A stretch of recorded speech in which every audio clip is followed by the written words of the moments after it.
Shen Bei traverses into a high martial arts world. Due to his inadequate foundational attributes, he flounders in martial studies while languishing in the humanities. Just as Shen Bei is on the verge of becoming a societal outcast, he awakens the daily settlement panel. Yesterday's work rewards are as follows. Brick moving, monetary gain of 100, strength 1, constitution 1. Food delivery, monetary gain of 80, agility 1, driving skill 1. Escorting a beautiful woman home and being invited upstairs for sweet drinks. Monetary gain of 1,000, favorability 3, mastery overtime 3. Completing a dungeon commission. Monetary gain of 100,000, constitution 5, spirit 5, strength 5, agility 5, martial skill 5. Other martial artists strive to enhance their attributes, exhausting their fortunes and selling off possessions to consume elixirs. Meanwhile, Shen Bei merely needs to work. Not only do his attributes soar dramatically, but he also earns money. Shen Bei declares, "I am serious about grinding for attributes." Shen Bei states, "Regardless of your martial rank, if you can withstand a punch from me, I shall concede defeat." Chapter 1. Awakening the Daily Settlement Panel. Shen Bei, what does it mean that you submitted a blank history paper? Are you afraid of altering history? In Changta County, Class 3, teacher Shen Shinro, clad in a graceful one-shoulder gown, stands at the podium. Grasping a piece of chalk, she breathes lightly upon it. With her delicate fingers, she flicks it. The chalk accurately ricochets off the forehead of the dazed Shen Bei in the last row of the classroom. Ouch, what was that for? Shen Bei rubs his reddened forehead, exclaiming in dismay. Other students glance at Shen Bei, whispering and chuckling. With a martial examination approaching, Shen Bei still has time to daze off. He has given up on himself. His 4 attributes are below standard, rendering him unable to become a martial artist, destined to be a mere underling. If he neglects his studies in the humanities, how will he secure a job in the future? Your concerns are unfounded. Shen Bei has already entered society ahead of time. Just yesterday, I saw someone hiring him to carry cement bricks for work study. Perhaps he simply cannot afford food? At this moment, teacher Gu Shinro's slender eyebrows furrow slightly. Her piercing gaze sweeps across the classroom, and she raises her hand to silence them, admonishing, "Regardless, Shen Bei earns his living through hard work. Who are you to criticize him?" The students shrink back, silenced. Yet Gu Shinro is not inclined to let Shen Bei off easily. Shaking a pristine paper, she questions, "Shen Bei, explain to me why you merely coasted through martial studies and slacked off in the humanities?" Shen Bei smacks his lips. "Teacher, this is an injustice." "What injustice?" "There were no fellow examinees around me. I had no one to copy from." Gu Shinro's beautiful eyes widen in astonishment, tilting her neck in disbelief. Suppressing her rising frustration, she raises her hand. "Go stand in the corridor." Shen Bei shrugs and, amidst the mocking gazes of his classmates, departs the classroom. However, he does not obediently stand in the corridor as punishment. Instead, he pushes open a first-floor window and vaults out, skipping class altogether. Following the verdant thicket, he scampers along the winding path, swiftly climbing the wall to slip out of the campus. Finding a secluded spot, Shen Bei's consciousness sinks, and a line of text appears at the corner of his eye. Yesterday's settlement rewards are as follows. Completion of 1 hour of unloading work. Monetary gain 100, constitution 1, strength 1. Completion of 1 hour of food delivery. Monetary gain 40, movement speed 1, driving skill 1. Completion of 1 hour of dog walking and cleaning up. Monetary gain 20, strength 1, spirit 1. Contrary to seeming lost in thought during class, Shen Bei, now an 18-year-old time traveler, has suddenly awakened the daily settlement panel. This world is vastly different from Shen Bei's home planet, Blue Star. It is a realm beset by monstrous beasts and frequent dungeons, where martial artists reign supreme and the strong dominate. Without the means to become a martial artist, one is relegated to menial societal roles. In this world, even aspiring to be a civil servant means facing competition from martial artists. Apologies, but you are out of luck. The daily news is filled with reports of martial artists breaking through or attacking dungeons. The predominant theme of commoners' lives can be summed up in 2 words: survival. Following his traversal, Shen Bei finds himself at a severe disadvantage, with his 4 attributes falling far below the average passing mark of other students. Aspiring to enter the martial university seems like a pipe dream. Consequently, Shen Bei had nearly abandoned the idea of becoming a martial artist. Coupled with his arrival in a state of boundless power, he finds himself cooped up in a dilapidated abode with meager savings. Out of sheer necessity, he ventured out yesterday to work and save up for basic necessities. Little did he expect that today, by sheer happenstance, he would trigger the awakening of the daily settlement panel. I moved bricks and carried cement yesterday. That is labor-intensive work that not only yields extra money, but also boosts my constitution and strength. Delivering food and climbing stairs logically enhances my movement speed. As for driving skill, I am quite adept on my electric bike. Walking dogs, that husky is indeed a challenge to handle, increasing my strength. That stinky Siberian husky sure takes a toll on my spirit, yet replenishes my spirit one. After a brief analysis, Shen Bei feels a surge of excitement. With this newfound advantage, he believes he can strive to achieve remarkable results in a martial examination and gain admission to the martial university. As long as I continue to work diligently, a reversal of fortune is a certainty. Shen Bei's eyes gleam, and he suddenly feels a tingling in his hands, eager to lift bricks and labor.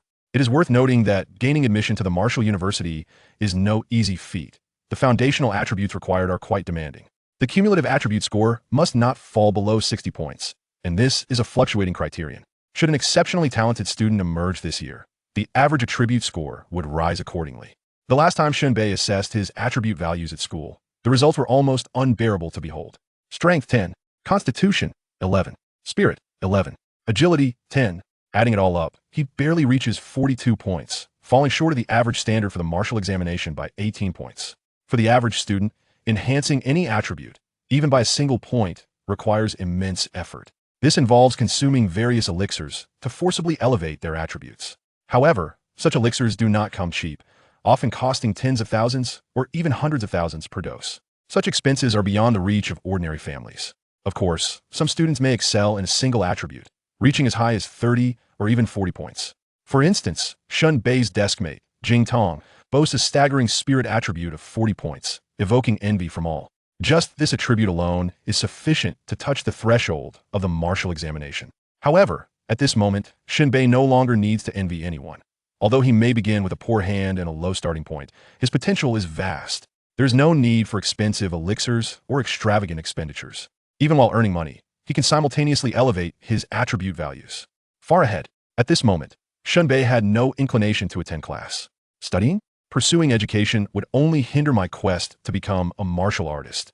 Rolling up my sleeves, I dashed directly to the labor market to seek employment. The labor market in this world is quite similar to that of Blue Star, with various jobs such as carpentry, bricklaying, plastering, and sewer maintenance. There are also commoners like Shen Bei, who can exert physical strength. Of course, there are those who lie in the corners, soundly asleep, working one day and playing for 3. With no path to becoming a martial artist, it is understandable why these individuals choose to remain idle. Shen Bei was keenly aware that in order to meet the conditions for the daily settlement panel, one must engage in labor. Exercising and lifting weights would certainly not suffice, as it lacked the essential element of earning money. Being employed was indispensable. Shen Bei had not squatted for long when a van came to a halt at the entrance of the labor market. A bald-headed boss, clutching a small leather bag, leaped from the driver's seat and shouted hoarsely, Come, I need a laborer. The job is to demolish a wall. It's not large, and you'll receive 120 upon completion. This job was quite decent, and the offer was reasonable. A multitude of laborers immediately surged forward, eagerly raising their hands, exclaiming, Boss, I'm going, I'm strong. I work exceptionally fast. For goodness sake, if you're so strong, why not become a martial artist? Boss, don't listen to his bragging. He's as thin as a reed. Choose me. I'll do it for only 110. I'll do it for 100. Goodness, it's getting competitive. Meanwhile, Shen Bei swiftly darted into the driver's seat of the van, ignited the engine, and honked the horn, declaring, The boss is leaving. The bald-headed boss was momentarily taken aback, then burst into laughter, opening the passenger door to take a seat. You're quite amusing. You're the one for the job. Let's go. Chapter 2. Woman, you know nothing. With beads of sweat trickling down his forehead, Shen Bei swung a heavy hammer with fervor, striking the wall of a house that was soon to be renovated. The bald-headed boss beside him winced, his eyes twitching at the sight, and hurriedly interjected, Hey, my friend. I must ask, when we agreed on this wall for 120, your hammering at $80 each is making my heart race. Wiping the perspiration from his brow, Shen Bei retorted, This is my business. We don't indulge in unscrupulous price hikes. The bald boss let out a sigh of relief. That's good then. Please continue. After nearly an hour, Shen Bei completed his task. The boss, mindful of his integrity, paid him the full amount of 120 without any deductions. In this society, there are 3 types of individuals one should never provoke. The reckless youth whose fury is unrestrained, the honest folk who can silently bring you down, and the warriors. The bald boss settled the payment swiftly, saying, Call me for any future work. You're still in school, right? Don't let your studies be hindered. Shen Bei left his contact information and dashed downstairs, heading back to the labor market. His current work was not driven by the pursuit of wealth. That would be too mundane. Rather, it was for the rewards that awaited him tomorrow. The warriors beckoned him forward. If he did not strive, even the heavens would cease to provide for him. As evening approached, Shen Bei received another job, to to lift a set of equipment and carry it inside. This equipment was notably heavy, and the employer had hired 4 or 5 laborers for the task. They arrived at the prestigious Manhwaeshen community, a renowned villa area in Cheongta County where only the affluent could reside. Shen Bei, alongside the other laborers, squatted at the entrance, and soon enough, a delivery truck pulled up to the villa. The employer gestured, "Come on, this is the equipment, just carry it inside. Be careful, this is a 4-dimensional testing device. Quite valuable." At the mention of the device, Shen Bei's jaw nearly dropped in astonishment as he recognized it from his own school. A matching one stood in his school's lab. The other laborers gasped in disbelief, exclaiming, "A 4-dimensional testing device? Could it possibly be for attribute testing?" Indeed, this is no trivial matter. Typically, only schools and official institutions possess such equipment. It appears to be secondhand, but even so, it requires connections to obtain. Rumor has it that even a used one costs over 8 million. The world of the wealthy was utterly incomprehensible to them. After a brief exchange, the laborers clambered aboard the truck, using wooden poles and soft ropes to hoist the substantial equipment. Shen Bei, with a pole resting on his shoulders, shouted a rallying cry alongside his fellow workers. As he straightened his back, the weight of the device pressed down upon him, causing his face to flush. Yet, Shen Bei gritted his teeth, summoning all his strength to lift the device, inch by inch, from the truck. At that moment, someone patted his shoulder from behind, a melodious voice chiming. Well, if at ISNT Shen Bei, skipping class to work as a laborer?" Shen Bei momentarily froze, recognizing that familiar voice. It was his deskmate, Jian Tong. What was she doing here? Already burdened by a 1,000-pound load, the light tap, combined with the awkwardness of encountering a friend, shattered his concentration. His footing faltered, and the weight of the device bent his spine. With a loud crash, one corner of the equipment fell and struck the ground. "You troublesome child. Just out of school? And already causing chaos." The employer crouched down, examining the extent of the damage with a pained expression. Jian Tong stuck out her tongue, seemingly aware that she had caused a mishap. Today, she was adorned in a sky-blue dress, her sleek, lustrous hair held back by a crystal clip, cascading down her back like a waterfall. A few strands elegantly draped over her shoulders, adding a touch of softness to her demeanor. Shen Bei rubbed his shoulder, bewildered, and whispered, "You, I mean, my dad, Jian Shan. Do you live here? Is there a problem?" "None at all," Jian Tong replied. Shen Bei did not know much about her. After all, Jian Tong was a goddess at Igao, undoubtedly destined to become a warrior with her remarkable attributes, an ethereal being to be admired from afar. Shen Bei never imagined that Jian Tong was also a little heiress. At this moment, Jian Tong showed little interest in the damaged equipment, crossing her arms with a cool, aloof tone. "Why are you skipping class again? Teacher Gu Shinro is furious and says she'll visit your home." Shen Bei shrugged. "Then I won't be returning home tonight." "By your logic, to avoid Teacher Gu, you won't be attending school tomorrow either?" "You're quite astute," Jian Tong replied. "You might as well drop out." Shen Bei shook his head vehemently. "That's out of the question. I still want to attend Martial University." A flicker of surprise crossed Jian Tong's enchanting eyes. "You? Martial University? Why, do you think I'm incapable?" Shen Bei straightened his posture defiantly. 30 years in the east of the river," she remarked.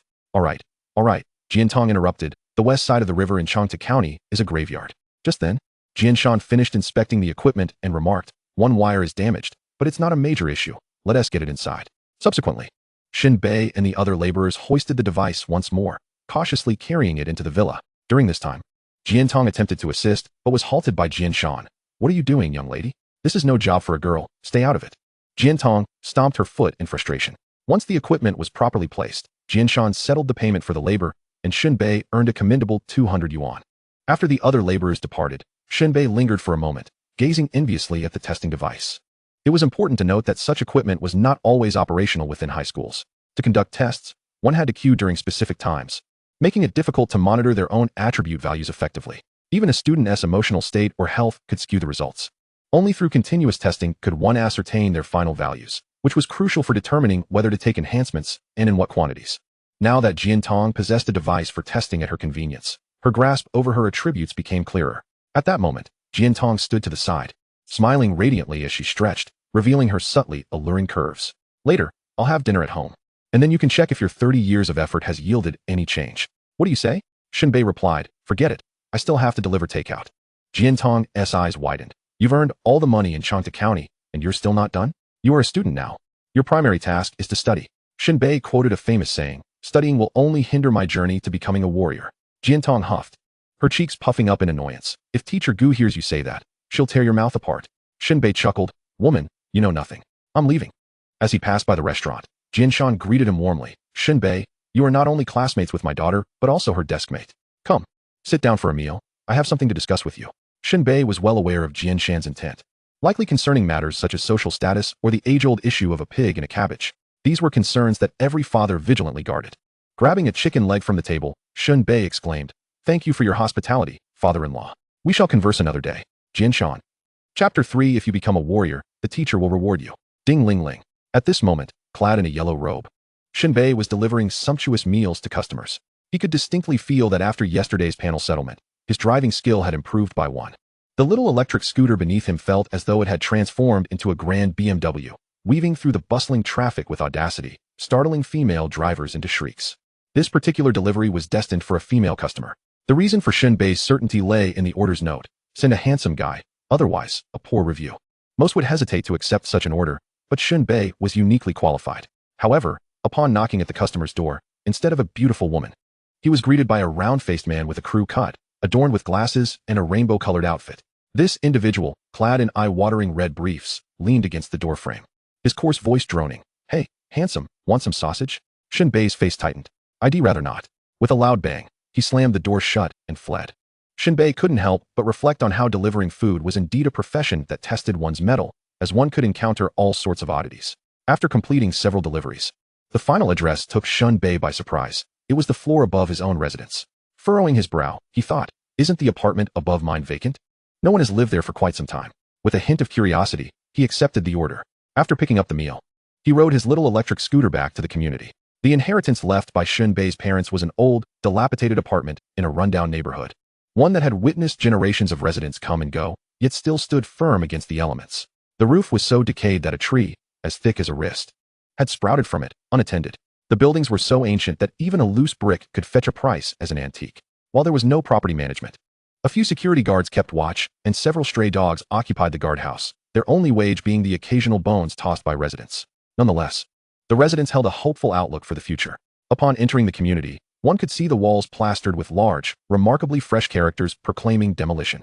This proclamation was no trifling matter. If there were a business that guaranteed profit, it was undoubtedly demolition. With a mere shift of property, one could acquire a Lamborghini. A complete teardown could yield a Panamera, and with the slightest movement, a Range Rover Sport. The phrases surrounding demolition were born from truth, transcending both Blue Star and this martial world. Yet, the sentiment within Shen Bei's community had grown stale. This demolition notice had been painted over a decade ago, with no developers waving cash to encourage residents to vacate. The weathered words had long since begun to fade, but the residents clung to it with fervor.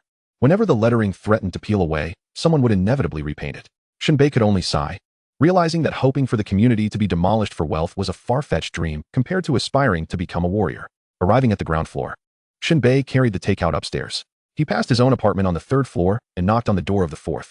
Soon, a rather intimidating man with a foreboding demeanor emerged. "Your takeout," Shen Bei offered. The man grunted in acknowledgement. "Is this place yours or rented?" Shen Bei inquired out of curiosity. The man lifted his gaze, a glint of menace flashing through his eyes. "What business is it of yours?" Shen Bei replied, "I live downstairs, and I noticed the waterproofing in this apartment isn't great. Just a heads up, when you shower, make sure to use a bucket, or it will leak into my room." "Oh," the man smirked, "is that so? I wasn't aware. The landlord didn't even mention it when I rented." Shen Bei tilted his head. "We're neighbors, so I thought you should know." The man nodded, then suddenly asked, "You look like a student. Why are you delivering takeout? Don't your family care?" Shen Bei promptly responded, "They do care. They beat me 3 times a day, but earning my own pocket money is quite satisfying." "Indeed." The man chuckled. "Feel free to come visit sometime." "Sure," Shen Bei replied as he departed, adding, "Don't forget to leave a 5-star review."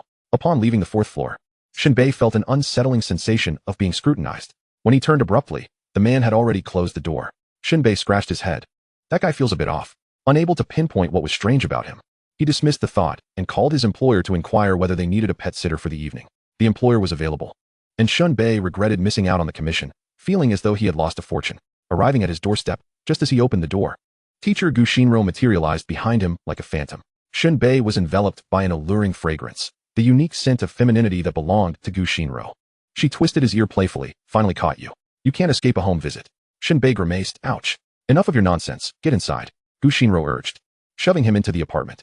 Once inside, she began inspecting each room as if she were at home. Shen Bei watched in disbelief. "Teacher, have you switched careers to become a detective?" Gu Xinro had her own justification. "I'm ensuring you aren't keeping a mistress. At your age, why are you working so hard to make money?" Shen Bei's lips twitched. "What I do with my money is none of your business." At that moment, Gu Xinro pointed at the trash bin filled with tissues, her expression shifting to one of shock and ire. Do you have some misunderstanding regarding the physiology class? Shen Bei rubbed his temples. I had a cold a few days ago. A blush crept onto Gu Xinrou's fair face, her eyes fixed intently on the trash can. Which teacher misunderstood? Then, with a stern expression, she added, even if you live alone, you must maintain cleanliness. Shen Bei stifled a yawn. Right. Gu Xinrou settled onto the couch, officially commencing her home visit. However, Shen Bei's attention was thoroughly diverted. Upon sitting, the contours of her long, slender legs beneath her skirt were tantalizingly visible, captivating his gaze. Now, tell me, what are you really thinking? Gu Xinrou's brows furrowed, her expression serious as she sighed repeatedly, staring intently at Shen Bei, the wayward student. Shen Bei swallowed hard. Should I be completely honest? Gu Xinrou nodded. With a grave expression, Shen Bei remarked, I kindly ask you, teacher, to wait for me a few more years, though you are 3 years my senior. Remember, a woman who is older can still hold the golden bricks. Gu Xinrou raised an eyebrow, inquiring, what are you talking about? Gu Xinrou was momentarily speechless, her beautiful eyes narrowing into slits that reflected a predatory glare. Shen Bei slapped his forehead and exclaimed, did I misunderstand something? Why does this sound so familiar? Gu Xinrou's brows furrowed deeper, and she sighed softly. It's not that I speak ill of you. Just look at your family's circumstances. If you can find a partner after 5 marriages, consider yourself fortunate. Although I lack a boyfriend, you ought to let go of such thoughts. 5 marriages? Shen Bei felt the sting of her words. Am I truly so undesirable? 5 marriages. By then, the engine would be leaking oil, and the windshield would surely be shattered. What else could it be? Gu Xinrou spread her hands, her hair swaying gracefully, and reiterated, your martial arts skills are utterly lacking, and your academic performance is dismal. What achievements can you possibly attain? Each word was like a dagger, and Shen Bei could not help but feel a mix of embarrassment and indignation. Even if I cannot become a martial artist, surely I can still pass the martial arts examination, right?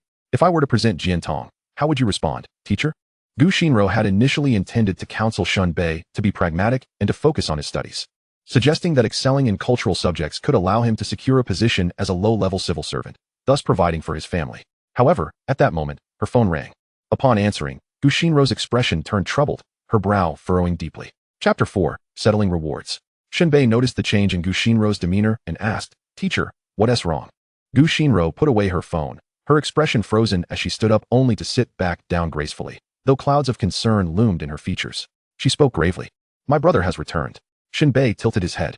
He had heard of Gu Xinrou's brother, known as Gu Changfeng, a second-tier martial artist employed as a public servant in Lingnan City.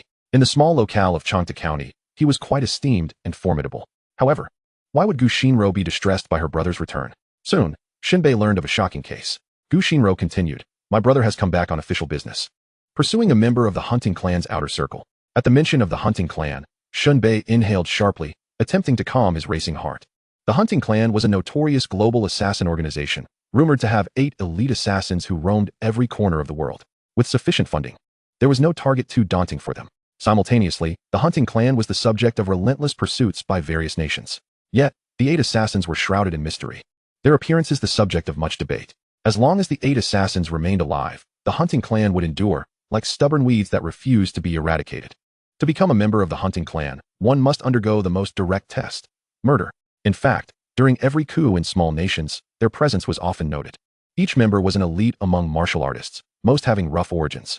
Their combat techniques were incredibly enigmatic and unpredictable, marked by flexibility rather than rigidity, making them exceedingly difficult opponents. According to unreliable sources, one of the 8 assassins was known as 9 Lives of the Crow, who had a disturbing penchant for collecting the faces of handsome men. Each face was preserved as a specimen, displayed within a secret chamber.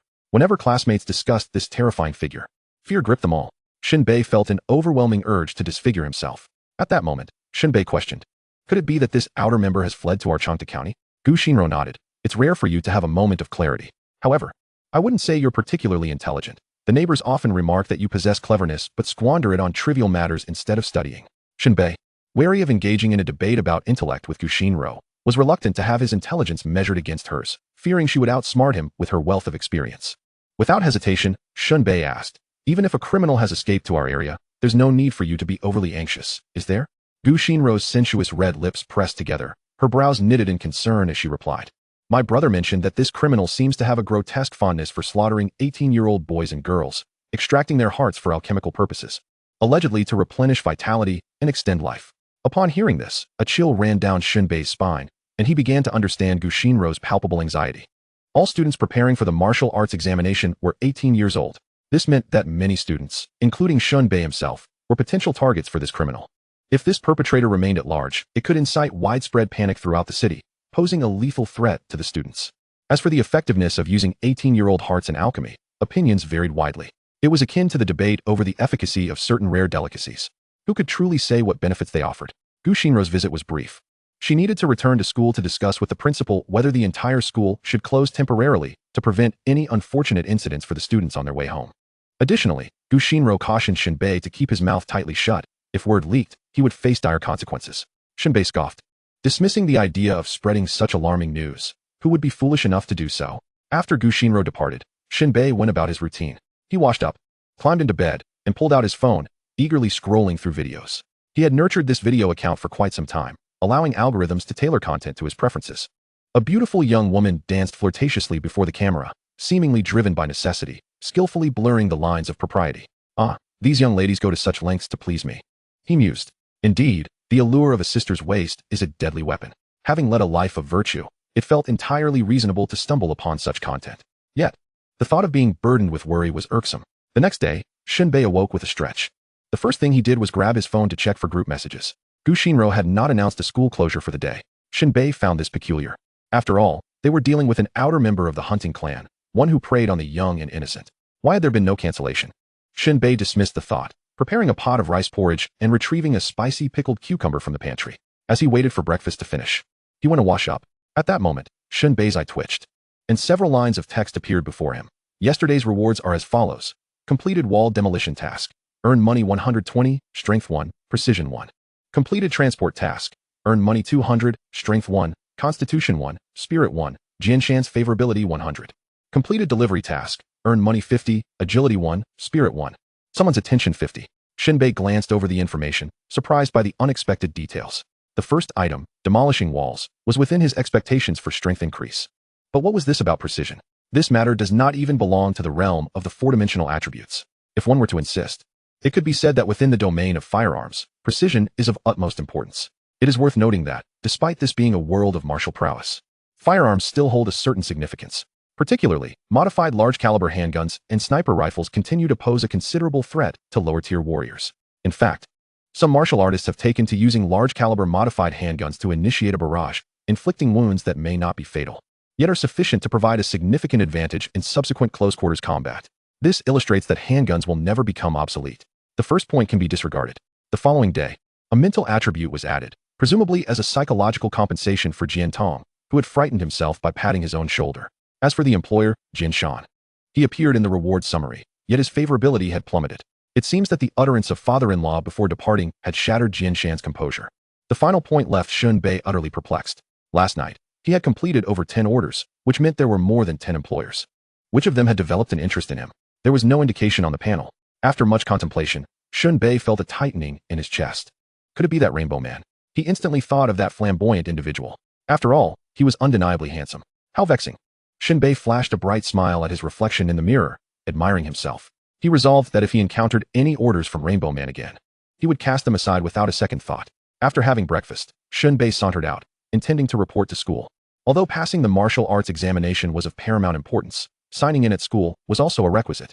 It demonstrated that he was a student and not merely a street urchin. To pursue a legitimate path as a martial artist, one's background also came under scrutiny. Upon arriving at High School 1, he unexpectedly ran into Gu Xinrou. He hurried over to greet her.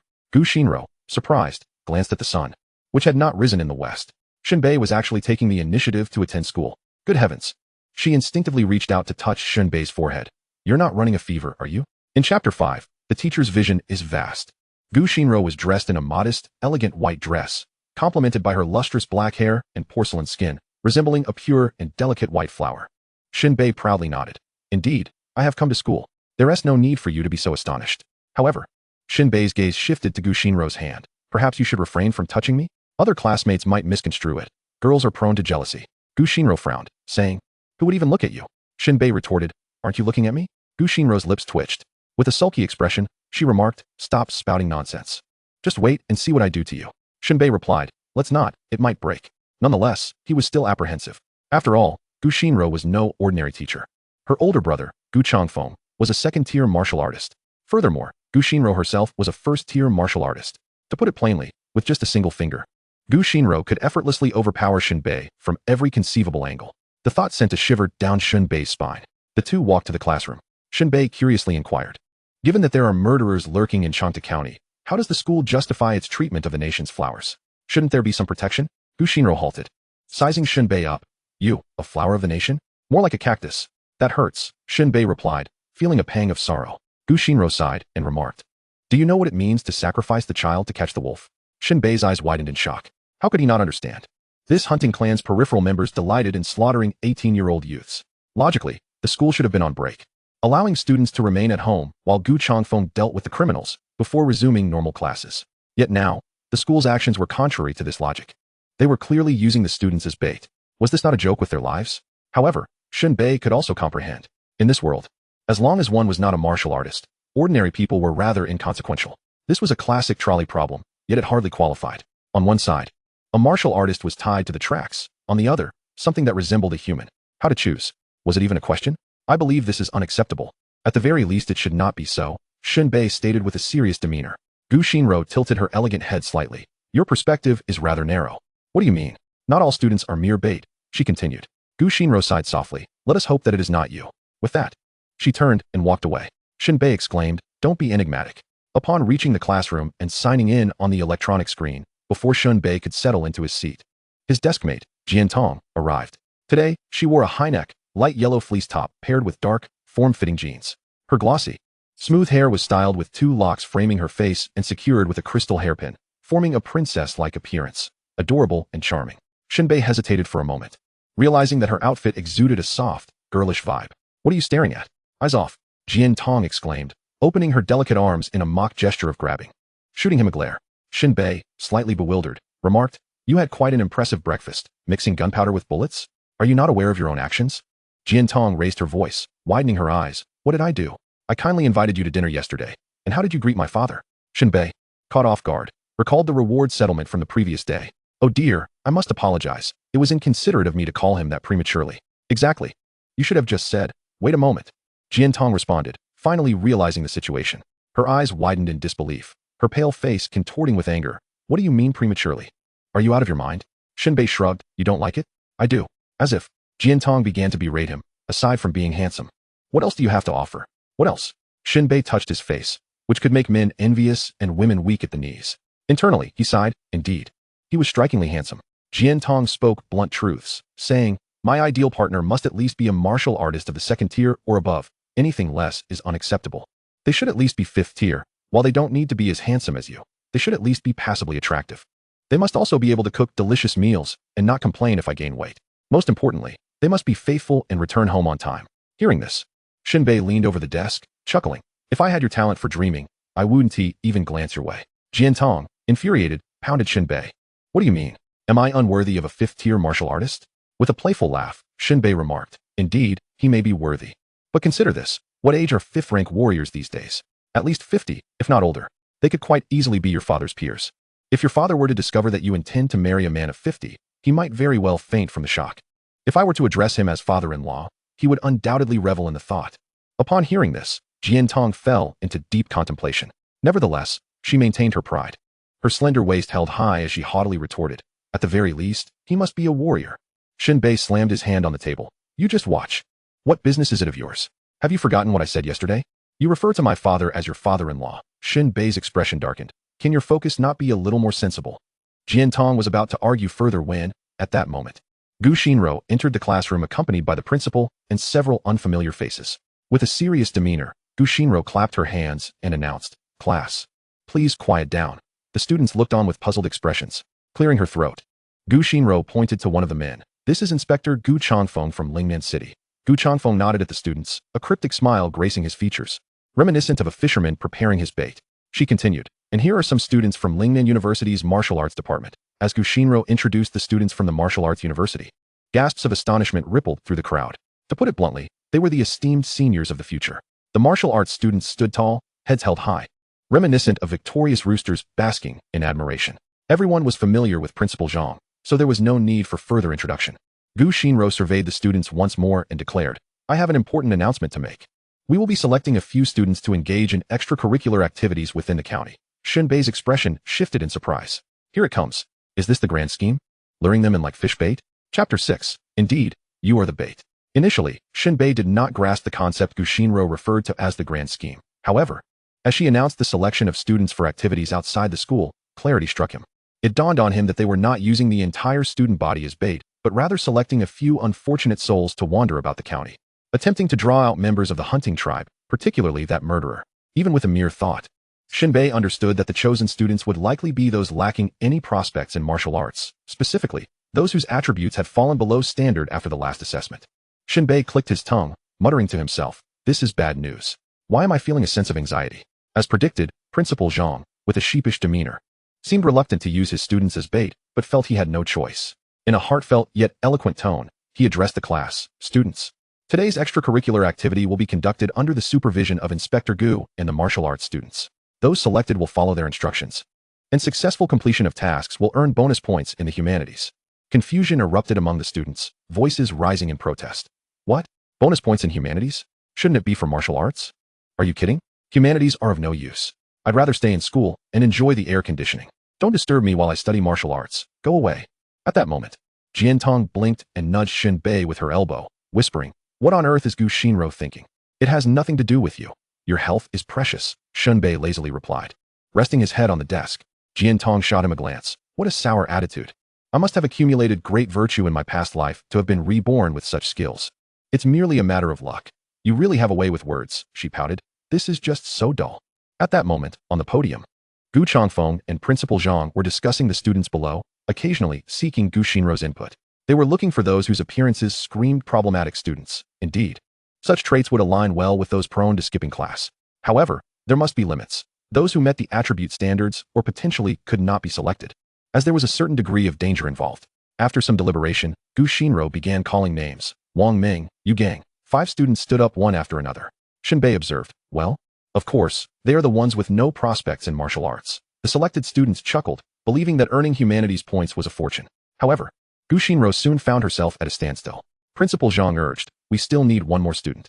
Select someone." Gu Shinro cast a furtive glance at Shen Bei and, clearing her throat, stated, "There are none left." Principal Zhang flipped through the grade list, pointing at a name. "How can there be none? This list indicates a student with remarkably stable grades. Last place, Shen Bei. Isn't that right?" Gu Shinro's delicate features twisted slightly, her brow furrowing with irritation. "If I say there are none, then there are none." Principal Zhang sighed quietly. "Teacher Gu, this is a significant case that the city is investigating. Have you not noticed that the martial arts students are here to assist? If we do not invest now, the consequences could be dire." Gu Shinro bit her lip, choking back her words, ultimately opting for silence. Logically, as long as that murderer remained at large, the risks were substantial. They had to employ undercover tactics. Emotionally, she wished for Shen Bei's safety, though he may never become a warrior and could potentially fall into a life of subservience. At the very least, he should be allowed to live out his life in peace. Deep down, Gu Shinro was unwilling to let Shen Bei face any risks. However, Principal Zhang bypassed her entirely, calling out to the classroom, "Who is Shen Bei?" At the sound of his name, Shen Bei stood up. Principal Zhang scrutinized him from head to toe. Standing in the sunlight, he appeared remarkably handsome and composed, nearly blinding Principal Zhang with his charm. He gestured for Shen Bei to sit down. "You need not concern yourself, Shen Bei." Gu Shinro. Gu Changfeng. Principal Zhang sighed. "Too handsome. He doesn't resemble a delinquent student." This remark was overheard by students in the front row, who erupted in laughter. "Huh? Shen Bei, doesn't he look like a delinquent? His appearance may suggest otherwise, but he is always up to no good." Principal Zhang, "How long has it been since you visited the lower grades? Our class has always been one student short." Shen Bei, just 2 days ago, he was skipping class. People shouldn't be judged by appearances, and Shen Bei exemplified this perfectly. The students chattered animatedly, as if relishing the chance to report. Principal Zhang turned to Gu Shinro, a hint of reproach in his tone. "Teacher Gu, this is a failure on your part. Such a handsome student, constantly skipping class and mingling with unsavory characters. Where is your sense of responsibility?" Gu Shinro. Gu Shinro managed a smile that was more painful than tears. "Principal, you're overthinking it. He skips class to work." Principal Zhang gasped. "What a self-reliant and industrious student." Gu Shinro. Gu Changfeng rubbed his forehead. "Can we please get back on track?" After a flurry of discussions, and despite Gu Shinro's insistence, Shen Bei was ultimately excluded from the bait plan. Gu Changfeng and his companions had just escorted their students out of the school gates, accompanied by martial arts students from Lingnan University, who followed closely behind to ensure their safety. Gu Changfeng, serving as the local constable, remained stationed in the county town, ready to command and provide support at any moment. In an unexpected turn of events, Shen Bei swiftly climbed out of a window to skip class. Upon awakening to the daily assessment panel, he realized that failing to work for a single day would result in a staggering loss of 10 billion. As for encountering a murderer, what were the odds of stumbling upon such a coincidence? Just as Gu Changfeng dispatched his bait beyond the campus, he caught sight of Shen Bei vaulting over the wall. Promptly, he summoned 2 martial students from the university. Go, follow him. Ensure his safety. We must not let anything go awry. The 2 students nodded in agreement and immediately set off in pursuit. At a distance of several meters behind Shen Bei, the 2 Lingnan University students, Wang Yi and Xiao Ying, trailed him. Wang Yi possessed an unremarkable appearance, the kind that would blend into a crowd effortlessly, making him suitable for the role of an ordinary citizen. Conversely, Xiao Ying was more distinctive. His chin jutted slightly upward, creating an arc reminiscent of a dislocated jaw, which gave him a rather unique visage. Both were first-year martial students, temporarily assigned to assist with a case in Changta County due to the limited number of martial artists in the area. Moreover, most local martial artists were employed in governmental positions, having long adopted an air of superiority that was not conducive to effective undercover operations. As they followed Shen Bei through the county town, they gradually sensed something amiss. Wang Yi tilted his head, a perplexed expression on his face. He has no mission. Isn't skipping class just a pretext to indulge in online gaming? Xiao Ying raised an eyebrow in agreement. Indeed, where could he possibly be heading? Just as their confusion deepened, Shen Bei turned a corner and arrived at the labor market, where he squatted down to await work. Chapter 7. What is your interest in me? Wang Yi and Xiao Ying's spirits plummeted. Neither had anticipated that Shen Bei would indeed be squatting in the labor market, hands tucked into his sleeves, waiting for work. What the hell?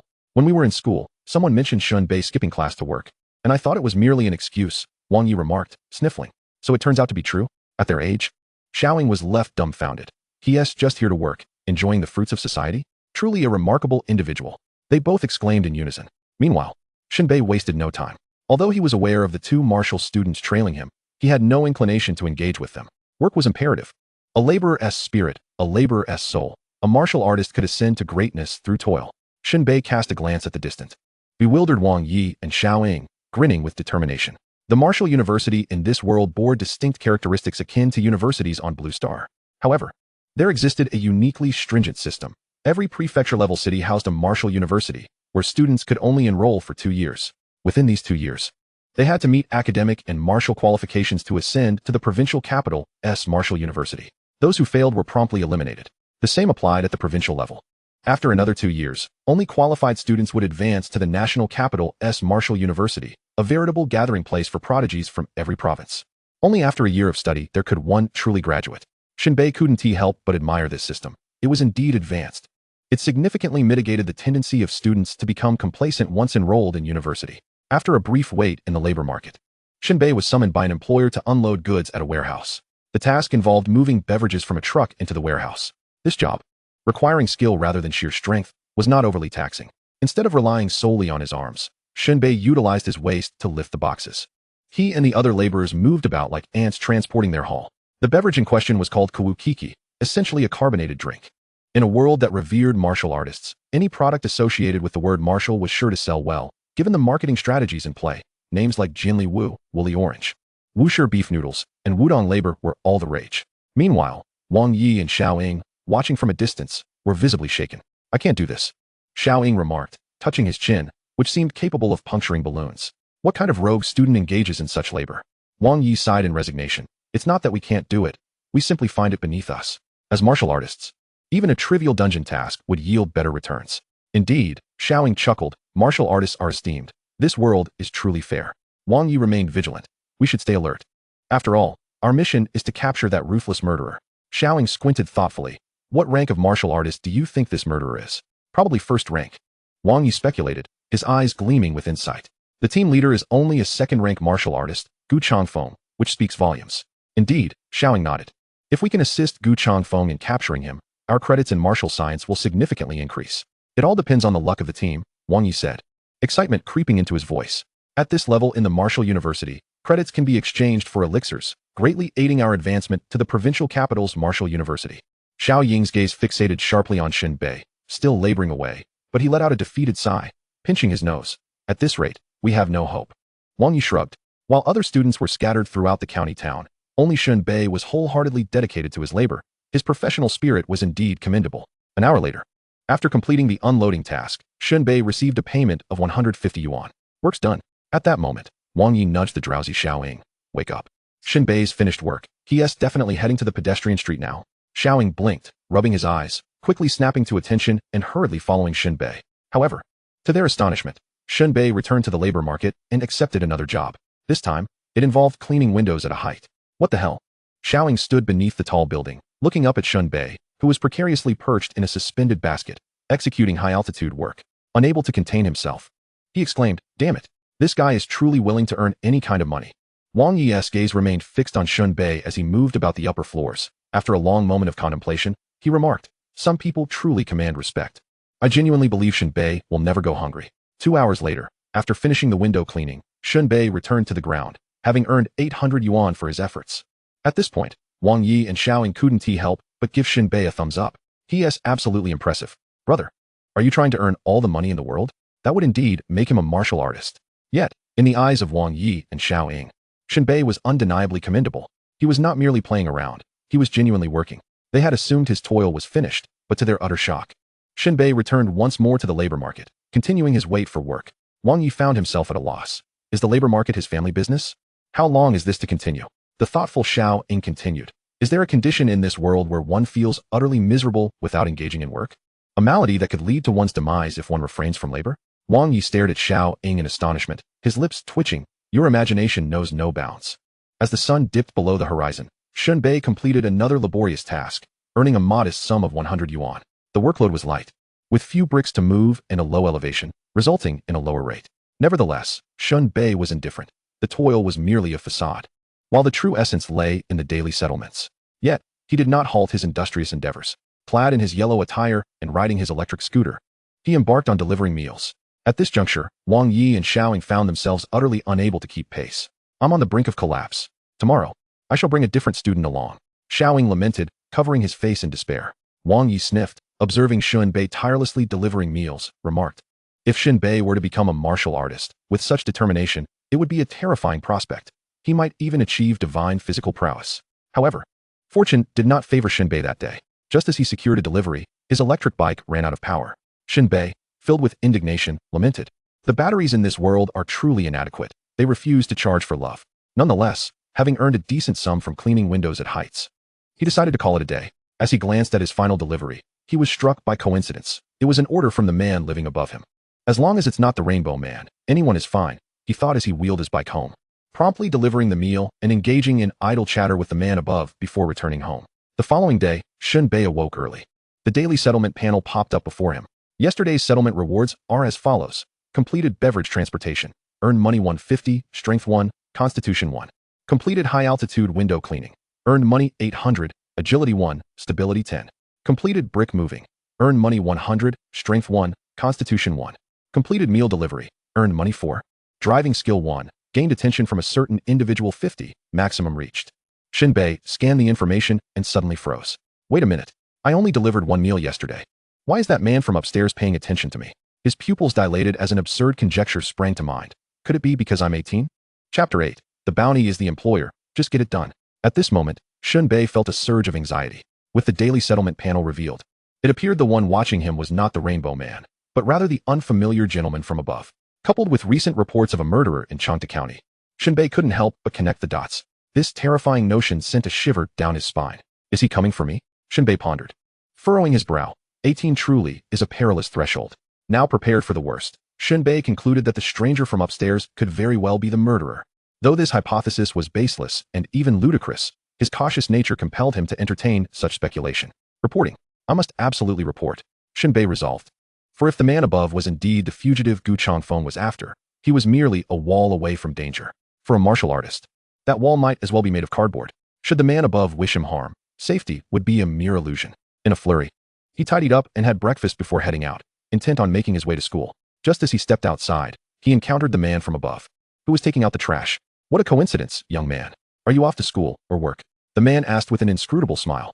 Shen Bei's face paled, hesitating in place, cursing his misfortune for running into this individual upon his exit. However, Shen Bei soon realized that this so-called coincidence was anything but.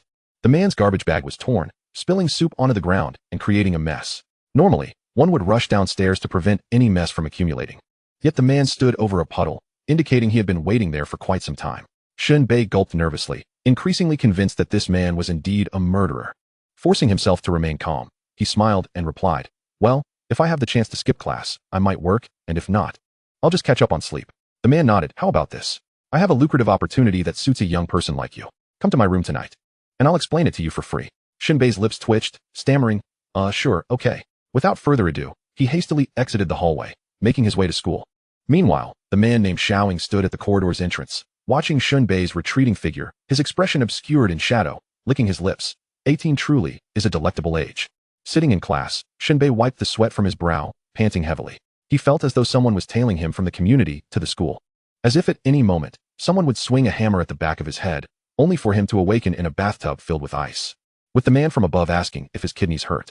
It was utterly terrifying. What is happening? Suddenly, Jiantong leaped out from behind, slapping Shen Bei on the shoulder. Lost in his paranoid thoughts, Shen Bei jumped in fright, tumbling to the ground. "Are you insane?" he shouted, his face a mask of panic. "Could you not be so sudden?" Jiantong merely stared at her delicate, fair hand, astonished, muttering to herself, "Last time I tapped you, it caused you to stumble. This time, I tapped you and you actually fell. Could it be that my psychic attribute is a myth? Is my strength exceptionally high?" Upon hearing this, Shen Bei's lips twitched, sensing Jiantong was veering down a misguided path. Her psychic attribute had been alarmingly high during the last assessment, almost at the threshold of martial prowess. Based on these indicators, she was destined to cultivate psychic-related martial arts. Yet now, Jiantong was questioning her own existence. Shen Bei quickly scrambled to his feet, interrupting, "Enough, enough. Don't let your imagination run wild. Even the tiger would be startled if you slapped its backside." Jiantong raised her slim, milky white hand. "Is that so?" Shen Bei nodded, swallowing hard. Such hands were wasted if not piloting a plane. The two resumed their seats. And Jiantong blinked at Shen Bei, curiously inquiring, "What on earth happened yesterday?" "Don't ask. It'll keep you awake at night." "Humph." Jiantong shot him a glare. Soon, the class bell rang, yet there was no sign of teacher Gu Xinro. The students exchanged puzzled glances, chattering amongst themselves. "Where has the teacher gone? Asking our parents? Hey, how do you speak to your grandpa?" Instantly, the classroom erupted into chaos, resembling a bustling marketplace. Without the presence of teachers, how could the students possibly restrain themselves? They engage in playful banter, pass notes, snack on treats, and indulge in games like Honor of Kings. Their mischief knows no bounds. Jiantong playfully nudged Shen Bei, her voice soft and sultry. "You should go find a teacher." Shen Bei, lounging at the edge of a desk, propped his chin on his hand. "Isn't this all rather splendid? Just look at how joyful everyone is. Teachers are the greatest bane of school life. A veritable steamroller of childhood." Jiantong raised her textbook, feigning a fierce demeanor, and retorted, "Nonsense. Are you going or not?" All right. Shen Bei stretched lazily. "I'm not doing this for you, but rather for my father-in-law." Jiantong's mouth fell open, her eyes widening in astonishment. You're taking advantage of me?" Shen Bei shrugged. "What's the big deal? You could take advantage of me too." Jiantong's cheeks flushed slightly, her brows knitting together as she sought to counter him, yet her agitation rendered her speechless. In a fit of frustration, she hurled her textbook at Shen Bei. He swiftly dodged, slipping out the back door of the classroom. Before long, Shen Bei navigated several floors and arrived at teacher Gu Xinro's office. Just as he was about to push the door open, he overheard voices within. The plan to use bait for fishing had been a complete failure. Particularly on Shen Bei's end, he hadn't followed the designated route at all, instead thriving in his own pursuits. Should they deploy bait again today? Time was of the essence. The criminal had been lurking in Changta County for several days now, and without further updates, a calamity might ensue. Indeed, while it seemed calm on the surface, a brewing storm was imminent. Any student's tragic demise would undoubtedly incite public outcry against us, the enforcers. Perhaps they should simply issue a wanted notice that might deter the murderer. Once he leaves Changta County, he would no longer concern our school. This last sentiment was articulated by Principal Zhang. This deflection of responsibility mirrored his desire for stability. The criminal could wreak havoc elsewhere, just not in Changta County. "I concur." Shen Bei heard Gu Xinro's voice. Principal Zhang's paternal instincts are evident, and a wanted notice could indeed intimidate the villain into fleeing. "Just leave my students unscathed. Then let us issue the wanted notice, with a reward of 1 million, mobilizing the public's strength to ensure he has nowhere to hide." Shen Bei, eavesdropping outside, felt a surge of excitement. A reward? This was akin to being a contractor. Surely, it would activate the daily settlement panel. Not to mention, with a reward of 1 million, the system would match that, totaling 2 million. Without hesitation, Shen Bei burst through the door. Upon seeing him, Gu Xinro's delicate brow furrowed slightly, her sensuous, porcelain-like lips pursed in disapproval as she shot him a glare. Her tone measured. "What are you doing here instead of in the classroom?" Shen Bei, brimming with righteous indignation, replied, with no teacher present. "This wretched group of students has gone amok. They're threatening to wreak havoc. Please, I implore you, restore a peaceful learning environment. Gu Shinro listened to Shen Bei's earnest but nonsensical declarations, feeling a headache coming on. If you had performed even slightly better on your exam, you wouldn't have ended up with a big fat 0.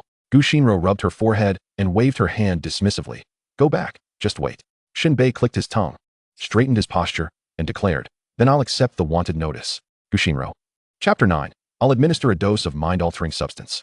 At this moment, the bewildered Xiaoying had just printed the reward template. What? Shen Bei wants to accept the reward? You really are willing to take on any task? Was I mistaken? Or was this a joke? Wang Yi's naive face reflected confusion. Am I hearing things? The others in the office exhibited similar expressions of disbelief. Gu Changfeng bluntly expressed his stance. Shen Bei, your performance yesterday left much to be desired. But the employer is quite satisfied, Shen Bei countered. Gu Changfeng seemed to choke on a breath of cold air, coughing slightly. What I mean is, you cannot accept this reward. Shen Bei snatched the reward template from Xiaoying's hands, smiling as he said, that depends on whether it satisfies me. Gu Shinro's elegantly arched brows knitted together. Her icy gaze fixed on Shen Bei. I suspect you're just looking for an excuse to skip class. Shen Bei, with a shameless grin, replied, I never need an excuse to skip class. Gu Shinro nearly spat out a mouthful of blood. Meanwhile, Shen Bei busied himself reading the reward notice.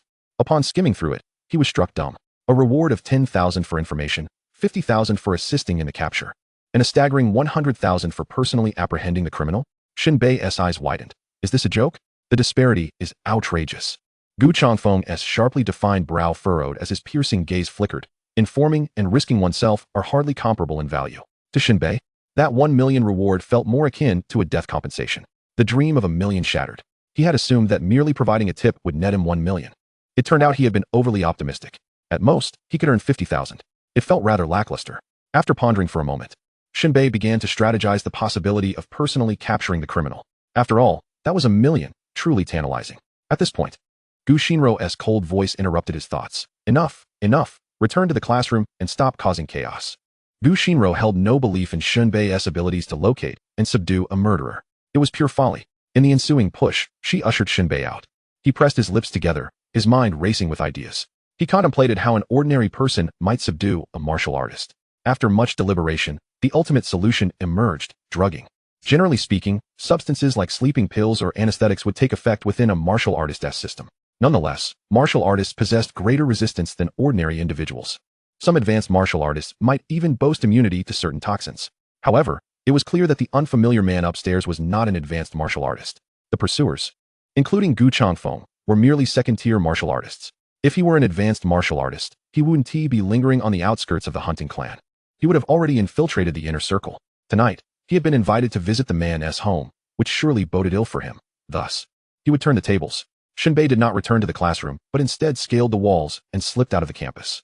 He ventured to the black market. The so-called black market in this world resembled a bustling marketplace akin to those in Blue Star. On specific days, a group of vendors would gather, displaying their wares for selection. Officially, it was not termed a black market, but rather a street for entrepreneurial endeavors. Naturally, the items traded here were mostly of dubious origin. Some were pilfered from abroad by martial artists. Others were stained with blood. Both buyers and sellers were acutely aware of the unspoken rules, engaging in discreet transactions. Avoiding any ruckus, the authorities turned a blind eye, occasionally using the black market to trace criminal organizations. Soon, Shen Bei turned into a dimly lit alley. The black market was not extensive, stretching only about 200 meters in length. Vendors lined the sides, while buyers strolled in the center, browsing quietly. However, everyone maintained a tacit understanding, speaking in hushed tones. Simultaneously, the black market also serves as a veritable melting pot of deceit, where instances of unwittingly purchasing counterfeit goods abound. Shen Bei meandered through its labyrinthine stalls, ultimately squatting before a vendor's table. The proprietor, a portly gentleman, regarded Shen Bei with a congenial smile. Young brother, the wares I offer are of no use to you. Shen Bei surveyed the assortment of jars and bottles on the ground and inquired, why is that? The vendor lifted a bottle, proclaiming, this is a mesmerizing elixir. Within mere seconds, it induces amnesia and renders one powerless to resist temptation. Shen Bei dismissed the notion as sheer nonsense, reasoning that if such a potion existed, the anesthesiology field would have been rendered obsolete long ago. However, he acknowledged the existence of narcotics that indeed surpassed anesthetics in efficacy. These soporifics intensified the sedative components, prioritizing effect over consequence, often resulting in severe side effects such as nausea and dizziness lasting for days. With a lewd grin, the vendor added, your visage alone serves as the finest intoxicant. Shen Bei offered a thumbs up in approval, but clarified, I intend to deal with men. The vendor's expression morphed dramatically, exclaiming in astonishment, "Your preferences, I respect them." Shen Bei sensed a misunderstanding but refrained from clarification, cautiously probing, "What about the efficacy?" The vendor grinned, stating, "I assure you, once ingested, you will be rendered weak and incapable of resistance, unable even to utter a word." The vendor chuckled, continuing, "The ancient ways are indeed filled with warmth." Shen Bei finally inquired, "Would it affect martial artists as well?" The vendor's jaw dropped in astonishment. "You intend to target a martial artist? They are formidable opponents." "Indeed." Shen Bei replied. "What rank are they?" "At most a second rank, possibly a first," he estimated. Shen Bei's reasoning was sound. After all, Gu Changfeng, the leader of the apprehending team, was merely a second rank, and a criminal could not exceed that. It is essential to note that both the police and military harbor a profound fear of insufficient martial prowess. Only overwhelming strength brings reassurance. The vendor smacked his lips. "You seem uncertain about the opponent's exact rank. It appears you are genuinely interested, which is understandable. If you lack the courage to confront them, can you truly profess love?" Shen Bei rolled his eyes. "Sir, you may be misunderstanding something." The vendor raised his hand to calm him. "I understand. Those who come to me are rarely virtuous." Shen Bei, setting aside monetary matters and discussing dosages, thought to amplify the dosage. "How much?" 5,000. "How did you know I had 3,000? "No jesting. I said 5,000. "What about 4,000? "Fine, fine, 4,000 it is, cash on delivery." Shen Bei gritted his teeth, resolving to proceed. With $1 million reward at stake and the man above surveilling him, he felt remiss not to take the job. Shen Bei wagered all his savings. Concerned about the martial artist's potential resistance, the vendor assured him that 5 milliliters would suffice for an ordinary person. Thus, Shen Bei purchased 3 small bottles, totaling 50 milliliters. With a tenfold dosage, even a martial artist would surely succumb to paralysis and confusion, wouldn't they? After departing the black market with the purchased drugs, he contemplated how to administer them. Given his current guise as a student and neighbor, he presumed that the individual upstairs would not suspect a thing. Tonight, Shen Bei had refrained from work in anticipation of action, instead devising a strategy to outmaneuver the martial artist above, all while planning a retreat. As the school day drew to a close, teacher Gu Shinro had a new arrangement. Her raven hair was casually tied back, and she adorned a black long-sleeve dress paired with ink-dyed ice silk stockings, exuding a pure elegance laced with a hint of allure that captivated the heart. Today, every student was required to pair up for the journey home. The students, perplexed yet intrigued, readily formed groups to return together, planning to stop by the arcade for a round of the game 97, Wind and Cloud. After all, with the school's South Edict in place, arriving home late would incur no reprimand. "You shall escort me home," Jian Tong declared, puffing out her chest as she addressed Shen Bei. Shen Bei responded with a nonchalant, "Sure, but that will cost you." Jian Tong exclaimed in disbelief. "You truly are something else, to charge me for escorting you home." Jian Tong continued her ramblings as she walked ahead. Shen Bei rolled his eyes, feeling that after a day without work, he had finally caught a break and couldn't help but wish to turn Jian Tong into his employer. Naturally, he would not voice these thoughts, opting instead for another line of reasoning. "Your words lack loyalty." Shen Bei maintained a serious demeanor, continuing, "Consider this. You will eventually marry, correct? Aside from me, who else might you choose?" Jian Tong halted abruptly, turning to face Shen Bei with an incredulous expression, her eyes shimmering with disbelief. "Are you out of your mind? You think I could ever be interested in you? Then why not allow other classmates to escort you home?" Shen Bei countered. "Your imagination is quite vivid."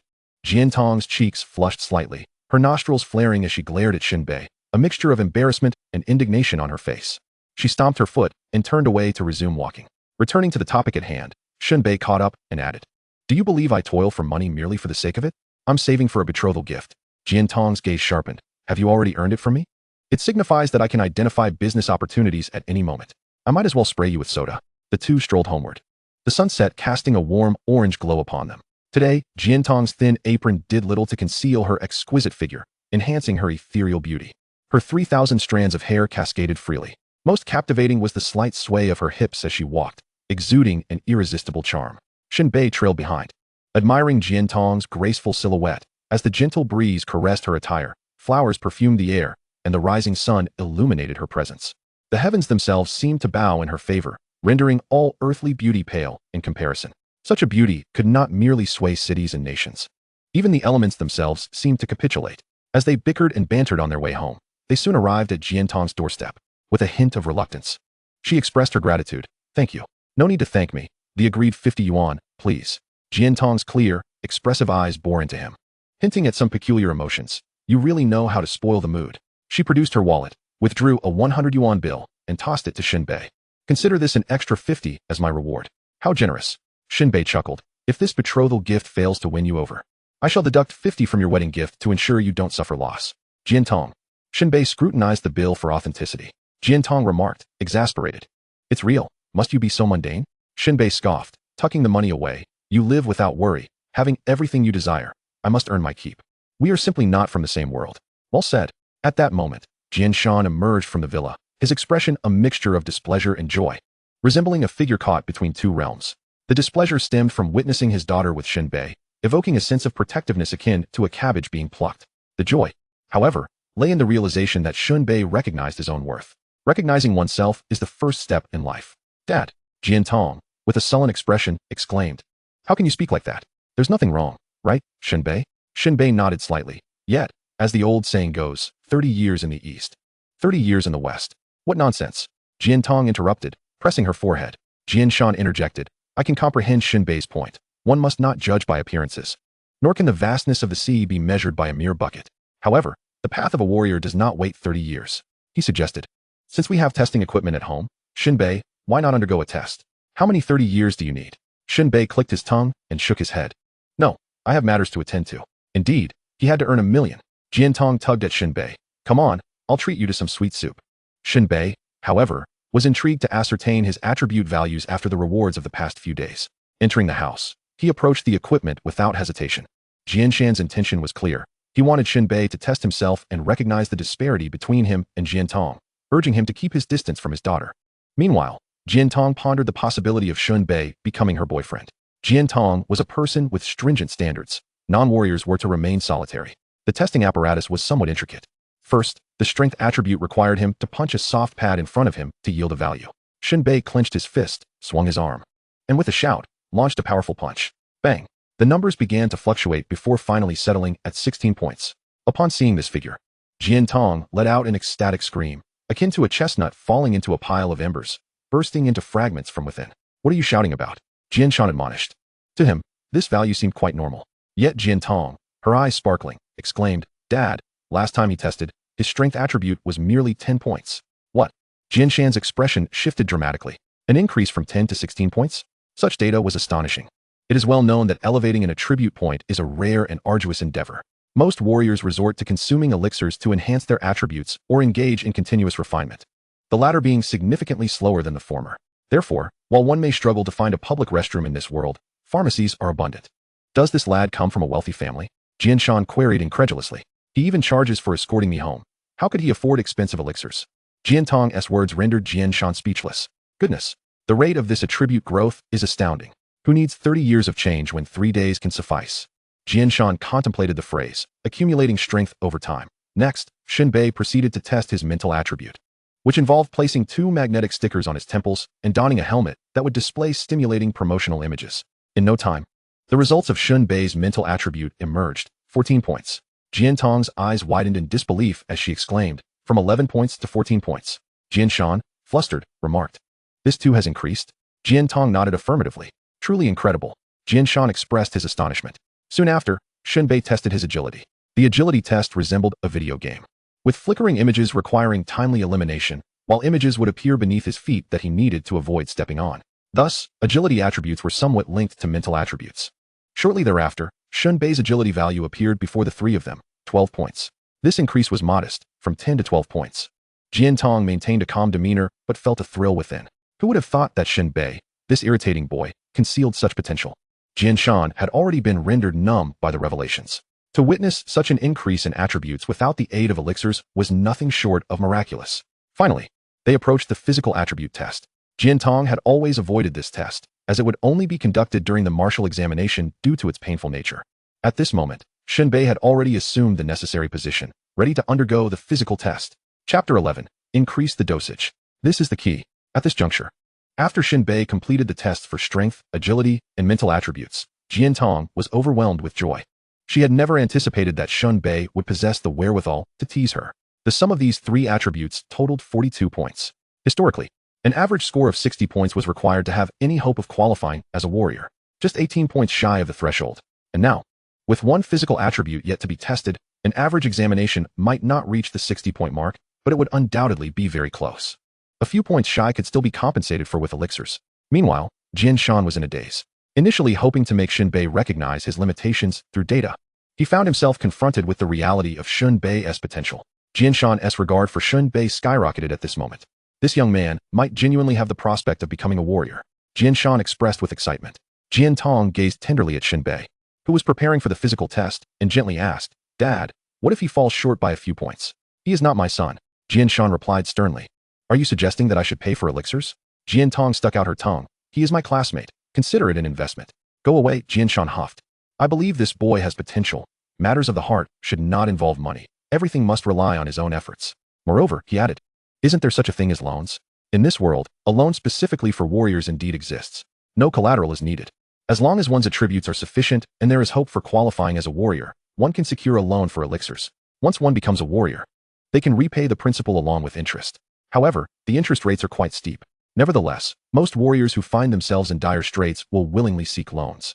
The distinction between being a warrior and an ordinary person is monumental. It parallels the concept of acquiring a mortgage in Blue Star. Having the requisite conditions is essential to attract a partner for marriage. Jiantong hoped that Shen Bei would surpass the 18-point threshold in physical attributes, thus negating the need for loans and meeting the fundamental qualifications to qualify as a warrior. After all, those who resort to loans are not to be trifled with. At this moment, Shen Bei stood before the testing apparatus, took a deep breath, and positioned himself. This test was rather painful. Shen Bei had to lie within the device, where several sanitized hollow needles would emerge from various angles to pierce his skin. The sensation of this process was akin to mosquito bites. Most individuals would feel nothing. However, the subsequent step would be uncomfortable. These needles would release a substance similar to an anesthetic within the skin, progressively increasing the dosage to assess Shen Bei's tolerance. Ultimately, through complex calculations, the physical attribute value would be determined. This was precisely why Jiantong was averse to testing her physical attributes. It was indeed excruciating. Moreover, physical attributes are notoriously unpredictable. Today's assessment reveals that your endurance has improved. The numerical value reflects that. Should your condition falter tomorrow, a single injection could elicit a cry of agony, resulting in a precipitous decline in your attributes. The game thrives on such thrills. Presently, Shen Bei's skin is being delicately pierced by fine needles, as the analgesic agent is gradually infused. Instantly, he feels as if countless ants are gnawing at his entire body. This is still bearable. However, in the next moment, it feels akin to having a toothpick jabbed beneath his toenail and then forcefully kicking it against a wall. "Ah, stop! Stop!" Shen Bei exclaims, and the device automatically withdraws the fine needle. "What torment!" Shen Bei gasps for breath and turns his gaze towards the attribute panel, noting an increase from 11 to 15 points. Jiantong, witnessing this, leaps up in excitement. "Shen Bei, your attributes have surged across the board. Just 3 more points, and you'll be on the verge of passing the martial arts examination." Shen Bei, with an air of elegance and grace, his eyes resembling tranquil pools, states with pride, "A mere 3 points is trivial for me." Jiantong, with her charming yet innocent eyes, chuckles. "Not long ago, you were frowning, and now you've puffed up with self-importance." Shen Bei immediately retorts, "I've said it before, 30 years of east of the river. Be quiet." Jiantong rolls her eyes. "You're still 3 points short." Jianshan nods in agreement. "Those 3 points merely mark the passing line. If this year sees exceptional students, 60 points will be insufficient. 70 or even 75 points will be necessary for security." Shen Bei waves dismissively. "A trivial matter, more than enough." Jiantong cannot tolerate Shen Bei's somewhat arrogant demeanor, fearing it might reflect poorly before her father, and hastily invites him. "Come, I'll take you for some sweet water." Shen Bei's face reddens at the suggestion. Is it that stimulating? His heart races with excitement. It wouldn't be appropriate with her father at home, would it? Quite embarrassing indeed. Yet, to his surprise, Jiantong truly brings him sweet water. Shen Bei smacks his lips, suddenly recalling that this world lacks the notion of sweet water. After a while, with an important task awaiting him tonight, Shen Bei rises to bid farewell. As he departs, Jianshan earnestly advises, "Shen Bei, an increase in attribute points is favorable, but be prepared for potential drawbacks. If necessary, you may need to resort to borrowing to acquire supplementary substances." The emphasis on the word borrowing is palpable, and he trusts Shen Bei will comprehend. Shen Bei nods. Among some students, such phenomena do occur. Initially low attributes that unexpectedly surge one day, only to find themselves unable to increase their points when it matters most, leading to the necessity of spending on enhancements. Shen Bei states, "If I require enhancements, I would appreciate your financial support, father-in-law." "Get lost." Jianshan growls, slamming the door shut. Shen Bei muses, "The most heartless father-in-law indeed. Just wait until you're old. We shall see if I don't remove your oxygen tube." Just as he is about to leave, Jiantong peeks out, playfully tossing a casual remark before shutting the door. Shen Bei scoffs and hurries home, passing by a supermarket. He purchases 2 bottles of water and a syringe from a pharmacy. Upon returning home, he places the mineral water, the mind-altering substance, and the syringe on the table. The liquid has no discernible scent. He wonders about its taste. Shen Bei, somewhat apprehensive, extracts a small amount from the bottle, mixing it into the water, and tentatively sips a bit. His tongue detects no difference from regular water, prompting him to quickly spit it out, a smile then gracing his face. Colorless and tasteless. It surpasses his expectations. Even if martial artists have heightened senses, they likely would not easily detect it. Next, Shen Bei utilizes the syringe to extract the mind-altering substance, injecting it directly into the bottle cap.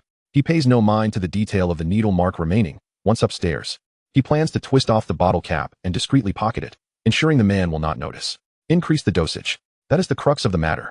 Shen Bei injects all the mind-altering substance into the mixture. If that man is not a criminal, it will merely be a prank. At worst, he could apologize. If he is a criminal, he would have unwittingly stumbled upon a great opportunity. Taking a deep breath, Shen Bei grabs the water bottle and heads out. He ascends the stairs and knocks on the door. "Brother, are you home?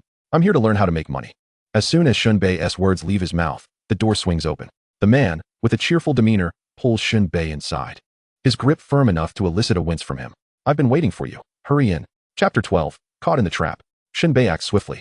Upon entering the room, he immediately twists open the cap of the water bottle with a satisfying crack. "Brother, have some water. Don't turn your nose up at it. As a student, earning money is tough. After you show me the ropes, I'll treat you to some Mao Tai." The man, Yu Wuchang, beams with an ambiguous smile as he accepts the bottle. At such a young age, you understand the ways of the world. Impressive. However, Yu Wuchang glances at Shen Bei's action of placing the cap in his pocket. "Just toss the cap in the trash." Shen Bei, fully prepared for this moment, shakes his head. "Brother, you might not realize, but this cap is worth more than the bottle itself. And by the way, I'll be taking the bottle afterward to sell." Yu Wuchang is momentarily taken aback, his mouth twitching. This lad must be utterly consumed by greed. He must have left money behind when he went out, or he's just a little money-obsessed demon. "Please, have a seat." Yu Wuchang invites with a smile, growing increasingly pleased as he observes Shen Bei's racing heartbeat. Shen Bei sits properly, surveying the room. There are no signs of life. Dust gathers on the windowsill, and the floor is unkempt, with footprints leading to the window. The curtains are only partially drawn. It is not yet dark. The curtains should be fully open. All of this indicates that the man does not intend to reside here long-term and often hides behind the curtains to observe the outside. In that moment, Shen Bei feels that the murderer Gu Changfeng spoke of is right before his eyes.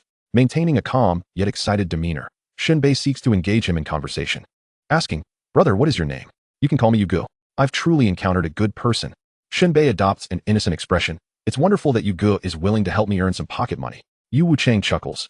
"I enjoy helping others, especially someone your age. So where do we start?" "No rush." Yu Wuchang leans back against the sofa, exuding an imposing presence. "But I must ask. You claim to have parents, yet from what I know, you do not. Why the deception?" Shen Bei responds solemnly. "Yu Gu, this is simply a matter of logic. If I had no parents, would I have sprung forth from a crevice in a rock? My parents live eternally in my heart." This answer causes Yu Wuchang to pause. Intrigued. "Interesting." Yu Wuchang laughs heartily, inquiring, "So, how much do you wish to earn?" "Naturally, the more, the better." The enigmatic Yu Wuchang elongated his tone, continuing, "The money one can earn is finite. Once it exceeds a certain threshold, it will inevitably circulate back in other forms of cost." Shen Bei, in a daze, queried, "Yu Gu, your words are rather profound. Let us simplify." A cruel, inscrutable light filled Yu Wuchang's eyes as he replied, "What I mean is, there are certain sums you ought not to pursue." Shen Bei feigned ignorance. Is there truly money in this world that should remain unearned? Indeed, Yu Wuchang nodded, elaborating. "This is what is referred to as having an improper position of wealth." "How profound!" Shen Bei exclaimed, raising his thumb in admiration. "Yu Gu, your worldly experience is truly remarkable. I shall endeavor to learn from you. My mind is a tad sluggish. Please take a sip of water and speak at your leisure." Yu Wuchang suppressed a cold smile within. "Is it truly that your mind is slow?" he mused. "Otherwise, how could you so casually and unguardedly enter a strangeress abode? Such avarice is a fool's errand." As he shifted forward, he casually seized a bottle of mineral water placed before him. For a fleeting moment, Shen Bei felt as though his heart might cease. In truth, he was overly cautious. Yu Wuchang was wary of many police, foreign martial artists, and other suspicious figures, but had never considered Shen Bei a threat. A mere adolescent, still a student, he bore no grudge against him. Even if thoughts of murder had crossed Yu Wuchang's mind, no action had been taken. Under such circumstances, would a youth dare to scheme against him? Not only Yu Wuchang, but anyone would likely find such a notion laughable. Were everyone to harbor such paranoia, their nerves would have long since frayed. Thus, many of Shen Bei's precautions were ultimately futile. Yu Wuchang, oblivious to these considerations, took a natural sip from the water bottle, draining more than half in a single gulp. Upon witnessing this, Shen Bei's heart surged with joy. He clapped his thigh, exclaiming, "Look at my brilliance. I shall dash downstairs to fetch pen and paper, to document your insights on life for future contemplation and study." With that, Shen Bei hastily departed. Yu Wuchang paid little heed, for he had yet to disclose his methods of earning wealth. This avaricious fellow would surely return. Taking advantage of this interlude, Yu Wuchang turned back to the bedroom. Retrieving a large black bag from beneath the bed, he unlatched it to reveal an array of gleaming and razor-sharp implements. A cruel and fierce smile spread across his face as his eyes glowed with a sinister crimson hue. "Shen Bei, this is the consequence of your ill-placed wealth. You will pay with your life. Meanwhile, I shall procure a fresh, vigorous heart to concoct an elixir, extending my lifespan." At that moment, Shen Bei's scheme had succeeded. He did not return home, but instead sought refuge in a secluded area as he descended the stairs. This exemplified his meticulous nature, primarily driven by the fear that Yu Wuchang might sense the effects of the drug during its incubation period. Once he realized, he would undoubtedly seek revenge on the third floor. For martial artists, doors are as fragile as a delicate snack. They could hardly safeguard Shen Bei's safety. Thus, it was prudent to distance himself, making it impossible for Yu Wuchang to locate him. Such was the wisest course of action. Now, Shen Bei's gaze was intensely fixed on the distant entrance of the corridor, steel pipe gripped firmly in hand. Should Yu Wuchang attempt to flee, he was prepared to act without scruples. A swift strike. Victory was assured.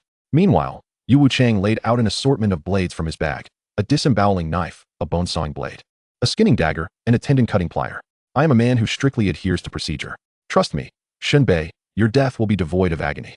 Yu Wuchang cackled with a sinister laugh. As he stood, Yu Wuchang suddenly felt a wave of dizziness wash over him. Shaking his head, he was abruptly struck by a sensation of weakness in his legs, nearly collapsing. In an instant, he recognized something was amiss within his body. An absurdly terrifying realization dawned upon him. The mind-numbing drug. How could that bottle of water?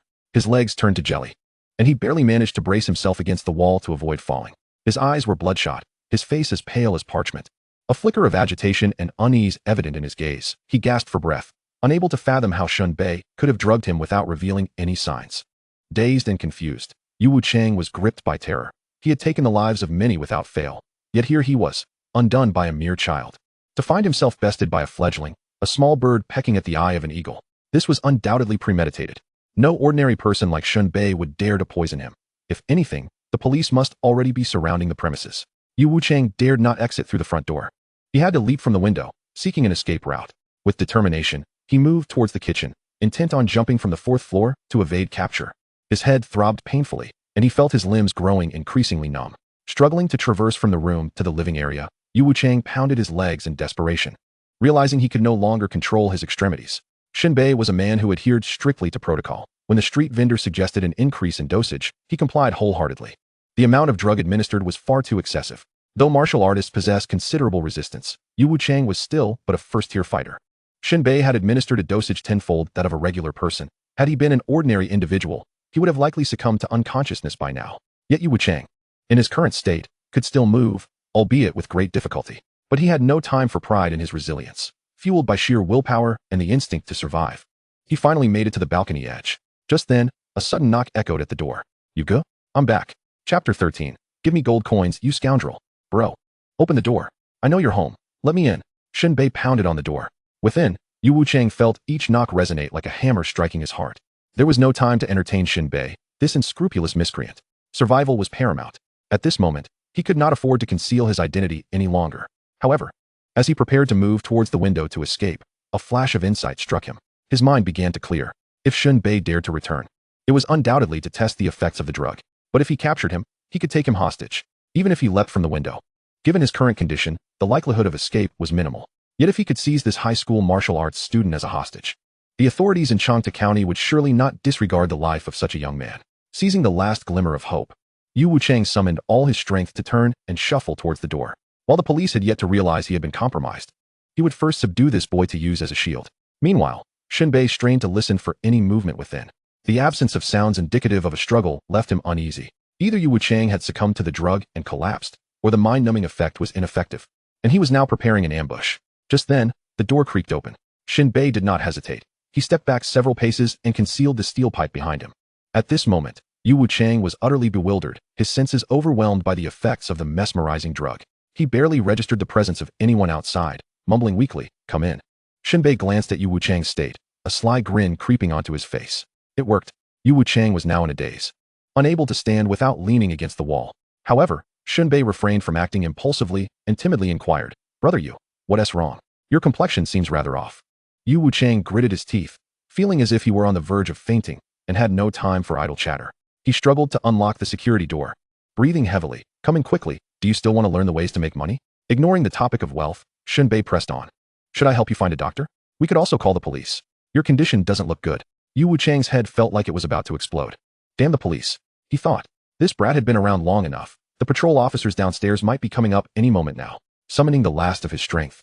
Yu Wuchang disregarded further conversation and reached out to grab Shen Bei. True to his martial prowess, a surge of ferocity coursed through him as his arms swelled, muscles twisting and bulging, faintly resembling the flow of blood beneath his skin. His hands morphed into vicious claws, accompanied by a chilling wind, and in an instant, they were upon Shen Bei, descending like a dark cloud from above.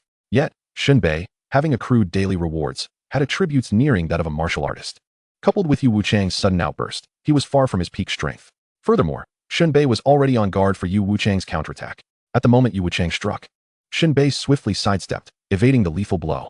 Yu Wuchang's attack missed, and in his dazed state, he stumbled out the door. Shen Bei wasted no time. This guy had just tried to grab him. It was clear he was no good. According to the logic of a decent person, if one were feeling unwell, the first instinct would be to ask Shen Bei for help in calling a doctor. But this fellow had thought only to seize him. If he were a good person, Shen Bei would dare to swallow the steel pipe in his hands whole. At that moment, Shen Bei was thoroughly convinced that all his previous suspicions were indeed true. Without hesitation, he concluded, he was a murderer. He was worth 2 million to him. There was no reason to be polite with such a monetary treasure. With his right hand, which was hidden behind his back, he swiftly swung the steel pipe towards Yu Wuchang's head. Bang! The impact was so forceful that it sent a tingling sensation through Shen Bei's palm, yet Yu Wuchang's skull remained unscathed. Shen Bei was left dumbfounded. Is this what a martial artist is? Incredibly tough. Now, as Yu Wuchang lay on the ground, his demeanor was cold and deadly. The oppressive atmosphere around him akin to a biting cold wind, rendering the air itself nearly suffocating. You little brat. You dare to scheme against me. Now I offer you a chance. Quickly help me inside, or I will kill you. Shen Bei maintained a stern expression, sneering, your tongue is quite strong. You won't beg for mercy, will you? Ignoring Yu Wuchang's threats, Shen Bei was undeterred, raising the steel pipe once more and bringing it down with ferocity. Akin to beating a drowning rat. You better drop some gold coins, you bastard. Seeing that Shen Bei was not intimidated, Yu Wuchang's eyes widened in disbelief. Filled with unparalleled shock and terror, it dawned on him that this guy was merely acting. His previous performance had been a ruse to lull him into a false sense of security. A martial artist reduced to a mere dog beneath the blows of an ordinary person. What a humiliation. At the moment the steel pipe descended, Yu Wuchang thrust his head forward, exposing himself for Shen Bei to strike him. He secretly forced his right hand to rise, preparing to seize the pipe and disarm him. An unarmed, ordinary person approaching him was tantamount to courting death. Under normal circumstances, he would have kicked Shen Bei dead before the pipe could even hit him. But now, he was utterly drained, barely able to maintain a half-kneeling position, a testament to his formidable willpower. Yu Wuchang anticipated that Shen Bei would inevitably succumb. After all, he was just a mere novice. Little did he know, Shen Bei was not one to play by the rules. The more Yu Wuchang presented himself for a strike, the less inclined Shen Bei was to oblige. Instead, he swung the pipe towards Yu Wuchang's arm. With a resounding crack, the blow landed on his opponent's limb, echoing as if it had struck solid concrete, causing the pipe to rebound back. In that instant, although Shen Bei was still unaware of the true terror of martial artists, he recognized the immense strength of his opponent's physique. These thoughts flashed by, but Shen Bei was relentless, pouring all his effort into another strike. The pain from the 2 blows had slightly roused Yu Wuchang from his stupor. The realization that he had been outmaneuvered by a greedy fool ignited a fire within him, prompting him to bite down on his tongue in frustration.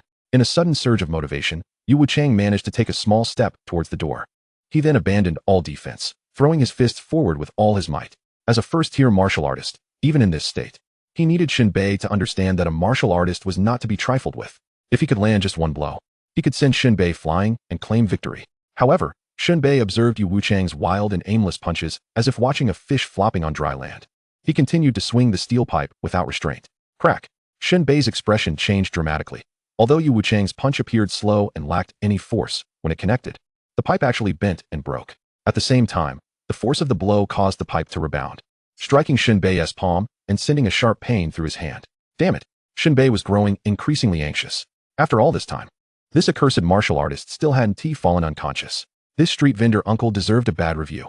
He must have skimped on the dosage. Shen Bei disregarded everything, picking up the remaining half of the pipe, and like a nimble leopard cat, seized the moment to deliver a stunning blow.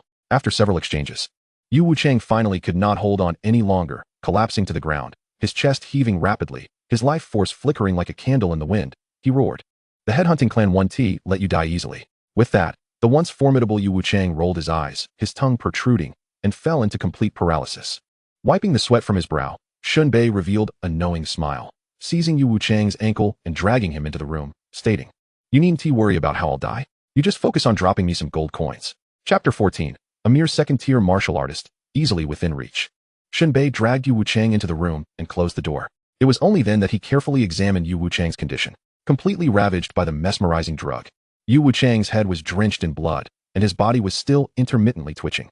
Shen Bei took a moment to catch his breath, becoming acutely aware of the martial artist's formidable strength. Just the recent bout of beating would have been enough to kill an ordinary person 18 times over. Yet Yu Wuchang still remained alive.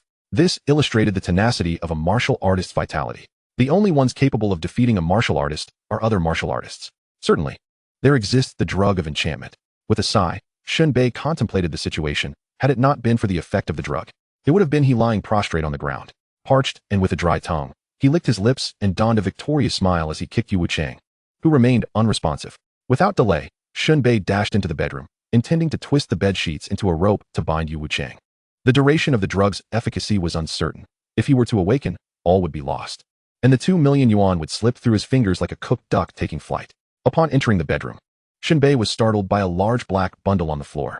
Various surgical knives? His expression darkened, and veins throbbed on his forehead. This fellow appeared to be well prepared to deal with him, with a piercing gaze and a faint chill emanating from him. Shen Bei was relieved that he had acted preemptively. He then tore the bed sheets and hurried back to the living room to commence binding Yu Wuchang. The technique employed was surprisingly adept, resulting in a binding reminiscent of a tortoise shell. Self-taught? Shen Bei was momentarily taken aback. Though somewhat unsightly, it proved effective. However, he was concerned that this binding might lack the necessary security and strength. He turned back home, retrieved a bundle of iron wire from the toolbox, and meticulously secured Yu Wuchang like a zongzi, twisting the wire tightly with pliers. Finally, Shen Bei felt a sense of relief, chuckling to himself, "If you can escape from this, you truly are remarkable." With limbs restrained and no room to exert force, wrapped in several layers, and encased in iron wire, if he managed to break free, it would indeed be the act of a superhuman. Next came the moment of harvest. Shen Bei began rummaging through the room, eventually discovering a backpack beneath the bed. Upon opening it, he found it filled with cash, approximately 200,000 yuan, a windfall. Unable to contain his excitement, Shen Bei laughed aloud. "It's all mine now." He continued to uncover various jars and bottles, totaling 6 in number.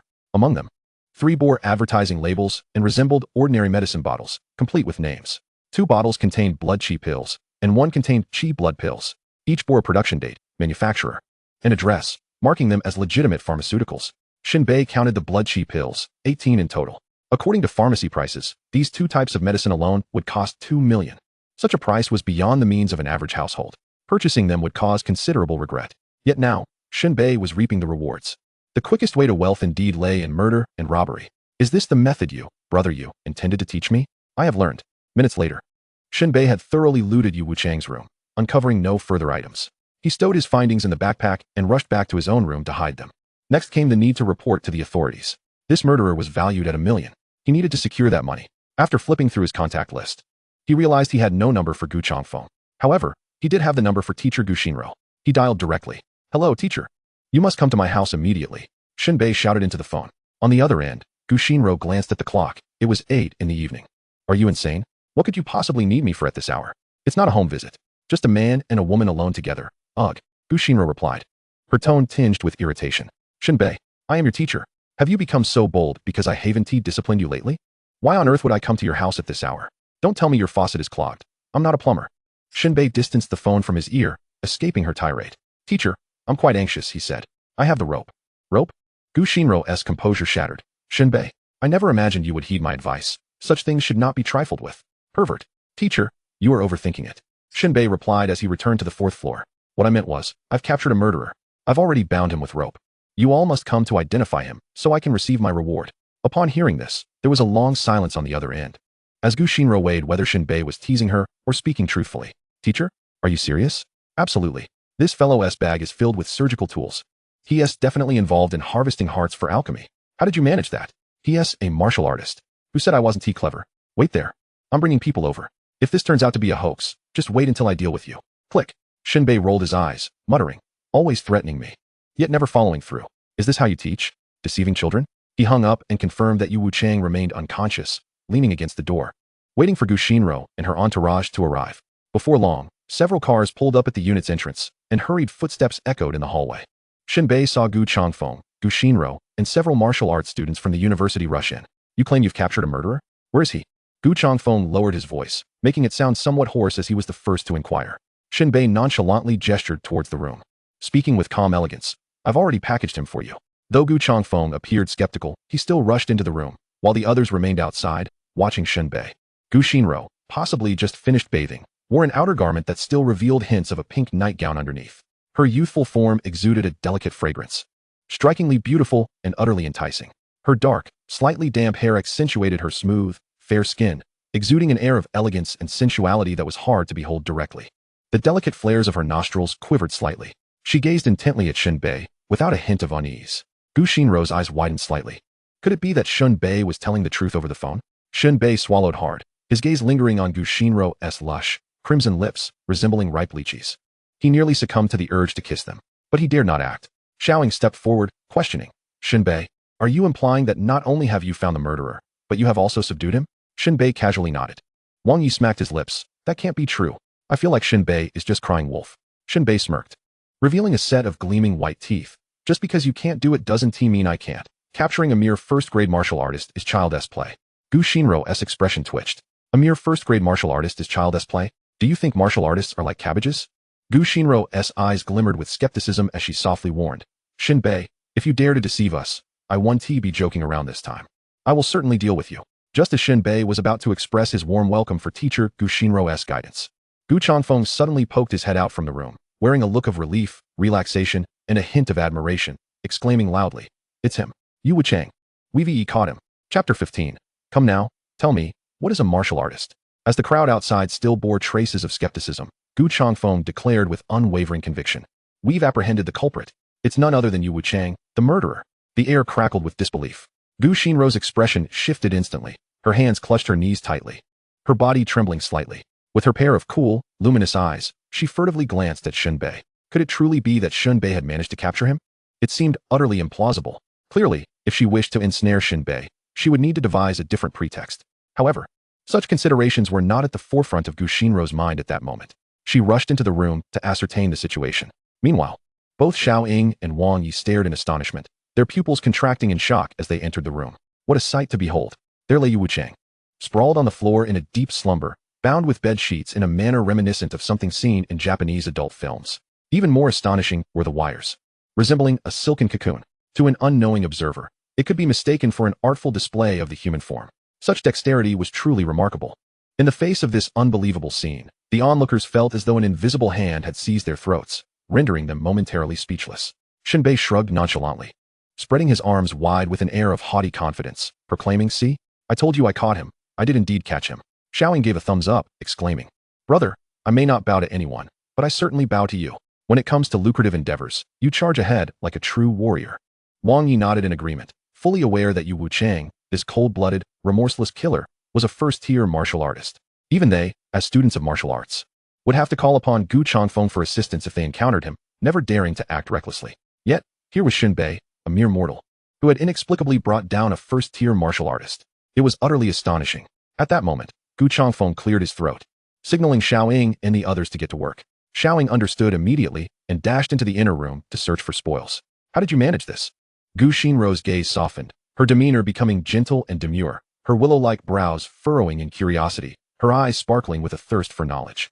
Shen Bei maintained an air of mystery, replying, Once we return to my home, I will report in detail to the teacher. Gu Changfeng interjected mercilessly, It was a sedative. This fellow drugged Yu Wuchang. Gu Xinro's eyes widened in realization, her crescent moon-shaped eyes sparkling with amusement as she covered her mouth and chuckled softly. So that's how it is. Truly worthy of being my student. You're quite clever.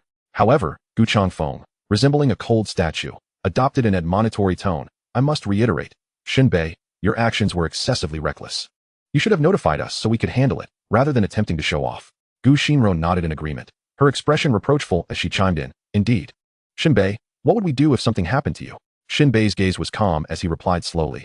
Wasn't I just aiming for the 100,000 reward? Gu Xinro playfully pinched his ear with her soft hand, her breath like a fragrant whisper against his ear. Money, money, money. All you think about is money. In my eyes, if you can improve your grades in the humanities by even 1 point, it is worth more than any sum of money. You must understand. Gu Xinro continued her lengthy admonition, but Shen Bei hardly absorbed any of it. Soon, Xiao Ying and the others returned to Gu Changfeng's side.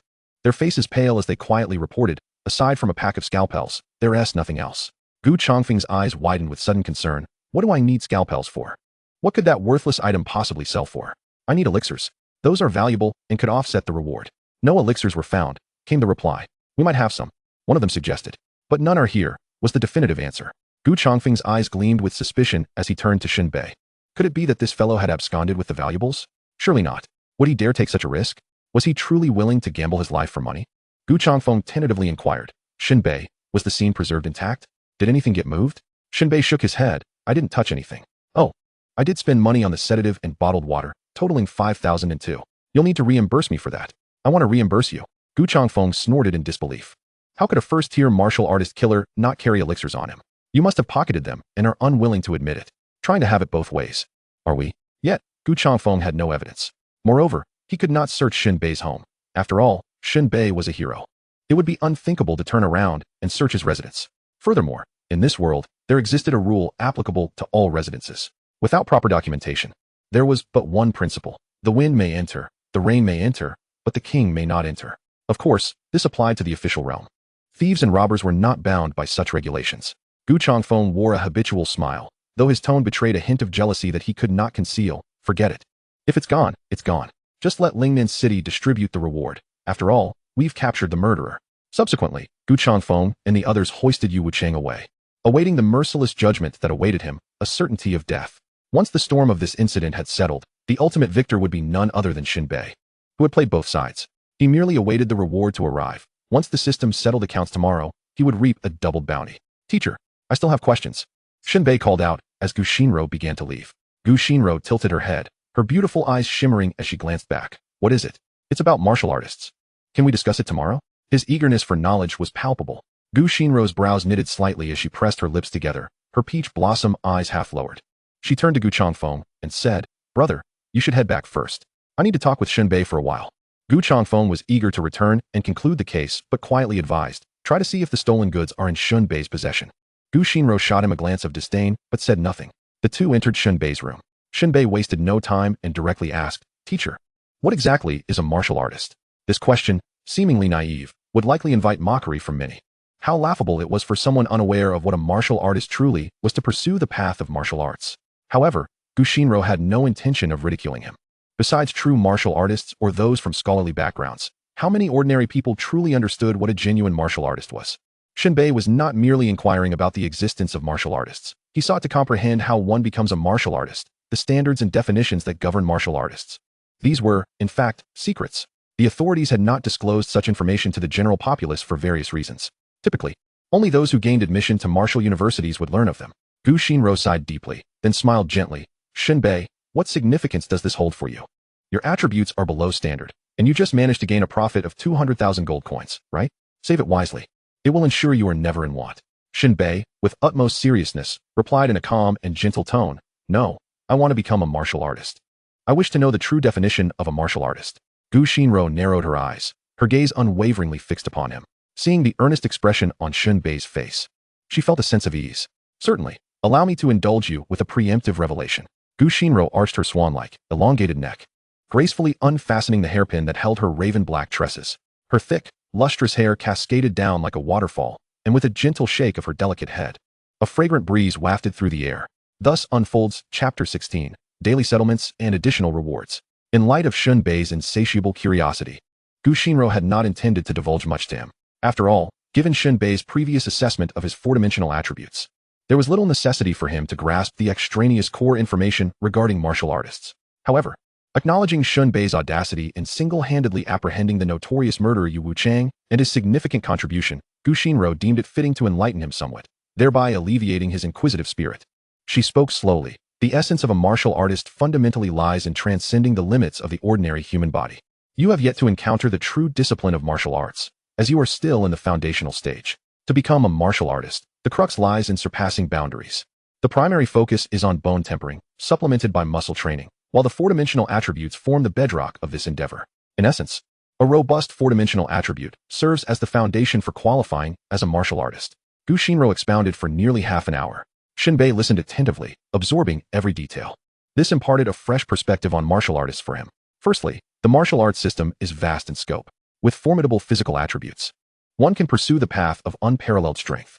Exceptional power attributes denote a human-like behemoth, while superior mental acuity allows for the mastery of arcane techniques. Notably, outstanding agility translates to unpredictability in combat. Although the four-dimensional attributes serve as the foundation, the act of breaking through to become a martial artist is far from a trivial affair. During the breakthrough, one's vital energy undergoes a dramatic transformation, boiling violently in the quest to transcend limits. In such circumstances, without guidance or protection, the perils are immense. Ruptured blood vessels and bodily harm are merely the lesser consequences, with some succumbing to immediate death. Each year, numerous ordinary individuals risk their lives in pursuit of martial prowess, often meeting untimely ends. Thus, breakthroughs must occur within the confines of a martial arts academy, under the vigilant watch of fourth-tier martial artists. Should the timing be inappropriate, they will intervene to suppress any explosive energy surges, preventing fatalities. Of course, as Gu Shinro elucidated, not everyone is afforded the protection of fourth-tier martial artists. Many seasoned practitioners rely solely on themselves. As long as one achieves a successful breakthrough at once, there is no inherent danger. Many prodigies require no guardians, as they succeed on their first attempt. However, contemporary individuals are somewhat more delicate, more humanized in their sensibilities. Moreover, to fulfill the conditions of becoming a martial artist, an additional catalyst is necessary, a martial art technique. A technique that aligns with one's attributes. Such techniques cannot be casually disseminated. They are exclusive to martial arts academies. While there exist obscure techniques practiced by reclusive martial artists dwelling in the shadows, they remain largely inaccessible. At this juncture, Shen Bei pondered for a moment. His four-dimensional attributes were undoubtedly sound. With time, they would surely ascend. As for the breakthrough, he considered himself a prodigy, confident that he would not require the oversight of advanced martial artists. After all, he had already subdued Yu Wuchang. Surely, that marked him as a genius. And regarding the system, Shen Bei mused, my achievements today are solely the fruits of my relentless effort. The system merely embellishes my endeavors. Tomorrow, he would allocate more points. What he lacked to qualify as a martial artist was indeed a technique. This was a challenging prospect, yet Shen Bei felt no urgency. He believed that a path would reveal itself in due time. Alternatively, he could wait until he was admitted to the martial arts academy to make his breakthrough. At that moment, Gu Shinro rose languidly, stretching her limbs. As she stood, her voluptuous figure swayed enticingly, and her long, translucent legs emerged from beneath the hem of her light green nightgown. Her calves bore no trace of excess flesh, smooth and delicate, radiant in their fairness, nearly blinding Shen Bei with their allure. Well then, if there's nothing further, I shall take my leave, she declared. Shen Bei swallowed hard, feeling a surge of warmth, and said, which teacher? I feel a bit apprehensive. Could you perhaps accompany me? Gu Shinro paused, letting out a light chuckle. Do not feign fear. You dare to confront martial artists, yet you fear now? I'm worried about reprisals from Yu Wuchang's accomplices, he retorted. Accomplices? I doubt that. Gu Shinro dismissed his concerns before turning to depart. Hey, Shen Bei called out as he stood. Gu Shinro, with a flirtatious flick of her wrist, tousled her silky hair, exuding an air of elegant maturity. With a playful smile, she remarked, if you have something to say, do so quickly. Shen Bei responded, why must you speak so harshly? Such a scene is wasted on such brusqueness. He cleared his throat.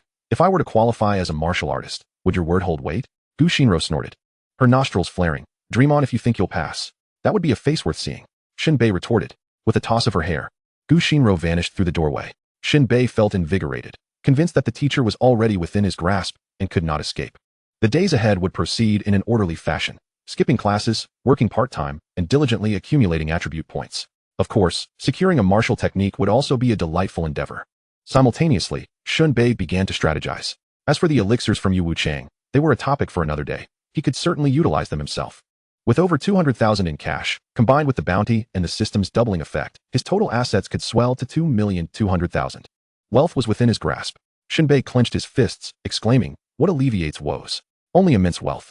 Initially, Shen Bei had contemplated purchasing a new apartment to escape his current neighborhood. However, upon reflection, he realized he would inevitably attend the martial arts academy. It would be wiser to save for an off-campus residence in Lingnan City. Yet, this realization dampened his spirits. The city's housing prices were not nearly as forgiving as those in Changde County. Starting prices would surely be around 80 to 100,000, leaving him with little to spare. He needed to earn more. Sighing, Shen Bei recognized that wealth was an insatiable quest, never truly sufficient and endlessly expendable. The following day, as Shen Bei rose from slumber, The daily panel settlement information materialized before him. Yesterday's settlement rewards are as follows. Completed escort mission, received money 50. Jiantong's favorability 20. Completed bounty mission, received money 1 million, strength 1, agility 1, spirit 1, physique 1, poison resistance 10. Upon reviewing the information, Shen Bei was momentarily taken aback. Jiantong's favorability had increased? This system truly excelled in clarity and simplicity. Kudos to that. Furthermore, the bounty mission not only yielded a handsome reward, but also granted an impressive 4-dimensional attribute boost, not to mention the unexpected enhancement in poison resistance. Reflecting on the circumstances, it was only reasonable to earn such attribute augmentations. The trial had tested his mental fortitude, while his physical strength had been evaluated through combat. Dodging Yu Wuchang's assaults had honed his agility, and the repeated ascents and descents of stairs mirrored laborious tasks, naturally boosting his physique. The fortuitous increase in poison resistance was a delightful surprise. It must be the effect of the experimental enchanting potion, enhancing attributes with just a lick. What a loss, Shen Bei exclaimed. I should have consumed the entire potion. I would have gained 100 resistance to toxins. However, upon reflection, he felt fortunate that he had not downed it entirely. Otherwise, he would undoubtedly have succumbed to slumber on the floor. Meanwhile, upstairs, Yu Wuchang had also contemplated ending his own life the previous night and would surely come downstairs in search of him. That scene would not have been pleasant. At this moment, Shen Bei opened his mobile banking app to check his balance. A staggering 2 million. He steadied his gaze, overwhelmed by the dizzying numbers. After freshening up, Shen Bei set off for school. Upon arriving, he was met with a tremendous surprise from Jiantong. Chapter 17. Unable to contain himself. As Shen Bei settled into his seat in the classroom, Jiantong mysteriously opened her backpack, saying, "Come, let me show you something wonderful." A storm of thoughts surged through Shen Bei's mind.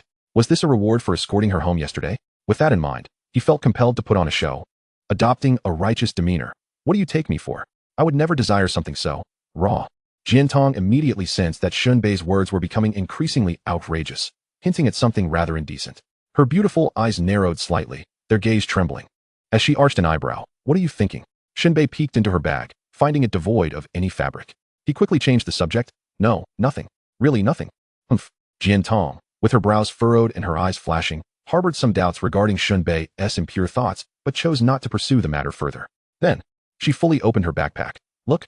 Shen Bei leaned in to take a look and gasped, "My goodness, where did you get these?" Inside the bag were several books on martial arts techniques, basic cultivation methods, 8 postures of standing meditation, and cold weapon appreciation. These were essential texts for aspiring warriors.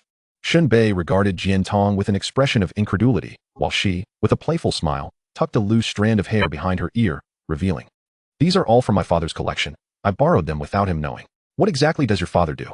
Shen Bei blurted out. Jiantong's brow furrowed deeper. "Who is your father-in-law? Can you please refrain from calling him that?" All right, then what should I call him?" Shen Bei pondered for a moment before asking, "So, what does our dad do? Come on, hurry up and answer the question."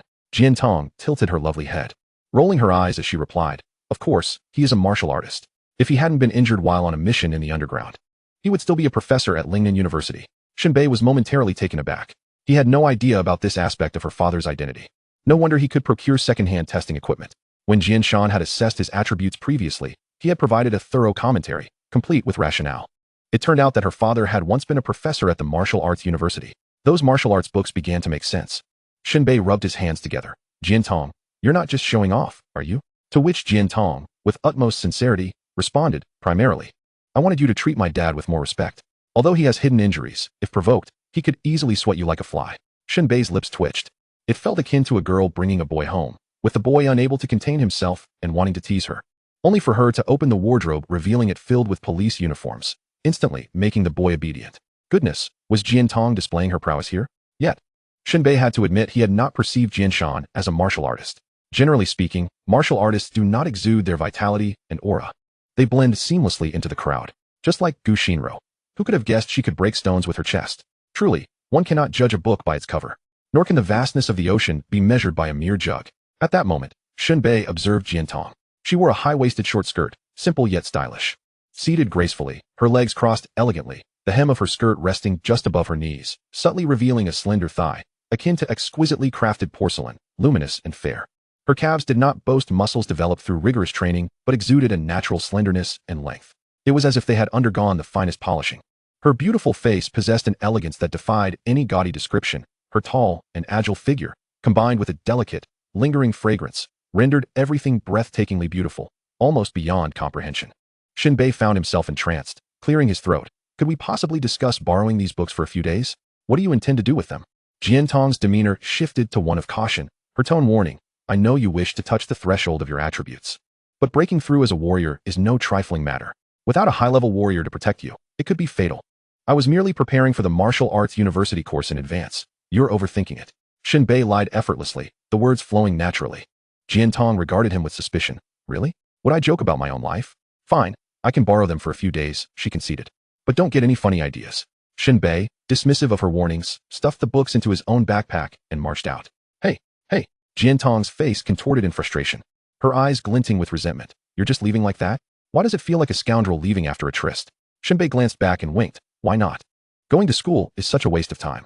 Jiantong nearly choked in disbelief, exasperatedly pressing her forehead. Are you that desperate for money that you must work? Come, sit down. I'll pay you to be by my side and study, all right? Shen Bei shook his head resolutely. What a joke. The escorting task from yesterday merely increased his favorability. Not a single attribute was gained. This was a clear indication that tasks involving mere walking or standing would not yield any attribute points. He needed to contribute labor, at the very least. Romantic entanglements would hinder his performance. After stating this, he left. Jiantong stood there, flabbergasted, pointing at herself. Romantic entanglements? Oh, Shen Bei. Who was it that just called my father-in-law? Heartless creature. Jiantong's face was etched with longing and grievance. As Shen Bei exited the classroom, he spotted Gushinro approaching with her textbooks. Today, she wore a pair of white canvas shoes, revealing a segment of her slender, snow-white calves above her ankles. Her youthful skin glowing even more radiant under the setting sun. Her footsteps were light and resolute, each step radiating determination and resilience. Her eyes sparkled with a cerulean light, resembling an unfathomable lake, yet brimming with unshed tears. Those glistening eyes, like stars captured within, held tears reflecting endless sorrow, akin to pearls of clarity. Her skirt danced lightly in the wind, the white garment billowing, subtly revealing her tall silhouette. Shen Bei caught a glimpse, then another, and yet another, as he found himself ensnared by Gushinro's beauty once more. When he regained his senses, she had already reached him.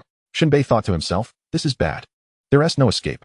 Indeed, Gushinro reached out and twisted Shen Bei's ear, asking, What's this?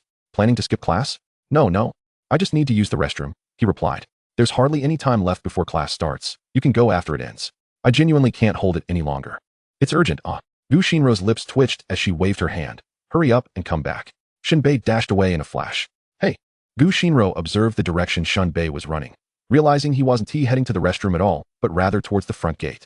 Her eyes widened in disbelief. Her fair complexion contorted with anger. Shen Bei, I swear I'll deal with you sooner or later, you rascal. Chapter 18. Can studying medicine truly save lives? After slipping out of the campus, Shen Bei first returned home to stow away Jiantong's surprise gift in a drawer. There was no need to worry about theft. There was hardly anything worth stealing in this neighborhood. Even if one were to ransack 100 homes, it wouldn't compare to the value of a single mansion owned by the affluent. Curiously, this community had a surprising scarcity of rodents, which was a rather sad state of affairs. In the labor market, Shen Bei engaged in his usual routine of looking for work. As a child with a sound mind, he viewed studying as a hindrance to his future. Pursuing education was simply not a viable option. The people in the labor market spoke pleasantly, and he found it delightful to be there. At that moment, several laborers were joking and boasting, which added a touch of amusement to the day. I had a dream yesterday where I was rolling in wealth. Cut it out. Don't go making a mockery of the dream world. Laughter erupted among the workers, and Shen Bei joined in their merriment. As night fell, Shen Bei accepted 3 jobs. The first involved digging tree pits for planting, earning him 40 yuan. However, this task proved to be quite a scam. It was paid by the piece, with 20 yuan for each acceptable pit. While the rate seemed fair, the unfortunate reality was that a crew of laborers arrived with the boss, and before they had dug a few pits, a cart passed by carrying a digger. The speed of that machine was incomparable to human labor. Just as Shen Bei had completed 2 pits, the excavator had finished the job entirely. Frustrated, the laborers spat at the driver. The second job, however, was quite decent. It involved clearing a chemical factory's drainage system, which had been blocked by tree branches and plastic bags after recent rains. The workers in the labor market were too afraid to take it on, fearing danger. But Shen Bei's eyes lit up at the opportunity. This was a prime chance to activate his anti-toxicity attribute. He boldly accepted the job, negotiating the pay from 300 to 500 yuan. Upon arrival at the chemical factory, they provided him with protective gear and masks, arming him thoroughly. Logically, there should be no issue entering the drainage system, though the dimly lit environment posed the risk of snagging on sharp objects that could tear his protective suit, potentially leading to peril. Shen Bei proceeded cautiously, and after clearing the drainage, he emerged unscathed. The third job was even more bizarre. Shen Bei felt it was unlikely to activate the daily settlement panel. It was at a mental health facility, where a performance was to be held featuring patients as the performers. They lacked an audience and sought to hire a few people from the labor market to attend as spectators. Shen Bei thought the director of the facility must be a bit unhinged himself, who organizes performances with mental patients. Shouldn't the audience be the ones considered unstable? Nevertheless, the pay was reasonable, 50 yuan for merely sitting and watching. Initially, Shen Bei hesitated, but, with the night drawing to a close, he figured a little extra cash was better than none. However, he soon found himself in a predicament. The first act from the mental patient performers left Shen Bei utterly dumbfounded. One patient earnestly declared, "I personally believe that spaghetti should be mixed with 45 concrete because the length of the screw will directly affect the torque of the excavator. When you strike it, a massive amount of high-energy protein, commonly known as UFOs, will be produced, severely impacting economic development and even causing nuclear contamination in the entire Pacific and the charger." Moreover, according to the Pythagorean theorem, it's easy to conclude that artificially raised Higashido eagle chickens can capture wild trigonometric functions. Therefore, regardless of whether Qin Shi Huang's cross-section is radioactive or whether Trump's exponent contains sediment, it does not affect the convergence of Walmart and Veckan in Antarctica. Shen Bei was left astounded. Incredible. What a wild imagination. I can't keep up. After enduring such mental torment and absurdity, Shen Bei felt that this was the hardest earned 50 yuan he had ever made. Nevertheless, he eagerly anticipated what the settlement panel would reveal the next day. That evening, Shen Bei refrained from delivering takeout. Instead, he delved into the books borrowed from Jiantong. Several volumes lay on the table. Shen Bei rubbed his hands together, not rushing to flip through them haphazardly. Rather, he picked up Fundamental Cultivation Methods.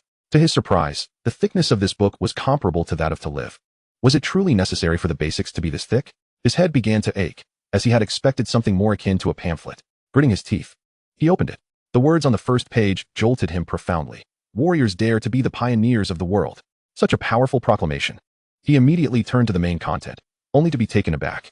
It was a detailed diagram of the human skeletal system, followed by illustrations of muscles, meridians, and internal organs. Surely this was a forgery? It felt more like a medical textbook. Shen Bei scratched his nose, pondering, can studying medicine truly save lives? Yet, the subsequent content began to delve into the essence of martial cultivation. For instance, it discussed individuals with notably strong physical attributes. First and second-tier warriors could refine their limb bones. A first-tier warrior could refine either the upper or lower limb bones, just different focuses.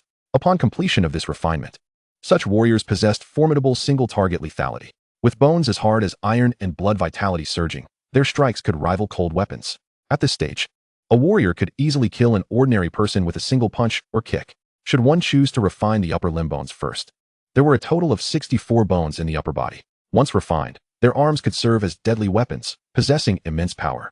Upon completing the upper limb refinement and reaching the requisite vitality, one could break through to the second tier and begin refining the 62 bones of the lower limbs. Likewise, those who opted to refine their lower limb bones first would transition to upper limb refinement after reaching the second tier. At this moment, Shen Bei gained a fresh perspective on Yu Wuchang.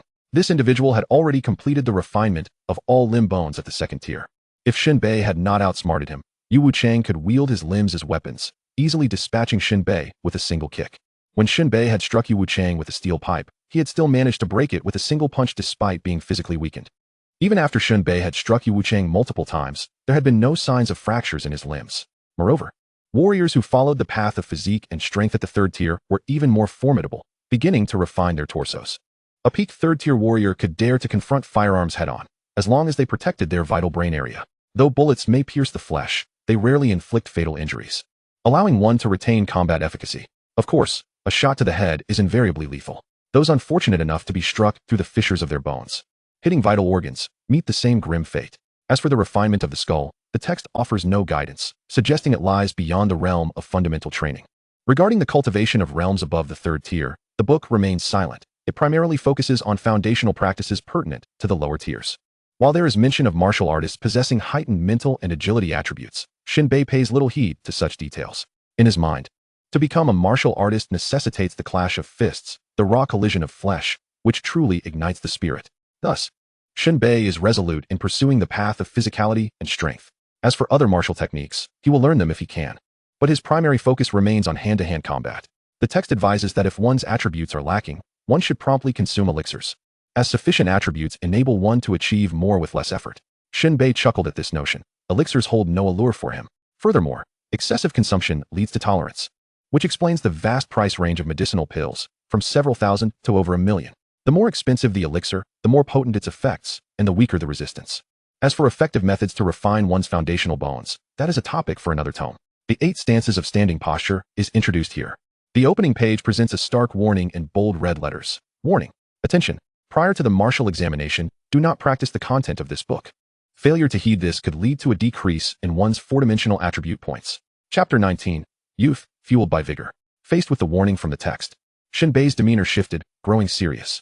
This revelation was unexpected. The cultivation of martial arts could indeed lead to a decline in attribute values? How alarming. Upon reflection, if this were true, one must refrain from arbitrary practice before the martial examination. The 4-dimensional attributes that should secure admission to the martial university would be jeopardized, rendering the prospect of attending hopeless. Shen Bei furrowed his brow, contemplating the implications. This was undoubtedly a critical point for other students. Yet it seemed to pose no adverse effects for him. He mused to himself that his attributes were akin to a gift. He merely needed to activate the daily settlement panel through labor. With ample time before the martial examination, he could easily recover. With this thought, Shen Bei's restless heart began to race. He promptly turned to the remaining pages of 8 stances of standing posture. The text provides a detailed explanation of why one must not cultivate martial breakthroughs before the examination. After a thorough reading, he grasped the concept. Breaking through as a martial artist necessitates the refinement of vital energy and blood, which depletes attribute points. After all, the conservation of energy still holds some validity in this world. Progress requires expenditure, and the source of that expenditure lies in attribute points. These points do not materialize from thin air.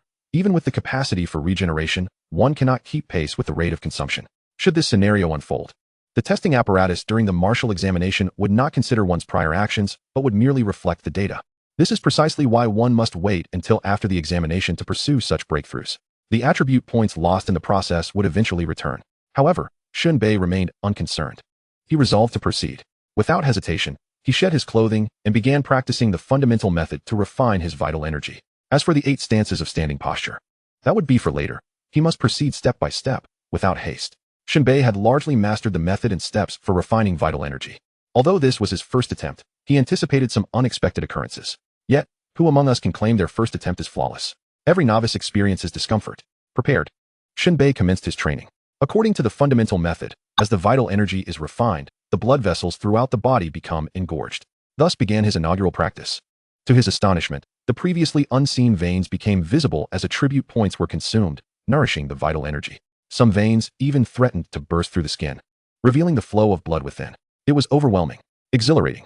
This was indeed his first time. Such responses were normal. Gradually, he acclimated to the sensation. He breathed deeply, continually correcting his technique, summarizing methods to avoid unnecessary detours in his training. Naturally, there were moments of fear, especially as the vital energy approached his temples. His heart raced in his chest. Should it rupture, his brain could very well explode. It is no wonder that a 4th-tier martial artist is required to assist during such breakthroughs. One misstep could prove exceedingly perilous. Thankfully, the fundamental method for refining vital energy follows a fixed pattern.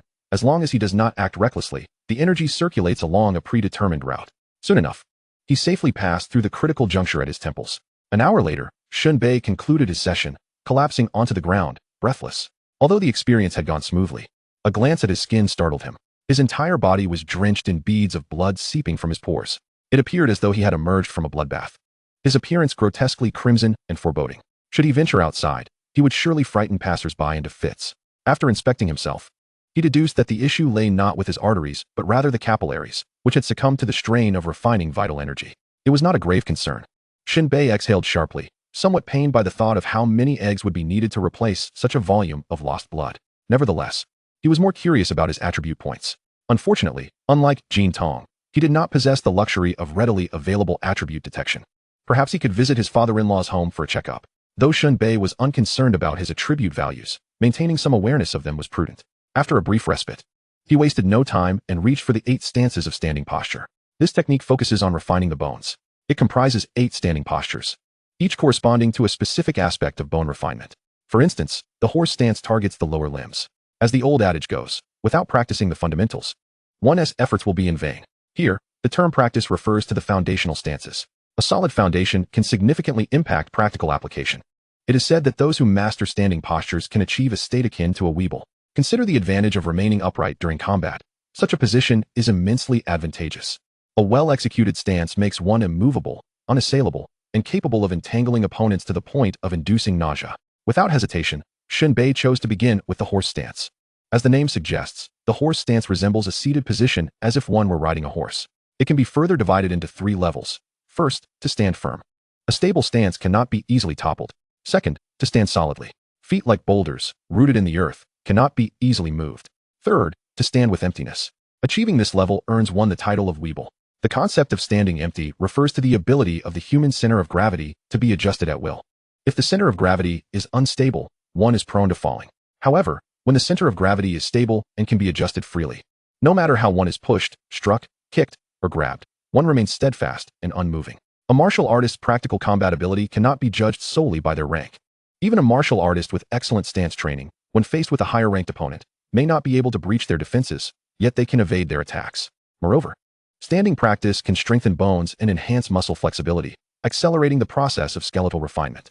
The combination of stance training with fundamental cultivation methods yields remarkable results, albeit at a staggering cost to attribute values. Fortunately, Shen Bei is not lacking in attribute values. The Emperor of Labor. The term attribute liver maniac aptly describes Shen Bei. With unwavering confidence, Shen Bei promptly commenced his training in the horse stance. He initially believed this practice to be deceptively simple. Yet, within mere minutes, beads of sweat as large as soybeans began to roll down his forehead, splattering onto the floor. His legs felt as weak as noodles, trembling uncontrollably like a vibrating sieve.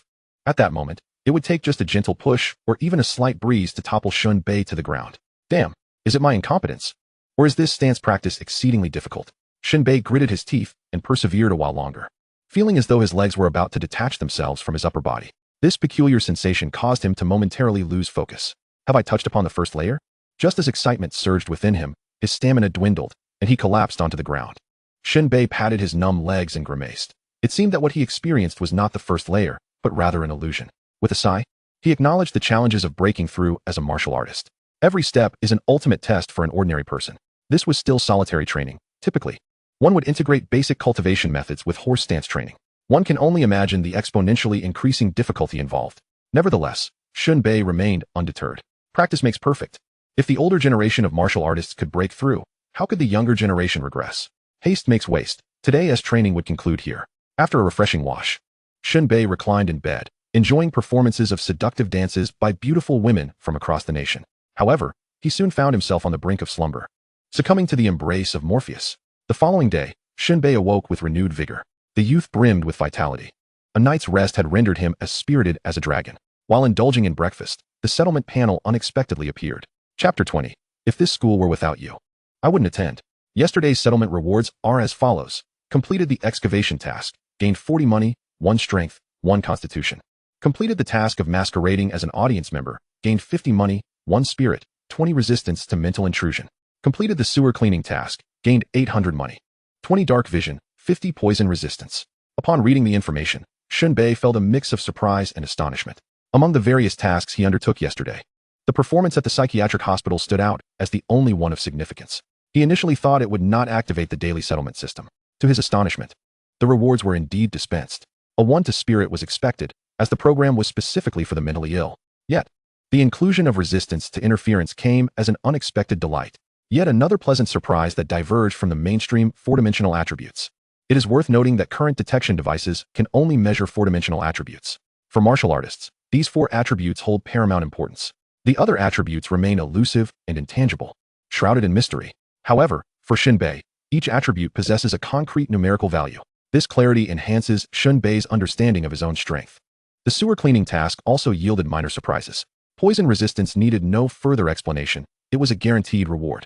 The other reward, an enhancement to vision, particularly dark vision, was logical given the dim conditions of the chemical factory's sewer. Despite its peculiarity, this reward was entirely rational. Shen Bei nodded in satisfaction, recognizing this as the fruit of his labor. As long as he did not rest on his laurels, every endeavor would yield a sense of accomplishment. After finishing breakfast, Shen Bei hurriedly made his way to school, clocking in before promptly skipping class. Jian Tong, spotting Shen Bei's retreating figure, shouted from afar, "Hey, give me back my book." Without turning around, Shen Bei waved his hand dismissively. "We're out of toilet paper at home." Jian Tong was infuriated, shooting him a fierce glare. At that moment, Gu Xinro had just started her shift, pouting in annoyance and muttering, "This guy skipped class again?" "Yeah," Jian Tong sniffled. "He even wants to use my book as toilet paper." Gu Xinro bit her lip. "Don't worry, if he dares, the teacher will handle him for you. We'll take him down together." Gu Xinro and Jian Tong exchanged knowing glances. each sporting a smile of sisterly solidarity.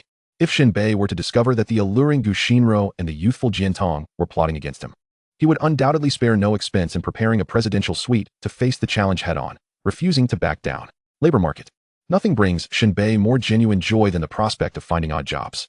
While others work merely to fill their stomachs, Shen Bei labors to fulfill his ideals. The differing objectives have also shaped Shen Bei's distinct temperament. Standing amidst a crowd devoid of promotion prospects, he stands out like a crane among a flock of chickens.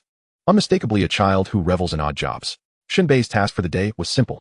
He would work in the morning, regardless of whether he secured a job. He planned to return to school in the afternoon, intending to visit the specialized martial arts building. This building is essentially a gymnasium. Previously, Shen Bei had little hope of pursuing martial arts and lacked motivation to visit, but now it was time to observe the elite students of the first high school. Time flew by. In the morning, Shen Bei took on 2 jobs. One involved substituting on the factory assembly line for 2 hours. This assembly line primarily produced electronic boards.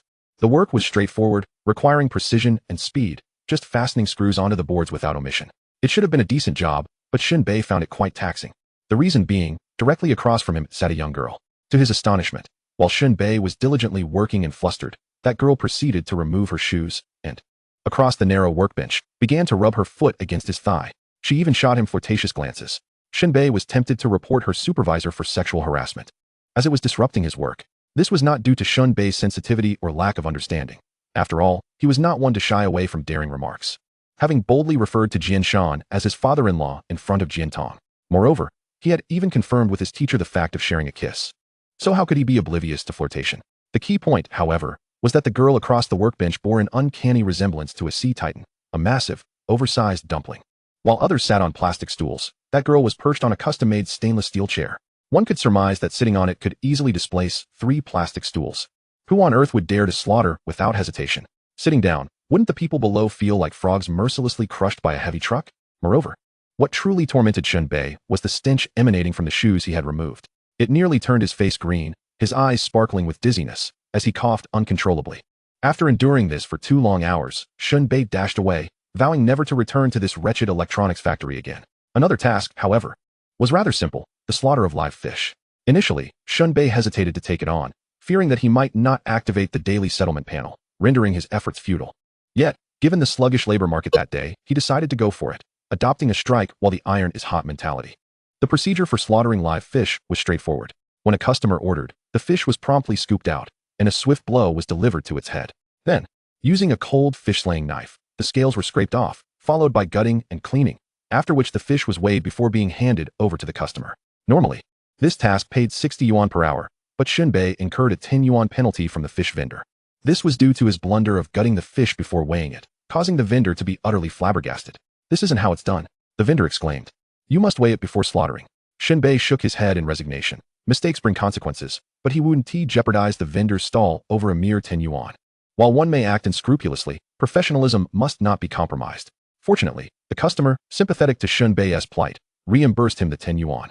As the morning's work concluded, Shen Bei pondered how the fish slaughter task would reflect on the panel the next day, suspecting it might prove challenging and likely impossible to activate. At noon, Shen Bei returned to school, where Jian Tong regarded him with an incredulous expression, as if the sun had risen from the west. "Are you reconsidering? Have you returned to the path of education?" Shen Bei dug at his ear, his smile exaggerated. "If you weren't here, I wouldn't even set foot in this school." Jian Tong's face flushed crimson, her large almond-shaped eyes shimmering with a captivating light, reflecting a blend of surprise and delight. In that moment, her adorably bewildered expression nearly brought tears to her eyes, stirring a flutter in her heart. But soon, Jian Tong snapped back to reality. "Wait a moment. Just a second ago, you were engrossed in charming words," she said, her delicate pear-shaped face tilted upwards, her bright eyes narrowing as she questioned. "You wouldn't attend this school if I weren't here?" "Indeed," Shen Bei replied, unabashedly. "So, does that mean I am the school?" Jian Tong retorted, narrowing her eyes. Chapter 21. Oh my goodness. According to the curriculum at Igao, the morning was dedicated to liberal arts classes. This so-called liberal arts curriculum stands in contrast to the martial sciences, encompassing subjects like mathematics, physics, and chemistry. Even in this high martial arts world, technology continues to evolve. The foundation of science lies in these subjects, which are undeniably indispensable. In the afternoon, the curriculum diversifies. While liberal arts students continue their studies, martial science students head to the specialized martial arts building, essentially the gymnasium, for physical training. Here, martial science refers to students whose four-dimensional attributes reach or approach 60 points. holding the potential to enter martial universities. For these students, to fully tap into their attribute points, physical exercise is essential. Just as one cannot run fast while lying down, continual training is necessary to surpass oneself and unlock greater potential. At this moment, martial science students at Igao streamed out of their classrooms, heading toward the gymnasium in groups. Jiantong and several fellow martial science students rose simultaneously, making their way to the gym, while Shen Bei stood up, striding confidently behind them. Hey. Jiantong placed her hand on Shen Bei's chest, arching an eyebrow. What are you doing? Is that permissible? Well, I meant to say, I'm going to the gym.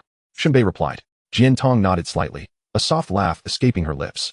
I know your attributes aren't lacking by much, but as my father advised, are you sure you can reach 60 points? You can always go to the gym later, otherwise, it would be a waste of money. Shen Bei understood her concern. Although the gym at Igao was built for martial science students to hone their bodies, not every student had access to a proper fitness facility.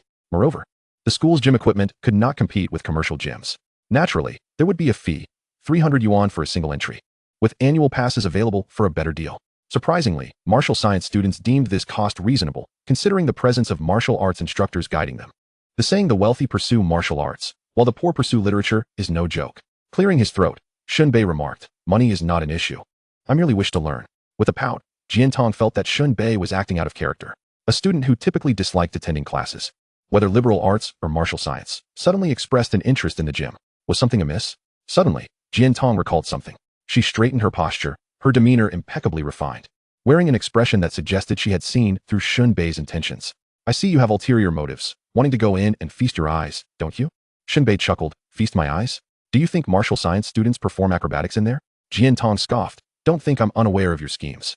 Martial science isn't solely comprised of boys, there are girls too. Her reminder ignited a spark in Shen Bei's eyes. Indeed, in the gymnasium, boys and girls trained together. Who would wear outer garments while exercising? It was bound to be more revealing. One could only imagine how stunning the martial science girls would be. Far more alluring than those in the city's gyms.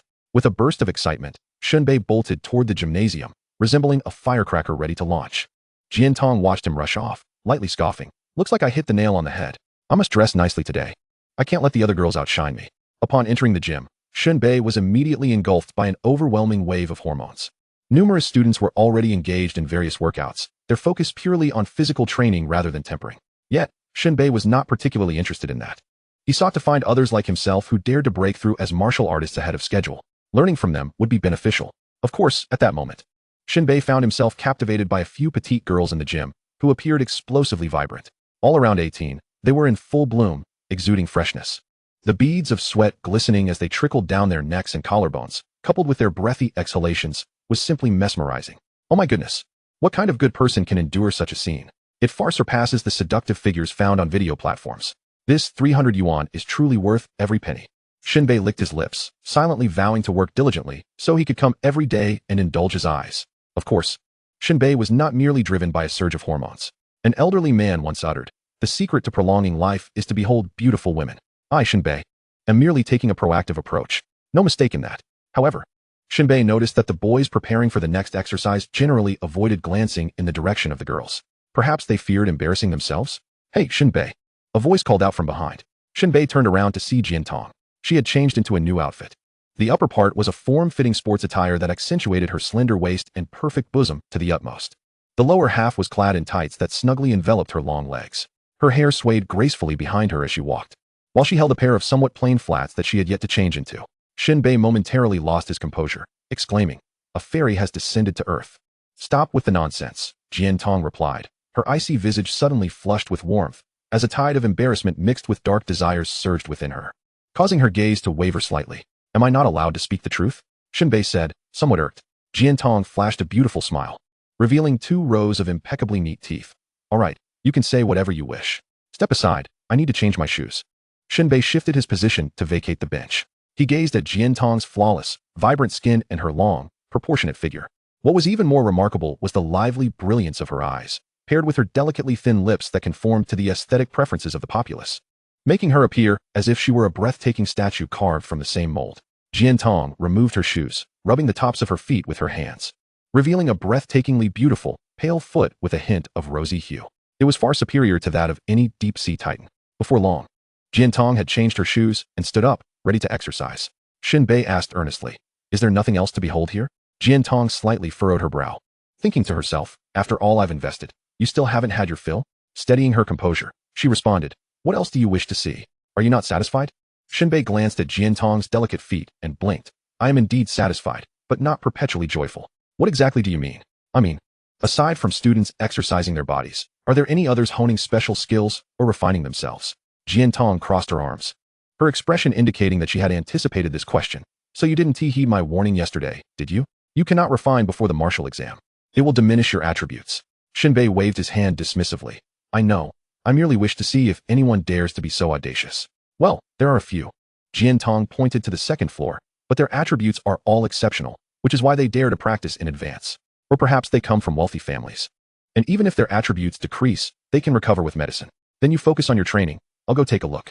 Just don't do anything foolish. Jian Tong warned loudly. If you lose your attributes and can't enroll in Wu University, just wait to provide me with a gift. Shen Bei scoffed. Getting into Wu University is easier for me than for you. With that, he dashed off. Shen Bei, you stop right there.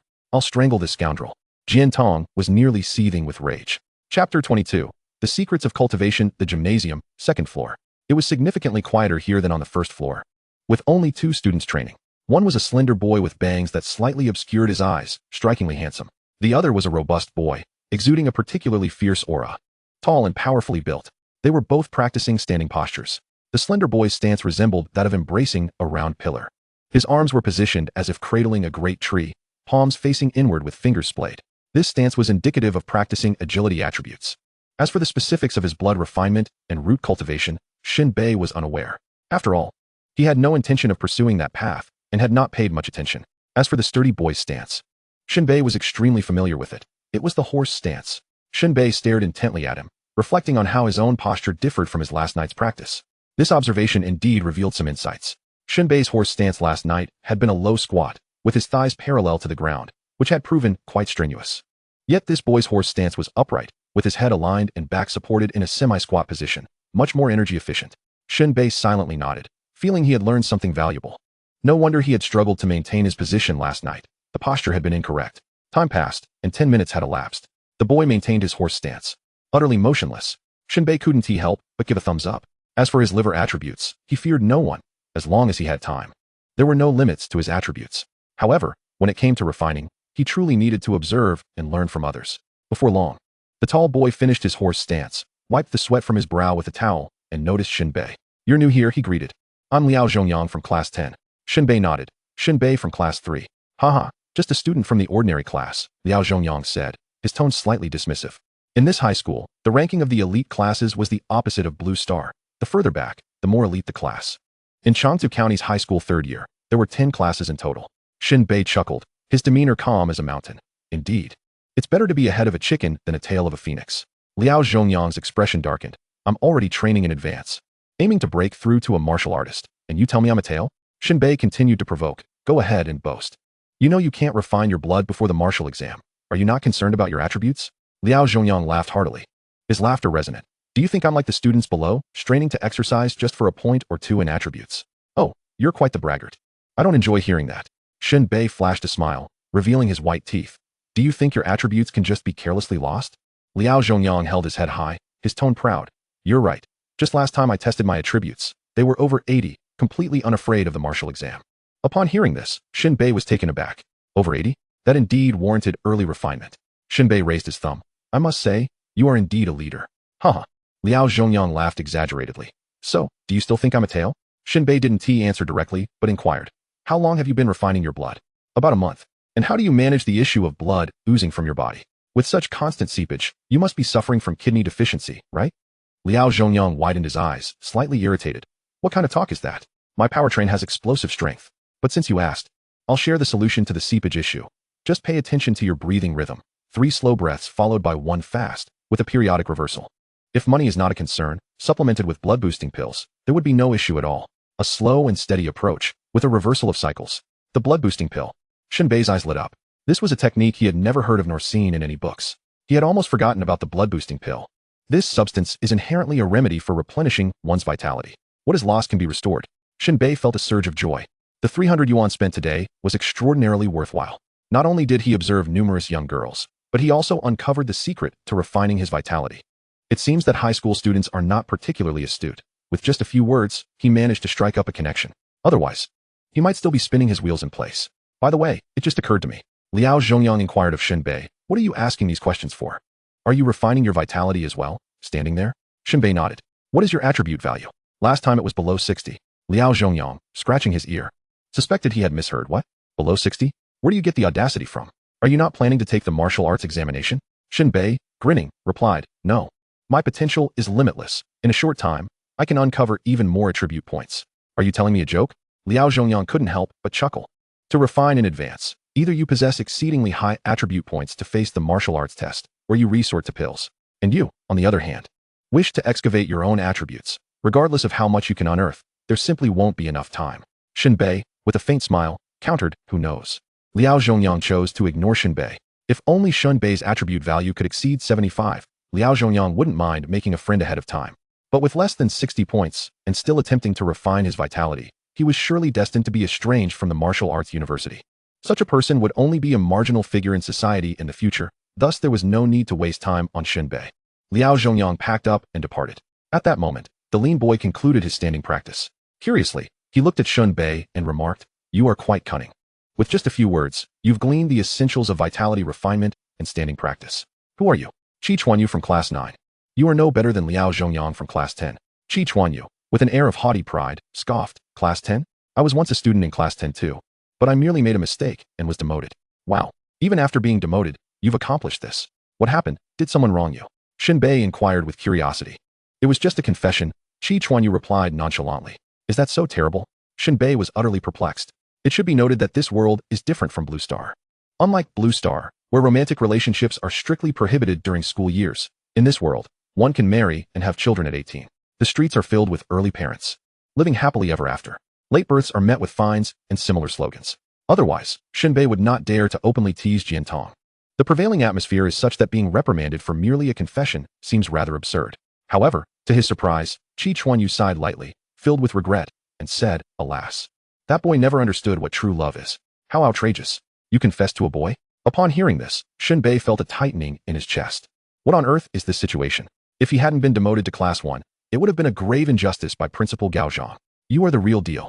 Liao Zhongyang is nothing. He is not my type. Shen Bei decided it was best not to pursue the conversation any further. Otherwise, it would lead to trouble. Protecting his dignity, Shen Bei made a hasty exit. Chi Chuanyu watched Shen Bei's retreating figure, chuckling to himself. Anyone who can extract training techniques from Liao Zhongyang is certainly no fool. But how could someone so foolish have an attribute value below 60 and still dare to refine their vitality? Is there an overconfidence at play? I hope to see him again during the martial arts examination. If he can recover to 60 attribute points to participate, I wouldn't mind raising the cutoff a bit. It is truly delightful to toy with others. Chapter 23. This guy is utterly wicked. Shen Bei had a fruitful experience on the second floor. Not only did he acquire the secrets of refining vitality and strengthening his essence, but he also gained a new understanding of martial arts students. Just Liao Zhongyang's attribute value was explosive enough. Of course, Shen Bei did not underestimate Chi Chuanyu. This fellow either had wealth or exceptionally high attribute values. Returning to the first floor, the number of students still training was scarce. Most had formed groups and left, seizing the remaining time to indulge in some fun. After all, martial arts students enjoy a flexible schedule.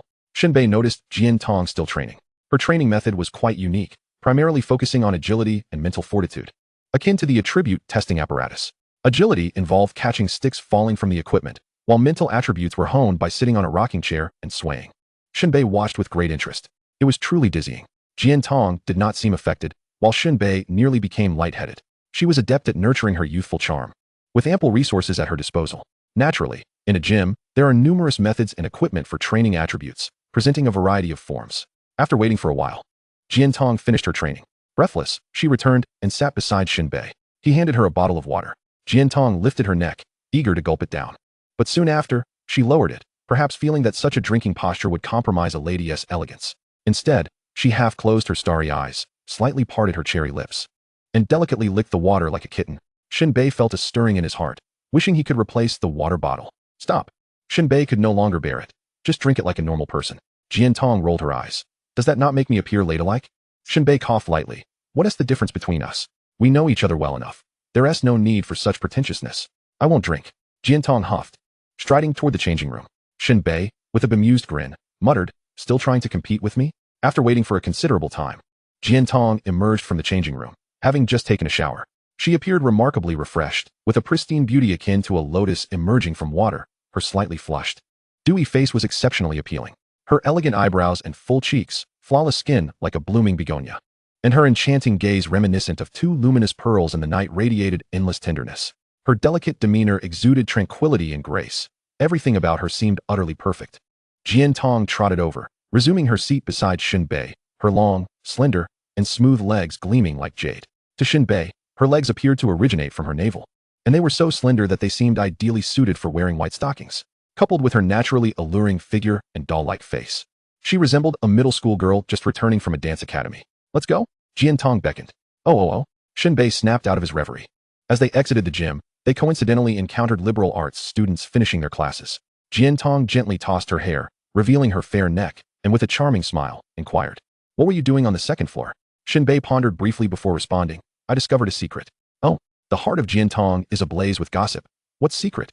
"There is a boy named Qi Chuanyu, whose appearance is rather wicked. Perhaps it would be more appropriate to say he possesses a devilishly charming aura. I am acquainted with him." Jian Tong rested her fingers on her chin, saying, "This fellow is the offspring of a martial arts family. It is said that his home boasts a fifth-grade martial artist." This information was a revelation to Shen Bei. Jian Tong continued, "Moreover, he never participates in the school's attribute assessments, and no one knows his true attributes. However, I suspect they are quite impressive." Shen Bei found himself in agreement with her assertion. If his attributes were indeed low, he would not have the ability to refine his vitality and blood in advance, as he does. By the way, what is his secret? Jian Tong returned to the main topic. Noticing the absence of anyone nearby, Shen Bei spoke in a conspiratorial tone. "It seems this guy might be gay, as he was demoted from class 10 to class 9 after confessing his feelings." Jian Tong emitted a soft chuckle, waving her hand dismissively. "He was just teasing you." "Really?" Shen Bei frowned. "But he said that to me directly. You claim to skip classes daily and yet remain oblivious to all the gossip circulating within the school." Jian Tong's eyes sparkled with delight, her expression radiant as she explained. Qi Chuanyu was indeed reassigned from class 10 due to a confession, but it was not to a boy, rather to a girl. Shen Bei tilted his head in disbelief. "That can't be true, can it? The girl in question is Wuxianovel." Upon hearing that name, Shen Bei's expression shifted to one of hesitation. Even someone like him, who frequently skipped classes, had heard of her. If Jian Tong is the school belle, then Wuxianovel is the goddess of the campus. Her beauty could be described as a smile that could enchant an entire city, leaving one utterly spellbound. It is said that in class 10, a class of top students, several capable learners have faltered in their studies due to her presence. And that is not all. What is even more staggering is that Wuxianovel's grandfather is the governor of Jiangnan province. This layer of identity shrouds her in an air of unattainable mystery. To be admired from afar, but never to be approached. And yet, Qi Chuanyu dared to confess his feelings, such audacity. He must be lucky to have emerged unscathed. At that moment, Shen Bei felt a twinge of frustration. Qi Chuanyu is truly inconsiderate. Why would he toy with me like that? I ended up making a hasty retreat. Jian Tong laughed lightly. He simply enjoys playing pranks. This is not the first time. Once, during the freshman orientation, he stealthily switched the signs for the boys' and girls' restrooms. Shen Bei recalled hearing about this incident. Due to a blockage in the sophomore restroom, students habitually went to the freshman facilities, resulting in boys entering the girls' restroom and vice versa. So it was his doing? Truly mischievous. The two continued to exchange idle chatter before bidding farewell at the crossroads. Taking advantage of the daylight, Shen Bei donned his yellow jacket and retrieved his electric scooter from the community garage to begin delivering takeout. After completing several orders, he earned over 50 yuan and returned home. He still intended to practice refining his vitality and blood, but little did he anticipate the misfortune that awaited him. At the intersection, he was halted by a traffic officer. "Where's your helmet?" Shen Bei indeed had not donned a helmet, primarily due to the heat. Who would wear such an item? Typically, no one bothered, but when they did, there was little room for rebuttal. After pondering for a moment, Shen Bei replied, "I don't need a helmet." "Why is that?" the officer inquired. "Because I have a tough head." The officer, with swift movements, the officer scribbled out a 50 yuan fine, saying, "Come now, spare me the nonsense. Here's your fine." "Are you serious? I thought we were joking." Shen Bei retorted, his expression defiant. "Fine, you want to impose a fine? Let me tell you, once my grandfather arrives, you'll owe me 50. The officer, taken aback, responded, "You think your grandfather will pay you 50? Come on, let me see who he is." Shen Bei produced a 100 yuan note, declaring, "Mao Zedong, change me 50. The officer, okay, I'll give you 50. Chapter 24. Heroes are not measured by data. What a tragedy. Shen Bei had worked hard to earn 50 yuan, only to see it swiftly contributed to the state. Yet, he did not allow himself to be disheartened. He still had the system's reward of 50. The officer may have benefited, but he himself would not suffer a loss. Riding his electric scooter back home, Shen Bei wasted no time and immediately began his basic training regimen. The process of refining his vitality and blood must continue, requiring time and dedication. Gaining techniques from Liao Zhongyang was considered a semi-public secret. If one did not inquire, they would remain oblivious to the intricacies involved. Simultaneously, Shen Bei was not concerned about a decline in his attribute values. Any decrease could be offset by hard work. This was his advantage, unmatched by anyone. At this moment, Shen Bei regulated his breathing in a pattern of 3 slow breaths, followed by 1 rapid inhalation. Suddenly, he realized that by controlling the rhythm of his breathing, he could manipulate the speed of his blood flow. Yesterday, his blood had surged uncontrollably like a speeding car, while today it felt like the brakes had been applied. No wonder he had experienced a profusion of blood beads yesterday. With such an uncontrollable speed, his blood vessels could hardly withstand the pressure. Now, he could regulate it smoothly and steadily. A wave of immense joy washed over Shen Bei. After practicing for 2 hours, he finally paused. During this time, he experienced a few moments of irregular breathing patterns, causing his skin to seep blood beads, but it was significantly improved compared to yesterday. The results were remarkably immediate. Shen Bei seized a blood-refining pill he had obtained from Yu Wuchang and swallowed it whole. Immediately, a warm current began to spread throughout his body, and he could distinctly feel his vitality being replenished in abundance. In just a brief moment, he felt invigorated, a rosy glow gracing his cheeks. Perhaps he had overindulged. Shen Bei smacked his lips. Next, he began to practice standing meditation.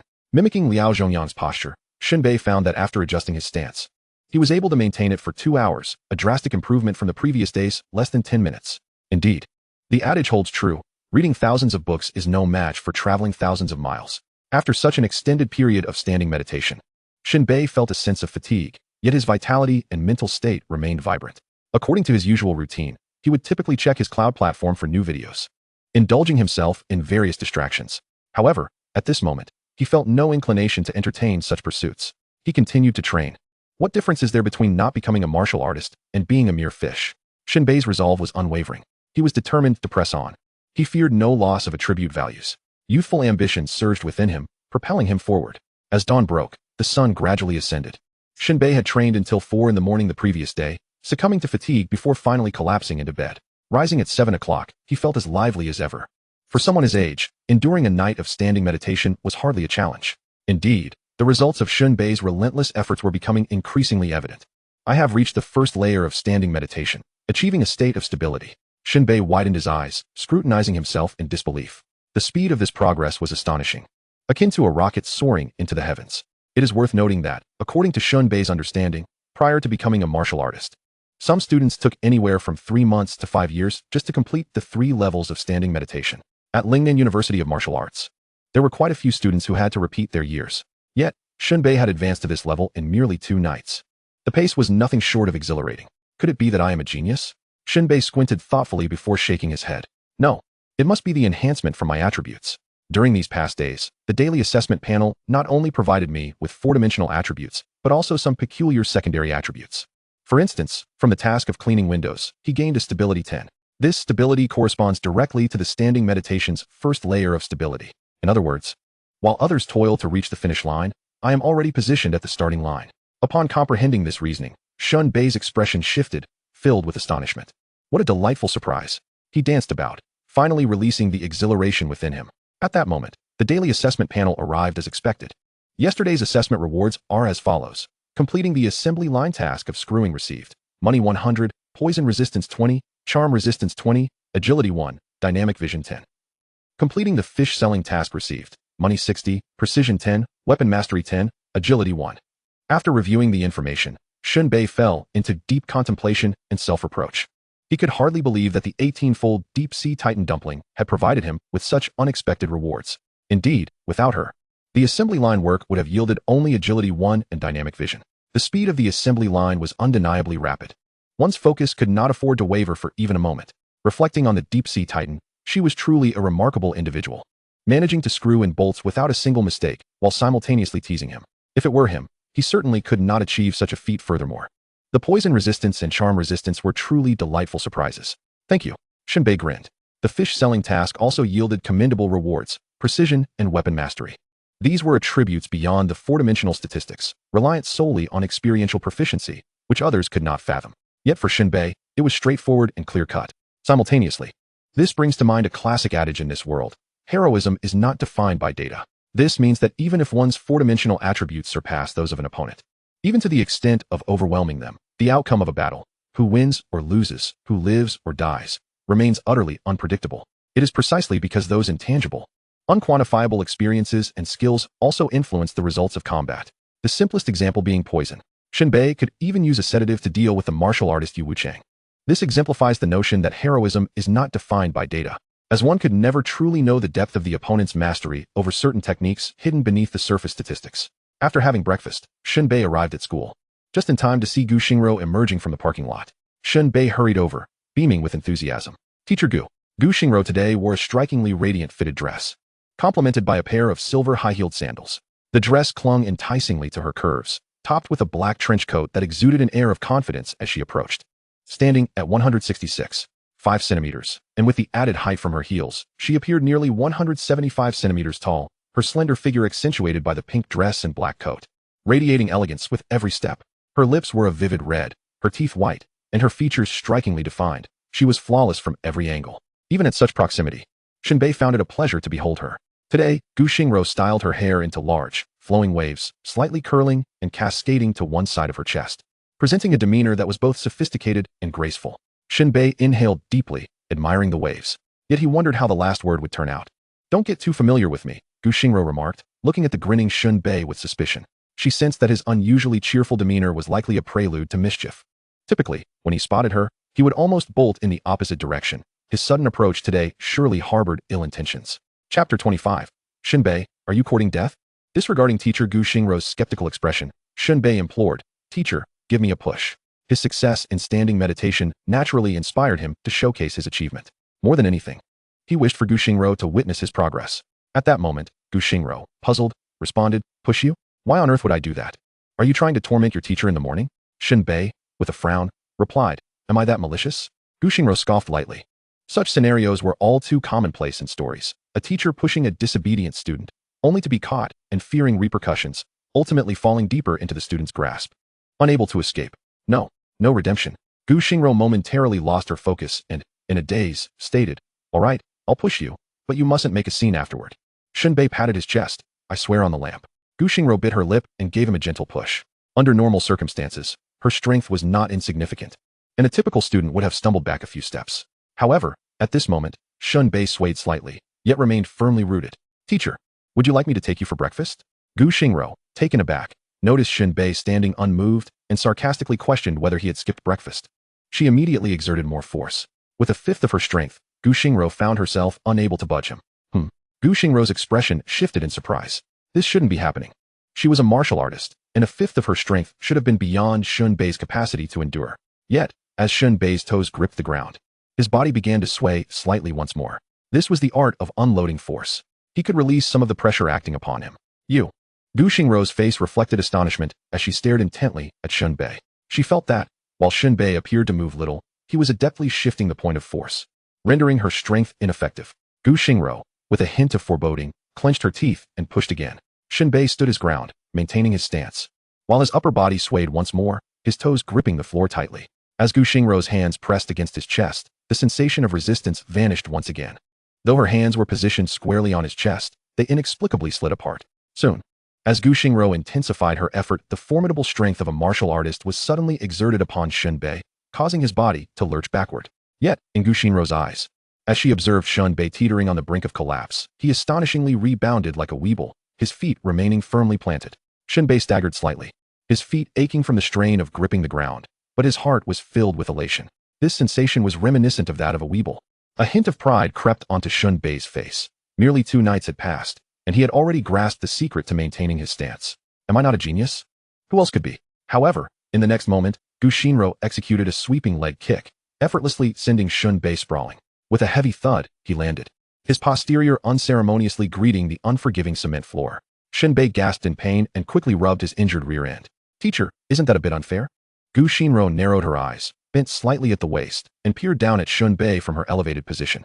"Have you mastered your stance?" "Ah," Shen Bei replied, a proud smile gracing his face. "Aren't I impressive? Have you lost your mind?" Gu Xingro's brow furrowed, a trace of concern flickering across her features. "You are not qualified to become a martial artist. Is standing still so amusing? You will suffer backlash, and your health will inevitably decline prematurely." Gu Xingro was not jesting. The threshold of 60 attribute points for the martial arts examination was no trivial matter. It was merely the bare minimum. Shen Bei had not met the standard and was secretly practicing his stance. His attribute points would forcibly diminish, and should he fail to become a martial artist, those points would vanish entirely. This meant that an ordinary individual was recklessly risking his life for superficial bravado. Everyone knew such a course of action was utterly inadvisable. Even students of martial arts were explicitly prohibited from premature training. This was wisdom drawn from the experiences of countless predecessors. Shen Bei might enjoy a fleeting moment of glory, but as time passed, the drawbacks would be endless. "You are truly incorrigible," Gu Xinro exclaimed in exasperation. Shen Bei's expression grew serious as he replied, "Teacher, you are being a bit too harsh, aren't you? If I become a martial artist, what harm is there in starting my stance early?" Gu Xinro, unwilling to engage in further debate, stated, "You are an adult now. You must bear the consequences of your actions. Just don't come crying later." Shen Bei genuinely sensed the weight of Gu Xinro's warning, yet he simply wished to share his achievements and joy. To his dismay, he was met with a scolding instead. Although he understood Gu Xinro's concerns, a martial artist must be bold, daring to fight and strive. "I merely wish to become a martial artist, no matter the cost." Gu Xinro felt a throbbing headache as she faced Shen Bei's reckless disregard for the consequences. He was determined to train, and there was little else to be done but silently hope that his desires were not excessively fervent. "Get up, we have class." Shen Bei fell silent, following her quietly. Just then, Jiantong bounded over with her backpack, glancing sideways at Shen Bei. She sensed that his mood was not particularly high today, as he usually exuded cheerfulness. "Shen Bei, what's wrong?" Jiantong inquired. Gu Xinro scoffed, her tone icy, alas. A student who has no hope of passing the martial arts examination dares to practice his stance. Upon hearing this, Jiantong's face turned ashen, her eyes nearly bulging out of their sockets. "You," Jiantong stammered, her words faltering. She had repeatedly warned Shen Bei against training, yet he had failed to heed her advice. Shen Bei, with a stubborn expression, retorted, "A martial artist must lead the way for the world. I am merely taking a step forward. What's the problem? You big-headed fool." Gu Xinro twisted Shen Bei's ear. At that moment, Jiantong was filled with frustration, longing to voice her thoughts. Yet, ultimately, she swallowed her words. What could she say? What would be the use? He had already begun training, and his attribute points had plummeted. Shen Bei, who had once held a glimmer of hope of becoming a martial artist, now found himself devoid of any prospects. "So be it." Jiantong, unusually silent, reached out and pinched Shen Bei's other ear. Together with teacher Gu Xinro, they led Shen Bei into the classroom. This scene elicited uproarious laughter from the other students. "Wow, look at Shen Bei, flanked by the finest teacher and the beautiful class flower. Captured first thing in the morning. You really are something. Another prank, caught by the teacher, huh? You always shatter our expectations. What a treatment you've got." Gu Xinro tossed Shen Bei back into his seat and approached the podium, her demeanor serious and her tone icy. "I shall reiterate. Whether you are a martial arts student or a liberal arts student, none are permitted to condense their blood energy or practice stances. Who suffers the consequences?" Gu Xinro shot a glance at Shen Bei. "Who knows?" The classroom fell into a hushed silence. Students exchanged glances, astonished expressions adorning their faces. "Did you really practice your stance? You've really done it this time." Chapter 26. What kind of monster is this? Gu Xinro's warning immediately led the students to deduce that Shen Bei had gone too far. They regarded him with incredulous gazes, whispering amongst themselves. "Good heavens! Has Shen Bei lost his mind? How tragic, how utterly tragic. I have a neighbor who, in his youth, ignored all warnings, believing himself invincible, and insisted on training early. The result? A disastrous marriage, 8 times. The most wretched instance occurred just 3 minutes after the ceremony. The bride wanted a divorce. A bloody lesson indeed. He skips class every day and doesn't even know the crucial points for martial arts. Now he's in for a real setback. Though I genuinely want to feel sympathy for Shen Bei, I can't help but find it amusing. Everyone knows that the proper order is to pass the martial arts examination first before striving to become a martial artist. Of course, some students do train ahead of time, but they either have excellent personal conditions or supportive families. What is Shen Bei's situation? Even his impoverished neighbors are complaining about him. In the eyes of the other students, Shen Bei seemed to disregard his future happiness entirely. At that moment, teacher Gu Xinro raised her hand to silence the chatter among the students. All right, with the martial arts examination just 10 days away, the school will not conduct any assessments during this period to alleviate any pressure that might hinder the discovery of your attribute values. For the next 10 days, martial arts students are excused from classes and may train at the gym all day. After delivering this message, Gu Xinro shot a fierce glare at the uncooperative Shen Bei before turning to leave. You. Jiantong pouted, her expression one of exasperation aimed at Shen Bei. "I am truly at a loss for you." Shen Bei chuckled mischievously. "Do you lack confidence in me?" "I once had some," Jiantong replied, her delicate eyebrows quivering slightly. "But are you even aware of your current situation? Let me put it this way." Shen Bei flashed a toothy grin, his rebellious demeanor evident. "The betrothal gift must come from me. Jian Tong was taken aback by his words, lowering her head to stifle a laugh, her eyes suddenly glistening with unshed tears. Yet she stubbornly shook her head, wiping away her tears, and replied with a teasing smile, "You're still so cocky. It would be more fitting if you gave me a gift instead. No more talk." Shen Bei rose to his feet, exuding confidence. His tone resolute. 10 days in the east, 10 days in the west. You merely have to observe. With that, he turned and exited the classroom. Jian Tong, with her azure eyes and flowing lashes, gazed at Shen Bei's retreating figure, a breathtaking smile gradually gracing her pristine features. Alas, Jian Tong tilted her head slightly, pouting her delicate lips, a hint of melancholy creeping upon her. In her eyes, Shen Bei was beyond redemption, his silhouette receding further away, as if belonging to two disparate worlds. Upon reaching the gymnasium, Shen Bei found an influx of students, a palpable sense of urgency permeating the air as the martial arts examination loomed closer. The presence of martial arts instructors was also notably frequent, offering various guidance on students' training postures. The martial arts examination was indeed a national event, with approximately 200 students from Yigao eligible to participate. Historically, the acceptance rate hovered around 1 in 10. However, this figure did not merely reflect the acceptance rate of Changte County's Yigao, but rather that of the entire Lingnan city, which comprised 5 counties in total. Changte County occupied a middling position. If students from other counties excelled, they would inevitably encroach upon the quotas of their counterparts. Rumor had it that in one particularly brutal year, competition reached a fever pitch, resulting in a veritable bloodbath. Students from Kaiyuan County exhibited a collective surge in talent, relentlessly raising the admission standards, leaving Changte County with a mere 3 spots. In some counties, there were even instances where no martial arts candidates qualified at all. This underscores the harsh reality. Most students were merely there to fill the ranks. While a score of 60 points was the threshold, it was not the benchmark. Each year, the admission criteria were adjusted, either increasing or decreasing, entirely dependent on fortune. Those who found themselves trailing behind typically returned to society, content to secure a job. Yet, those unwilling to settle often sought alternative paths, akin to individuals like Yu Wuchang. It could even be said that the headhunting organizations emerged precisely from such circumstances. Naturally, there were those with exceptional attributes who eschewed martial arts entirely, opting instead for a path rife with recklessness and abandon. It was said that the 8 most elite assassins of the Headhunter clan followed this very route. At this moment, Shen Bei did not linger on the first floor of the gymnasium, making his way directly to the second. "Oh, you're here, even with less than 60 points?" Liao Zhongyang seemed to have just arrived, preparing for his training. Upon seeing Shen Bei, he greeted him with a grin. Shen Bei stripped off his shirt and declared, "Stand still." Liao Zhongyang was taken aback, questioning his own hearing. "You? Stand still? Is your family wealthy?" He scoffed. "Your family's place is a rundown old unit, still awaiting demolition." "What a lunatic!" Liao Zhongyang huffed. "If your family can't afford it, why would you dare stand still? Do you know the consequences?" After some back and forth, he relented. Fine.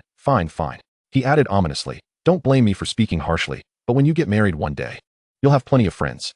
Shen Bei shot him a sidelong glance, saying nothing more. He simply followed Liao Zhongyang to begin their training. Both were committed to the hand-to-hand combat route. Whether it was honing their vitality or refining their foundational strength, the methods remained consistent. Liao Zhongyang offered Shen Bei some minor tips and adjustments. Meanwhile, Su Chuanyu, observing the scene, chuckled darkly. "Liao Zhongyang, I never imagined that beneath your burly exterior you harbored such deviousness." Liao Zhongyang cast a sideways glance, slightly annoyed. "Who are you disparaging? Am I leading Shen Bei astray or guiding him? What do you think?" Su Chuanyu spread his arms wide, posing a simple yet lethal question.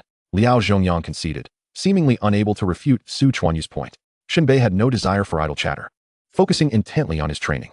2 hours later, Liao Zhongyang could no longer endure, while Shen Bei remained steadfast in his stance, exhibiting a remarkable composure. His presence radiated a sense of immovable stability, as if he were a mountain, impervious to change.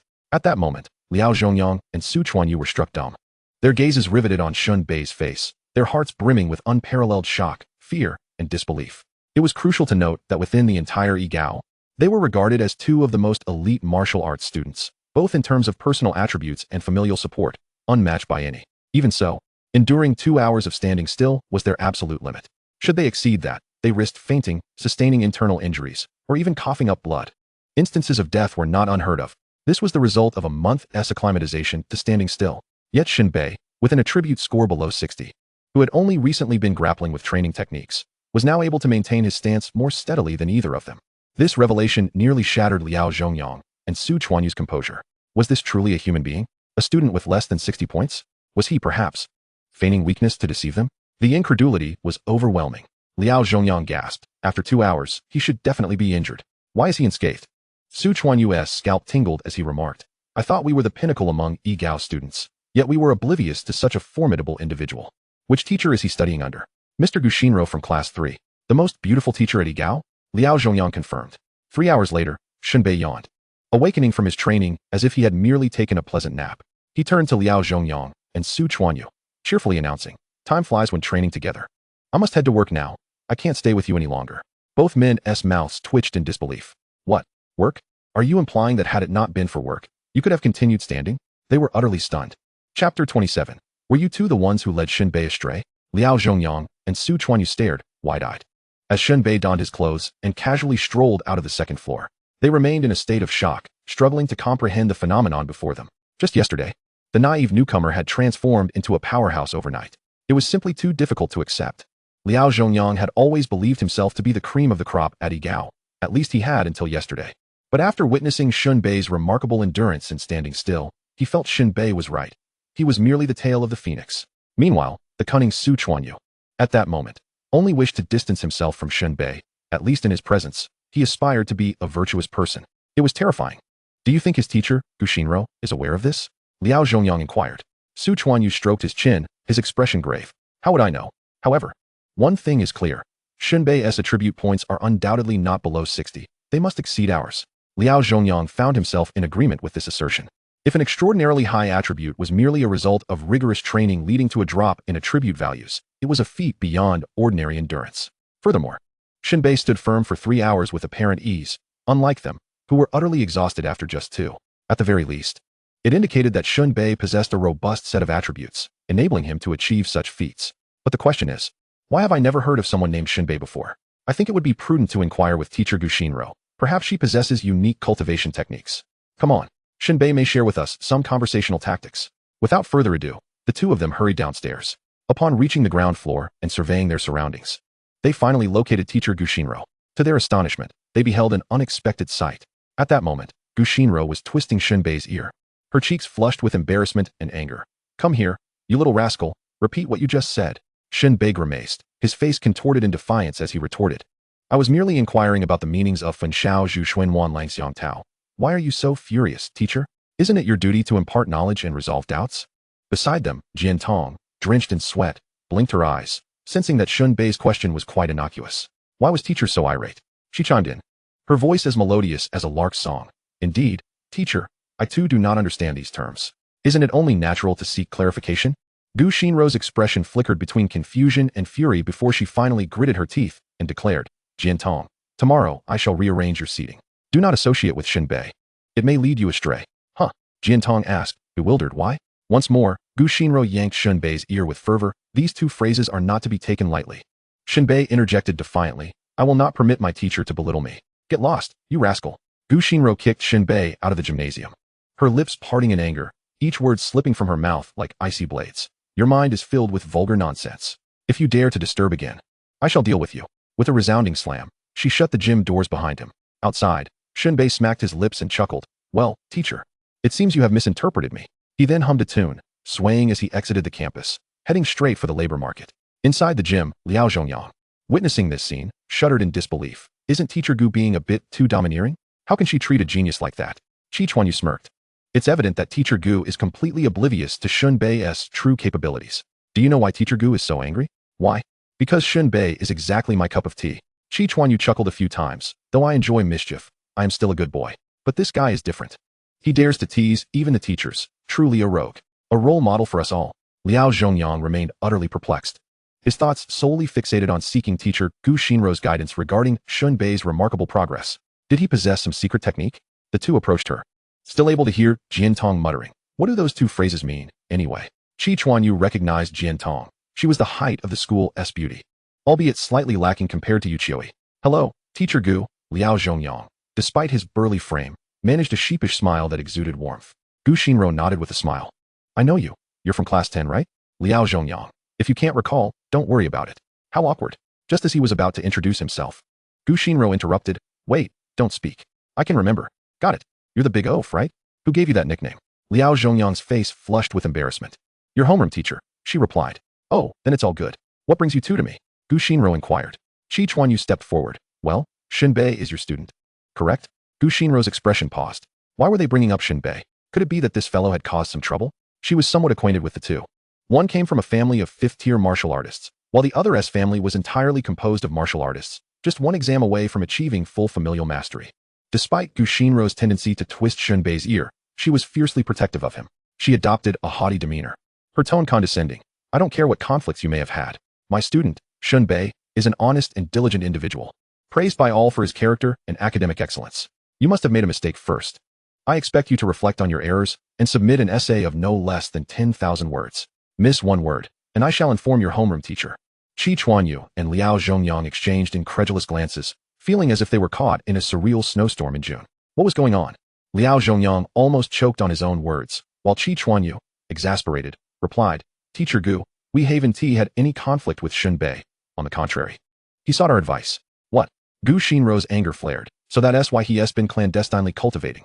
You two have been teaching him, haven't you? That's downright wicked. Knowing Shen Bei's low attributes, isn't that just setting him up to fail? Is that how your teachers instruct you to conduct yourselves? Haven't you learned in your first lesson? To become a martial artist, one must first learn to be a person. A heart filled with rot cannot coexist with the heavens. Qi Chuanyu was taken aback by her ability to turn the tables. He felt like a novice facing a master. No, that is not it. Qi Chuanyu earnestly explained. We haven't taught Shen Bei how to cultivate. He has been practicing on his own.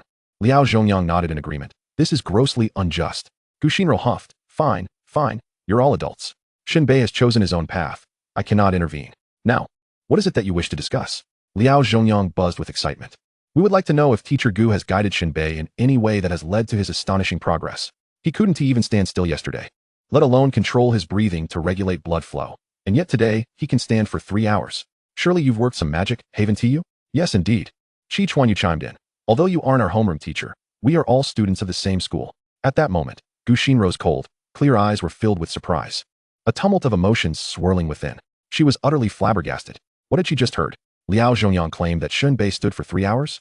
In that instant, Gu Xinrou's gaze shifted dramatically, her expression a whirlwind of shock, confusion, and disbelief. It was impossible. Such a feat required exceptionally high attributes to accomplish. Yet, during Shen Bei's last assessment, his attribute score was merely 42 points, unremarkable by any standard.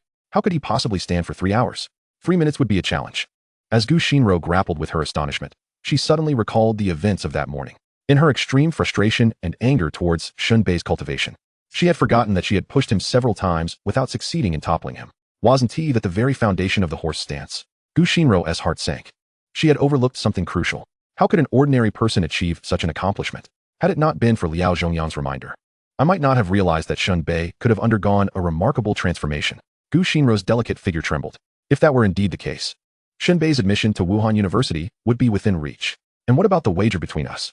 Which shade of lipstick should I apply? Gu Xinlou mused to herself. Her cheeks flushed. Teacher, are you suggesting that lipstick is the secret to rapid cultivation? Liao Zhongyang asked, bewildered. Gu Xinrou's expression shifted in alarm. Hastily shaking her head. No, it's a misunderstanding. I was just momentarily distracted. Ahem. She regained her icy composure and clarified. While I have indeed guided Shen Bei, it was merely in conventional techniques. Yes, conventional techniques. Shen Bei's own capabilities are quite exceptional. Liao Zhongyang and Qi Chuanyu exchanged glances, sensing that Gu Xinrou was being somewhat disingenuous. Of course, it wasn't that she was withholding techniques. Rather, she had never truly guided Shen Bei at all.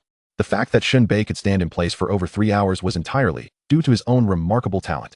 The three continued their conversation for a while before the two took their leave. Meanwhile, Gu Xinrou felt utterly dazed. Who could have anticipated that the student she deemed least promising, Shen Bei, would suddenly rise to prominence? And all the while, she had been oblivious to it. You little rascal. Gu Xinrou's expression subtly shifted, a flicker of resentment glimmering in her eyes. So you wish to play surprise attacks, do you? Without hesitation, she pulled out her phone and began searching for romantic films, specifically studying the gestures and postures of the male and female leads during their embraces and kisses. She was wholly absorbed in her learning, her attention unwavering, her heart racing. At that moment, Jiantong called out, Teacher Gu, can you guide me? No time. Gu Xinrou unceremoniously rejected her. Don't interrupt my studies. As days passed, Gu Xinrou intended to have a conversation with Shen Bei to probe into his background. However, curiously, Shen Bei had not been attending school at all lately. He was nowhere to be found. Gu Xinrou even inquired with Jiantong if she had seen Shen Bei. But Jiantong shook her head, indicating that she, too, had not seen him in several days. It wasn't unusual for Shen Bei to skip classes for a few days. But now, with the martial arts examination approaching, he had chosen to vanish. Frustrated, Gu Xinro decided not to pursue the matter any further and let it be. During this time, Shen Bei was far from idle. His days were consumed with work and refining his vital energy through standing meditation. Free from the distractions of studies and romantic entanglements, Shen Bei's progress in cultivation was nothing short of extraordinary. His horse stance, standing as if on horseback, was executed with precision. His spine was as strong as a dragon, his form stable, his steps as light as a cat's. The essential teachings from his texts echoed repeatedly in his mind. Standing meditation, some claimed it was easy to practice, while others struggled for years to even begin. At this moment, after several days of intensive practice under Liao Zhongyang's guidance, Shen Bei had become adept at it. It is essential to note that the difference in results between standing for 2 hours and 3 hours is not merely additive. It is exponential. This was precisely why Liao Zhongyang felt a pang of envy. Warriors strive to be ahead of the game, competing for everything, including time. When others cultivate for a day, their results can surpass those of a month.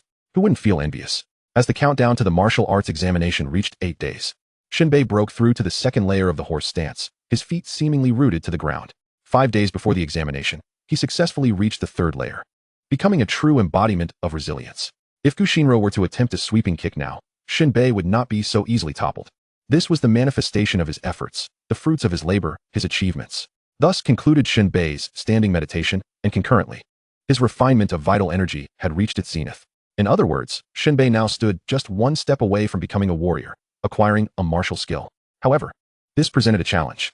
Admission to Wuhan University was essential to obtain such a skill. Curiously, Shen Bei felt no urgency. He had more pressing matters to attend to. That was to replenish the attributes he had lost.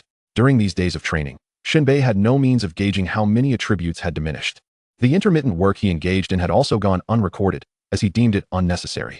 Shen Bei found it hard to believe that his attributes could plummet like the A-shares, only falling without rising. With 5 days remaining, he simply needed to work hard to activate the daily settlement panel. With 1 day to go before the examination, Shen Bei appeared at the entrance of the high school, riding an electric bike and donned in a yellow robe. Just as Jian Tong was exiting, he swiftly grabbed her, declaring, "Let's go to your house. I need to adjust something for you." Before he could finish, Jian Tong's face flushed red, and she interrupted. "Are you in such a hurry? The martial arts examination is tomorrow. Can't this wait?" "Of course not. Waiting until the examination would be too late," Shen Bei retorted. Jian Tong lowered her gaze, kicking at the stones on the ground, and replied nonchalantly, "My dad is home." "Right in front of your dad," Shen Bei urged. "If your dad isn't home, it would just be the two of us. If we were caught, it would be difficult to explain." Jian Tong's expression changed dramatically as she swung her backpack and exclaimed, "Shen Bei, you jerk. Do you have no shame?" Shen Bei was taken aback, responding, "No. I just wanted to adjust your equipment. How did I become the jerk?" "Huh." Jian Tong was initially surprised, then narrowed her eyes, scolding, "Next time, be clearer with your words. Such a waste of feelings. You're insane." Shen Bei rolled his eyes. He hadn't seen Jian Tong for a few days, and she was back to her old antics. Then, the two rode the small electric bike through the streets. Jian Tong grew increasingly flustered, pouting and hitting Shen Bei, sharply exclaiming, "Can you ride properly?" Shen Bei sighed. "It's rush hour. There are so many cars. Naturally, I need to brake suddenly. Can you blame me?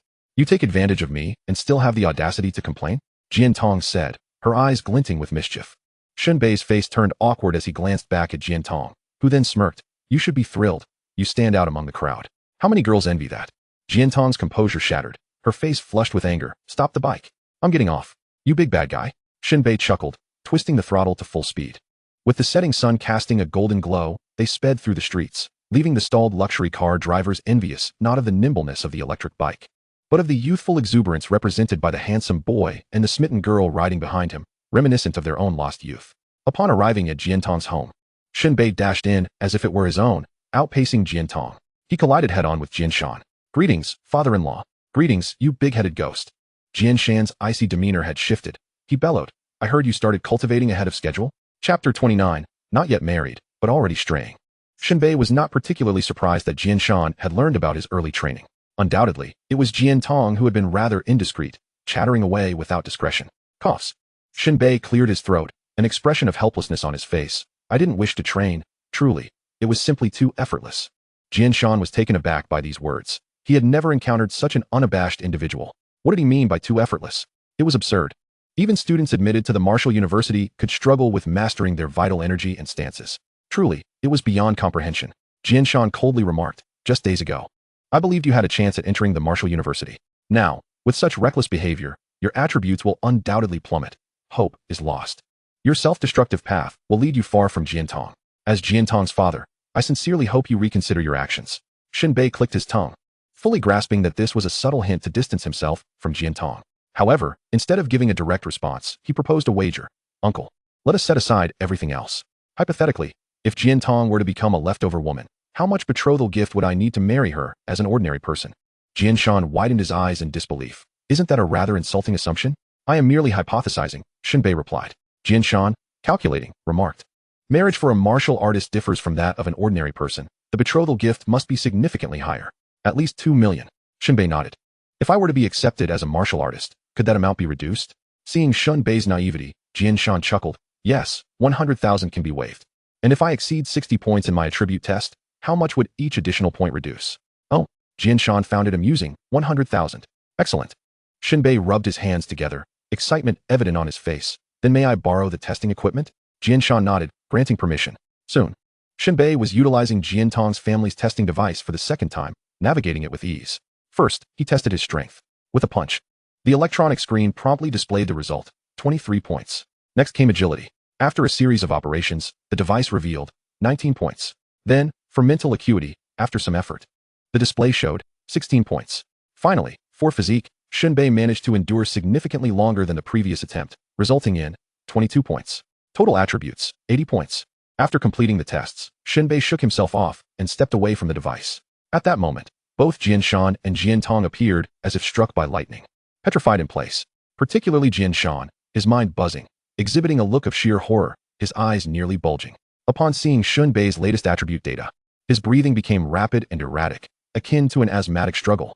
Jianshan emitted meaningless gurgles from his throat, his mouth stretching in disbelief. How is this possible? A student who has previously trained should see a decline in attributes, yet he has not only maintained but increased them? As he muttered this, Jianshan realized his error. It was not merely a matter of not declining. Shen Bei's attributes were astonishingly high. Indeed, in that moment, Jianshan comprehended. Training was supposed to result in a drop in attributes. It was an immutable law. Yet, Shen Bei's attributes had surged from below 60 to an incredible 80 points. This could only indicate that Shen Bei was not just accumulating strength, but erupting like a volcano. This was not mere talent. This was nothing short of a prodigy. My daughter has truly found a treasure. Jianshan took a deep breath to steady his racing heart. The more he observed Shen Bei, the more he resembled an ideal son-in-law. Meanwhile, Jiantong's enchanting eyes sparkled with a subtle radiance. Her surprise exceeded even that of her father. She had thought Shen Bei's disobedience and premature training would render him inept. However, to her astonishment, the results revealed an impressive 80 points. And this was after his training. Any student with a score of 99 would be no match for him. At that moment, a rosy blush adorned Jiantong's delicate face, her petal-like lips pursed, her admiration for Shen Bei growing stronger. Approaching Jiantong, Shen Bei feigned confusion. Jiantong, what was my attribute score just now? I can't seem to recall. Jiantong shot him an exasperated glance. How could she not understand that he was merely seeking to flaunt? What was there to forget about those 4 digits? Nevertheless, she played along. 80 points. That's wonderful. Really? Shen Bei feigned surprise. I had no idea I was so formidable. Jiantong's alluring eyes shimmered with shyness, longing, and affection, weaving a captivating portrait of beauty as she nodded enthusiastically. Shen Bei turned to Jianshan, extending his hand. Now, about the money. Jianshan, bewildered, asked money? For what?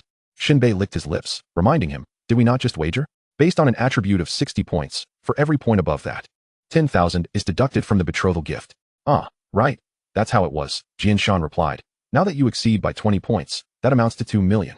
The betrothal gift is only 1 million. Shouldn't you be giving me money? Jianshan's face darkened, as if he had swallowed something unpleasant.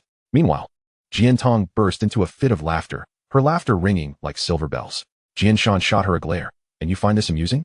How can you laugh at such absurdity? This seems a tad unreasonable, Jianshan remarked, his tone as grating as metal scraping against metal.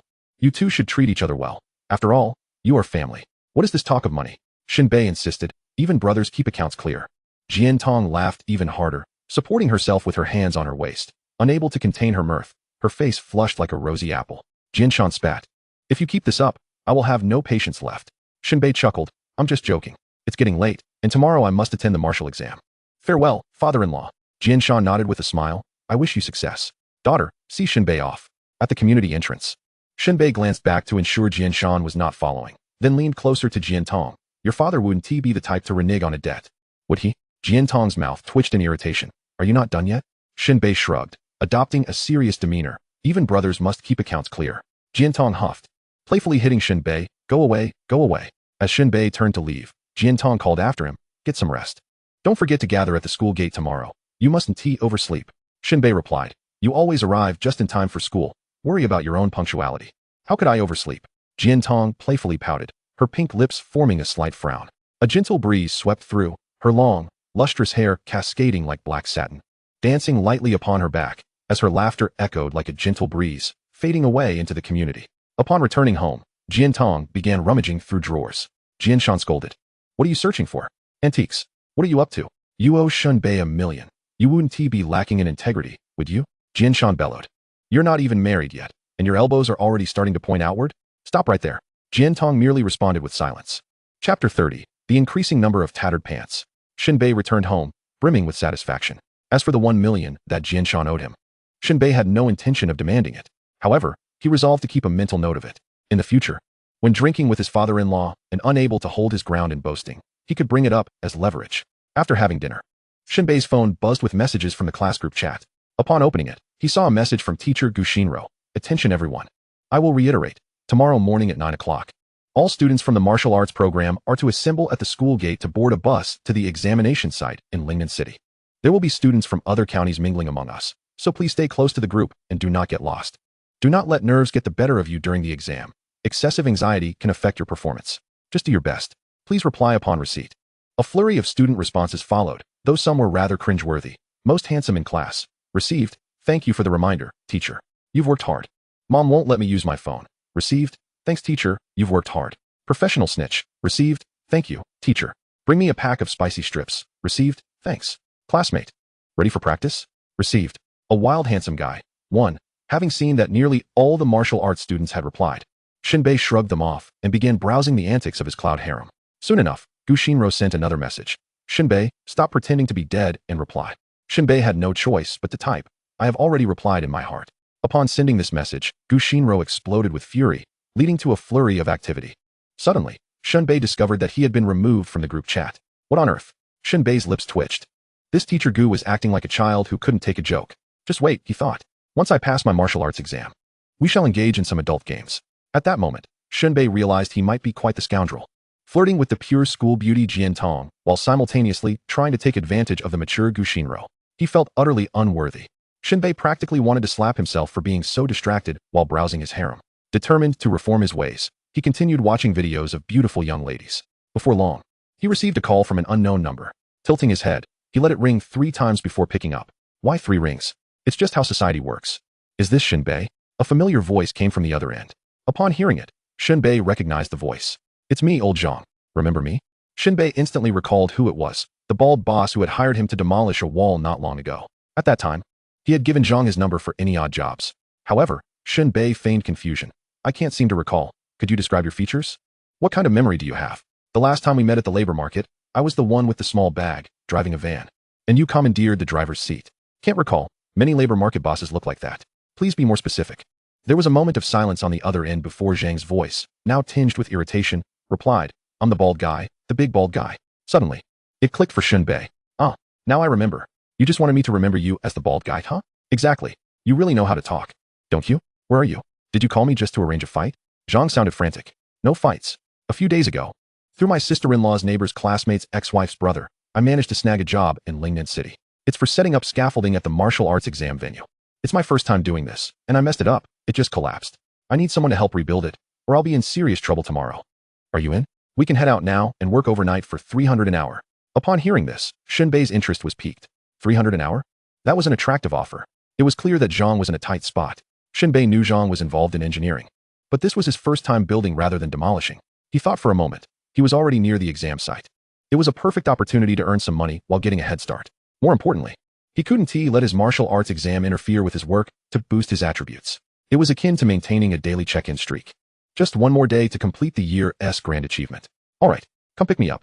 Shen Bei replied eagerly. Zhang's voice boomed through the phone. I knew you'd be a straightforward guy, perfect for the job. Wait for me. I'm picking up a couple more workers, and we'll be at your place in 5 minutes. Shen Bei quickly packed his student ID, identity card, examination permit, and other essentials into a small bag. After ensuring he hadn't forgotten anything, he headed downstairs, only to see Zhang's bald head protruding from the van. Shen Bei. Over here. That bald head in the streetlight seemed to shine like a beacon, illuminating the night sky. Shen Bei was momentarily stunned. It truly was a striking landmark. Once in the vehicle, after some small talk, Zhang drove them towards Lingnan City, chattering incessantly about his misfortunes. I've been so unlucky with this job. I'm losing money hand over fist, and it's nowhere near as straightforward as demolishing walls. If it weren't for my connections, I'd be in serious trouble. Shen Bei chuckled. What good does complaining do? Just rebuild it. You're not trying to perform a tragic play here to cut our wages, are you? The other workers turned to look at Zhang, their gazes sharp enough to pierce. If Zhang confirmed it, they could easily turn on him. Zhang, slapping the steering wheel, retorted. What do you take me for? It's normal for me to suffer a bit. There's no way I'd cheat you out of your hard-earned money. He slapped his own face, adding, I have my pride too. Shen Bei smirked. Then what is the point of complaining? Zhang sighed. It's not that I want to complain. It's just that in this world, the rich get richer while the poor get poorer. Talented individuals lack mentors. And opportunities are scarce. When you finally reach for something seemingly within grasp, you discover it's a burden passed down through generations. When you're tired, weary, and no longer want to strive, there are always those who stand by without a care, proclaiming that young people need to do this and that. I'm not merely speaking of financial woes. It's about the unclean aspects of this world, and there are many, increasingly so. The other workers struggled to digest his words. They were a bit too profound for the moment. The vehicle fell silent. However, Shen Bei did speak up. Indeed. The number of tattered pants is indeed increasing. Zhang burst into hearty laughter, patting Shen Bei on the shoulder. Shen Bei, you look like a student of hopeless martial arts. Otherwise, you wouldn't be out here working. But I can see talent in you. Even if you're an ordinary person, you're among the best of the ordinary. Remember my words. Marrying a virtuous wife truly can add years to your life, and at the very least, it can help you keep your hair. Unlike me, the old couple has grown weary of such familiarity. Closing one's eyes reveals nothing but blandness, devoid of intrigue. Boss Zhang is indeed a loquacious man, his words flowing incessantly. Yet, Shen Bei is no pushover either. He interjects with a suggestion regarding the essence of harmonious marital relations. The secret is simple. Not only Boss Zhang, but also the other workers, are keenly intrigued. What do you, a mere student, know about this? Shen Bei clears his throat and continues. The secret lies in either paying taxes or receiving wages. Choose one. Upon hearing this, Boss Zhang nearly drove the van into the ditch. Chapter 31. The martial arts examination commences. Upon arriving at the examination site in Lingnan City, one is greeted by the sight of collapsed scaffolding, resembling a steel beast lying in repose against the night sky. In front of the debris stand several stern-faced individuals, gesturing with authority. Boss Zhang hops out of the vehicle, bowing and smiling humbly as he scurries towards them. The leaders unleash a barrage of sharp words at him. Shen Bei and the others stand at a distance, unable to discern their conversation, but it is likely that greetings to Boss Zhang's entire family registry were included. Such circumstances are unavoidable. The martial arts examination is a significant national event, anticipated annually to recruit a new cadre of warriors, enabling the country to establish its foothold amidst a tumultuous world and ensure the legacy of generations. The stark reality is that a nation with weak and scarce martial prowess faces catastrophic consequences should it provoke a powerful adversary internationally. This destruction is not merely a bloodbath. It entails the forcible reconstruction of a nation's culture and heritage, leading to a complete obliteration of identity, leaving future generations oblivious to their ancestral lineage. The ruthless annihilation under the guise of strength. Before long, Boss Zhang hastens back, drenched in sweat. Addressing Shen Bei and the other workers, I have no time for idle chatter. 300 per hour is exorbitant enough. Let us commence immediately. As employees, Shen Bei and the others have no objections. They roll up their sleeves and begin dismantling the fallen scaffolding, stacking it aside. The intact structures must also be reinforced. Failing to do so would risk a collapse upon the visiting leaders the next day, which would surely earn Boss Zhang a silver bracelet. The process of securing the scaffolding consumes over 4 hours. Late into the night, Boss Zhang even procures late-night snacks for the workers. Take a break and eat. He calls out. The supper is neither too extravagant nor too modest. For the workers, it is a reliable meal. Squatting nearby, Boss Zhang scrolls through his phone, chuckling at a news story. Look at this article. An esteemed female warrior took on a young lover, who subsequently sought other dalliances. The warrior caught him, and, upon his attempt to sue, the presiding judge declared her innocent. Huh. Shen Bei, discontent as he eats, retorts, that man has no sense of professional ethics. If I were being supported, I would ensure my meals were fit for a warrior, demonstrating true commitment to my craft. Boss Zhang, momentarily taken aback, gives a thumbs up, expressing his admiration. Young lad, you truly command my respect. An honor to meet you. After a hearty meal, they swiftly continue constructing new scaffolding.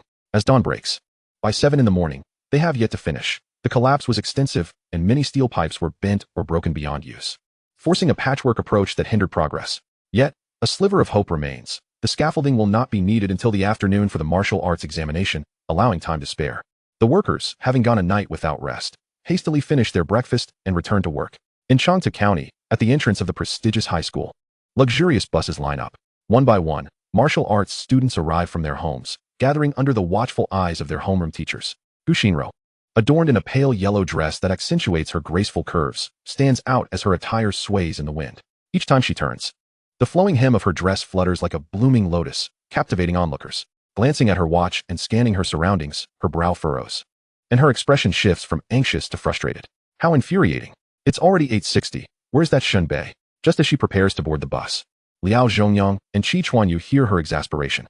They exchange surprised glances. Today marks the crucial national martial arts examination, and Shen Bei has gone missing? Do you think he might have taken a detour? Qi Chuanyu whispers. Liao Zhongyang's eyes widen in response. At such a critical moment, certain criminal organizations become particularly active, employing hackers to infiltrate high school systems and access students' comprehensive scores. They select promising candidates to entice or coerce into abandoning the martial arts examination for illicit paths. Of course, these candidates are not the top tier, but rather those with potential yet uncertain prospects. Typically, reasonably well-adjusted students would not choose such a route, but some, burdened by dire circumstances or warped mentalities, may succumb to temptation. Qi Chuanyu's concerns are not unfounded. He has heard rumors of Shen Bei's impoverished household, where even cockroaches could starve. In such situations, the allure of monetary gain can easily cloud judgment. Surely not. Liao Zhongyang responds skeptically. Qi Chuanyu flips his bangs and chuckles ominously. Who knows? Gu Xinro, increasingly anxious, attempts to call Shen Bei, but he does not answer. At that moment, Jian Tong leaps from a vehicle. This youthful girl, with an air of innocence, is strikingly dressed today. Her long black hair cascades smoothly, framing her face, with the ends curling delicately inward. Her bangs are neatly trimmed, revealing a charming red birthmark. The soft contours of her cheeks are accentuated by wisps of hair that fall playfully before her ears, lending her an endearing quality. Teacher, is Shen Bei coming? Jian Tong's eyes reflect worry. Gu Xinro scoffs. What a worry. If he chooses not to come, we cannot wait for him. If he misses this examination, he will have to repeat the year and try again next year. At this very moment, in Lingnan City, martial arts candidates from the 5 surrounding counties converge at the examination site. Buses line the parking lot as students disembark with anxious expressions. Colorful flags flutter in the breeze, and national banners wave proudly. Various advertisements flash by. Prunglai Wonderland Bathhouse wishes all candidates the best of luck. With your exam admission ticket, enjoy a 30% discount at Zhongda Health. Life-threatening loan company specializes in unsecured loans for martial artists. Quick disbursement guaranteed. 8-day international theme hotel offers a 50% discount for same-gender travelers. Li Family Traditional Chinese Medicine. 5 generations of Wang family elixirs now revealed. Purchase now at wholesale prices. In the realm of martial examinations, the absence of illicit substances stirred a cacophony of regretful lamentations, as the promotional frenzy for attribute-enhancing elixirs reached a fever pitch, with prices plummeting to an astonishing 800,000 per unit. The candidates had long become accustomed to the skewed advertisements permeating the outside world. However, what left the students bewildered was the sight of the examination venue still under construction. Workers scurried up and down scaffolding, and among them was a student, seemingly rusted in appearance, yet remarkably agile, energetically employing a power drill to reinforce the scaffolding fixtures. What kind of farce was this? Shouldn't everything have been prepared well in advance? Changte County High School, assemble here. Kaiyuan County High School, take your place. Students from Faka County, do not wander. Stand in formation. Shifeng, students from Shifeng County, gather here. Attention, students from Taibingshan, look this way. Teachers from various counties hurriedly organized their students into designated positions. After a brief assembly, the martial examination in Lingnan City commenced. Chapter 32, A Mutual Exchange of Barbs. As per tradition, a speech from a dignitary preceded the martial examination. At that moment, a towering figure, upright as a sword, akin to a mountain, stood upon the stage. His voice resonated with a sonorous authority. Students, you present here are the pride of society, the talents that capture the gaze of thousands. Today, during this grand martial examination, I hope you all achieve victory and secure admission to the esteemed Martial University. Many of you, in your quest to surpass the attribute assessment, are willing to spare no expense. Yet remember, life is singular, cherish it. To be a martial artist is to strive, but not blindly.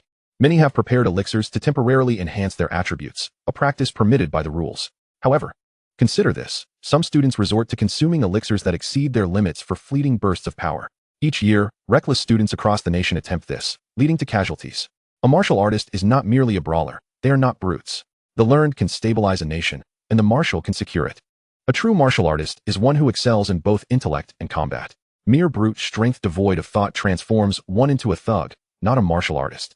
Thus, As customary, I remind you once more, during the upcoming attribute predictions, should any unforeseen incidents arise, the consequences shall be borne by you. Despite the lengthy admonition, the students present wore solemn expressions. In the realm of enhancing attributes through elixirs, there are primarily two paths. The first involves mild elixirs that can permanently augment attribute values. Yet they risk developing tolerance, necessitating the expenditure of greater sums on varied formulas to avoid such effects. The second path is that of temporary bursts. These elixirs are typically exorbitantly priced and are primarily utilized in life or death confrontations, a desperate measure for counterattacks. Some individuals endure the overwhelming effects of these potions, while others, upon their explosive surge, swiftly descend into decline, resulting in catastrophic demise. Hence, during each martial examination, students are cautioned to choose wisely and treat their lives with the utmost seriousness. Should one explode into a gory spectacle, the cost would be far too steep. Generally, students refrain from such reckless choices, yet every year, there are always those who disregard all caution, consuming explosive elixirs. At this juncture, whispers of speculation rippled through the students. Who was that speaker? You don't know? That's Lu Fong, a third-tier martial artist and the deputy mayor of Lingnan City. Oh, just a deputy? Lingnan City currently lacks a mayor. Isn't that essentially the top spot? Within the ranks of Changtu County students, Chi Chuanyu brandished a golden elixir. A smirk gracing his lips, Liao Zhongyang shot him a disdainful glance. Do you really need to resort to drugs? Naturally not, Chi Chuanyu retorted, throwing back his head in a triumphant howl. I'd rather be a head among chickens than a tail among phoenixes. I shall strive to be this year's top scholar. Liao Zhongyang could hardly tolerate the mention of a tail. He grumbled, don't even think about it. I can outshine you without any enhancements. Huh, if Shen Bei said that, I might take it seriously, but you? Chi Chuanyu's gaze dripped with contempt. Why don't you stick to your role as a tail? You, Liao Zhongyang felt a surge of indignation, an impulse to retaliate against Chi Chuanyu. Just then, two students emerged from the Kaiyuan County group. One, with bleached yellow hair, adorned with earrings and smoky makeup, donned leather pants and chains, embodying the essence of a nonconformist aesthetic with an air of lethargy. The other bore an unremarkable appearance, yet his teeth seemed to possess a mind of their own. Hey, remember me? The yellow-haired student swaggered forward. Chi Chuanyu cast a disinterested glance. You're Niu Lu, right? I am Niu Ganbin. Huh, what a ridiculous name. Who named you, your father? Chi Chuanyu replied, visibly irritated. Watch your mouth. Otherwise, do you want to settle this physically? Chi Chuanyu scoffed. Last year, when he was still a sophomore, he visited Kaiyuan County to meet friends and ended up clashing with this very individual. Neither could claim victory, both sustaining injuries. Nearby, Niu Ganbin's companions chuckled. Brother Niu, this guy is all talk. Isn't he quiet now? Initially disinclined to engage, Chi Chuanyu felt a twinge of defiance at the perceived mockery. He decided to retaliate. And who are you? Your teeth are all misaligned. Like they're in a family feud. What's the matter? Afraid of close contact? Close contact? Contact? The phrase, laden with implications, drew laughter from Liao Zhongyang, who burst into a fit of mirth. How dare you, Chi Chuanyu? Your mouth is truly foul. Niu Ganbin's expression shifted to one of anger. Remember, this is Du's eating. If you provoke him, no one will be able to hold him back. Stomachache? See a doctor. Otherwise, take some laxatives. Chi Chuanyu continued to hurl insults. Du Zeding bared his sharp teeth, his face twisting into a gleeful grimace. I find you utterly delightful. Become a martial artist. Otherwise, tormenting you would be too mundane. With you? Chi Chuanyu sneered, laden with scorn. Did Niu Lu not tell you how I thoroughly thrashed him? Who thrashed whom? Niu Ganbin grunted. You're merely a master of empty words. Stop blabbering. You're disrupting my bid for the top scholar. If boasting were taxed, you'd be bankrupt. As their mutual exchanges intensified, the martial examination entered its final countdown. The roll call began, ushering candidates into the assessment. Niu Ganbin and Du Zeding raised their middle fingers in unison and returned to their ranks. Chi Chuanyu turned to Liao Zhongyang, narrowing his eyes with reproach. Why aren't you backing me up? Liao Zhongyang raised his fists high. I prefer to let my fists do the talking. Besides, why would I assist you in vying for the top spot? Damn. Chi Chuanyu shot him an exasperated glance, wrinkling his nose in disdain. You're the third person to leave me speechless. Why not the first? You're unworthy. At that moment, Gu Shinro initiated an impromptu mobilization. Come. Classmates, those eligible for elixirs may begin taking them now. Once we pass the political review, the effects will peak perfectly. Students, it is imperative to remember that when it comes to the political assessment, one must speak the truth, for the examiners already possess all your information. Deceit is not advisable. This political scrutiny is, indeed, a crucial step. A martial artist represents individual strength, which can easily spiral out of control, unlike firearms, which necessitate a division of labor for their creation, where the absence of a single component can still yield a weapon. The theory suggests that the finer the societal division of labor, the lower the collective resistance among the populace. However, the emergence of martial artists disrupts this norm. The potency of individual strength can easily ignite inappropriate notions. Thus, political evaluation holds paramount importance at the very least. At this moment, Gushinro clapped her hands. All right. Await the examiner's call to step forward one by one. The students nodded in unison, their hearts warmed. The words of their beautiful teacher were indeed melodious. Those students not in class 3 secretly regretted their circumstances, lamenting why their exceptional talents had landed them in a class beyond the esteemed third. What a significant disappointment in life. At this instant, the examination venue was a sea of people, with a throng of onlookers gathered. Amidst the booming sound of celebratory cannon fire and the cacophony of voices, the political assessment of the martial examination commenced, and the first name called was Shen Bei. The examiner raised the microphone. Candidate Shen Bei, please step forward. Shen Bei, where is he? If he doesn't show up soon, he will forfeit his examination. The voice of the loudspeaker resonated throughout the venue, clear for all to hear. Upon hearing Shen Bei's name, Gu Xinro felt a jolt, her expression tinged with displeasure. Although she was unaware of Shen Bei's precise attributes, through the accounts of Qi Chuanyu and Liao Zhongyang, she knew that even with his early training, Shen Bei might still maintain a certain level of attributes, thus holding a chance at becoming a martial artist. Yet, this fellow had mysteriously vanished. What a waste of the 998 lip balm she had purchased online. At this moment, Jiantong's face was fraught with anxiety. Ever since she arrived at the examination site, she had harbored hope that Shen Bei had secretly made his way there. But now, as the loudspeaker called out repeatedly, Shen Bei's absence was deeply disappointing. Qi Chuanyu chuckled slyly. See, Shen Bei didn't come after all. The top spot is surely mine. Mine, Liao Zhongyang countered. Meanwhile, Shen Bei, oblivious, was still on the scaffolding tightening screws. Boss Zhang suddenly confronted Shen Bei. Did the loudspeaker just call out Shen Bei's name? Is that you?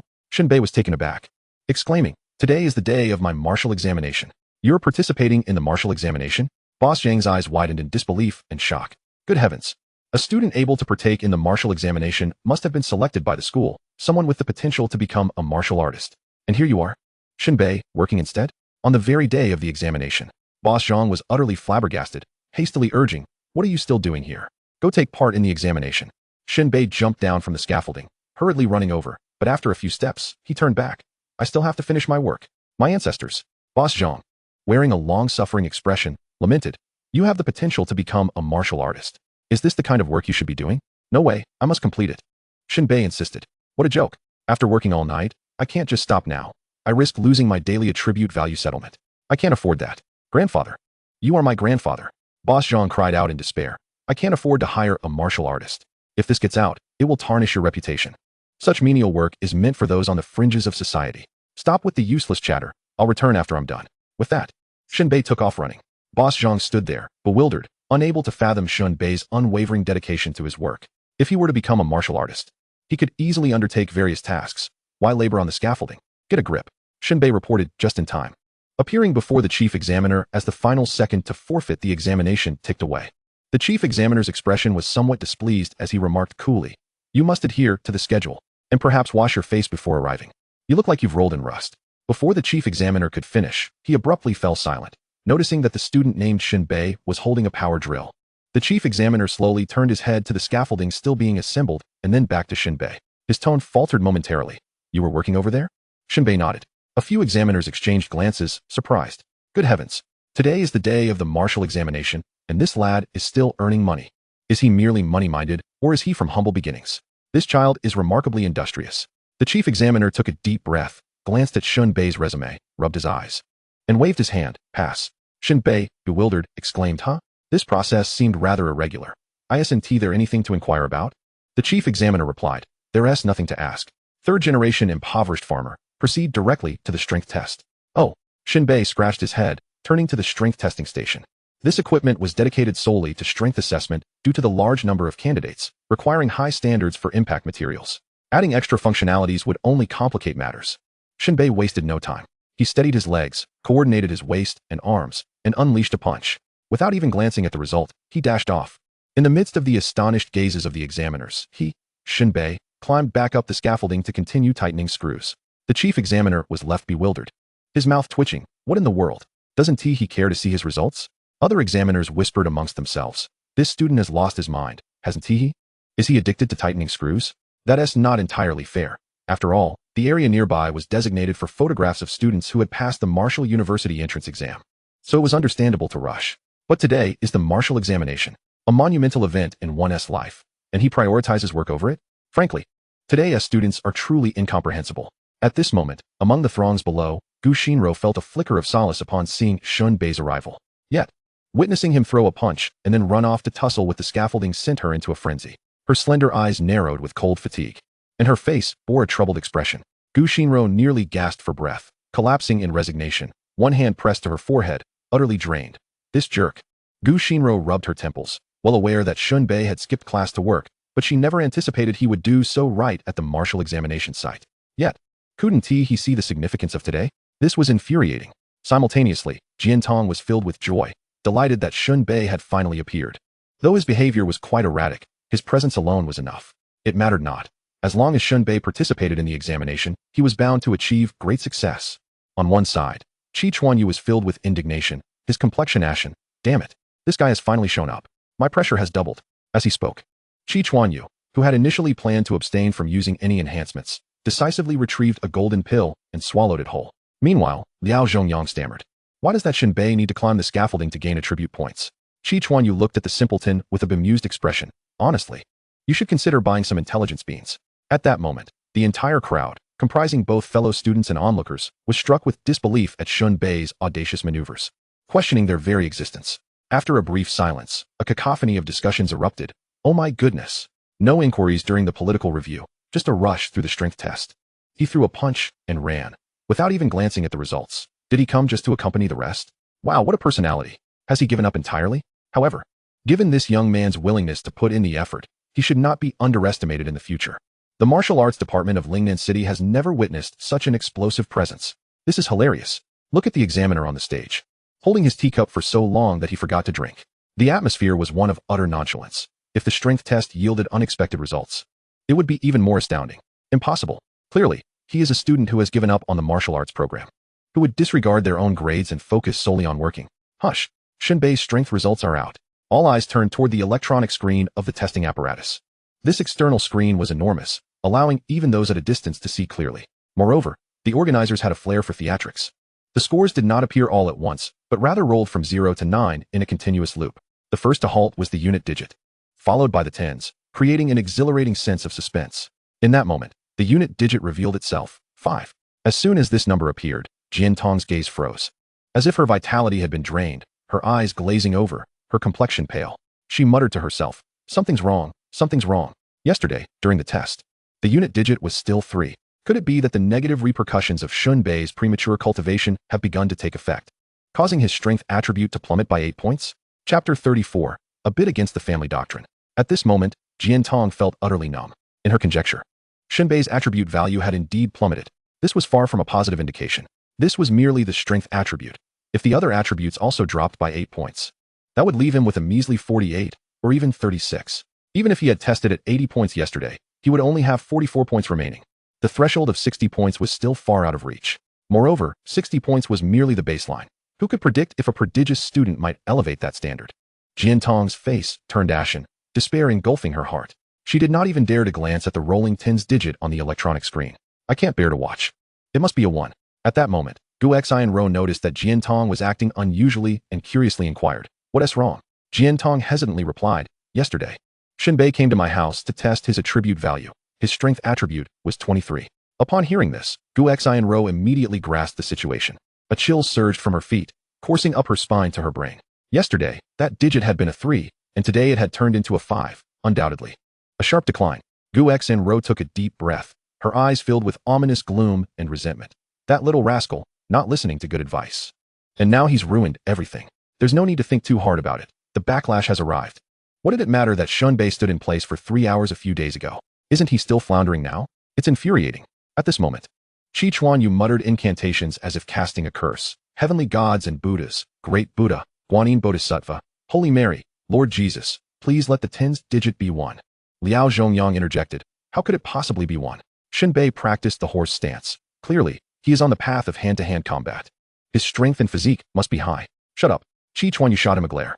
Under the collective gaze of the crowd, the tens digit finally emerged on the electronic screen. It was 2. Boom. The entire venue was engulfed in shock. In an instant, the previously raucous examination site seemed to be paused, with everyone falling silent. No one had anticipated that Shen Bei, who appeared to be casually coasting through, solely focused on adapting to societal norms and turning screws, would possess such a high strength attribute? An astounding 25 points. The chief examiner abruptly rose, fixated on the electronic screen. The emotions of shock and astonishment surged within him like turbulent waves. A trace of surprise and disbelief flickered in his eyes. Normally, a student's strength attribute reaching 40 points is not unheard of, but such instances are rare and do not provide a standard for comparison. The average strength values for other students hovered around 15, 16, or 17 points.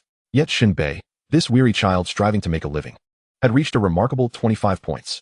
This was already exceptionally commendable. The contrast was simply too stark. The other examiners also wore expressions of incredulity.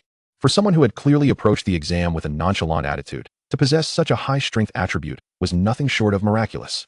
The examiners could not help but exclaim, "Is the testing equipment malfunctioning?" Although I sincerely wish this is true, Shen Bei's attitude toward the exam is far too insincere. There is no doubt about the equipment's operational status. One can only say this boy has a unique character. Perhaps this one outstanding attribute compensates for his deficiencies elsewhere. We shall wait and see. Enough of this. Continue the examination. Next up, from Kaiyuan County, Nianyo Lu. At this moment, both Jiantong and Gu Xianro, who had resigned themselves to the notion that Shen Bei would be ineligible for Wuda, were left utterly stunned upon seeing the final result. The reversal was too swift, too sudden. Gu Xianro bit down on her tongue, the pain jolting her back to reality. What? Not a 1, but a 2? 25 points? It actually increased by 2 points? The two women exchanged incredulous glances. What on earth was happening? In just one night, his attribute value could rise? Wasn't it supposed to drop due to premature cultivation? Unbelievable. Gu Xianro stared at Shen Bei, who was busy climbing the scaffolding and turning screws in the distance. Her heart raced. She found herself at a loss to comprehend him. It was utterly astonishing. Jiantong, on the other hand, was bursting with joy. I knew Shen Bei would be strong. She tucked her delicate hand into her pocket, clutching her identification card. Meanwhile, Qi Chuanyu gasped in disbelief. What the hell? Liao Zhongyang chuckled. See? I told you it would definitely be 25 points. But compared to me, he still falls short. Qi Chuanyu retorted. If all of Shen Bei's attributes are above 20 points, would you still be able to laugh? Impossible. Absolutely impossible. Liao Zhongyang shouted. Could he really become a pentagonal warrior? Who the hell knows? Qi Chuanyu gazed at Shen Bei working on the screws, his expression darkening. The audience erupted in a wave of fervent excitement. Is a strength attribute of 25 considered high? Indeed, it is, but it does not represent the pinnacle of achievement. The commotion it stirred stemmed from Shen Bei's seemingly effortless demeanor. He delivered a punch and swiftly moved on to his next task. Who among ordinary individuals could accomplish such a feat? The onlookers were utterly astounded. With such prowess, why would one bother with trivial scaffolding work? Can there not be aspirations of greater magnitude? At this very moment, the examination site, having experienced a brief tremor, resumed its proceedings. The next contender was Niuganban, whose very name left the chief examiner bemused. Niuganban present, he declared with a flippant grin. The chief examiner merely glanced at him and promptly stated, testing results, deducting 3 attribute points. This announcement triggered a wave of derisive laughter among the spectators. Goodness, this fellow is even more audacious than Shen Bei. Someone exclaimed. Can anyone explain why Niuganban had his attribute points deducted? Are you truly unaware? His attire is disheveled, and his face is painted like a specter. The martial arts examination has standards regarding personal appearance. While normal attire is acceptable, this fellow sports dyed hair and earrings. According to regulations, attribute points can indeed be deducted. Isn't that a disadvantage? Someone queried. Stubbornness, perhaps. Yet, upon learning of his deduction, Niuganban displayed no signs of regret. Instead, he tossed his hair back and remarked, now that's what I call being carefree. The chief examiner huffed. Proceed to the strength test. Next, the third student approached.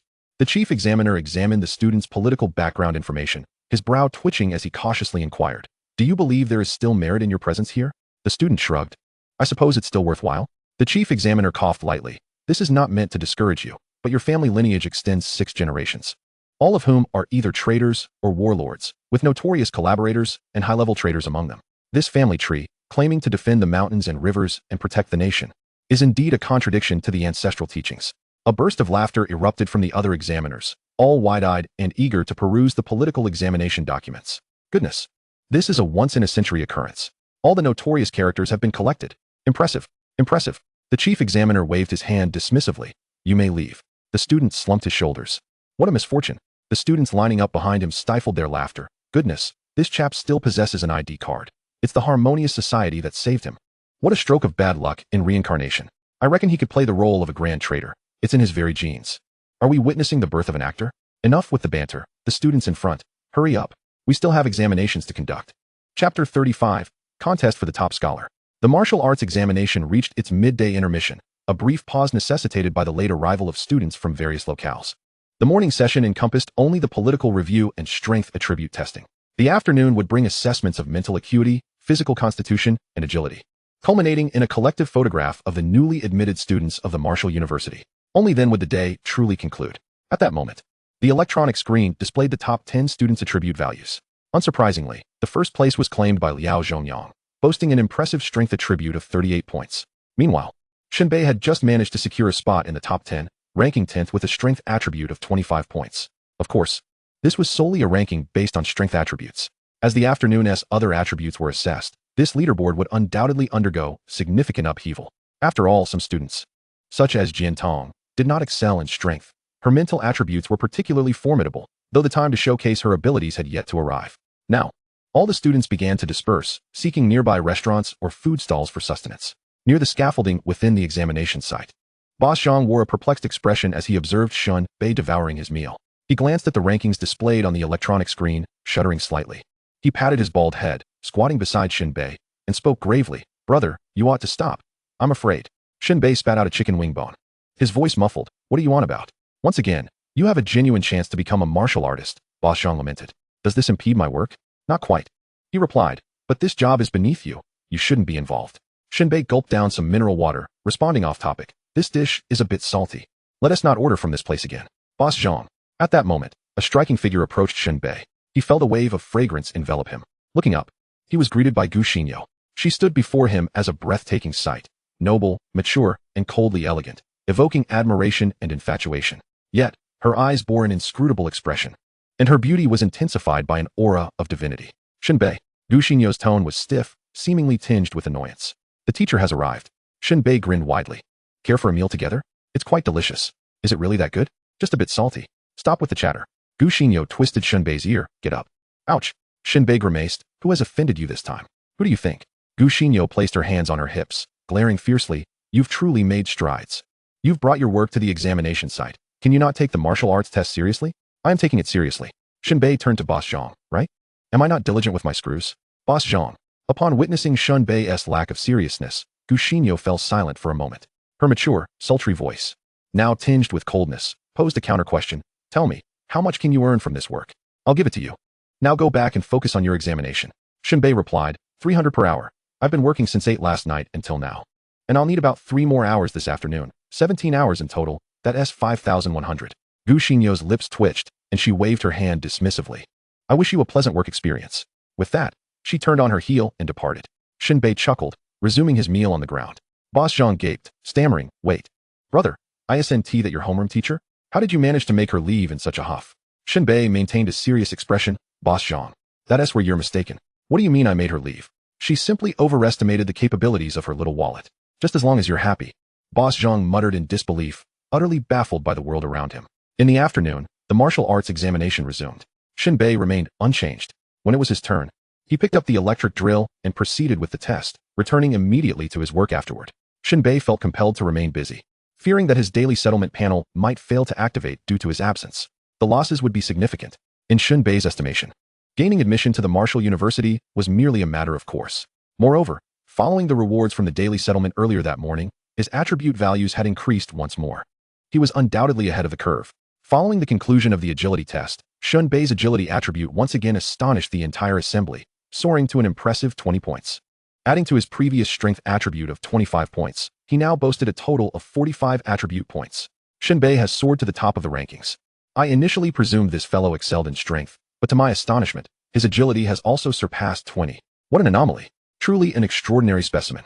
Could it be that the next 2 attribute tests will also exceed 20 points? I would wager that Shen Bei's constitution and mental acuity hover around 10 points. Otherwise, I would dare to perform an absurd act.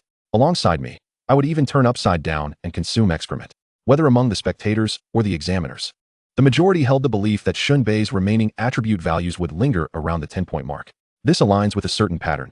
If all attributes were to exceed 20, his overall score would surpass 85 points. Such an occurrence in Lingnan City is exceedingly rare, with an almost negligible probability of happening. However, a score of 80 points, according to the Educational Bureau's data, has been achieved by a few prodigious students, such as Liao Zhongyang, Qi Chuanyu, Niu Ganbin, and Du Zitong. To even contemplate 85 points is unfathomable. If such a prodigy were to emerge, surely Changtu County #1 High School would be aware of it. It would have leaked somehow, wouldn't it? The chief examiner flipped through the documentation, reanalyzing with the other examiners. It seems the spectator's insights were indeed correct. During Shen Bei's last school assessment, his four-dimensional attributes were all around 10 points, and this time he has evidently experienced an explosive surge. This is quite rare. Typically, an outburst in attributes is concentrated within a single value, yet Shen Bei has advanced simultaneously in 2 values, which can only be attributed to divine favor. With 65 points, he should be on track for admission this year. However, it's hard to say, given that Qi Chuanyu has resorted to performance enhancers, which will inevitably raise the admission threshold. Is it really necessary? To compete for the top spot, I suppose. On site, Qi Chuanyu observed Shen Bei's agility surpassing 20 and could not help but exclaim internally. Liao Zhongyang seemed to be the harbinger of ill omens. Meanwhile, Liao Zhongyang stroked his chin, analyzing the circumstances, and discreetly consumed a pill. Qi Chuanyu cast a disdainful glance. Softening up, are we? Resorting to drugs? What I consume is merely a sugar ball, Liao Zhongyang replied unashamedly. The examination continued. The third mental test commenced. Jian Tong approached with a light and sprightly demeanor. Her long, lustrous black hair slightly disheveled at the sides. Her brows, reminiscent of distant spring mountains, were delicate and enchanting. She waved from afar towards the scaffolding. Shen Bei paused his task and waved back. Jian Tong's graceful presence reflected in Shen Bei's eyes. The gentle fluttering of her small nose and the charming blush on her cheeks radiated an alluring beauty. Most importantly, her captivating aura drew one in. Akin to a melting iceberg or an exquisite peony, exuding an inherent elegance that accentuated her noble grace. Don't mess this up, Shen Bei joked. Jian Tong playfully tossed her flowing hair, her slender waist elevated with a proud huff as she approached the testing apparatus. After a series of operations, the electronic screen began to display the test results. The units were 0, the tens place 4, a total of 40 points, coupled with her previous attribute values. Jian Tong ascended to the pinnacle of the leaderboard with an overall score of 68 points. Chapter 36. Brother, ease up a bit, I'm frightened. Although Jian Tong's strength and agility attributes were relatively low, her exceptionally high mental attribute allowed her to temporarily seize the top position, even overshadowing Shen Bei. The chief examiner gasped, a prodigy. This is truly a marvel. The other examiners drew in sharp breaths, as the ambient temperature around them seemed to rise a few degrees. 40 points. What a remarkable talent. Rarely seen, she is the first student to breach the 40-point threshold in a single attribute. It is safe to say that this girl's constitution must certainly exceed 10 points. With an overall score of 75 points, she is almost guaranteed admission to Wuhan University.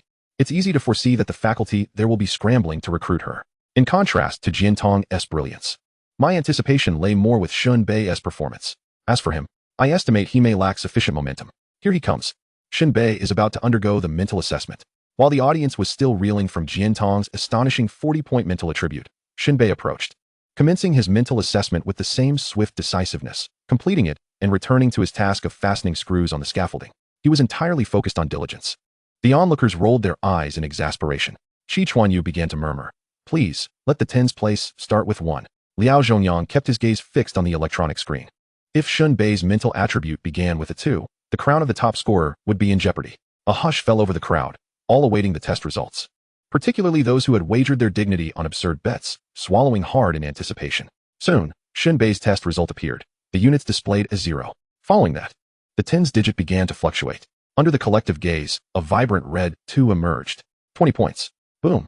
Everyone was left dumbfounded. What the hell? Strength at 25 points, agility at 20 points, and now a mental score still at 20 points. What kind of prodigy is this? Where's the 1? Did you consume it? Shen Bei? Stunned silence enveloped the crowd. Among the onlookers, several who had placed bets hung their heads in embarrassment and quietly slipped away. Then, a cacophony of chatter erupted. My goodness. Shen Bei is truly on the path to becoming a Pentagon warrior. Hold on. Without data on hidden attributes, strictly speaking, he is a quadrilateral warrior. Remarkable. Truly remarkable. His current attributes have reached 65 points. A mere 10 points for Constitution would bring it to 75 points, making admission to Wuhan University almost a certainty. This year's martial arts examination is extraordinarily exhilarating. Do you think Shen Bei can claim the top score this time? That will depend on how the other students rank in agility and Constitution.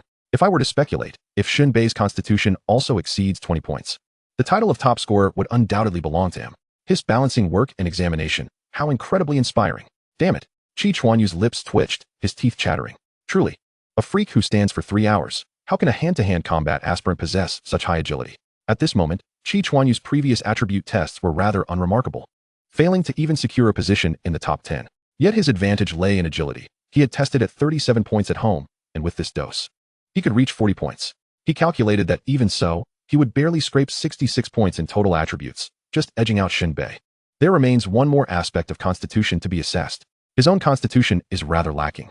Typically, martial artists who pursue hand-to-hand combat do not have low constitution attributes. Thus, looking at it this way, the likelihood of seizing the top spot is increasingly dim. Liao Zhongyang was equally bewildered. His highest attribute is strength, which has already been sacrificed. The other attributes are in a dismal state. His constitution is slightly higher, but it would never surpass Shen Bei. He had initially thought Shen Bei's agility would be low, only to be met with an unexpected blow to the head. It seems we have overthought the situation. Liao Zhongyang muttered with a low voice. Qi Chuanyu sighed deeply, expressing his sentiments. To have been born with you, why must there also be Liang? Alas, I shall proceed to test my agility now. Soon, Qi Chuanyu's agility attribute was revealed. Indeed, it stood at 40 points. A wave of astonishment rippled through the crowd. However, Qi Chuanyu could hardly find joy in this revelation, primarily due to the discomfort inflicted by Shen Bei's presence. If Shen Bei had approached the examination with earnestness, it might have been bearable. Yet, he was simultaneously working and testing, a disparity of excellence that Qi Chuanyu found unbearable. It felt akin to enduring countless hardships to finally reach the finish line, only to find Shen Bei yawning at the finish line, just beginning his run, and nonchalantly inviting him to chase after him. What more could be said? Watching Shen Bei perform was all that remained. At that moment, the electronic leaderboard was in a constant state of flux. The final test commenced. The physical fitness assessment was the most excruciating. The examiners repeatedly cautioned the students against overexerting themselves. The illusionary pain was no jest and could easily lead to mental breakdowns. Yet, the students were unwilling to heed such warnings. In this final sprint, if they did not push themselves, were they still human?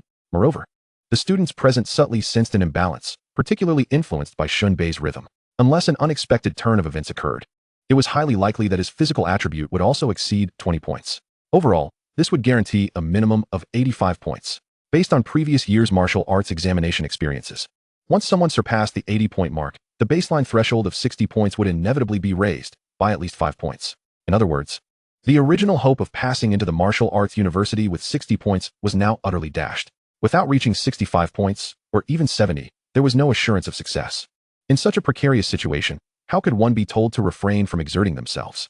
Thus, a resolute air spread across the faces of the students at the examination site.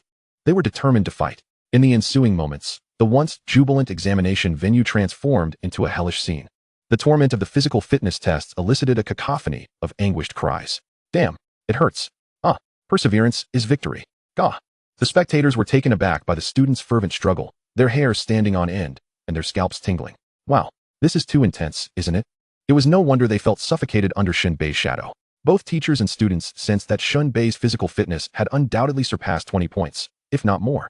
Indeed, this year's admission standards would certainly be raised, and if they did not strive harder, they would suffer significant losses. Although there was a possibility of retaking the exam, next year's martial arts examination would incur deductions in attribute values, an unwise trade-off. Passing the exam on the first attempt was undoubtedly the best outcome. My heart aches for these children. You, an ordinary person, feel for martial artists? What are you thinking? As the final physical fitness test continued, the chief examiner deliberately arranged for Shen Bei to be tested last. It must be said, this child truly relished hard work. Coupled with the scaffolding nearing completion, he was granted some extra time. Upon the final assembly of the scaffolding, Boss Zhang pulled the canvas from the vehicle and commenced hanging it up. This task was considerably simpler. At the perforations of the canvas, he merely needed to bind it with fine iron wire. The only troublesome aspect was ensuring the fabric was taut. Just as this task was yet to be completed, the loudspeaker announced Shen Bei's physical fitness assessment. Reluctantly, Shen Bei concluded his work. Unsteadily, he approached the testing equipment amidst the gaze of the crowd. At that moment, silence enveloped the scene. He was the last participant in the entire martial arts examination. Thoughts swirled in the minds of the onlookers. Would Shen Bei's physical attribute reach above 20 points? By how much? Would the admission threshold for this year be elevated due to the emergence of such a prodigy as Shen Bei? If so, by how much? In an instant, all students held their breath, anxiously watching as Shen Bei confidently reclined into the testing apparatus. Those with attributes between 60 and 65 points seemed to await their verdict with bated breath. Chapter 37, Claiming the Top Spot. At this very moment, the electronic leaderboard displayed the results. First place was Qi Chuanyu, with a comprehensive attribute score of 81 points. The second was a student from a high school in Lingnan City, boasting a total of 80 points. The third, also with 80 points, was named Du Ziding. Fourth place went to Niu Lu from Kaiyuan County, whose score reached an impressive 79 points even after a deduction of 3 punitive attribute points. In fifth place was Liao Zhongyang, also with a score of 79.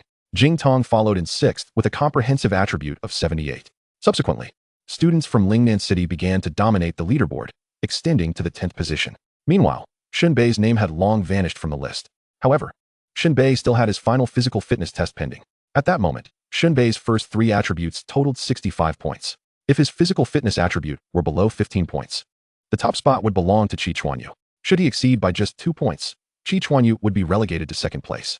Qi Chuanyu's palms were damp with sweat. He genuinely hoped Shen Bei would grant him a semblance of favor, allowing him to achieve the title of top scorer. Yet, the hope seemed exceedingly remote. Even a fool could discern that Shen Bei's physical fitness value was undoubtedly high. The question remained whether it would surpass 85 points, thereby raising the admission threshold for the martial arts university.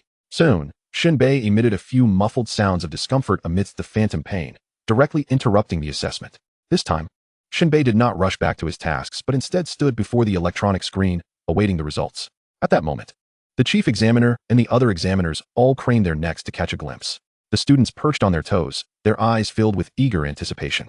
The surrounding spectators held their breath, not daring to blink, fearful of missing a thrilling moment. Quickly, the results were unveiled. 25 points. As this number emerged, the entire venue erupted in shock. Reactions varied across the board. The chief examiner's eyes widened, his body and spirit trembling uncontrollably. What? It's actually 25 points.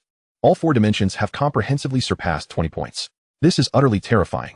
Other examiners exhibited distorted expressions, unable to extricate themselves from their astonishment. His 25 points. Added to the previous 65 points, not only has he crossed the 80-point threshold, but he has also soared to 90 points. He has shattered the record for Lingnan City. This Shen Bei is truly incalculable. Such an extraordinary talent could hardly be described merely as a prodigy. This cohort of students was indeed a congregation of marvels. In past years, achieving 80 points was a rare feat, yet this year not only were there 4 students who accomplished this, but one even broke the historical record. Simultaneously, the faces of the surrounding spectators, illuminated by sunlight, revealed expressions of sheer astonishment, trepidation, and even fear. After a brief silence, they erupted into a tumultuous cheer and cries of elation. Incredible. There is nothing Shen Bei cannot achieve. Breaking news. I just returned from the student contingent of Changde County, and I heard that Qi Chuanyu, Liao Zhongyang, and Shen Bei had engaged in early training. What? Early training would lead to a reduction in attribute values. Good heavens. After experiencing a significant drop in attribute values, how is it possible for the overall attributes to still reach 90 points? Is this even human? At this moment, Gu Xinrou's expression was akin to a dramatic transformation, first showing shock, then disbelief, and finally a tumultuous change of countenance, filled with incredulity. In her mind, she had assumed that Shen Bei, through prior cultivation, would barely scrape by to enter Wu University. The outcome was utterly unforeseen. Shen Bei leisurely took the exam, achieving an astonishing 90-point overall attribute. Not only had he emerged as the top scorer, but he also elevated the admission standards of Wu University. Gu Xinrou's breath became unsteady. When did Shen Bei undergo such a transformation? How had she remained so oblivious? Amid her astonishment, Gu Xinrou began to reflect. Had her concern for Shen Bei been insufficient? Clearly, she needed to show him more attention in the future. No, wait. Gu Xinrou's expression suddenly darkened. Shen Bei was about to embark on his journey at Wu University to learn the true way of a martial artist. While she would remain in Changde County teaching at a high school, how could she care for him from such a distance? Gu Xinrou revealed a stunningly beautiful visage, radiating purity yet tinged with unease. She realized that Shen Bei was destined to soar far away, perhaps never to return to Changde County. His future was boundless, while she was merely confined to a corner. In contrast to Gu Xinrou's sudden melancholy, Jian Tong's gaze shimmered with intoxicating tenderness, her smile enchanting, her eyes sparkling with hope. Deep down, she rejoiced for Shen Bei. Previously, she believed Shen Bei should chase after her, but now the roles had completely reversed. It was she who needed to pursue him, lest she feel unworthy of his company. With this thought, Jian Tong became even more resolute. Her father's debt of 1 million to Shen Bei must be settled promptly. Otherwise, in future interactions, being held accountable for this debt would be unbearable. The electronic screen displayed a significant change. Shen Bei, with his exceptionally high attribute of 90 points, once again claimed the top spot in the Lingnan City Martial Science University entrance exam. The chief examiner grabbed the microphone and announced to the audience, "Dear students and guests, this year's martial arts examination is now concluded. I hereby declare that this year's top scorer is Shen Bei." The venue erupted in cheers, accompanied by applause for the outstanding Shen Bei. Standing on stage, despite being drenched in sweat and grime, he flashed a bright smile, his white teeth gleaming, and bowed deeply to the audience before turning back to continue his work. The chief examiner choked back emotion. "Goodness, you are the top scorer. Can you please put down that drill for a moment?" According to tradition, you should say a few words of gratitude. Thank the government, the nation, and your teachers, for instance. Are you really just focused on that little task in your hands?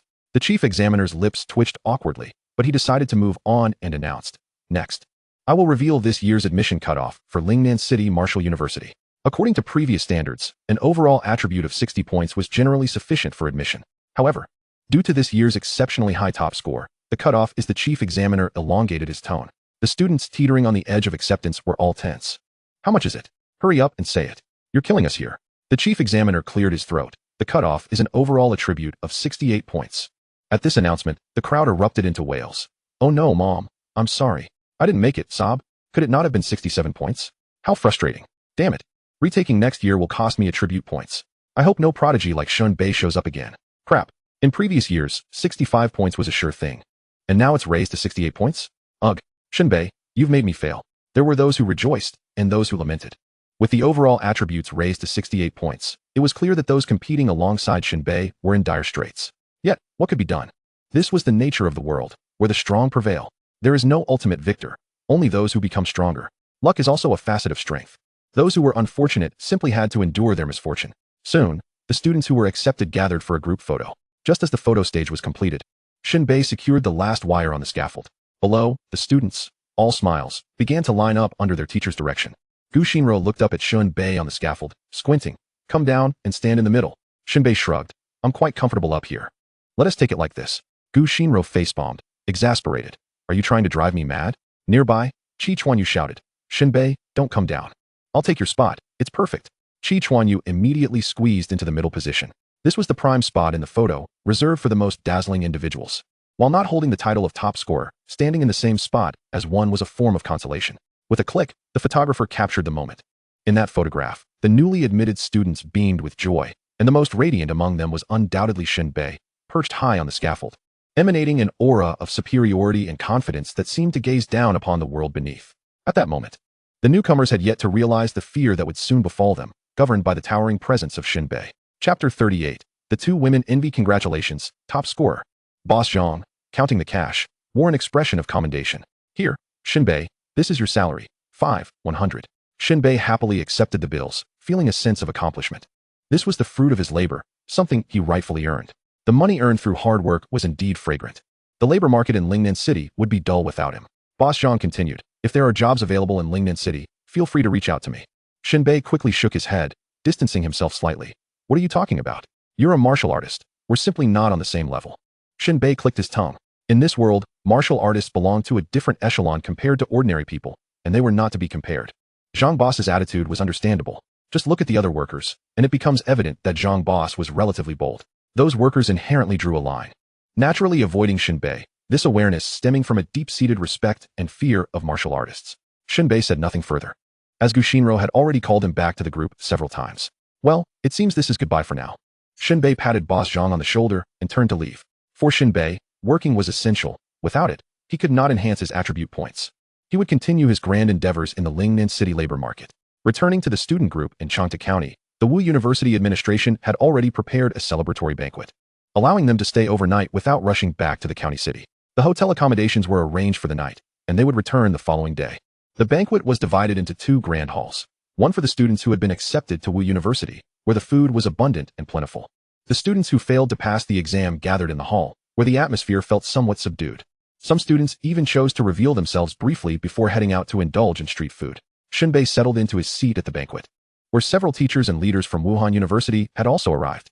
After a series of tedious speeches that made Shen Bei's head throb, the waitstaff finally brought out the chopsticks, illustrating the established protocol. It seemed that the university was acutely aware of the need for engagement, fearing that no one would pay attention during the speeches, thus serving the dishes before the utensils. Initially, Gu Xinro and Jian Tong sat beside Shen Bei. However, not long into the meal, Gu Xinro received a phone call and stepped outside, likely to avoid any disruption. "Shen Bei, why have your attributes increased again?" Jian Tong asked curiously, taking a sip of her cola.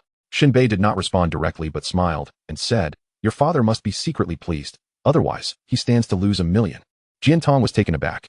At that moment, Liao Zhongyang approached with a boisterous voice. "Shen Bei, let me introduce you to a classmate." Shen Bei turned to see Liao Zhongyang escorting a girl dressed in a red gown reminiscent of traditional court attire. This outfit, a modern artistic interpretation of classical clothing, was rare among girls, and it accentuated her noble stature. Her beauty was ethereal, transcending the ordinary, with striking royal phoenix eyes that sparkled with an extraordinary grace. Every detail of her appearance exuded elegance, rendering even the likes of Fu Huangqin mundane in comparison. "This is Yu Qiui," Liao Zhongyang introduced. Shen Bei replied, "Oh, it's my first time meeting you." Yu Qiui blinked in disbelief. "That can't be true, can it? I often roam the campus. Haven't you seen me even from a distance? Furthermore, the entire student body gathers for morning exercises on the field, making it implausible that he hadn't spotted her." Jian Tong, seemingly born to be adversarial, shot a glare at Yu Qiui. Jealousy among boys might be veiled with humor, but among girls, it was starkly evident. "Are you looking for Shen Bei?" Jian Tong asked, crossing her arms and arching an eyebrow, her lips curling into a cold smirk. In her view, it was suspicious that Yu Qiui chose this moment to approach Shen Bei, especially when he had just excelled in his exams. Yu Qiui tossed her hair and laughed. "A genius from #1 high school emerges. Who wouldn't admire him? I merely wish to make his acquaintance." Liao Zhongyang chimed in, raising his hand. "I don't admire him." Yu Qiui had never encountered someone so adept at undermining her efforts. He truly lived up to the reputation of a foolish giant. Initially, she sought someone familiar with Shen Bei to introduce them, but it turned out that no one seemed to know him, as if he had materialized out of thin air. Only Qi Chuanyu and Liao Zhongyang recognized him. Qi Chuanyu was a non-issue. Upon seeing him, Yu Qiui lost interest in others and thus had to approach Liao Zhongyang. "Now, you can't admire Shen Bei, can you?" Jian Tong remarked with a sly smile. Yu Qiui's face brightened, and she responded, "Let me teach you a few idioms. The latecomer surpasses the former. Ahead of the game, latecomers take the lead." Jian Tong felt seriously challenged. She was determined to prove Yu Qiui wrong to avoid future complications. She called out, "Shen Bei, Shen Bei." After several calls went unanswered, Jian Tong turned to discover that, unbeknownst to her, Shen Bei had already retreated to a corner, whispering with Liao Zhongyang. Raising her voice, Jian Tong insisted, "Shen Bei." He looked up, waving his hand dismissively, indicating he was busy. Yu Qiui smiled sweetly. "I believe my timing is impeccable." Jian Tong, feeling a twinge of anxiety, shot back, "Don't think I'm unaware of your intentions. Shen Bei and I are desk mates. We've even met each other's parents." Yu Qiui's expression turned frosty. "Who are you trying to fool?" The two locked eyes, sparks flying, and both huffed in frustration before parting ways. Meanwhile, Shen Bei was engaging in banter with Liao Zhongyang. "Dude, you're truly impressive, ranking in the top 5. I reckon if Qi Chuanyu weren't using performance-enhancing pills, you'd have him beat." Liao Zhongyang beamed with pride. "You're spot on. That guy consumes top-tier pills worth a fortune. If money could secure victory, I'd definitely outshine him." Shen Bei shook his head. "That's not entirely accurate. One cannot measure a hero solely by numbers. Without practical experience, you might not surpass him." "Without experience?" Liao Zhongyang scoffed.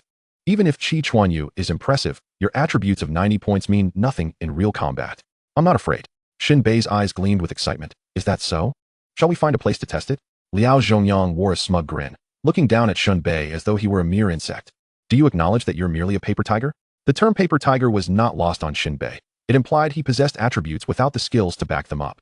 At this point, Shen Bei felt a surge of triumph, realizing he had found the right person to exploit. Liao Zhongyang was ripe for the picking. With a serious face, Shen Bei replied, "What? Can you actually fight? You're boasting a bit much." Liao Zhongyang continued confidently, "I may not know advanced martial arts, as that requires guidance from the university instructors, but I do know some basic boxing techniques. I have the skills to fight you, while you only have brute strength, making you no match for me. Of course, I'm referring to the current situation." Shen Bei's eyes narrowed in disbelief. "I don't believe you, unless you show me your basic boxing techniques." "Stubborn fool." Liao Zhongyang pulled Shen Bei. "Come on, let us head upstairs. Today, I'll show you, country bumpkin, what you've been missing." Chapter 39, Activating the ATM Machine. Despite Shen Bei being the top student of this cohort, Liao Zhongyang clearly harbored some resentment, subtly looking down on him. It wasn't he that he was envious of Shen Bei's exceptional attributes, but rather that the distribution of Shen Bei's points was too balanced, lacking any standout qualities. In a test of strength, Liao Zhongyang was certain he would not fall short against Shen Bei. Moreover, with basic boxing techniques at his disposal, he felt well prepared for a one-on-one duel. But Shen Bei was not one to be easily provoked by Liao Zhongyang's bravado. As their conversation progressed, he successfully activated Liao Zhongyang, who, filled with enthusiasm, dragged Shen Bei upstairs. Liao Zhongyang pulled out a book titled Basic Boxing Techniques from his backpack. "Here, take a good look. Is this not the book on basic boxing?" Liao Zhongyang waved the book triumphantly in front of Shen Bei. Shen Bei looked on with disdain. "Who knows if it's just a comic book?" "A comic book?" Liao Zhongyang flipped through the pages and pointed at the content. "Is this a comic book?" Shen Bei quickly grabbed it and began flipping through the pages. His mind functioned like a photocopier, or perhaps akin to the copy button on a mouse, imprinting every detail into his memory. This was the unique attribute that Shen Bei had recently acquired. In the 10 days leading up to the martial arts examination, Shen Bei took on a rather peculiar job at the labor market. A tutoring institution dedicated to assisting third-grade students with their studies was experiencing an overwhelming influx of business, leaving its teachers stretched thin. Upon discovering that Shen Bei was still a high school student, the owner believed his educational background was sufficient to manage the younger pupils and thus employed him to teach daily lessons to the children. The curriculum for third graders was largely similar to that of Blue Star, with scant mention of martial arts, and even then, only in the context of language arts. Most of the focus remained on cultural subjects. For Shen Bei, teaching third-grade material was a trivial task. He could easily handle fourth grade. Thus, the people's educator, Shen Bei, put on a facade of authority. However, the reality was that Shen Bei found himself cursing the compiler of the textbooks daily. What on earth? He exclaimed inwardly. The questions contained within were no longer mere problems, but rather riddles requiring mental gymnastics. For instance, one question involved determining when water would fill a container given one side was draining while the other was filling. Wasn't this a waste of resources? Was this truly the material suitable for third graders? And then there were the infamous chicken and rabbit in the same cage problems, which left Shen Bei exasperated. Such questions were endless, nearly overheating his CPU with their complexity. It was simply too difficult. Each hour of tutoring felt like an eternity, particularly when the students gazed at him with skeptical yet expectant eyes, waiting for answers. Shen Bei felt like confessing, "I am a mediocre student. I cannot continue." Yet, enduring this phase proved worthwhile, as the daily rewards for activation and settlement were quite appealing, particularly the enhancement of his memory and self-correction attributes. After a few days, his memory soared to a remarkable 100 points, granting him the ability to remember everything at a glance. After a brief perusal, he cast aside the book titled Basic Fist Techniques. Done. He could recite every word, even the punctuation, from that book effortlessly. At times, Shen Bei found it laughable that some prodigies could recite the digits of pi. Now, it was still a joke. "Thanks," Shen Bei said flatly, turning to leave. "Wait," Liao Zhongyang exclaimed, bewildered. "You're just leaving like that? We should have a demonstration." Shen Bei replied earnestly, "After all, I made over 5,000 today. I won't fall for your tricks." Liao Zhongyang felt a nagging suspicion that Shen Bei was merely there to steal his basic fist techniques. However, he quickly dismissed the thought. Who could remember such a plethora of text and diagrams in just 5 or 6 minutes? Liao Zhongyang smacked his lips, lamenting the missed opportunity. He realized he couldn't defeat Shen Bei, the top student, now, but he wouldn't have many chances like this once they arrived at the martial arts university. Defeating the top student would be a boast worth a year's worth of bragging rights. Yet, Shen Bei offered no such opportunity. Meanwhile, Shen Bei returned to his room, hung a do not disturb sign on the door, locked it, and secured it with an extra bolt. He began to contemplate the basic fist techniques. This book served as a foundation for martial artists seeking to pursue a hand-to-hand combat route after achieving a certain level. Just as one must excavate a solid foundation to erect a towering skyscraper, this basic fist technique, though seemingly simple, was indeed foundational. Without hesitation, Shen Bei recalled the content of the book in his mind and assumed the stance. His movements were slow, reminiscent of the popular Tai Chi practiced in society.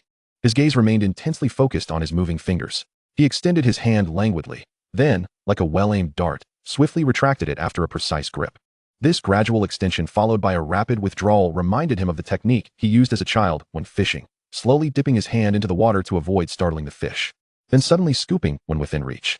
Moreover, Shen Bei discovered that when practicing the basic fist technique, his body continuously moved in circles, his feet gliding smoothly across the ground. As if navigating through mud, he felt that, from a divine perspective, his posture lacked elegance. Yet, in the interplay of movement, his entire body seemed to resonate with energy, creating a sense of buoyancy. Time slipped by unnoticed. When Shen Bei finally ceased his movements, he abruptly raised his hands to his forehead before gradually lowering them to his abdomen. He lightly pressed his left foot against the ground and exhaled deeply. A long stream of white vapor shot forth from his mouth, resembling an arrow of breath suddenly released. Is it possible to exhale like this? Shen Bei marveled at the force of his breath. No wonder Liao Zhongyang claimed he was no match for Shen Bei. This basic fist technique could elevate a martial artist to a new level. Enthralled, Shen Bei continued to practice, repeating the sequence of movements, raising his hands, lowering them to his abdomen, stepping, and exhaling. With each cycle, he diligently corrected his errors, akin to a machine capable of self-repairing its bugs. This ability stemmed from the self-correction attribute he had gained while tutoring the elementary students. This attribute seemingly alerted him whenever he made a mistake. If the angle of his punch was incorrect, a sense of unease would arise, prompting him to recognize the error and seek the correct feeling for self-correction. Undoubtedly, this attribute was immensely useful but context-dependent, particularly in a martial arts university setting. With instructors available to provide immediate correction, one would not risk becoming stagnant through self-correction alone. However, when alone, The self-correction process prevented one from engaging in fruitless repetition. Yet, how to correct oneself remained a journey of exploration and improvement. The self-correction attribute provided no definitive answers. There might even be scenarios where one simply could not break through the proverbial paper window. Regardless, for Shen Bei, the self-correction attribute served as an invaluable aid. Approximately 2 hours later, he clenched his fist and faced the wall, channeling his internal strength. It felt as though his clothes were glued to the air, producing a sharp sound akin to firecrackers bursting. Bang! After gritting his teeth and retracting his fist, a faint imprint appeared on the wall before him. Wow! Shen Bei exclaimed, his eyes widening in disbelief. Just then, a voice called from outside. Shen Bei, open the door. Chapter 40. I'll treat you to 8 yuan's worth of spicy noodles. I have good news and plenty of bad news. Which would you prefer to hear? As soon as she entered, Jian Tong began chattering away. Shen Bei was momentarily taken aback. He distinctly recalled Jian Tong not wearing this outfit during lunch in the hall. She had changed into a different ensemble. Before long, Jian Tong adorned herself in a loose-fitting black chiffon top embellished with delicate floral lace, cinched at the hem with a black bow. She paired it with a cropped denim jacket and a khaki wrap skirt that elegantly accentuated her slender waist and hips, the hem cascading down to her delicate ankles, which were adorned with sandals. Shen Bei inhaled deeply and inquired, "What is the matter?" Jian Tong counted off on her fingers. The good news is that teacher Gu Xinro has just announced that she has been transferred to Wu University in Lingnan City through connections with Gu Changfeng. Upon hearing this, Shen Bei was taken aback. Gu Xinro at Wu University. This was indeed splendid news. He had been contemplating returning to Changta County to visit Gu Xinro, seeking to bask in her presence. She was, after all, an exquisite beauty, a delightful treat. If it were anyone else who had taken on the role of a wife, it would have been disheartening. Now, with Gu Xinro teaching at Wu University, they would have the opportunity to meet frequently, perhaps even progress further. The mere thought filled him with exhilaration. As for how Jian Tong would react, impossible. A martial artist who cannot handle a love triangle is hardly a true martial artist. Only children make choices, adults embrace everything. Suppressing his excitement, Shen Bei continued, "What is the bad news?" "Well, there's quite a bit," Jian Tong replied with a hint of exasperation. "During your absence, Wu University's faculty has prematurely recruited students. And you've missed a golden opportunity." Shen Bei, however, was unfazed, stating, "Having teacher Gu Xinro is more than sufficient for me." Jian Tong rolled her eyes. "Suit yourself. I don't plan on following teacher Gu anymore. I'll be studying under an expert in secret arts, which will better allow me to exploit my spiritual attributes." Shen Bei nodded. That choice seemed sound. Moreover, Jian Tong continued, "I noticed that the professors at Wu University have rated your abilities as merely average." Huh. Shen Bei was momentarily stunned. "Average. But I am the top scholar." "True, but your attributes are too balanced, lacking any standout qualities. According to Wu University's professors, you're rather generic." Generic was hardly a flattering term. It implied mediocrity across the board. Wu University focused on nurturing specialized and elite talents. Those martial artists without unique opportunities often met grim fates. Shen Bei, however, was unconcerned with such evaluations. He would simply prove himself in due time. "There's another piece of news," Jian Tong said mysteriously. "There's been seismic activity in the Sichuan West region. It may indicate the emergence of a subterranean realm. The country is currently mobilizing martial artists for assistance." Seismic activity. Subterranean realm. Those 4 words were anything but ordinary. In this world, martial artists had the dual responsibilities of safeguarding the nation and eradicating subterranean threats. The so-called subterranean realm was, in fact, an invasion by intelligent beings from another world. Rumors spoke of the existence of a vast expanse known as the Sea of Despair within this realm, immense, larger than Earth itself. Each seismic event could connect the 2 worlds, forming a subterranean realm, with its inhabitants yearning to breach forth and plunder the resources of this world. If left unchecked, the entire Earth would succumb to their invasion. Therefore, when such seismic events occurred, the nation would be on high alert, prepared to eliminate the threat. Naturally, martial artists were also eager to venture into the subterranean realms to seize resources.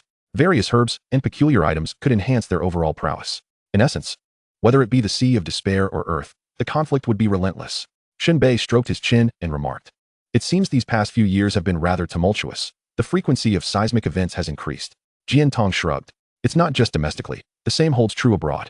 Thankfully, our early warning systems have been effective, resulting in minimal civilian casualties, though the economic losses are significant. By the way, I heard that Governor Yu has mobilized martial artists from within the province to provide support." Shen Bei acknowledged with a nonchalant "oh." He paid little mind to it. Ningbei province was quite distant from Sichuan West. There was little fear of subterranean beings making their way here. At most, the province's defensive capabilities would be somewhat depleted. It was hardly a pressing concern. Yet Jian Tong's predicament was rather serious. The mention of Governor Yu brought to mind that enchanting little sprite, Yu Qiui. Jiantong's clear and transparent gaze fixed upon Shen Bei, harboring some peculiar emotions as she asked, "What is your impression of Wuxianovel?" Shen Bei wrinkled his nose and replied, "Who knocked over the jar of sour pickles?" Jiantong's fair and radiant face instantly flushed crimson, akin to a resplendent sunset. "I'm not jealous of anyone." Shen Bei donned his jacket, grinning broadly as he said, "Ah, yes, yes." He could not help but marvel at the profundity of domestic language. The dual affirmation somehow conveyed a negation. Shen Bei reiterated, "Let us go out for a late-night snack." "Sounds good." Jiantong leaped off the couch. "I felt too shy to pick up my chopsticks while eating in the hall. Playing the demure lady, are we?" "Of course. There's a time to act refined. If one fails to act appropriately, that's when it's truly inauthentic. I appreciate your genuine nature." The two exited the hotel, meandering down the street. The vibrant lights illuminated the bustling crowd, creating an atmosphere of lively excitement. As they walked, suddenly, a lecherous man tossed a business card into Shen Bei's arms before hastily retreating. Shen Bei was taken aback and glanced at the card. The man had indiscriminately distributed cards to all the men present. "What did he give you?" Jiantong inquired curiously. Shen Bei glanced down. The front of the card featured a provocative photograph, with the text below proclaiming home delivery available throughout the city, contact information, etc. The back detailed an array of domestic services. Shen Bei's mouth twitched. It turned out to be a card for high-risk workers offering domestic services specifically for single men. With an air of nonchalance, Shen Bei remarked, "Those in domestic services earn their meager wages, which isn't easy." "Oh," Jiantong replied, her expression that of a sweet, naive girl. "It's indeed hard for ordinary people to make money." Shen Bei internally scoffed. A no-capital venture was already quite advantageous. Earning money outside required considerable effort. However, upon further reflection, those girls who enjoyed domestic chores might not be exerting themselves physically, but they certainly had to endure their share of hardships. At that moment, amidst the throngs of people on the street, someone suddenly raised a loudspeaker, their face displaying extreme fervor as they shouted, "Foolish people. With frequent seismic activity, demons descend. This is the true goddess punishment and warning to the mortal realm. Join us and become the true goddess kin and gain redemption. Only the true God can save humanity from the flames of disaster." Such fervent proclamations caused the crowd to scatter in fear, creating a wide berth around the speaker. Shen Bei and Jiantong exchanged disdainful glances. Those individuals were merely a bunch of minds muddied with nonsense, brainwashed lunatics. When their bellies were full and idle, they sought to recruit others into their cult, much like the street vendors back on Blue Star who would approach you with, "My friend, would you be interested in learning more?" Such individuals ought not to be engaged. Once a word was exchanged, they would become as persistent as a sticking plaster, following you home to preach their doctrine. It was utterly impossible to defend against. However, the man's antics were short-lived. Soon, plainclothes officers arrived promptly, swiftly subduing him and placing a hood over his head before carting him away. "Let me go? I am the true goddess representative on earth, a scion of the true God.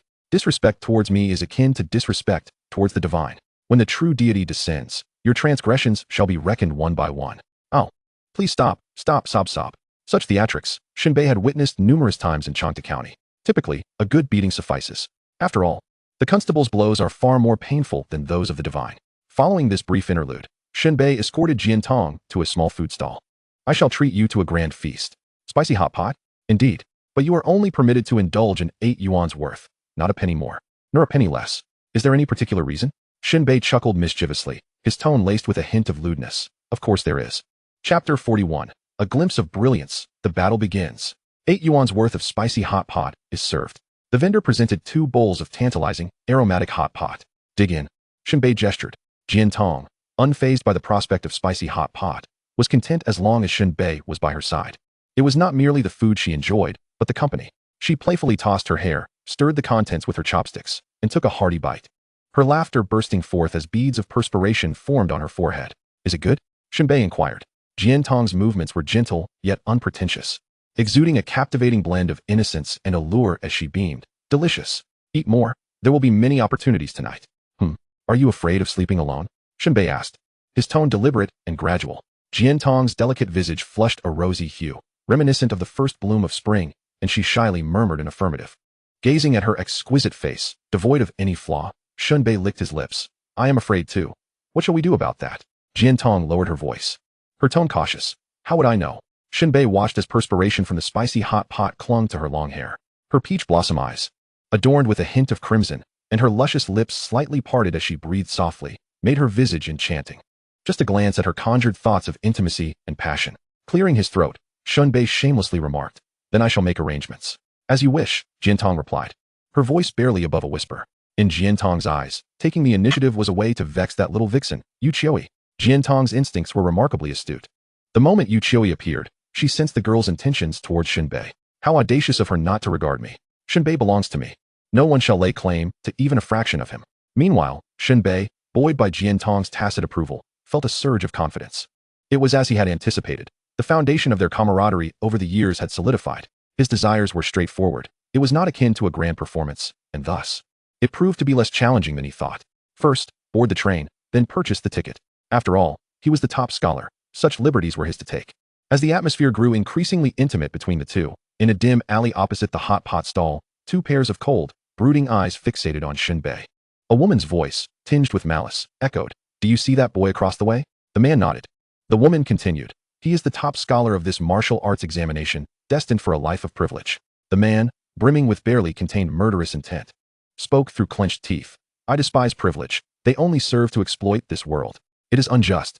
Indeed, incorrigible and shameless. They believe the world ought to be this way. Their sins are unforgivable."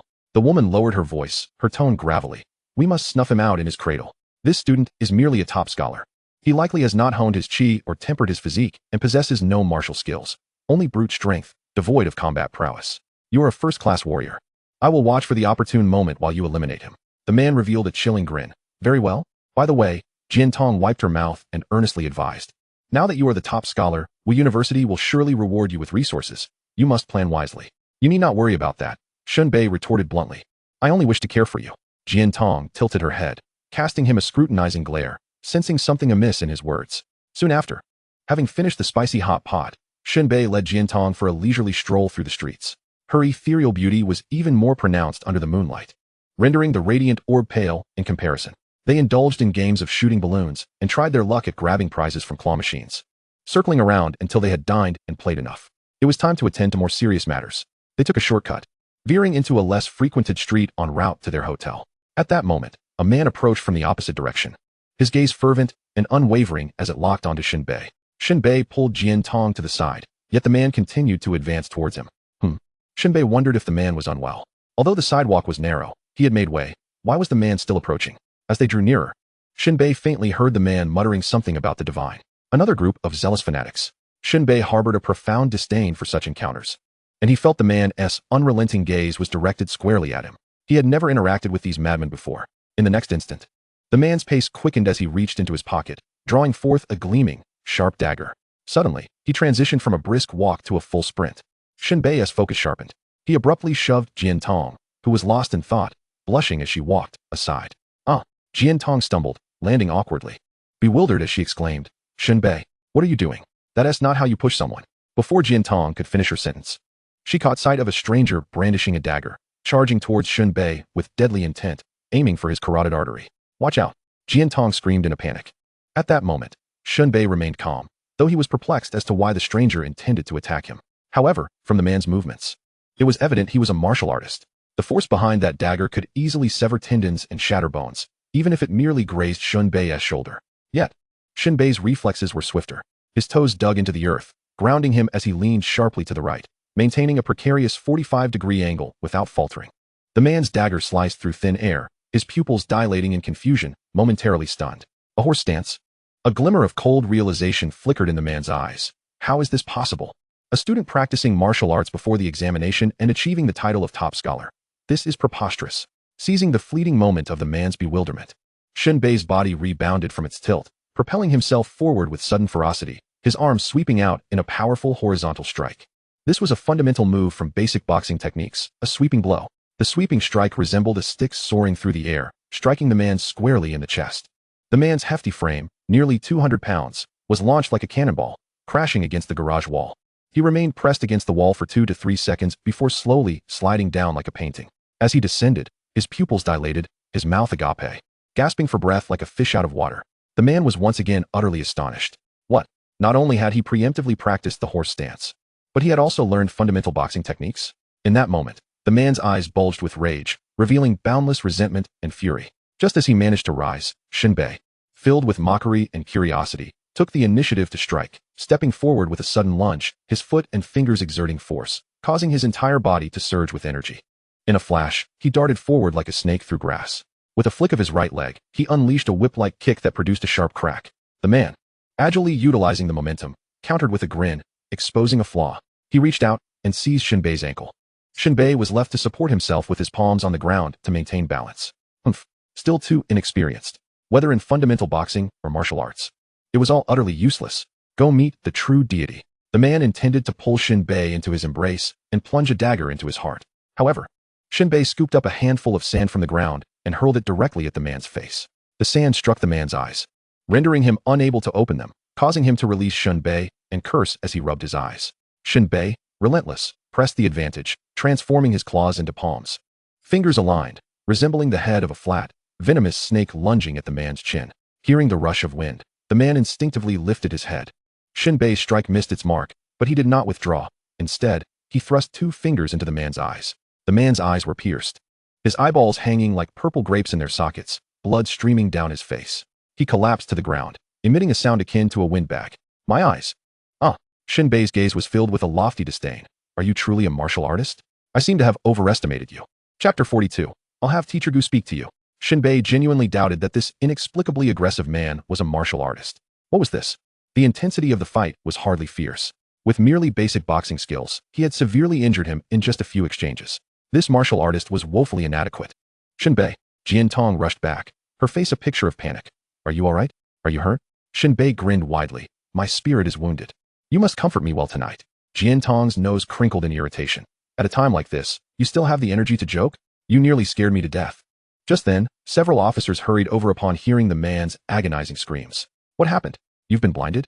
Are you the involved party? Shen Bei confidently nodded, stating, this guy seemed like a cultist, and without a word, he attempted to kill me.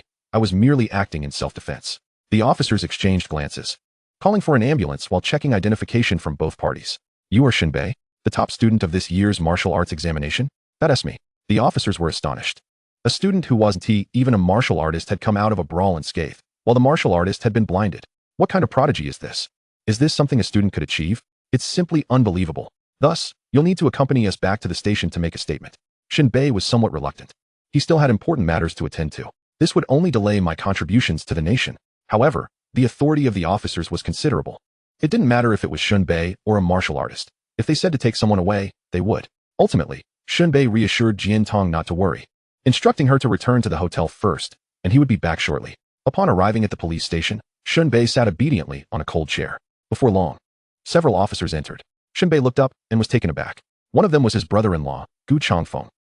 Gu Changfeng fixed his gaze on Shen Bei, astonished, asking incredulously. At first, I thought there was another person with the same name, but it's really you. Did you just blind a criminal? Shen Bei relished the term criminal. It signified that the officers had already convicted the man internally. He was innocent. Shen Bei chuckled. Just a stroke of luck. Gu Changfeng's expression turned contemplative as he stroked his chin. Luck, but one cannot rely on luck twice, can they? Shen Bei shrugged. The other officers, curious, inquired, Captain Gu. Do you know him? The last time in Changte County, the headhunting clan member Yu Wuchang was apprehended thanks to this kid. Hiss. The officers were left dumbfounded, their eyes wide with disbelief, gazing at Shen Bei with curiosity and admiration. The tale of how Yu Wuchang was captured had become a legend within the police precinct. No one could have anticipated that this merciless criminal would ultimately fall to a high school student. Consequently, the officers regarded Shen Bei with a new assessment, brave and astute. Who would dare to use a mind-altering drug against a martial artist? One wouldn't even dare to think of it. Yet Shen Bei not only did it, but he succeeded. Now, he had also physically triumphed over a martial artist, blinding him in the process. Even if the police aimed to subdue this cultist martial artist, they would need at least 2 officers. The superiority was evident. Shen Bei, this top student, was truly exceptional, with no hint of exaggeration. The officers once again turned to Shen Bei, all giving him a thumbs up. Impressive. You are truly remarkable. At this moment, Gu Changfeng waved his hand. You all can leave. I'll have a word with him and then send him back to the hotel. The officers nodded and departed. Gu Changfeng poured a cup of coffee. Care for some? It's on the house. Wasn't the last reward of $1 million enough? Not enough to buy a house. That's true. Gu Changfeng chuckled wryly. Shen Bei had many questions and directly asked, who attacked me? Why did they want to harm me? Gu Changfeng's expression grew serious as he replied, I just finished questioning. It was a follower of the Apocalypse cult. The Apocalypse cult? Yes, it's a heretical sect that proclaims the imminent arrival of the apocalypse, claiming that the true deity must restart the world. Shen Bei nodded. He didn't know much about religion, but was aware that the doomsday narrative was a favored method of brainwashing. Such rhetoric was popular abroad. If it also included notions like the earth being flat, it would attract even more blindly obedient followers. However, domestically, it was somewhat out of place. After all, in the minds of the Chinese, there has never been a tolerance for idol deities. As long as you cannot help me prosper or ensure my health, then that deity is worthless. Even if the earth were to explode tomorrow, I wouldn't believe it. The doomsday narrative simply doesn't hold sway here. If I were to lead a cult, I would surely alter the doctrine to something like, lay eggs. The lethality would be absolutely formidable. Shen Bei asked again, but why did they attack me? This Gu Changfeng hesitated for a moment, pondering before he spoke. In truth, this cult has rarely operated in Ningbai province, and I am not entirely clear on their specific motivations. However, these cultists have previously targeted martial arts examination candidates. It is not their first offense. Based on past intelligence, they likely view martial arts examinees as aspiring warriors and members of a privileged social class. The success rate of attacking martial arts candidates tends to be higher, which is why you have become their target. Damn it, Shen Bei exclaimed. What kind of nonsense is this? When have I ever enjoyed any privileges? Working day in and day out hardly qualifies as privilege. This is an utterly unwarranted disaster. If they have the guts, they should go after those martial arts students at Wudao instead. They choose the soft targets, don't they? A bunch of lunatics with a screw loose. They deserve to be blinded. Upon understanding the situation, Shen Bei felt a sense of relief. At that moment, Gu Changfeng spoke with admiration. Shen Bei, you truly possess the ability to create miracles wherever you go. It is no wonder you are a prodigy, young and accomplished. I have every confidence that your future is boundless, destined to become a resplendent supreme warrior in our nation. Well then, it is getting late. Allow me to escort you back to your hotel. Gu Changfeng flattered him with a series of compliments. Yet, Shen Bei remained firmly planted in his seat, as if his backside were glued to the chair. I heard that there's a reward for assisting the government in capturing criminals, especially martial artists. Gu Changfeng shook his head vehemently without a moment's hesitation. That is not the case. You are overthinking it. Shen Bei regarded him with an expression that seemed to convey, do you think I am a fool? Gu Changfeng let out a heavy sigh. All right, there is some truth to it. Now that is more like it. Shen Bei rolled his eyes. Gu Changfeng's lips twitched, realizing that his flattery had been in vain. After a moment's thought, he explained, however, there are procedures to follow. Such cooperative tasks exist, but they are exclusively for Wudao students. The police department occasionally faces manpower shortages and will collaborate with Wudao to issue tasks. We only negotiate with Wudao, not individuals. Otherwise, it would lead to chaos. Shen Bei understood the implications. There are numerous martial artists in society. If everyone could wield judicial power like the police, what would be the purpose of the courts? Such matters are only handled in partnership with Wudao. This includes certain military tasks as well. In the eyes of the public, Wudao is also considered a government institution, and its students are part of the same system. Coincidentally, Wudao also desires more practical experience for its students, resulting in mutually beneficial opportunities for individuals like Xiaoying and Wang Yi to undertake missions. Although Shen Bei had not received any practical experience, having seized the opportunity for himself, he finally stood up and remarked, following procedures is fine, just don't forget. And don't take too long. I am in urgent need of funds. Gu Changfeng thought to himself, then you can wait patiently. The last time a reward of 1 million was approved, the director was trembling with excitement, nearly spitting blood. No one expected that someone would actually manage to personally capture Yu Wuchang. The budget was still over the limit. The cafeteria's food quality had declined. As they exited the inquiry room, Shen Bei paused, adding, I will ensure that teacher Gu Xinro frequently checks on the progress of the reward. Gu Changfeng, with a serious expression, replied, I will have my sister educate you on what constitutes a proper worldview. Shen Bei retorted, adults should open the door to a new world. Upon hearing this, Shen Bei realized that Gu Changfeng was not taking the reward matter seriously. Of course, Shen Bei understood that the reward would ultimately be given. But when it would be approved remained uncertain. This was unacceptable. Although dealing with the apocalypse cult was an unexpected occurrence rather than a direct commission or task, the police department had a long-standing policy regarding such bounties. This meant that it could also be considered a job or task. It was bound to activate the daily settlement panel, as these were attribute points. Should the monetary reward not be forthcoming, the system would determine that the task was incomplete, leading to indefinite postponement. Naturally, Shen Bei could not accept this and needed to have a serious conversation with Gu Changfeng. Just then, two striking figures entered the police station. Their arrival instantly illuminated the space. Brother. It was Gu Xinro, her face ablaze with anger, exuding an innate authority over her brother. Why did you arrest my student? Explain yourself. Shen Bei couldn't help but chuckle. See, your status in Gu Xinro's eyes is even lower than mine. He observed teacher Gu, who was clad in a high-waisted skirt, simple yet fashionable. The hem fell just above her knees, subtly revealing the elegant length of her legs, akin to finely crafted porcelain.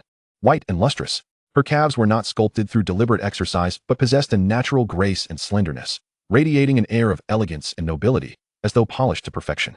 Shen Bei lamented, this is utterly unreasonable. As soon as those words left his mouth, Gu Xinrou's eyes widened, and she approached, grasping Gu Changfeng by the neck with her delicate hand. What have you done to my student? Speak up, you scoundrel. Gu Changfeng wore a helpless expression, his lips twitching in exasperation, rendered speechless. The other girl was Jian Tong, who had changed into a different outfit. She wore white canvas shoes, revealing a pair of slender, snowy calves above the ankles. Her youthful skin appeared even smoother and more delicate under the lights. Her steps were light, yet resolute, each movement exuding determination and resilience. The night breeze danced through her skirt as it swayed, the white fabric billowing, hinting at her tall figure. Simultaneously, her eyes sparkled with hostility towards Gu Changfeng. But when she glanced at Shen Bei, her gaze transformed, resembling an unfathomable lake, now glistening with unshed tears.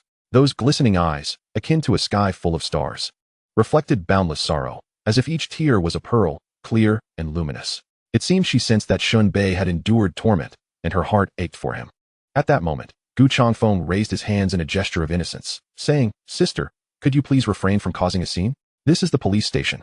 Gu Xinrou, with a look of righteous fury, retorted, "What of it? My student would never commit a crime. How could I not know the character of the students I have nurtured? You must have apprehended the wrong person. Ask him if I prevented him from leaving. He was the one who refused to go." Gu Xinrou paused, slowly turning to Shen Bei, asking, "What is the situation? Did you say it was unreasonable because you were wronged?" Shen Bei replied, "I did not say it was torture. Rather, it seems Captain Gu is reluctant to grant me the reward I rightfully deserve." As soon as these words were uttered, Gu Xinrou's expression darkened. She nearly wished to tear Shen Bei's mouth apart right then and there. Why can't you just finish a sentence in one breath? It's infuriating. Is a mere reward more important than life? Gu Xinrou then donned a sweet demeanor, smoothing her brother's uniform collar, and said coyly, "Brother, it's all a misunderstanding. I'll take my leave now." Gu Changfeng maintained a stoic expression. "Had you not been my sister, your recent actions would have constituted an assault on law enforcement." TCH. Gu Xinrou lightly tapped his chest. "You seriously took that to heart?" She waved her hand dismissively. "Let us go. Let us not disturb my brother's work." "But my issues remain unresolved. How can we?" Before Shen Bei could finish, Gu Xinrou seized his hand and hurried him out of the police station, immediately hailing a taxi. "Teacher, that was my bonus. I need to go back and reason with them." Shen Bei lamented, pounding his chest in despair. Gu Xinrou shot him a disapproving glance. "Stop your wailing." Jian Tong chimed in. "As long as you're safe, that's what matters. That place is so eerie, why linger there?" "Women, you know nothing," Shen Bei sighed. Upon returning to the hotel, the trio entered Shen Bei's room. Gu Xinrou elegantly settled onto the couch, crossing her legs. "Shen Bei, have you been secretly learning anything again? Jian Tong mentioned you blinded a martial artist. I nearly thought it was a dream." In Gu Xinrou's eyes, even if Shen Bei had been training ahead of schedule, completing the third level of the horse stance, he still lacked a martial technique and could not possibly defeat a martial artist. It was evident that Shen Bei had been up to some mischief behind the scenes. Shen Bei exclaimed, "I didn't learn anything. It was that villain Liao Zhongyang who insisted on teaching me a few moves. Alas, my choice in friends is unfortunate. Otherwise, my attribute points could have surpassed 100. Truly infuriating."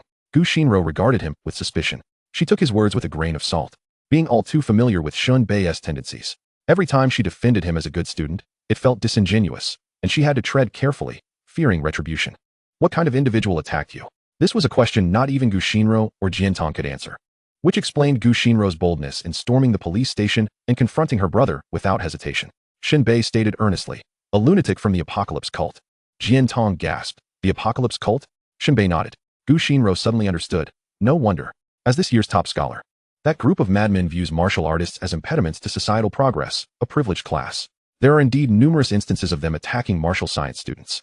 However, Shen Bei was puzzled and inquired, "Teacher, when I battled the Apocalypse cult, that lunatic claimed martial techniques are useless. What does that even mean?" In truth, Shen Bei was shrouded in confusion. The assertion that martial techniques are useless seemed to suggest a return to simplicity, a single punch breaking myriad laws. It was no wonder that even the cultist, despite being a martial artist, did not unleash any formidable martial techniques, ultimately meeting his downfall. To elaborate, modern martial artists can be categorized into three main types. Gu Xinrou answered without hesitation. First, martial university students. Second, military martial artists. Third, societal martial artists. We might also add a category for those with familial martial legacies, though such individuals typically join martial universities. Whether martial university students or military martial artists, both prioritize practical combat over rank. These two categories dominate the social landscape.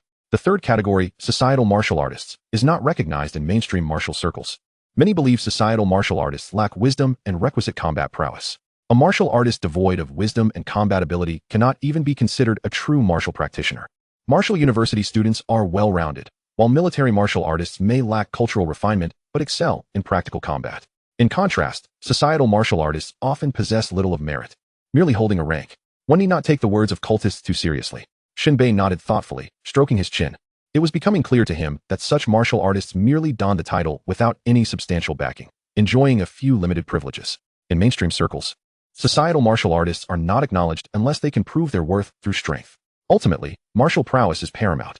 Regardless of whether one employs martial techniques or relies on brute force, having strength makes one's assertions valid. Lacking strength renders all words meaningless, regardless of how grand they may sound, especially when one faces defeat. Furthermore, enhancing strength through martial techniques is undoubtedly the swiftest approach. A handgun symbolizes martial techniques, with bullets being lethally effective. However, a handgun can also be wielded as a bludgeon, capable of inflicting harm. It all depends on how one chooses to play the game. Shen Bei appeared contemplative. From this incident, it was evident that this world was far from the tranquil facade it presented. The Headhunter clan, led by Yu Wuchang, the lunatics of the Apocalypse cult, and the despondent connections of the Sea of Despair were all threats. After some time, Shen Bei felt increasingly uneasy. He yawned several times, repeatedly nudging teacher Gu Shinro, urging her to return to her own room so as not to disrupt his endeavors. Yet, Gu Shinro stretched, yawning, and in the blink of an eye, she leaned back and fell asleep. Shen Bei exclaimed, "What the heck? Don't sleep here. Who am I supposed to sleep with?" Feeling exasperated, he whispered to Jian Tong, "Jian Tong, let us head to your room. We can't let this opportunity slip away." Jian Tong, feeling a bit bashful, blinked softly, remaining silent and avoiding eye contact. Shen Bei scooped up the slumbering Gu Shinro and gently placed her on the bed, tucking her in. Shen Bei, in a flurry of urgency, grasped the still flustered Jian Tong and hurried to her hotel room. Everyone was of age now. It was time to open the door to a new world. Tonight, Shen Bei was determined to indulge thoroughly. Chapter 44. Teacher, please fulfill your promise. Shen Bei could hardly contain his excitement. Having achieved fame and fortune, he had claimed the title of the top scholar in Lingnan City's martial sciences, coupled with an incredibly effective daily assessment panel. How impressive. It was time for him and Jian Tong to take their relationship to the next level. Naturally, both were reciprocally inclined, deeply in tune with one another, and it was time to taste forbidden fruit. The two stealthily slipped out of the room, heading straight for Jian Tong's quarters. However, as fate would have it, an unexpected turn of events unfolded. In the corridor stood numerous policemen, each with a serious demeanor, guarding the exits. Their vigilant gazes were ever watchful, as if even a dog would be searched and slapped if it dared to enter. "Hey, stay inside. Return to your rooms," one officer barked.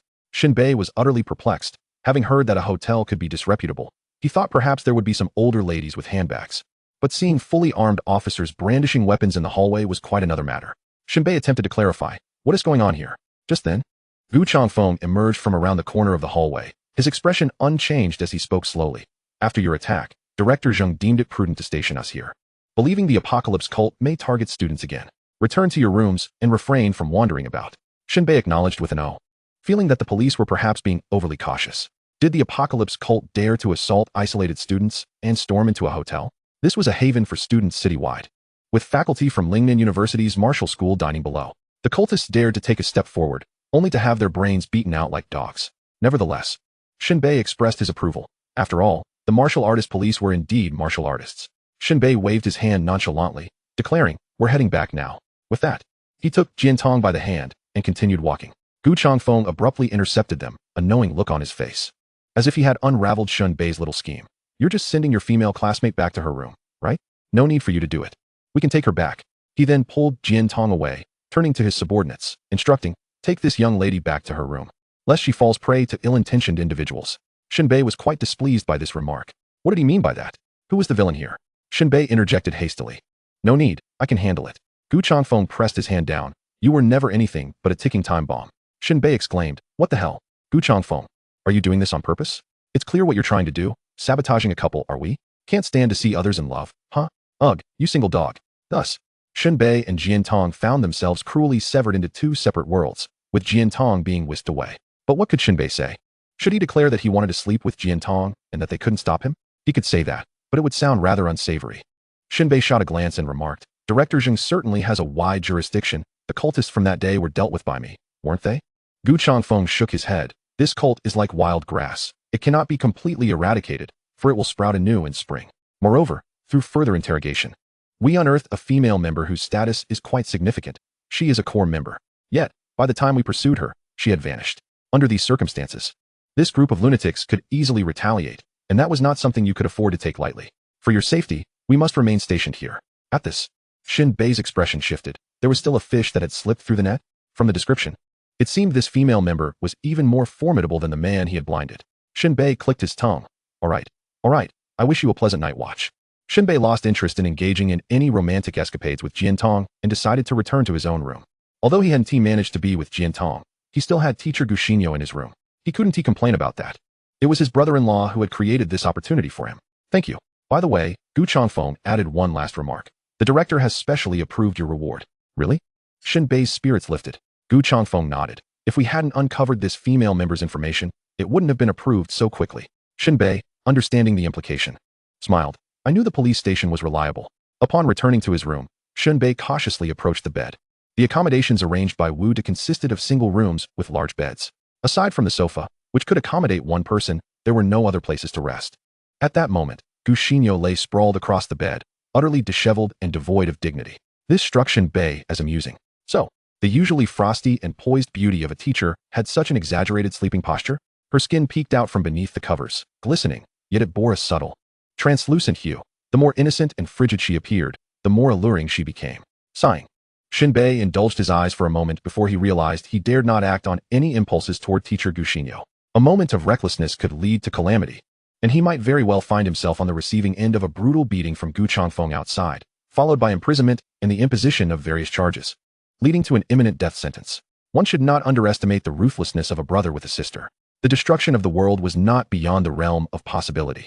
Shen Bei rose, fetched a quilt from the cabinet, curled up on the sofa, and browsed through a cloud of palace intrigue before dozing off. The next day, as the sun ascended, its rays spilled into the room. Guxinyo stretched languidly. The beauty awakened, as if the entire world had come to life alongside her. Her tousled hair cascaded over her chest, shoulders, and back. The white garment clung tightly to her enchanting figure, accentuating a breathtaking silhouette of undulating curves. Bathed in the light of the rising sun, she resembled a mysterious and alluring jade statue. Guxinyo's gaze fell upon Shen Bei, who lay sleeping on the sofa. At that moment, she exploded with indignation. How did you end up in my room to sleep? Guxinyo's mind buzzed, questioning her very existence as she muttered to herself. Nothing happened, right? Lifting the blanket to inspect, she breathed a sigh of relief. Fortunately, nothing had fallen into disarray. Shun. Just as Guxinyo was about to chastise him loudly, she suddenly recalled that she had drunk a bit too much at the banquet with the leaders of Wuda yesterday. After all, she needed to make connections for her new role as a teacher at Wuda. Then, she had chatted with Shen Bei and Jian Tong until she fell asleep. This was Shen Bei's room. Guxinyo blinked, noting how the blanket was propped up high over Shen Bei. Her face flushed involuntarily. How outrageous. Shaking her head, her moist, rosy lips parted slightly, a hint of her tongue peeking out, astonished. Quietly, she attempted to sneak away. At that moment, Shen Bei woke up and casually greeted, "Good morning, teacher." "Good morning," Guxinyo replied, donning her outerwear. "I won't disturb you any longer. I'll be heading back." Shen Bei propped his chin on his arm. "Teacher, aren't you being a bit irresponsible?" Guxinyo's heart skipped a beat. What did he mean by that? Could it be that something really happened yesterday? No way, right? The bed is so clean. Shen Bei's rising stature was quite alarming.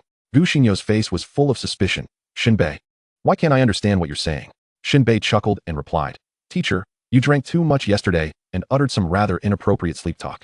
Guxinyo. Chapter 45, So Fragrant. Suddenly, a blush crept onto Guxinyo's fair, flawless face. What did I say? Are you tricking me?" Guxinyo stammered. At a loss for words, Shen Bei grinned, gazing at Guxinyo's charming demeanor that could win anyone's affection. She was indeed a rare beauty. He leaped off the sofa, saying meaningfully, "I recorded it all." Guxinyo tilted her head, her eyes betraying a hint of anxiety. "Let me hear it." "Really play it?" Shen Bei retrieved his phone, fiddling with it in his hands. "This is a recording that could ruin your social life. Are you sure you want to reconsider?" Guxinyo hesitated, cautiously asking. "Then can you delete it?" Shen Bei rubbed his fingers together.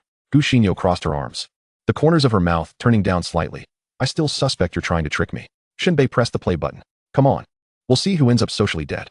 The phone emitted the sound of deep, rhythmic breathing. In the next moment, Guxinyo's sleep-talking voice, indescribable and akin to a wolf's howl beneath a full moon, echoed. "I have a little donkey. I never ride it. Clip-clop, clip-clop, clip-clop." Guxinyo. The teacher sang in her dreams. How adorable. Shen Bei stroked his chin and continued. "But that song is a bit hard to accept. It startled me awake. This song possesses a rich texture, with deep bass that descends profoundly without overwhelming, emanating a warm, elastic sound imbued with vivid imagery, and an almost imperceptible background noise. It feels as though I can hear the resonant and vigorous sounds of thermal neutrons bombarding uranium-235 atoms in the AES-91 type reactor unit No. 2 at the Tianwan nuclear power plant, located 221 kilometers away. Gu Xinyo covered her face, wishing she could find a crevice to hide in, exclaiming, "Stop it. Just stop." In a moment of panic, Gu Xinyo pulled out her wallet and tossed 3,000 in cash, pleading, "Please, teacher, just delete it." Shen Bei, ever the opportunist, deleted the recording in front of her. Instantly, Gu Xinyo regained her icy demeanor and coolly stated, "Have you had breakfast? We need to take the bus back to Changta County, quickly. Don't keep the others waiting." Shen Bei was taken aback by Gu Xinyo's sudden change of heart, but responded earnestly, "Yes." Following the martial arts examination, there would not be an immediate return to school, but rather a short vacation, after which the semester would commence. Naturally, this period was meant for returning home. At this moment, Gu Xinyo shot a glance at Shen Bei before hurriedly departing. Shen Bei counted the cash, feeling quite pleased. It truly was a splendid start to the day. However, as fate would have it, an unexpected incident occurred. Just as Gu Xinyo dashed out of the room, she collided head-on with Gu Changfeng, who had just finished his night shift. Gu Changfeng gazed at his sister, who appeared flustered, his expression transforming into one of fury akin to a volcanic eruption. How could he not know that this was Shen Bei's room? His sister had spent the night in Shen Bei's quarters? Good heavens, what on earth had transpired? Gu Changfeng's heart ached at the thought. "Come here." He grasped Gu Xinyo by the ear, his voice filled with anguish as he demanded, "How did you end up in Shen Bei's room?" Gu Xinyo winced. "I drank too much and fell asleep." "What?" Gu Changfeng's teeth ground together. You've truly driven me to the brink. Get back." Gu Xinyo stuck out her tongue and fled. Shen Bei chuckled to himself, reveling in the fact that even Gu Xinyo could have her ears tugged. "Wait a moment," Shen Bei mused as he observed Gu Changfeng storming into the room, his countenance resembling that of a man possessed, seemingly ready to unleash wrath. What was this state of affairs? Gu Changfeng, brimming with an uncontrollable fury, coldly spat. "What did you do to my sister while she was intoxicated? Speak the truth." Shen Bei retorted, "Am I truly so desperate?" After a moment's thought, he deemed further justification unnecessary. He simply threw back the covers on the bed and spread his arms wide. "Look." Gu Changfeng glanced over and sighed in relief. Everything was pristine. "I did nothing." Shen Bei maintained an innocent demeanor. Gu Changfeng's expression remained stone-faced. "That's good. However, let me warn you, kid," he continued. "Don't think I'm oblivious. There is no possibility between you and my sister." Gu Changfeng aimed to deliver a comprehensive strike against Shen Bei, extinguishing any notions he might harbor. "My sister's partner must be handsome." Shen Bei straightened his posture. Gu Changfeng retorted, "Damn it, you've walked right into a trap." He waved his hand dismissively. "That doesn't count. He must be a martial artist." Shen Bei stood tall once more. Gu Changfeng fumed, "Damn it," enraged and muddled. Gu Changfeng declared, "You're the top martial arts scholar. That doesn't count either." Gu Changfeng thought for a moment and stated, "He must be someone who is well acquainted with her." Shen Bei maintained his stance. "Curse it." Gu Changfeng smacked his forehead. A student and a teacher. How could they not be familiar? Ahem, none of the above count. He felt awkward and sought a characteristic Shen Bei lacked. "My sister cannot tolerate conflicts between mother-in-law and daughter-in-law. It must be." Yet before Gu Changfeng could finish, Shen Bei straightened up again. Gu Changfeng's lips twitched. He flung his sleeves in frustration and stormed off. "I don't care anymore. Do as you please." "Safe travels, dear uncle," Shen Bei quipped, delivering a final jab. Gu Changfeng, upon hearing this, stumbled as if struck by a nuclear blast, nearly losing his footing. With the morning's delightful interlude concluded, Shen Bei felt a heaviness settle within him as the daily summary panel appeared. Yesterday's rewards are as follows. Completed the scaffolding construction task. Received money 5,100. Strength 1, Agility 1, Constitution 1, Fall damage -50, Climbing 20, Aerial combat stability 20. Apprehended members of the Apocalypse cult. Completed the bounty task. Received money 50,000. Strength 1, Agility 1, Constitution 1, Spirit 1, Combat intuition 20. After absorbing the information, Shen Bei noted that the scaffolding work had yielded a commendable reward, especially with the significant boost to special attributes. The second bounty task, however, left him somewhat disdainful of Gu Changfeng. How stingy. Only 50,000. He strongly suspected Gu Changfeng had withheld part of his reward, though he had no evidence. While the bounty announcement was available online, it was not directed at any specific individual. It merely stated the reward without detailing the amount, leaving it shrouded in ambiguity. Nonetheless, the task had provided an excellent distribution of four-dimensional attributes, which was quite impressive. Combat intuition was also beneficial, based on Shen Bei's understanding. It likely served as a form of perception, akin to the externalization of spiritual awareness and cultivation, enabling one to sense distant hostility. Shen Bei never begrudged the amount of rewards. As long as they were offered, he would gladly accept them. With the martial arts examination behind him, preparations for enrollment in the martial arts university were next on the agenda. However, This world was not as tranquil as it appeared. He needed to grow stronger. During this vacation period, he resolved to refine himself. After setting a small goal, Shen Bei headed downstairs for breakfast. The morning meal was quite lavish, leaving him pleasantly full. Such a complimentary feast was guilt-free, and although the flavors were rather ordinary, the more he ate, the more delectable it became, making it hard to stop. By 9 in the morning, all students who had taken the examination boarded a bus to return to their respective schools. Upon arriving at Changta County No. 1 High School, Shen Bei was taken aback by the scene before him. Chapter 46, Teasing and Spitting Words in Abundance. At this moment, the entrance of No. 1 High School was adorned with numerous banners, all congratulating the school for producing a top scholar. Shen Bei gazed out the bus window and noticed that these banners had faded with time, appearing as though they had been prepared decades ago, now brought out for this occasion. Moreover, none of the banners indicated who the top scholar was, giving the impression that they were generic, standardized banners from long ago. Principal Zhang and a group of students stood with flowers, eagerly awaiting the bus's arrival. The students erupted into a frenzy of discussion, excitement palpable in the air. Wow, this is a rare sight. Our school can produce a top scholar. Is this the first time since its establishment? Who do you think it is? These banners don't even say. This school is so stingy. Can't they bother to make new ones with the student's name? They have to drag out decades-old banners? How outdated. Principal Zhang claims it's for the sake of saving money and upholding traditions. Do you even understand? I bet it's Yuqioi. Your disregard for Qi Chuanyu is quite evident. What? Do you look down upon Liao Zhongyang? At this moment, Qi Chuanyu was the first to alight from the vehicle. The students surged forward, offering flowers and cheerful banter. This caused Qi Chuanyu's expression to darken, as if salt had been rubbed into a wound. He waved his hand dismissively and impatiently declared, "Not me, step aside, quickly." The students were taken aback. Huh, not Qi Chuanyu. Then it must be Yuqioi. After Yuqioi exited the vehicle, the students once again presented flowers. With a delicate smile, her hair danced in the breeze as she gracefully navigated through the crowd, leaving without a trace of floral scent. The students were once again bewildered. But Yuqioi is not the top scholar either. There can only be one truth. It must be the dim-witted Liao Zhongyang. Goodness, he usually appears rather daft. Yet he performed admirably and secured the top spot. However, when Liao Zhongyang stepped out, there was no trace of joy on his face. He uttered not a word, pushing through the throng and vanishing from sight. What is happening? None of the three are the top scholar? Is there an unexpected contender? Could it be that Principal Zhang purchased a substitute? Why do I feel that this news is false, merely a self-indulgent jest? At this moment, amidst the collective confusion of the students, Shen Bei straightened his posture, a victorious smile gracing his face as he stepped out. However, awkwardly, none of the students acknowledged him. They were still craning their necks, peering into the vehicle, searching for the most likely candidate for the top scholar. Ahem. Shen Bei coughed into his fist, attempting to remind the students to be more perceptive. The genuine top scholar stands before you. The ceremony should be conducted for me. The students shot him disdainful glances. In their eyes, Shen Bei was a nondescript student they scarcely remembered, having only witnessed his back as he skipped classes. This kind of person could possibly be the top scholar? Are we all fools? What a ridiculous cough. Go away, don't block the doorway, let the top scholar alight. Indeed, we are here to welcome the top scholar, not you. Stop coughing, you might infect me with your germs. At this moment, Principal Zhang hurriedly approached, beaming like a devoted lapdog, grasping Shen Bei's hand tightly. 10 years of unnoticed toil, and in a single morning, you soar as the top scholar. My esteemed scholar, you have finally returned. Boom. Upon uttering these words, all the students present were struck as if by lightning, their eyes bulging, jaws dropping. Their bodies left trembling in shock. They collectively regarded Shen Bei with expressions of disbelief, unable to fathom that the first top scholar in the history of Yigao was the inconspicuous Shen Bei. What? The top scholar is Shen Bei? How could that be? Someone slap me, am I dreaming? It cannot be the unremarkable Shen Bei. This is simply too surreal. Ah, truly, one must not judge by appearances, nor measure the sea by a peck. It appears my perspective was too narrow. Goodness, is this year's top scholar truly so undervalued? Has he merely struck upon a fortunate era? Perhaps. It is not that I am exceptionally strong, but rather that my opponents are inadequate. The students chattered excitedly, expressing their incredulity. Principal Zhang, unperturbed by the students' final 2 remarks of skepticism, launched into an impassioned rebuttal. What do you second-year students know?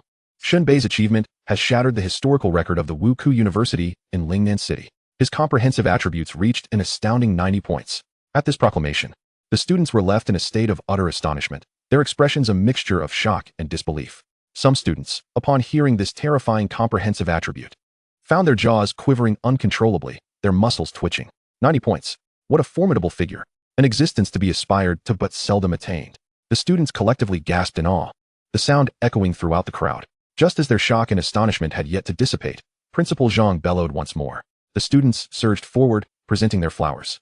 The sound of celebratory cannon fire erupted at that moment, filling the venue with a vibrant atmosphere of festivity. Meanwhile, Shen Bei stood tall and radiant, basking in the adoration of the crowd, akin to a privileged noble. To be candid, it was indeed embarrassing to have underperformed. I have brought shame upon Yi Gao.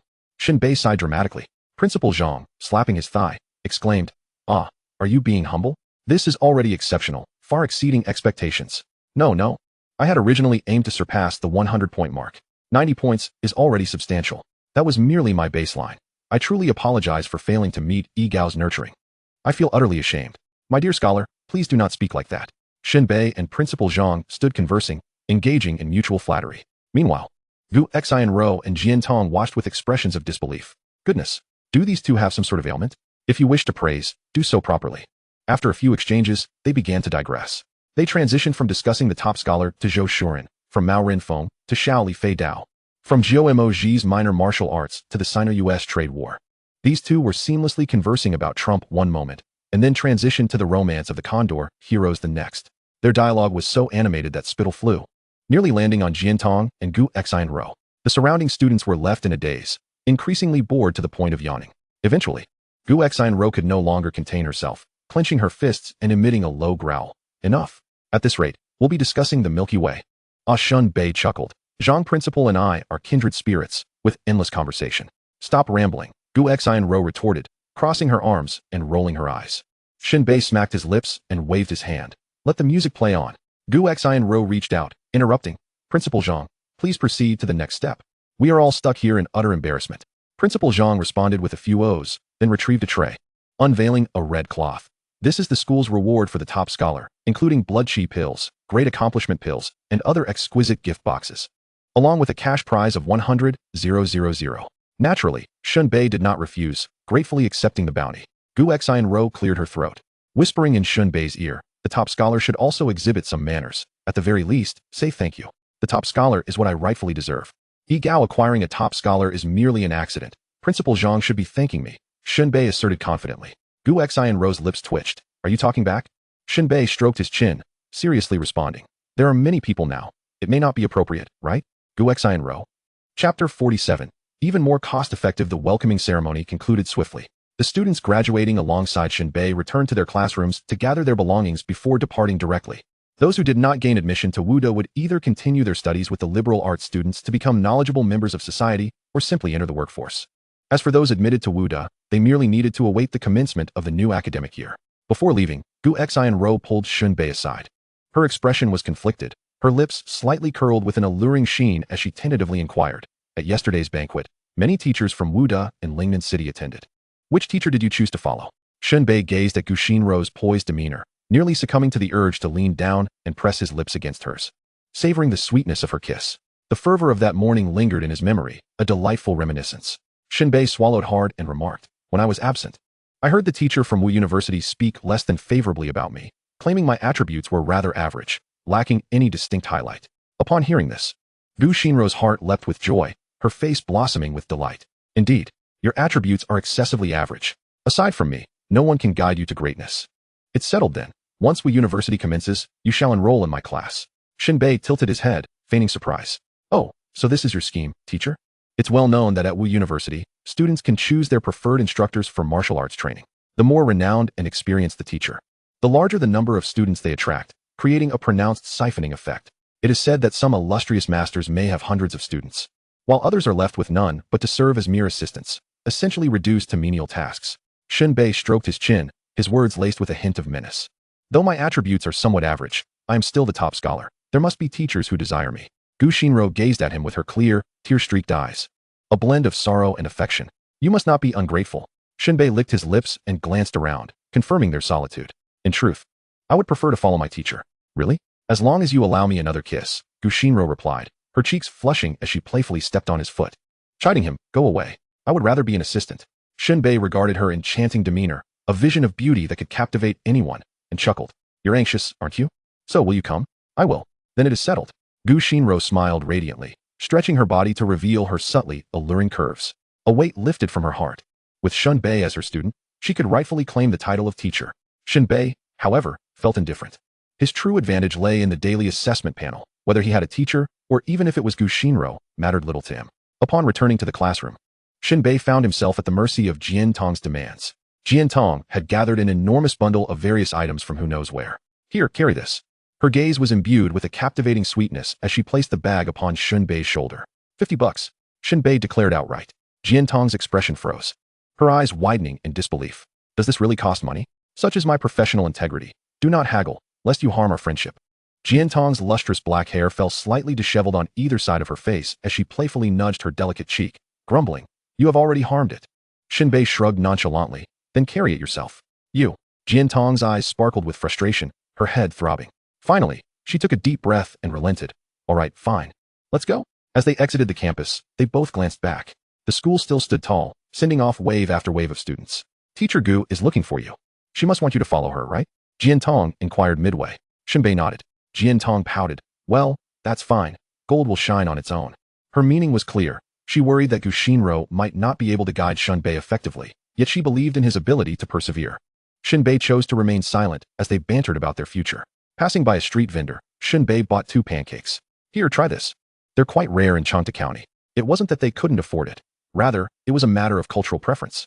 Much like how people from Dongguan shun salty tofu pudding. Such a novel delicacy. Jian Tong took a delicate bite. Shen Bei sampled it as well, finding it rather bland and lacking the fullness and softness of modern steamed buns. They soon bought 2 cups of Warrior Ice City milk tea, each for just $10, which delighted Jian Tong immensely. "By the way," she said, sipping her tea, "I'll be accompanying my dad on a trip during the holidays. So don't come looking for me." Shen Bei snorted. "How outrageous. You're going on a vacation and not taking me? Is this what family is? Stop being childish." Jian Tong retorted, her brows arching like distant spring hills. "We're not even married yet. What family? Besides, Dad is visiting a comrade who possesses extraordinary spiritual attributes and has unique insights into the martial path. I need to learn from him in advance." "Oh," Shen Bei nodded. "I see. Best of luck." The students admitted to Wu University would not be idle during the holiday. Typically, they would begin basic cultivation techniques, refining their blood and energy, and honing their fundamentals. After all, they were already Wu University students, free from the worry of diminishing attributes. Shen Bei had completed these steps ahead of time, even mastering basic martial techniques. "I'm ahead of the game." After escorting Jian Tong home, Shen Bei engaged in light conversation with Jian Shan before heading back alone. Passing through a dimly lit alleyway, he felt a stirring within. With Jian Tong leaving, he wouldn't see her for a while, and Gu Shinro would be preoccupied with administrative tasks and preparing her teaching materials. This youthful fervor within him sought an outlet. The alley before him was known as a place of male indulgence, where impoverished young women, clad scantily, evoked sympathy. Generally, a few bills would secure a fleeting tryst of passion. It was an enticing yet inexpensive diversion, one he might consider for the future. Shaking his head, he chose to walk away. With time on his hands, Shen Bei visited the labor market. He knew he couldn't afford to stop working. Today's task was solely to carry Jian Tong's burdens. It was easy to predict there would be no substantial reward for such effort. This simply wouldn't he do. It was more unbearable than self-inflicted pain. Thus, despite being the top scholar in martial studies, Shen Bei continued to labor. As he arrived at the labor market and began to wait for work, he spotted a familiar face driving a van. It was Boss Zhang, energetically selecting laborers for jobs. "Boss Zhang," Shen Bei called out with a grin. Boss Zhang jumped in surprise. "Good heavens. Shen Bei, what are you still doing here?" "Just waiting for work." Shen Bei replied. "With your current status, you shouldn't be squatting here looking for odd jobs. You need to adapt to your new identity." Boss Zhang imparted with earnestness. "You're practically a prospective martial artist now. Why settle for a meager wage?" "What is the job today?" Shen Bei inquired, eager to get to the point. While he could lend a hand, not every task was suitable for him, especially skilled trades like carpentry, cleaning debris from the Sun Mountain Reservoir. Boss Zhang responded. "Count me in." Chapter 48. I am indeed battling a 4th-rank warrior. At the Sun Mountain Reservoir, Boss Zhang could hardly recall how he had driven the workers here. After all, the presence of a quasi-warrior in the vehicle enveloped the air with an almost palpable pressure, rendering it difficult to breathe. Although Zhang had interacted with Shen Bei on several occasions, and Shen Bei had not exhibited the haughty demeanor typical of warriors, appearing instead as an ordinary laborer, there was an unmistakable unease in the atmosphere. Zhang could discern the fear and caution in the eyes of the other workers, who were evidently wary of provoking Shen Bei, lest they suffer dire consequences. At this moment, Zhang retrieved various tools for dredging debris from the water's surface from the trunk, hooks, nets, and clamps. A wooden boat provided by the employer bobbed gently on the reservoir. The other workers collected their tools and proceeded to the designated areas assigned by Zhang for the dredging operation. "And what about me?" Shen Bei inquired, pointing to himself. Boss Zhang scratched his head and replied, "I hereby declare you the foreman, captain, or whatever title you prefer. Just oversee their work." Shen Bei nearly choked with indignation. Is this what I wanted? I'm here to actively work and activate the settlement panel. You are hindering my rise, a stumbling block on my path to success. He stated with utmost seriousness, if I fail to accomplish any work today, I shall toss you into the water to feed the fish. Zhang felt a sharp pang in his teeth, utterly perplexed by Shen Bei's peculiar obsession with work. Shouldn't he be utilizing this time to study martial arts techniques instead? Zhang smacked his lips and suggested, then go work over there by the water bend. Shen Bei grinned, clapping Zhang on the shoulder. Now that's more like it. With that, he picked up the hook and, following a narrow path along the hillside of the reservoir, walked for nearly half an hour before arriving at the designated work site. This secluded water bend was a tributary of the Sun Mountain Reservoir, so remote that even fishermen avoided it. Peering around, Shen Bei noted an array of debris on the water's surface, colorful plastic bags, decaying tree roots, and mineral water bottles, demonstrating commendable work ethic and professionalism. He immediately set to work. For the debris close to the shore, he employed the clamps, while for the more distant items, he swung the hook and cast it onto the water's surface, retrieving the roots and other refuse. After about half an hour of leisurely labor, the tranquility was abruptly shattered by the sound of frantic footsteps from the dense forest behind him, accompanied by distant shouts of "Don't run." Shen Bei turned around, intrigued. The Sun Mountain Reservoir was frequented by visitors, but it was hardly a renowned scenic spot. Only fishermen, unable to withstand the demands of their wives, would use fishing as an excuse to pass the time here. However, no fisherman would venture into this particular water bend, given its remoteness and lack of fish. With curiosity piqued, Shen Bei dropped his tools, found a sturdy tree, and nimbly climbed it to gain a better view of the commotion. Peering through the layers of foliage, he spotted two figures engaged in a relentless chase. The leading man, clad in dark gold attire, was a towering middle-aged figure, sprinting and leaping with a speed surpassing even the fastest of leopards. As he ran, he tore through the air, creating a powerful shockwave that rippled violently, as if the very essence of the atmosphere were disturbed. The swiftness of this man eclipsed that of the fastest horse. The pursuer, however, moved even faster. With a sudden thrust of his legs against the ground, he propelled himself skyward, sending a shower of stones and debris flying in all directions, resembling hidden projectiles that whistled through the air. Upon landing, this second man positioned himself directly in the path of the fleeing dark gold-clad figure.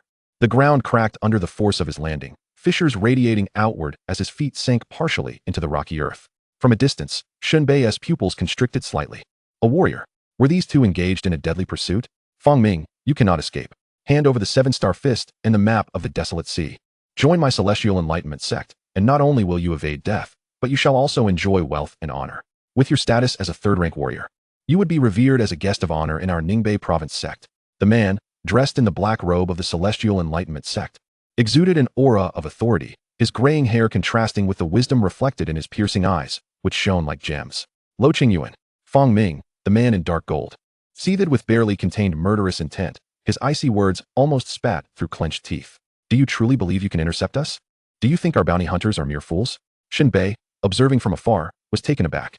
It appeared that neither of these men were virtuous.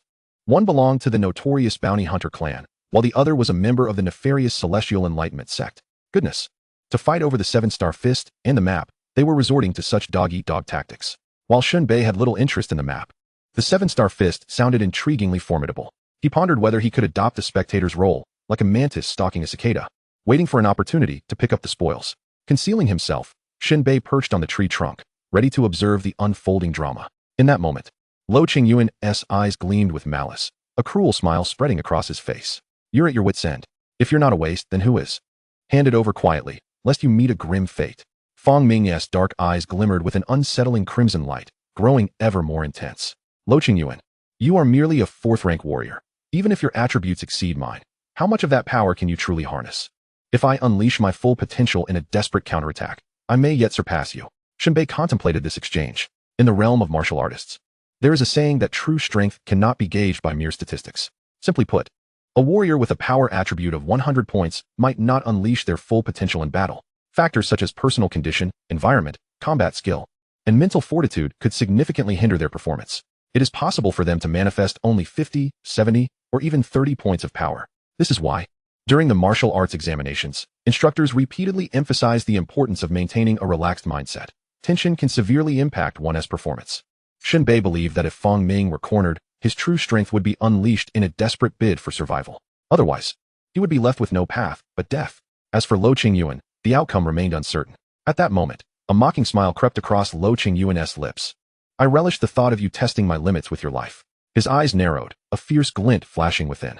With a thunderous roar, he propelled himself forward, his garments fluttering violently as he moved like a fish or a dragon, covering the distance of dozens of steps in an instant, arriving directly before Lo Qingyuan. Suddenly, Fong Ming was engulfed by a surging torrent of white energy, accompanied by a thunderous figure that emitted a piercing shriek. He thrust his fist forward with great speed, and the air around him surged as if stirred by a violent gale, violently exploding. The omnipresent atmosphere was ruthlessly compressed and displaced by sheer force, resulting in a thunderous sonic boom. It felt as though the heavens were collapsing, as if the sky itself were tilting downward. Fourth tier? I will annihilate you, fourth tier. Die. Chapter 49. The sphincter is indeed a remarkable organ. In the face of Fong Ming's desperate counterattack, Luo Qingyuan smirked, a mocking glint in his eyes. With a resounding crack, he stepped forward, leaving a deep footprint in the already compressed ground. The fractured earth erupted, sending a circle of debris flying in all directions, shrouding the area in a cloud of dust. Your madness is nothing but a jest in my eyes. Luo Qingyuan's arms suddenly swelled, muscles intertwining and bulging, with a faint crimson hue coursing through them. With a gentle lift of his hand, he intercepted Fong Ming's punch.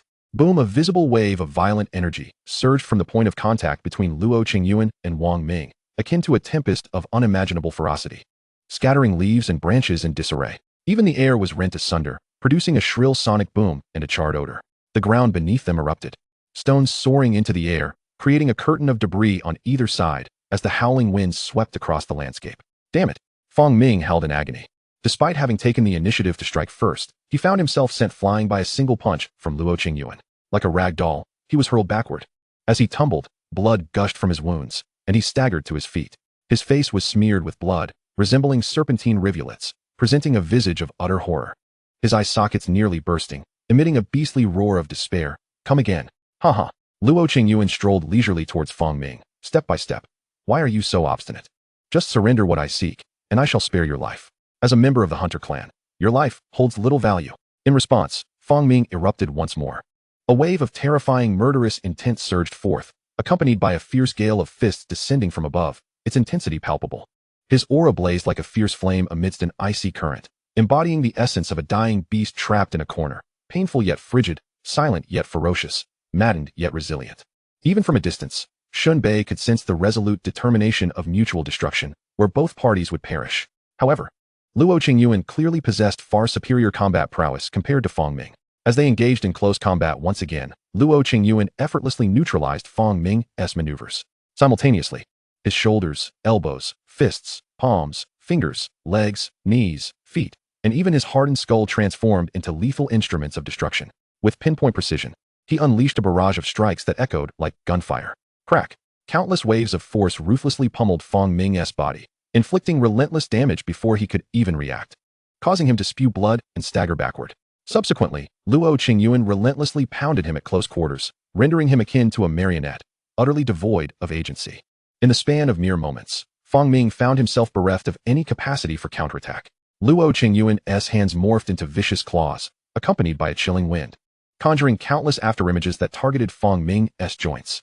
Each of the 126 bones in his limbs, ranging from the largest arm and leg bones to the smallest finger and toe joints, were mercilessly twisted and crushed. With a series of sharp cracks, every joint in Fong Ming's body grotesquely contorted and dislocated, skin bulging at the junctions of shattered bones. As he crumpled to the ground like a puddle of mud, his body was a mosaic of injuries, leaving no intact portion visible. The grotesque contortions of his form would instill terror in the heart of anyone who beheld it. In the distance, Shen Bei's pupils constricted. Is this what a battle between warriors looks like? So terrifying. Yet, deep within, he felt a surge of competitive spirit, strength. Only the strongest can stand unassailable at the pinnacle, unplayed with by other warriors. Taking a deep breath to quell his restless heart, Shen Bei continued to observe. At this moment, Fong Ming was nearly incapacitated, entirely at the mercy of Luo Qingyuan. Luo Qingyuan's gaze was sharp, a faint chill radiating from him as he seized Fong Ming by the throat, lifting him off the ground. Now, what is your choice? Fong Ming's eyes welled with blood and tears, his vertical pupils closing. You know, I am not alone. You have pursued the wrong target. A flicker of darkness flashed in Luo Qingyuan's eyes. He was well aware that members of the Hunter clan had fled in different directions to evade the onslaught of the Celestial Revelation sect. Thus, you are utterly worthless. No sooner had he spoken than he exerted tremendous force with his fingers, crushing Fong Ming's throat until he was suffocated to death. Fong Ming's complexion turned dark and purple, his body convulsing before he emitted a series of incomprehensible gasps, his head tilting as he succumbed to death. Nonetheless, Luo Qingyuan did not spare him, discarding the corpse and stripping it bare, searching thoroughly. Apart from some elixirs and a worthless martial technique, he found nothing of value. Damn it! Luo Qingyuan kicked the corpse away, cracking his neck as he muttered to himself. Hopefully, the others have fared better. He shook his arm, a line of blood dripping from the crook of his elbow. Cursing, Luo Qingyuan remarked, "A cornered rabbit will bite. I can't believe I burst a blood vessel." After lingering for a moment, he turned away, vanishing into the dense forest. Meanwhile, Shen Bei, witnessing this scene from afar, did not approach but remained crouched atop the tree.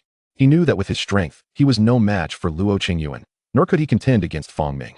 To descend recklessly would likely result in a fate worse than death. Indeed, not long after, Luo Qingyuan reappeared at the edge of the battlefield, surveying the area, seemingly verifying if anyone else had come or if Fang Ming was merely feigning death. He waited for a full 5 minutes before departing, disappearing entirely. Once Shen Bei was certain that Luo Qingyuan would not return for a surprise attack, he leaped from the tree and approached Fang Ming's lifeless body. Surely, there should be no overlooked treasures, right? Shen Bei rummaged through Fang Ming's corpse for quite some time. Typically, a warrior of Fang Ming's caliber would carry some elixirs and martial techniques. Elixirs, of course, were essential for sustaining combat. However, Fang Ming had faced Luo Qingyuan, and the two were not even in the same league. There was no opportunity for a struggle. It was a complete rout, and consuming elixirs would have been futile. As for martial techniques, they were intriguing. They could be comprehended at any moment, enhancing one's understanding and insight into martial arts. Moreover, they had a deeper purpose, sacrificing lesser assets to preserve greater ones. According to Shen Bei's understanding, it was akin to discarding a wheel to save a Volvo after a collision. Sometimes, martial techniques could be exchanged for a chance at survival. Shen Bei's gaze gradually descended, landing on Fang Ming's lower body. Stroking his chin thoughtfully, he mused, "Is there a possibility? It would be rather unsightly to directly delve into such a task." Shen Bei sniffled, hastening back to the water's edge to retrieve the hook. He then turned over Fang Ming's corpse. Although the hook was not particularly sharp, it was more than sufficient to tear through flesh. With a squelch, Shen Bei unceremoniously opened Fang Ming's abdomen. Gritting his teeth against the nausea and the stench, he extracted the entrails, pulling out the intestines and squeezing them repeatedly. Amidst the softness, he felt a protruding hardness. Peeling it away, a white, rigid object, about the length of a finger, fell out. After wiping it clean of grime, he discovered it was a roll of paper wrapped in plastic film. Shen Bei's expression shifted. The sphincter is indeed a marvelous organ. It has truly led me to a windfall. Chapter 50. One of the 8 great assassins, 7-star fist. The Sea of Despair, the Kagoshima map? At that moment, 2 small pieces of paper lay within Shen Bei's palm. However, due to the limitations of the paper size, they were miniature versions, with the characters of the 7-star fist and the lines of the map rendered exceedingly small. The sight made Shen Bei dizzy, his eyes filled with stars. "This won't do." Shen Bei rubbed his aching, stiff eyes. "It's too small to decipher. I need to enlarge it." No longer wasting time, he carefully set the 2 pieces of paper aside, intending to have them enlarged upon his return. Shen Bei had also considered whether to take this unexpected find. After all, the map seemed a distant concern for him, and the 7-star fist was entirely illegible, its efficacy shrouded in uncertainty. Yet one fact remained undeniable. Should it be discovered that he had stumbled upon this, it would undoubtedly attract the scrutiny of the Apocalypse sect and the Hunter clan. If he returned it, at least his safety would be assured. After a brief contemplation, Shen Bei resolved to keep the find. Having made the decision, he could not falter. He must see it through to the end. After all, the capture of Yu Wuchang had already offended the Hunter clan. The retaliation against the members of the Apocalypse sect in Lingnan City had also forged enmity between the 2 factions. He had nothing to lose by keeping this windfall. As for Fang Ming's corpse, Shen Bei cast it a glance, then turned away without a second thought. The scene was a grotesque tableau of carnage, a sight too harrowing to endure. Anyone unaware might think a sadistic killer had emerged in Chanta County. Upon returning to the Sun Mountain Reservoir, the task of clearing debris from the water surface was nearing completion. A few workers squatted beside a van, grinning as they awaited Zhang Boss to distribute their wages. "Shen Bei, 200 yuan, take it." Although Zhang Boss harbored a great fear of Shen Bei, he adhered strictly to the principle of settling accounts fairly, not adding a single penny for Shen Bei being a martial artist. This principle was something he held firmly. This job had been satisfactorily completed, and Shen Bei returned to the county seat with the others. As darkness fell, 3 men clad in golden yellow garments emerged from the dense forest of Sun Mountain. From their attire alone, one could instantly recognize their resemblance to Fang Ming, marking them as members of the notorious Hunter clan, infamous for their malevolent deeds. The faces of the 3 were obscured beneath hoods, rendering them indistinct and difficult to discern. They surveyed their surroundings, seemingly in search of something. Had Fang Ming fled in this direction? Indeed, There were signs he had left behind among the branches. This was unmistakable. In Hong, widen the search radius. The man named In Hong removed his hood, revealing hands devoid of flesh, mere grayish-white skeletal claws.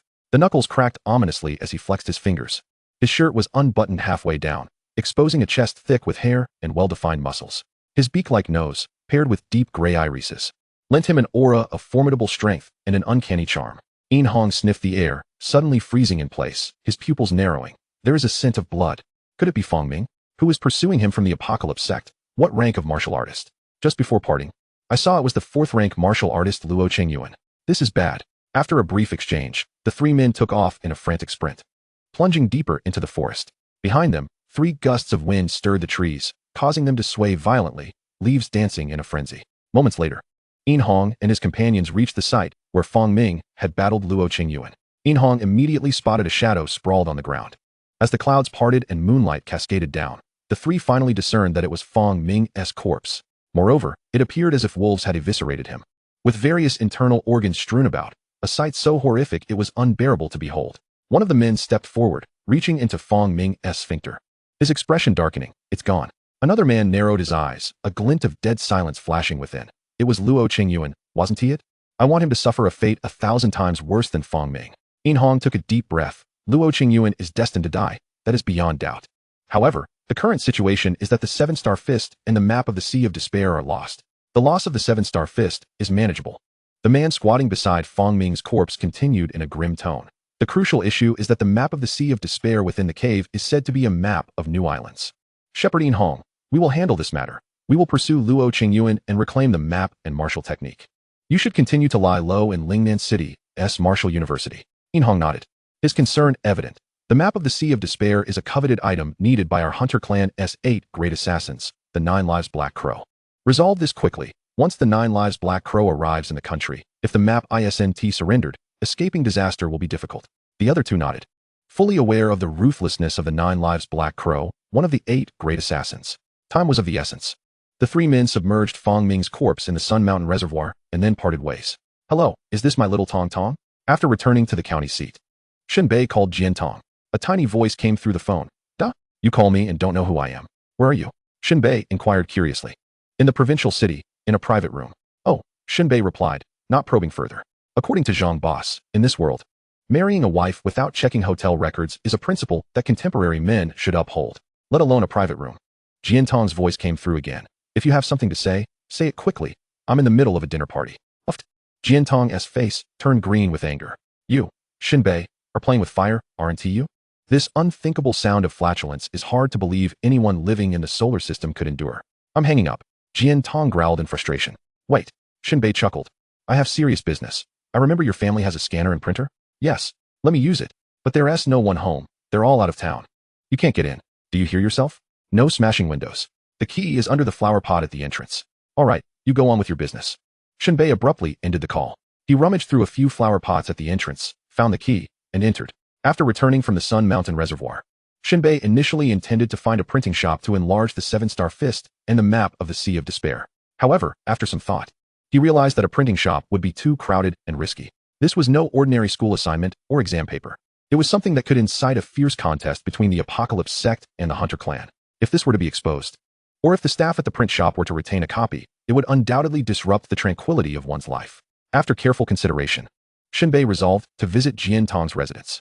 Jian Tong had accompanied his father to another city to consult with martial artists from the realm of the spirit, leaving the house conveniently unoccupied. This was not merely advantageous for the crime, but rather for printing. He powered on the computer, scanner, and printer.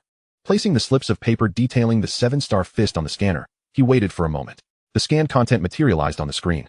Shen Bei adjusted the font size and clarity, and then proceeded to print it out. The printer expelled A4 sheets, which Shen Bei meticulously bound together according to their serial numbers. Soon, the entirety of the 7-star fist was neatly compiled. It was not an extensive collection, totaling just over 30 pages. After a cursory glance, Shen Bei concluded, the 7-star fist comprises a limited number of techniques, inspired by the celestial movements of the stars. Each strike embodies the intricate connection between the physical body and the cosmos.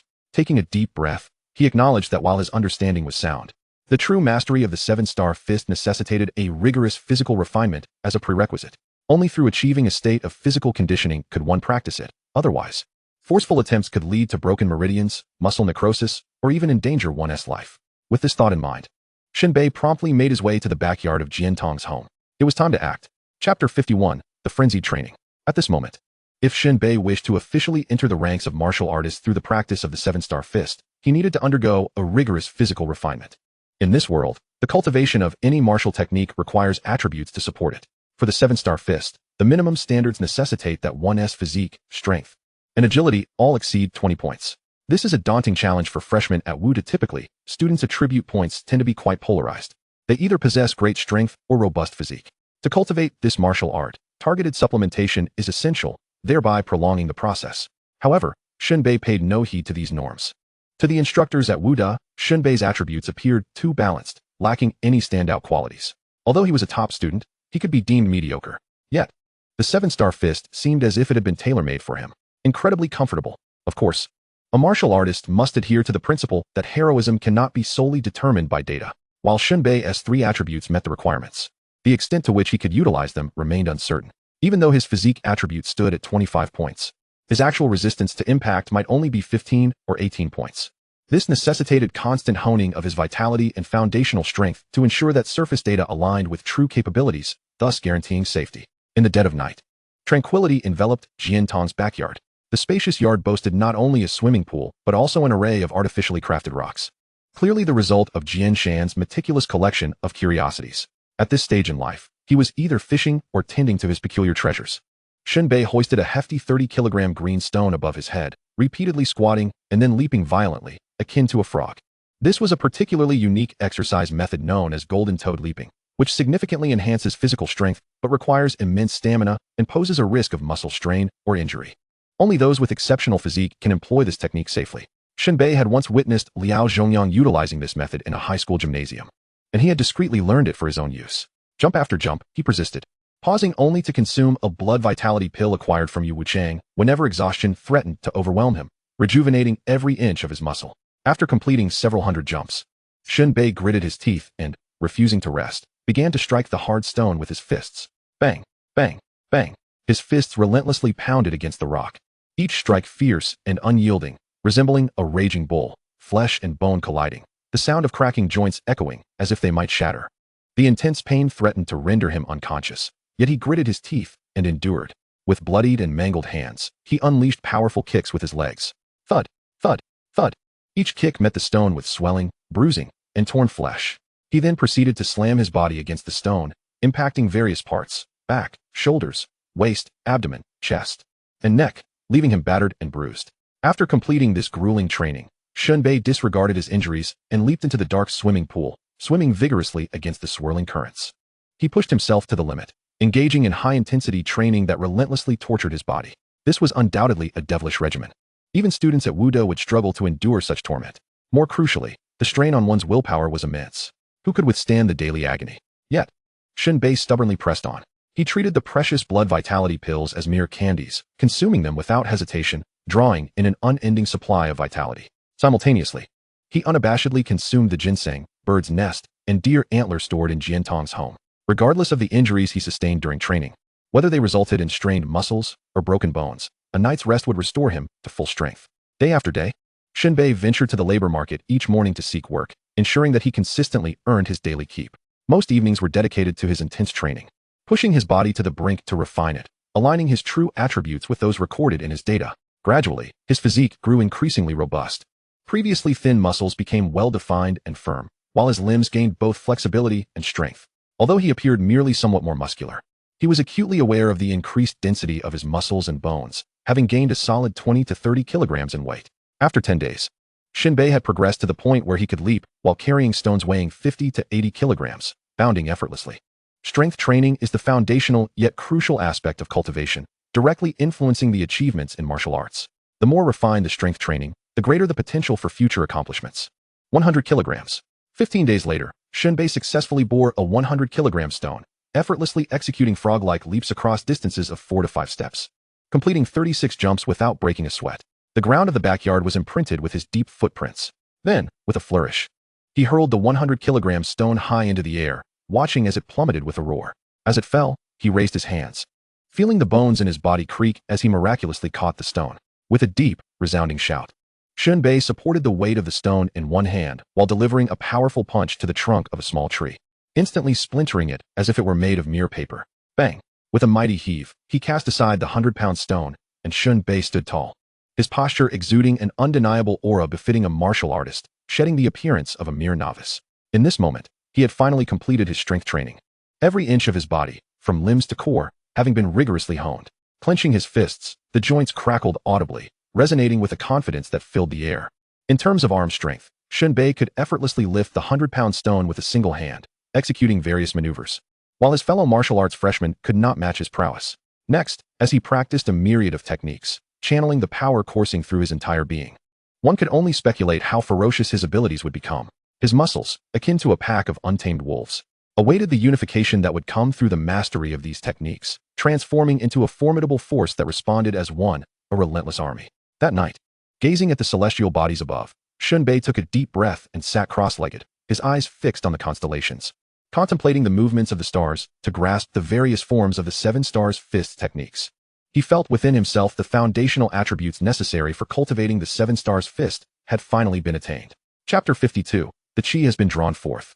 With one foot upon the 7 stars. On yet another night, as the heavens sparkled with cold stars, Shen Bei stood in the backyard of Jian Tong's home, observing the celestial dance. His body surged with vitality, akin to a river in flood, as he stepped forward, each stride a flurry of movement, swiftly transitioning through 7 steps before unleashing a powerful kick. The starking kick. With a rush, a kick, and an explosion, his leg-s force tore through the air, producing a heart-wrenching sound that echoed far and wide, piercingly sharp. Bang! A tree trunk, as thick as a bowl, was shattered with a single kick. Crack, crack, crack, crack. Following this, Shen Bei executed 13 kicks, his legs a blur, resembling razor-sharp blades striking down upon the surrounding trees, each one severed without mercy. He effortlessly felled 14 trees, his breath steady, face unflushed. With a flick of his fist, the earth beneath him was disturbed, his left hand tracing a perfect circle, while his right hand outlined a precise square. He grounded himself, as solid as a millennia-old pine, its roots entrenched in rock, unyielding. With one hand drawing a circle and the other forming a square, he harmonized strength and grace, realizing that in merely 3 nights he had mastered the techniques, solidifying a robust foundation for his abilities.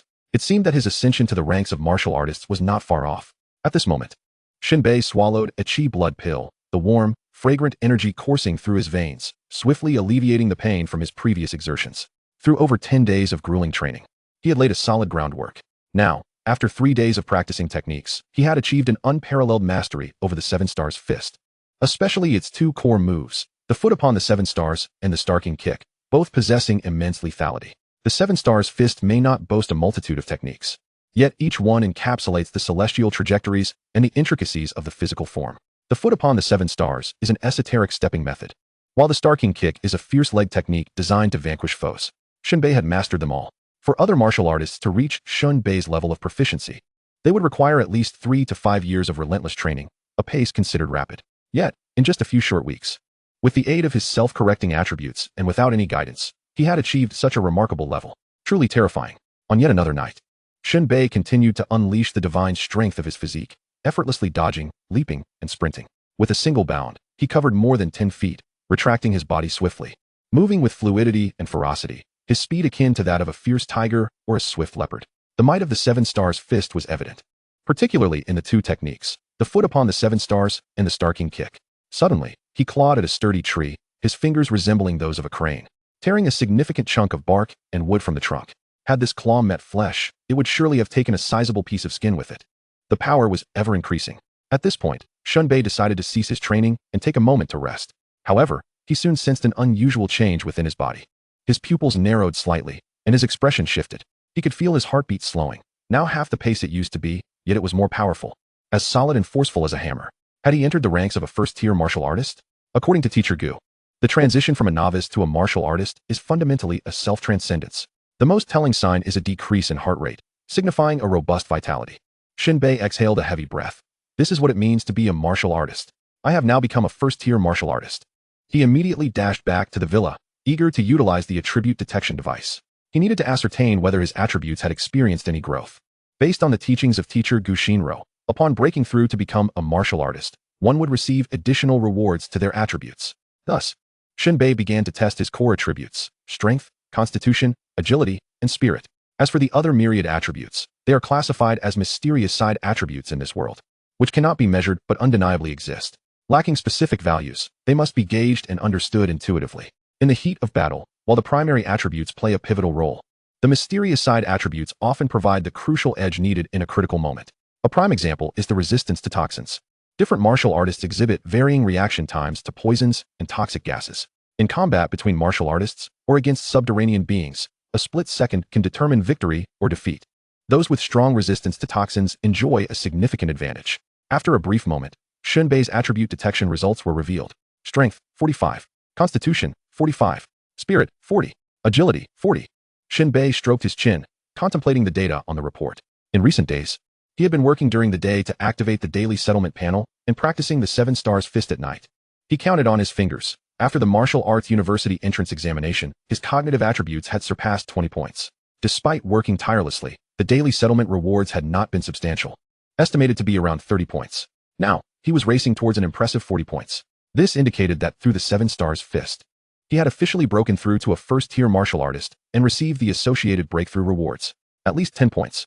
Shen Bei laughed heartily. My achievements are solely the result of my own efforts. Though his voice dwindled, tinged with a hint of insincerity, he could not deny that he had surpassed expectations without formal training in martial arts courses. If Jian Tong were to learn of Shen Bei's elevation to a first-tier martial artist, she would undoubtedly transform into a fawning admirer.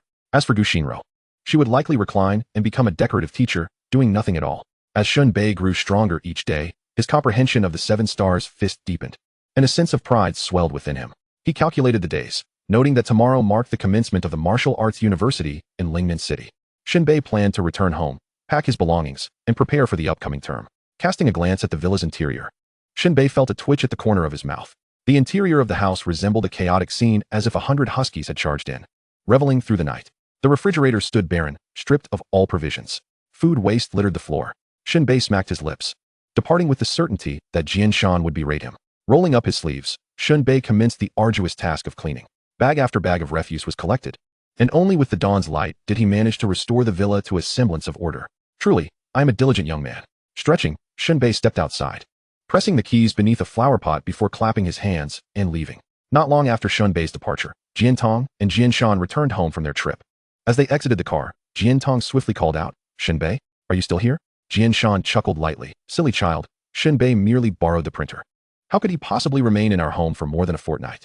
Jian Tong, feeling a bit bashful, stuck out her tongue. Jian Shan continued, having been away for so long, I find myself yearning for the treasured abalone. And I must also check on the back garden. It requires some tending. However, upon entering the house and opening the refrigerator, Jian Shan was struck with disbelief. It was utterly empty, cleaner than a dog bowl. Where are my golden abalone? My Boston lobster? My ancient ginseng steeped in spirits? My exquisite bird's nest? Jian Shan lamented, listing off his treasures for over 10 minutes. His cries echoing through the villa like a child mourning the loss of a beloved toy. Yet, that was not the worst of it. Jian Tong screamed from the backyard. Dad, our backyard has been demolished. Jian Shan rushed over, his gaze horrified. His painstakingly collected stones and trees lay in ruins, as if trampled by a bulldozer. It was a scene of utter devastation. Debris scattered everywhere, trees toppled. Who the hell did this? He shouted, fury surging within him, causing him to spit blood. A lifetime of frustration erupting from his lips. With a sickening crack, he collapsed. Chapter 53, The Pursuit of the Apocalypse Cult. Shen Bei, you are truly despicable. My father has been driven to a fit. On the road to Lingnan City, Jian Tong's innocent visage was marred by a flicker of anger. Shen Bei, putting away his apple peeler, took a bite of the fruit. I did clean the villa. Does my father-in-law have a cleanliness obsession? Jian Tong's expression stiffened, her eyes blazing with fury as she retorted, that is not merely a matter of cleaning. You indulged in feasting, but look at the state of the backyard. Did a pack of huskies take over? Shen Bei shrugged. It's a long story. Then make it brief, she insisted. On a moonless night, a thief sneaked in, attempting to pilfer your possessions. Shen Bei began to spin a tale, continuing, could I allow such behavior? I chased him down. You know, when I strike, the heavens tremble. Jian Tong, listening to his absurdity, raised a hand. Do you have a purple gold hammer? Shen Bei. The two squabbled for a while, and this incident was eventually put behind them. Jian Tong did not press the matter further, as she too deemed the broken stones and trees in the backyard of little worth. The bus swayed along, heading towards Lingnan City. Upon reaching a service area, the bus needed refueling, and passengers disembarked for a brief respite. Shen Bei and Jian Tong sat in the shade, enjoying ice cream. Shen Bei devoured his in hearty bites. while Jiantong delicately licked hers, akin to a cat savoring water. This behavior was indeed slightly improper. What did you learn in the provincial city? Shen Bei inquired with curiosity. Jiantong's smile was both sweet and triumphant, filled with pride. Of course, body tempering and mental fortification. Body tempering is a necessary rite of passage for every student, while mental fortification is akin to refining one's essence. It involves meditation to condense the spirit, transforming the intangible into the tangible, which then converges into energy. This energy evolves, like silk, to droplets, to gentle streams, to rivers, robust as lakes, vast as oceans, and radiant as stars. To put it simply, it's about expanding one's potential. What direction does this take? Shen Bei blinked, asking. Not the same as your physical combat, she replied. Warriors who focus on the mental aspect can branch into many paths. Just the mastery of elements alone can diverge into numerous directions, not to mention other profound martial techniques. Jiantong's exquisite face glowed with an enchanting smile as she raised her chin, speaking mysteriously, lightning. Shen Bei applauded. Impressive. Truly impressive. Indeed, I never anticipated I could pursue this path. You must train diligently. In the future, our household will rely on your powers for electricity, saving us a fortune. Jiantong. Her teeth clicked together, fists clenched, trembling with indignation, her chest heaving. Are you implying I'm a human power generator? Shen Bei stroked his chin, clapping his hands. I may have overlooked the broader implications. I believe there's another application. Please, enlighten me, Jiantong said, her eyes shining with expectation. Shen Bei cleared his throat, surveying the surroundings. Except for a woman casually strolling nearby, they were alone. How intriguing, Shen Bei remarked. When we engage in intimacy, you could discharge some electrical currents to heighten the experience. At this, Jiantong stared at Shen Bei, her expression frozen in shock for several seconds. She resembled a chestnut thrown into a fiery pit, utterly combusted. You, Jiantong began, but before she could finish, a shadow swept over them. In an instant, a long leg shot forward, slicing through the air with a shriek, striking the unsuspecting Shen Bei and sending him flying. Shen Bei felt as though he had been struck by a freight truck at full speed, losing control of his body as he spun through the air. Akin to a piece of straw, crashing into a wall more than 10 meters away. Boom. He shattered the wall, debris raining down around him, cursing under his breath. Shen Bei felt a sharp pain in his chest, as if his ribs might crack. After several deep breaths, he managed to rise. His gaze, filled with confusion and anger, fell upon his assailant, the seemingly nonchalant woman who had been strolling nearby, a bona fide martial artist. Her features were strikingly exquisite, imbued with an aggressive allure, particularly emphasized by a scar on her cheek that added an element of dangerous charm, like a rose with thorns or a seductive poppy. Beneath her beautiful facade lay hidden peril. Jiantong's face turned pale with alarm. She simply could not comprehend why, while they were enjoying ice cream and chatting, a stranger would come forth to attack. Is she insane? Jiantong quickly dashed to Shen Bei's side, her concern palpable. Are you all right? Shen Bei pulled Jiantong behind him. Stay back. I'll handle this. With a determined twist of his neck, he strode forward with purpose. You are a remnant of the apocalypse cult, aren't you? Shen Bei demanded, his expression grave, his gaze icy. In his opinion, he had never held a grudge against a woman. If one were to insist that there exists a nemesis, it would undoubtedly be Luo Qingyuan, hidden within the dense forests of the Sun Mountain Reservoir. It is only through a series of fortuitous investigations that Luo Qingyuan came to realize he was present at that time. The woman before him, strikingly unfamiliar, was undoubtedly someone he had never encountered before.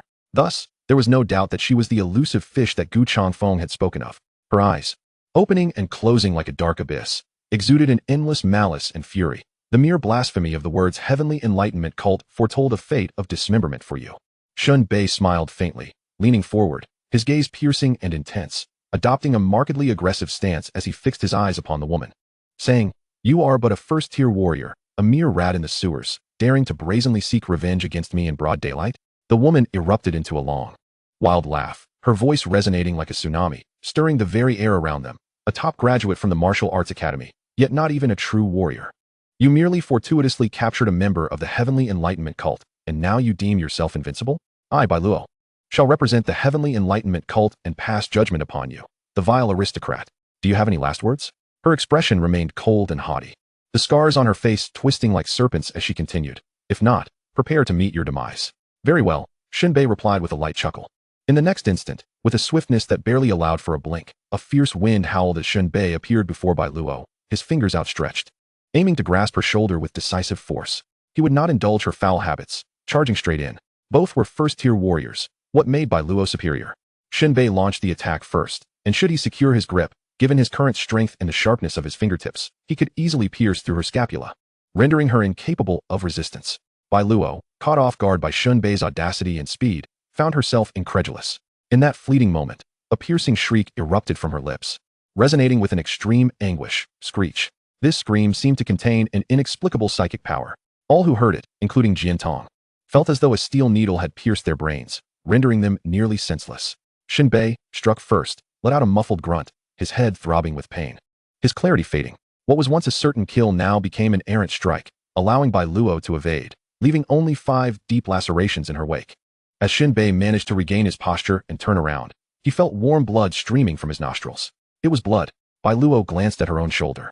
Bloodied and wounded, her countenance darkened, her gaze filled with an enigmatic intensity, shock and horror flooding her features. This unmistakably indicated a miscalculation on her part. Shen Bei, this scholar, had evidently surpassed the first-tier warrior level. Although Bai Luo was shocked, she remained unfazed. A hint of mockery in her eyes as she coldly remarked, "A warrior indeed. However, you have fallen prey to my psychic assault. You will soon experience the sluggishness of thought and rigidity of motion. Stand still, do not struggle. The quicker you die, the less pain you will endure." Chapter 54. In 6 seconds, I will render you powerless. At this moment, Jiantong seemed to grasp the chain of events that led to Shen Bei's inexplicable ambush.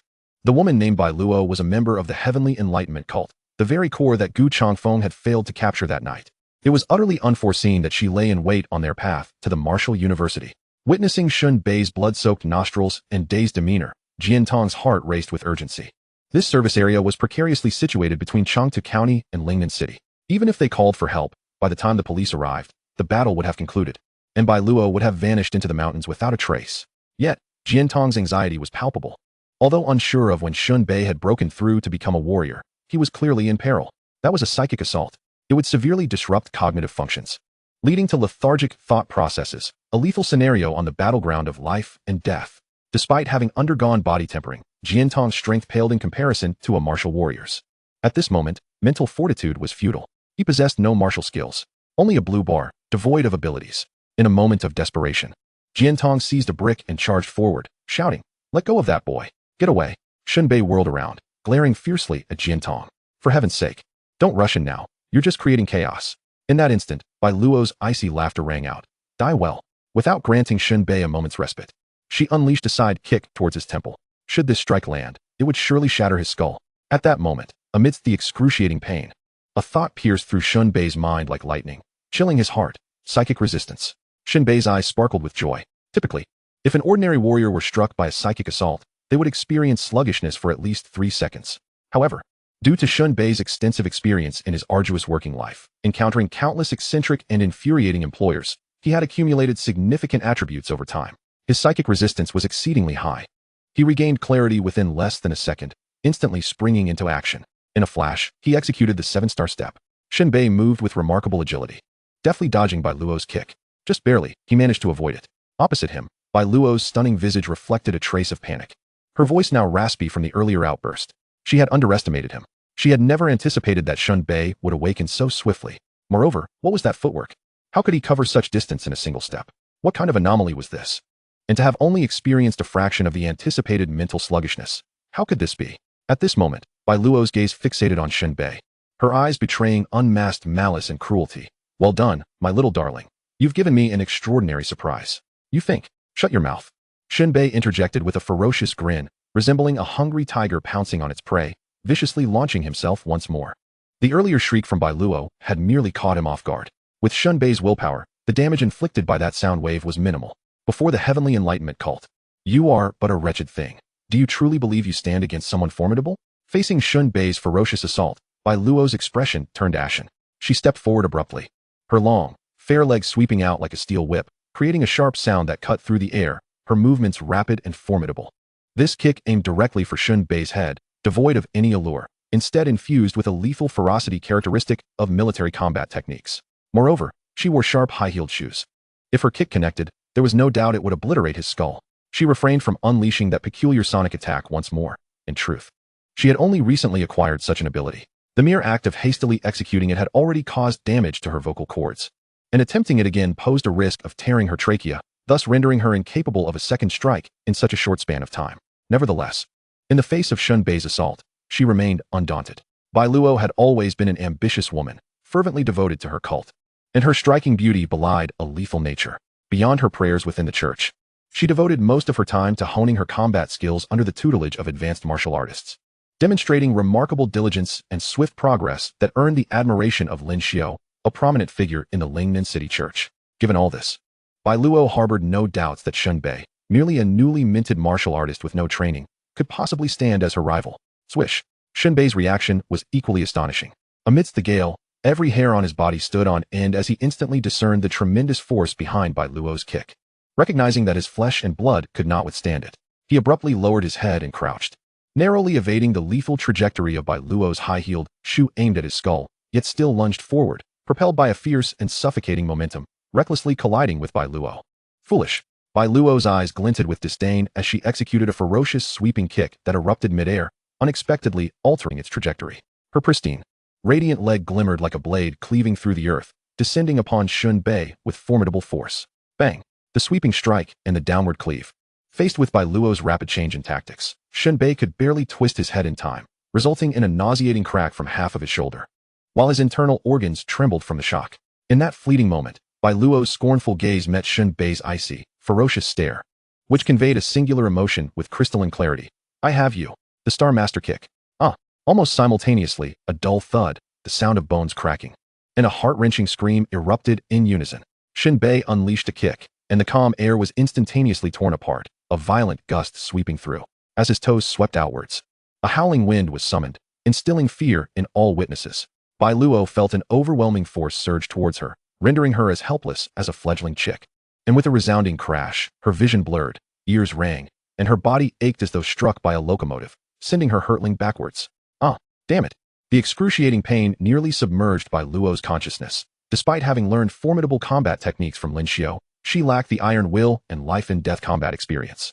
As her leg was rendered incapacitated by Shen Bei's strike, she revealed her vulnerability and panic, akin to an ordinary woman. Swish! Shen Bei lunged forward with no time for idle chatter, only the urgency and brutality of a life-or-death struggle. Enduring the agony of fractured bones and trembling insides, he charged once more at Bai Luo, who writhed on the ground, attempting to rise.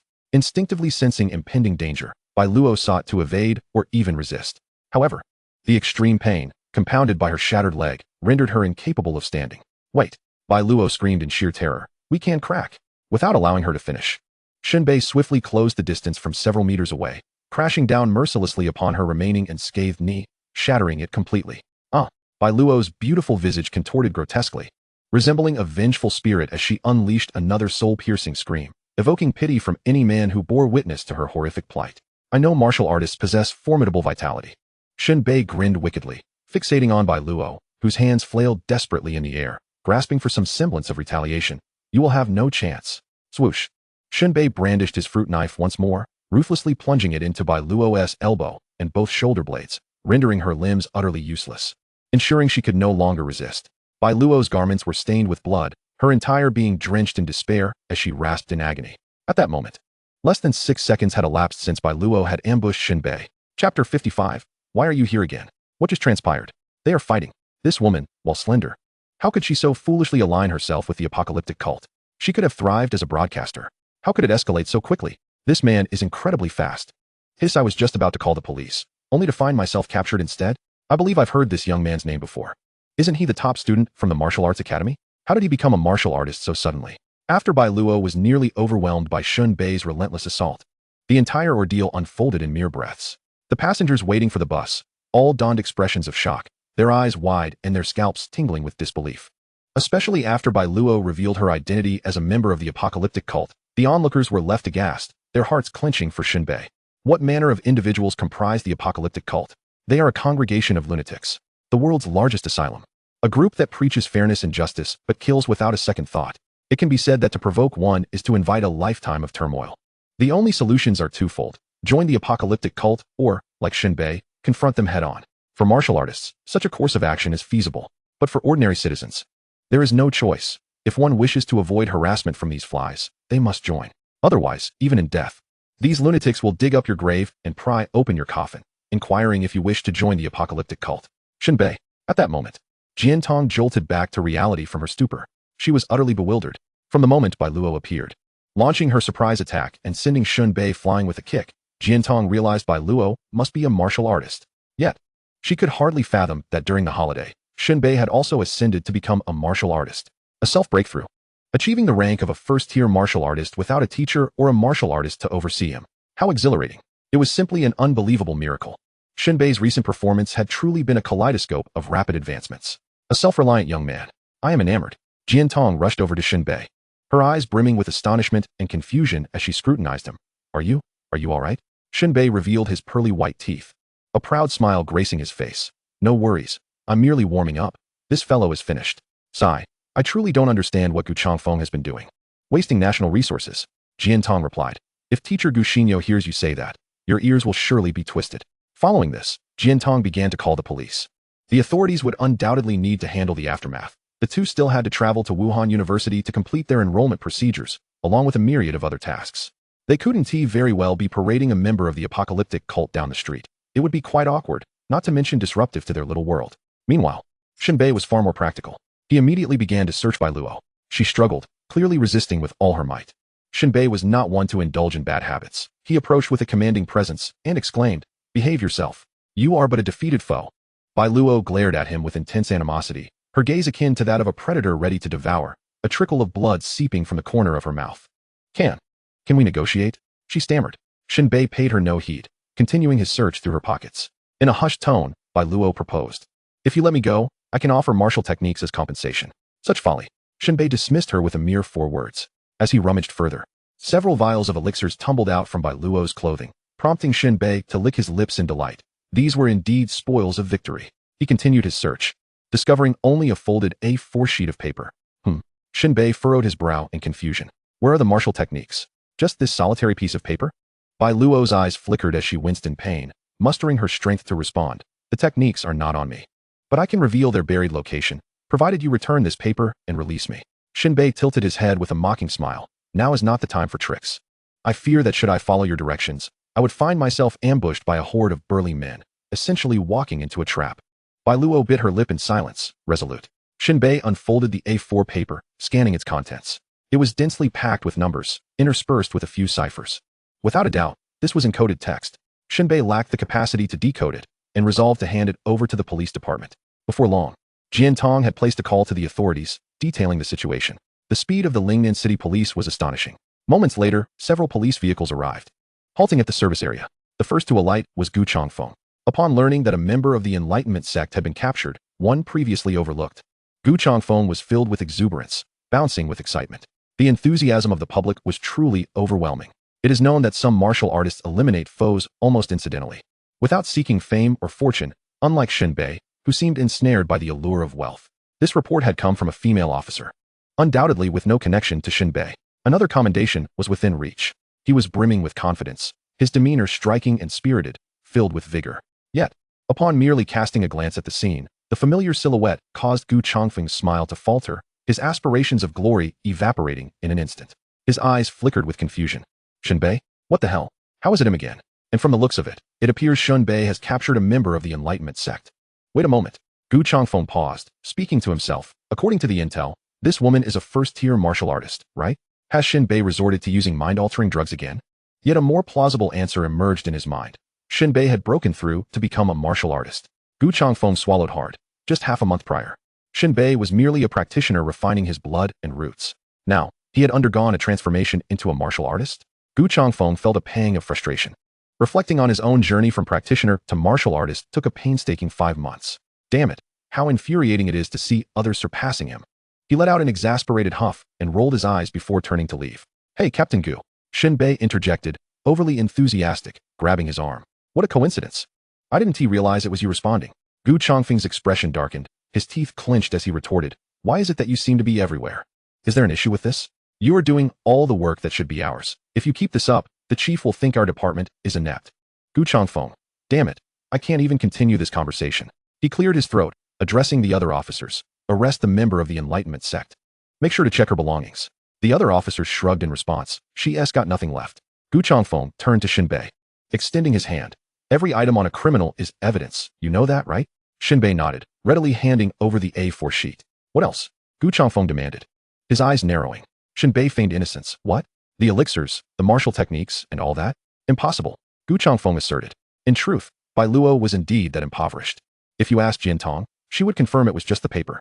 Gu Changfeng looked at Jian Tong, the youthful beauty with a grace reminiscent of his sister. Gu Xinro. Jian Tong replied obediently, really, it's just this one sheet. If I hadn't stopped him, Shen Bei would have even tried to use it for the restroom. Gu Changfeng. Frustration welled within Gu Changfeng. It was evident she was lying. Why did Shen Bei behave like a locust, leaving no spoils for anyone while consistently cleaning up the aftermath? Forget it, Gu Changfeng sighed. Proceeding to unfold the A4 sheet for examination. Shen Bei leaned in, curious, what does it say? Gu Changfeng's expression turned grave. Chapter 56. The author's mind has been kicked by a donkey. Those densely packed numbers were encrypted communications from within the Enlightenment sect. Gu Changfeng's assertion validated Shen Bei's suspicions. This required a professional adept at deciphering codes. Provided the Enlightenment sect had not changed their codebook, it could likely be cracked. Gu Changfeng promptly took a photograph and sent it back to the precinct. Shen Bei inquired, how does the precinct obtain the codebook? Gu Changfeng replied with a mysterious smile. Naturally, we have infiltrated. Do you think the state is idle? Shen Bei acknowledged with a nod. It appeared there were unnamed warriors within the Enlightenment sect silently contributing. Such individuals commanded Shen Bei's profound respect, evoking a sense of admiration akin to gazing at towering mountains. In the face of life and death, they risked it all to gather intelligence while ensuring their own safety remained unchallenged. This required immense psychological fortitude and the ability to adapt under pressure. Shen Bei had to concede that he would be utterly incapable of such a clandestine and noble endeavor. In mere moments, the coded message had been deciphered. Gu Changfeng's demeanor shifted rapidly, his expression growing increasingly alarmed. What does it say? Shen Bei whispered. Gu Changfeng exhaled deeply, forcing himself to suppress the rising agitation. Apart from some routine communications, it mentions the 9 lives hanging crow may be entering the country. 9 lives hanging crow. At the mere utterance of the name, Shen Bei became unsettled. In the past, he had shown little interest in martial affairs, as his own attributes were dismal, rendering the martial path seemingly unattainable. It was only upon the activation of the daily settlement panel that he shifted his full attention to the martial journey. Nevertheless, he had heard of the 9 lives hanging crow in discussions among peers. The true name remained unknown, but it was rumored he was born without dying, and upon death, he would resurrect. Infamous for his brutal killings, he delighted in skinning the faces of his enemies. The more handsome the enemy, the more exhilarated the 9 lives hanging crow became, leading to a most gruesome demise. Shen Bei could not help but shudder. Did your police department not receive any forewarning? He inquired. Gu Changfeng shook his head. The cost of infiltrating the headhunter clan is exorbitant. Shen Bei, enlightened, nodded in understanding. Take Yu Wuchang, for instance. As merely a peripheral member, he was required to commit murder for admission. If the police were to send in undercover agents, they too would have to kill. The choice of whom to slay as a badge of allegiance is not theirs to make, but rather dictated by orders from the headhunter clan's upper echelons. Moreover, these targets are chosen irrespective of their moral character. This is unacceptable for both the nation and the police. Gu Changfeng sighed once more. In the past, we had sent undercover agents into the headhunter clan. We even wrongfully executed an officer to gain entry, yet it ended in failure. Such a history? Shen Bei asked with growing interest. Why did it fail? Gu Changfeng offered a bitter smile. They betrayed us. Shen Bei's mouth fell agape. A look of disbelief etched upon his face, utterly astonished. What? After countless indiscriminate killings to infiltrate the headhunter clan, they still betrayed us? Why? Shen Bei's heart trembled. Unable to restrain his curiosity, Gu Changfeng waved his hand dismissively. No need to ask. This is a state secret, a past we would rather forget. Shen Bei smacked his lips, refraining from further inquiry. There was also mention of a certain individual. Gu Changfeng furrowed his brow. This person has likely been dormant for 5 years. Who? Unknown by true name, only a code name. The Shepherd. Shen Bei blinked. A code name. This was a designation unique to the headhunter clan, akin to the 9 lives of the Raven. Gu Changfeng gritted his teeth, tears of anguish welling in his eyes. His face contorted with rage. 10 years ago, while I was still at Wuhan University, this shepherd brutally slaughtered over 50 students. Then they vanished without a trace. And now they resurface. Shen Bei, unaware of this history, sensed that Gu Changfeng's animosity towards the shepherd was akin to divine wrath, though he could not fathom why. Another piece of intelligence was the disappearance of the 7-star fist and the map of the Sea of Despair.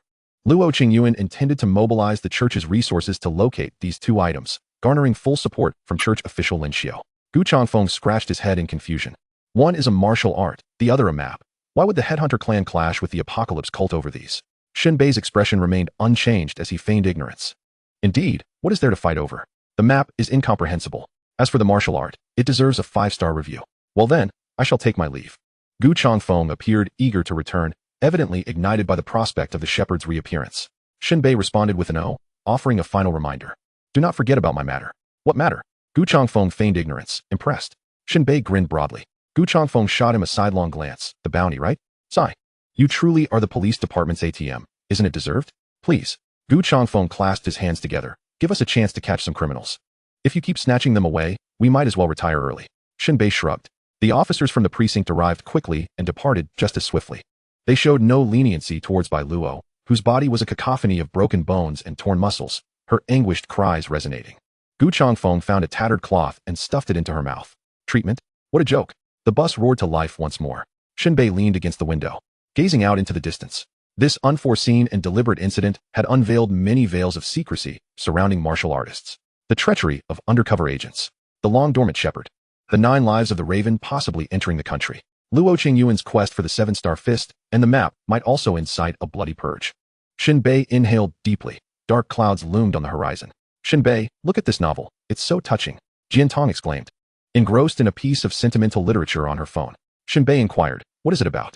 A girl who is blind and the boy who loves her deeply. To give her the chance to see the world again, he sacrifices his own sight, yet he becomes blind himself. Oh, it's so moving. Jian Tong's disheveled black hair framed her bright eyes, which shimmered with emotion as she recounted the story. Shen Bei smacked his lips. This author must have a brain kicked by a donkey. Huh. Jian Tong grinned, playfully fierce. What do you mean? Are you not moved? If one day I were to go blind, you would surely run away. Shen Bei spread his hands. Do not use my character to test the author's intellect.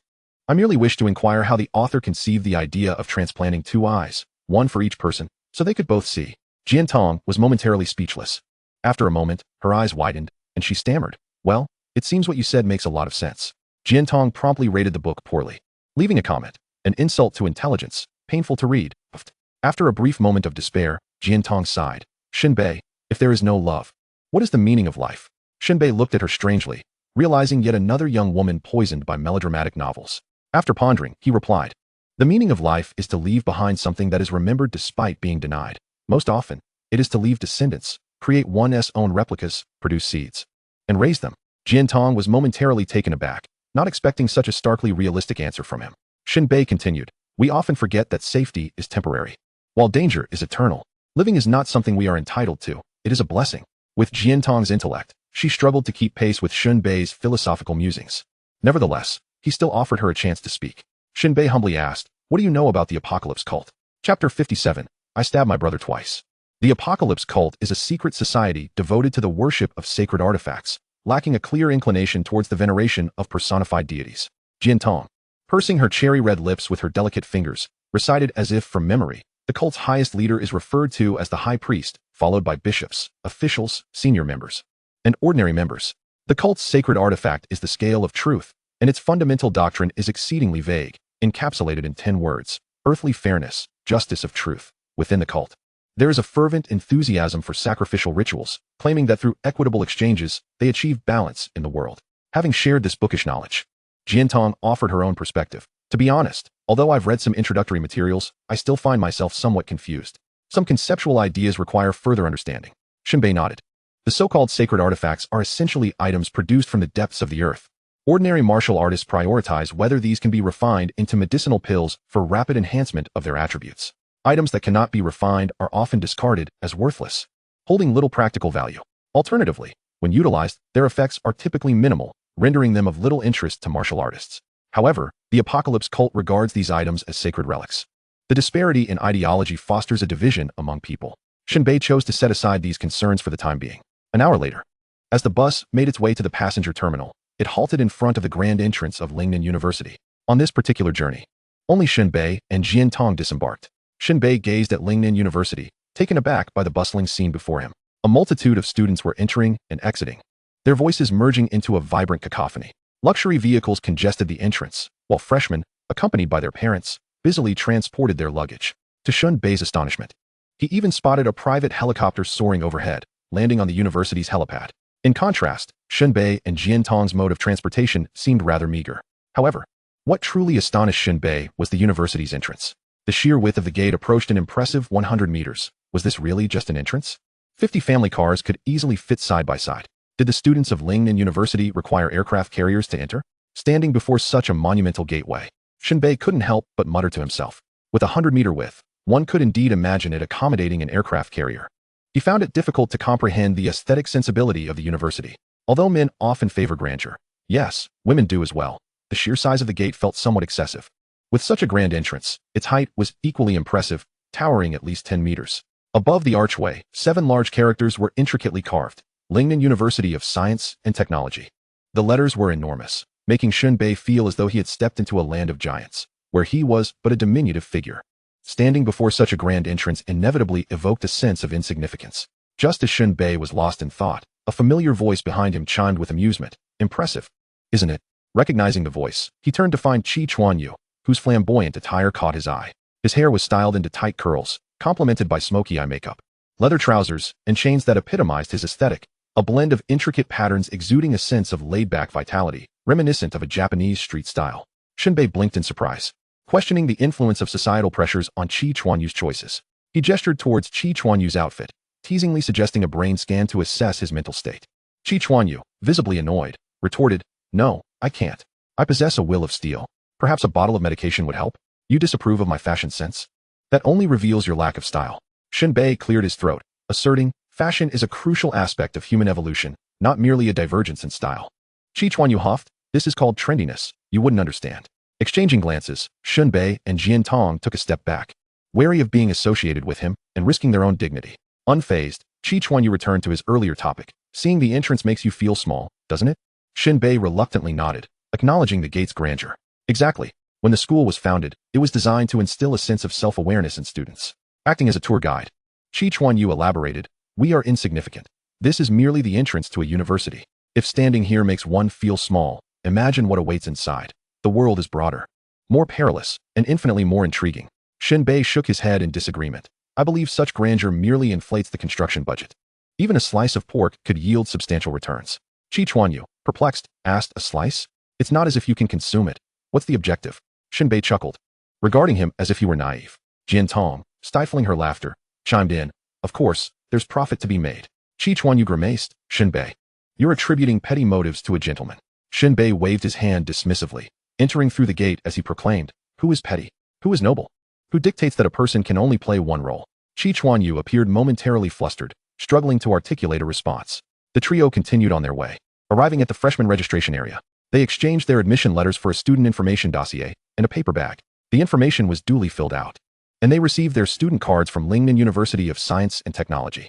The paper bag contained various school regulations and important notices, along with details about personal benefits. "Wait," Chi Chuanyu remarked, comparing his student card with Shen Bei's. He turned to the staff member and inquired, "Why are ours different? Is there preferential treatment?"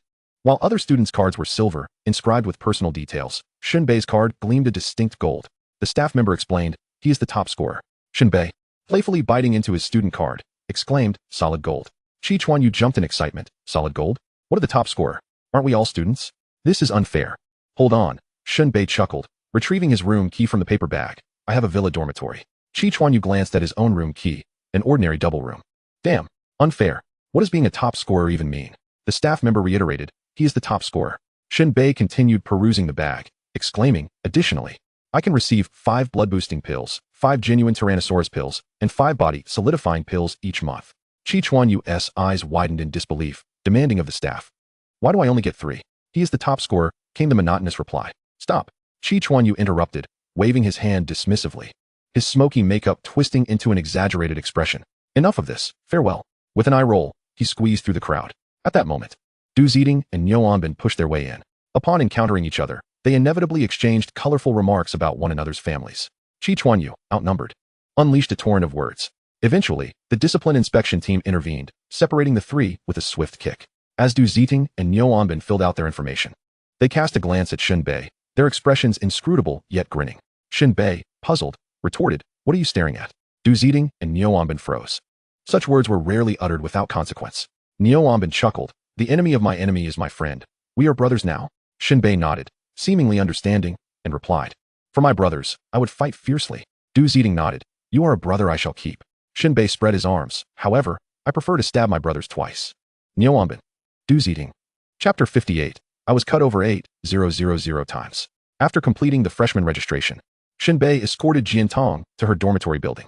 As they strolled along the flower-laden, tree-lined path, the early summer sunlight filtered through the leaves, casting beautiful beams of light and creating a stunning Tyndall effect. Under the warm sunlight, Jian Tong's radiant smile outshone the sun itself. Her eyes sparkled like black jewels, breathtakingly beautiful and hard to behold. Shen Bei, seeking to add a touch of whimsy, plucked a few stray blades of grass from the lawn, aligning them, and deftly fashioned a necklace from the grass roots. For you, he presented it. Jiantong's cheeks flushed as she donned the necklace, although it felt a bit prickly. She beamed with joy and asked, "Does it look good?" Shen Bei leaned forward, inspecting it closely, and praised, "The pink lace pattern is exquisite." "Yes, it looks splendid." "Jiantong, what are you looking at?" Jiantong's face flushed crimson, her gaze a mix of embarrassment and ire. Shen Bei, equally helpless, acknowledged his inability to restrain himself. "Get lost." Jiantong shot him a glare. Upon arriving at the dormitory building, it was generally understood that the girls' dormitory was a forbidden zone for boys. At Wuxia University, however, there were no such restrictions. Although there were dormitory matrons overseeing the entrance, they did not exhibit the same fierce hostility towards boys as seen at Earth University. It wasn't a matter of keeping boys at bay with ferocious vigilance. While entry wasn't entirely unrestricted, as long as there was a valid reason, boys were permitted to come and go. Jiantong's dormitory was located on the 3rd floor, a room shared by 4. Upon entering, she found 3 girls tidying up the room and beds. Shen Bei greeted them briefly. "Hello, beautiful ladies." The 3 girls nodded with smiles. Among them, 2 were rather ordinary, but the 3rd, clad in a light blue jacket, wore a flowing white skirt that gracefully concealed the upper portion of her calves, revealing her elegantly shaped legs clad in pristine stockings, reminiscent of a nimble little deer. Her brown ankle boots adorned her petite feet. Yet, that was not her most striking feature. What truly drew attention were the 2 prominent curves on her chest. Shen Bei stole a glance, then a second, a third, until his eyes were glued, utterly transfixed. Goodness, her bosom was as round as a volleyball. Shen Bei mused that if she were to offer him a breast enhancement, he might just take flight. Jiantong, too, was taken aback, glancing down at her own chest. She paled in comparison, utterly dwarfed. "So handsome." The girl named you Pampan exclaimed, blinking at Shen Bei. Shen Bei cleared his throat and spoke earnestly. "Handsome is a descriptor for people, but I am a descriptor for handsome. I am like a flower on a balcony, never troubled for sustenance, yet lacking only in sunlight and love." His words conveyed the poignant melancholy of youth in the tranquil afternoon. "How profound, a touch of brooding literature." Another girl, Zhou Qi, exclaimed, glancing at Jiantong. "Is he your brother? Then I won't hold back." The busted girl, Hulan, also exhibited a spark of interest. After all, Shen Bei's looks had only one flaw. He was utterly impeccable. Jiantong was on the verge of exploding. "What the heck? Are you here for a blind date?" she exclaimed, pinching Shen Bei's side in anger, her entire demeanor twisted in fury. "What are you playing at?" Shen Bei winced and continued jokingly, "If possible, I'd like to conjure up a more appealing ghost." "Speak in plain language, you fool," Shen Bei exclaimed, wrapping an arm around Jiantong's shoulder, gravely stating, "Ladies, should we have another chance in our next lives, let us continue our fates." The 3 girls understood his jest, bursting into giggles. Their eyes filled with envy as they regarded Jiantong. Jiantong rolled her eyes, feeling somewhat appeased. After a while of laughter and chatter, Shen Bei set down Jiantong's luggage and prepared to leave, as the group would soon change into their uniforms for the opening ceremony. Shen Bei was indifferent to changing uniforms together, fearing only that Jiantong might refuse. Upon returning to his own dormitory, a modest villa among rows of similar structures, Shen Bei, arriving at door number 9, let out a sigh of appreciation for the privileges of a top scholar. Indeed, came a bright voice from behind him. Turning around, he was surprised to see Yuqiwi. She wore a black long-sleeve dress paired with ink-dyed ice silk stockings, exuding an alluring blend of innocence and charm. Her beautiful long hair swayed gently with her movements in the breeze, shimmering in the sunlight like satin. Reminiscent of the glistening surface of a lake under the moonlight or the golden sea at sunset, captivating enough to make one wish to lose themselves in it. Shen Bei momentarily lost his train of thought, muttering, "What brings you here?" Yuqiwi chuckled, "Aside from the top scholar, who lives here for free, the other villas are available for those who can pay." Shen Bei was taken aback. Goodness, he had assumed these villas were for faculty members, only to discover they were revenue-generating properties. Given her grandfather's status as the governor of Ning province, it was no surprise Yuqiwi was here. "I live across from you," she added. Shen Bei nodded, choosing not to elaborate, and turned to unlock his door. As he stepped inside, a nail fell from the number sign above the threshold, spinning halfway around to change from 9 to 6. "Shen Bei, what kind of quality is this?" He shrugged it off and entered. The room was remarkably clean, evidently maintained by daily housekeeping. After a brief tidying of his bedroom, he changed into the university's uniform, a standard that, to be frank, mirrored the aesthetic of schools on Earth. It was no longer merely an eyesore. It seemed as though the designer had completely lost their way, dreary and lifeless. Checking the time, he noted there was half an hour left until the opening ceremony. Shen Bei grabbed his phone and began searching for nearby housing options. He required a place with a high degree of privacy. From what he could see of the current villas, the cleaning staff could enter at any moment, even barging in while one was using the restroom to clean it, all while giving you a look that suggested, "What are you shy about, kid?" After searching for over 10 minutes, Shen Bei's mouth twitched. The housing prices near Wu University were utterly outrageous. He had thought that with his savings exceeding 2 million, he could afford a dwelling. Instead, he found the location to be a ripoff. Indeed, the cheapest real estate prices seemed confined to domestic dramas and crowdfunding platforms. Shen Bei sighed. However, if he distanced himself from the university, the prices seemed more reasonable. He temporarily set that thought aside and resolved to purchase some daily toiletries online. Let us get to it, Pinduoduo. After a flurry of activity, Shen Bei stepped out of the villa to attend the opening ceremony. Upon meeting Jiantong, he wore a heavy expression. I just got slashed by over 8,000. Jiantong looked taken aback. Did you get into a fight with a meat grinder? No, Pinduoduo, he replied. Jiantong, serves you right. She showed no sympathy whatsoever. At that moment, the new students were gradually making their way to the auditorium. Shen Bei and Jiantong fortuitously encountered Qi Chuanyu and Liao Zhongyang. Initially, Liao Zhongyang intended to greet them, as they were both students from Changte County High School and would be fellow townsfolk in the future. However, Shen Bei interjected. I want to play with you too. I have a fear of crowded spaces, and you both are too scheming. Qi Chuanyu. Liao Zhongyang. Thick-skinned crab. Qi Chuanyu's expression twisted in irritation. Chapter 59, The Opening Ceremony. After declining to accompany Qi Chuanyu and Liao Zhongyang, Shen Bei felt somewhat bored. Scrolling through videos while accompanying Jiantong towards the auditorium, Jiantong's expression was slightly displeased. Could you stop watching those beauty videos? It's as if you could eat them. Jiantong still harbored some resentment. Accompanying a beautiful woman, yet choosing to fixate on the alluring figures in a video? The mere mention of these enchanting beings brings to mind Yu Qiui for Jiantong, inciting her ire further. In contrast, Shen Bei calmly remarked, these young ladies in the videos are earnestly seeking the perfect angles to please me. They neither deceive me for my money nor for my emotions. They merely desire a trifling acknowledgement from me in the form of a like. What fault do they possess? Jiantong found herself momentarily swayed by Shen Bei's reasoning. Left speechless and unable to retort, she too retrieved her phone, beginning to peruse videos of handsome men. Stop scrolling. We've arrived, Shen Bei interjected with a playful grunt. Jiantong shot him an exasperated glance. Come on, let us engage in mutual harm. Inside the auditorium, the freshmen exchanged greetings, their laughter and chatter filling the air. Suddenly, a few figures entered, and an immediate hush fell over the crowd. Leading the procession was Principal Zhang Daoan, a robust figure with a square face. Exuding an air of authority without uttering a word. Seated in the front row, he stood out like an enormous oval marble, an imposing presence. Following him into the auditorium were other faculty members from Wuhan University, including Gu Xinro. The ceremony was to be presided over by a young man, approximately 27 or 28 years of age. He introduced himself as Hu Haipeng, a freshman teaching assistant, his smile warm and demeanor composed. I am Hu Haipeng, your teaching assistant for this session. It is a pleasure to meet you all and to embark on my 5th teaching experience alongside you. However, I regret to inform you that my tenure here will be brief, as my application has just been approved, and by the end of this semester, I will be venturing to the front line of the abyss for the first time. As he spoke, Hu Haipeng's expression brightened with genuine delight, and he turned to operate a straightforward film projection device. Yet, the images that flickered onto the screen were not scenes from any film. Instead, they were stark, authentic historical footage that you, as ordinary individuals, would never have the chance to witness. Hu Haipeng spoke gravely, resembling a narrator for a documentary. The next moment, gasps erupted throughout the vast auditorium. The footage depicted ferocious beasts and otherworldly beings launching a fierce assault. Dust and debris erupted, and the world within the frame appeared heavy with an apocalyptic weight.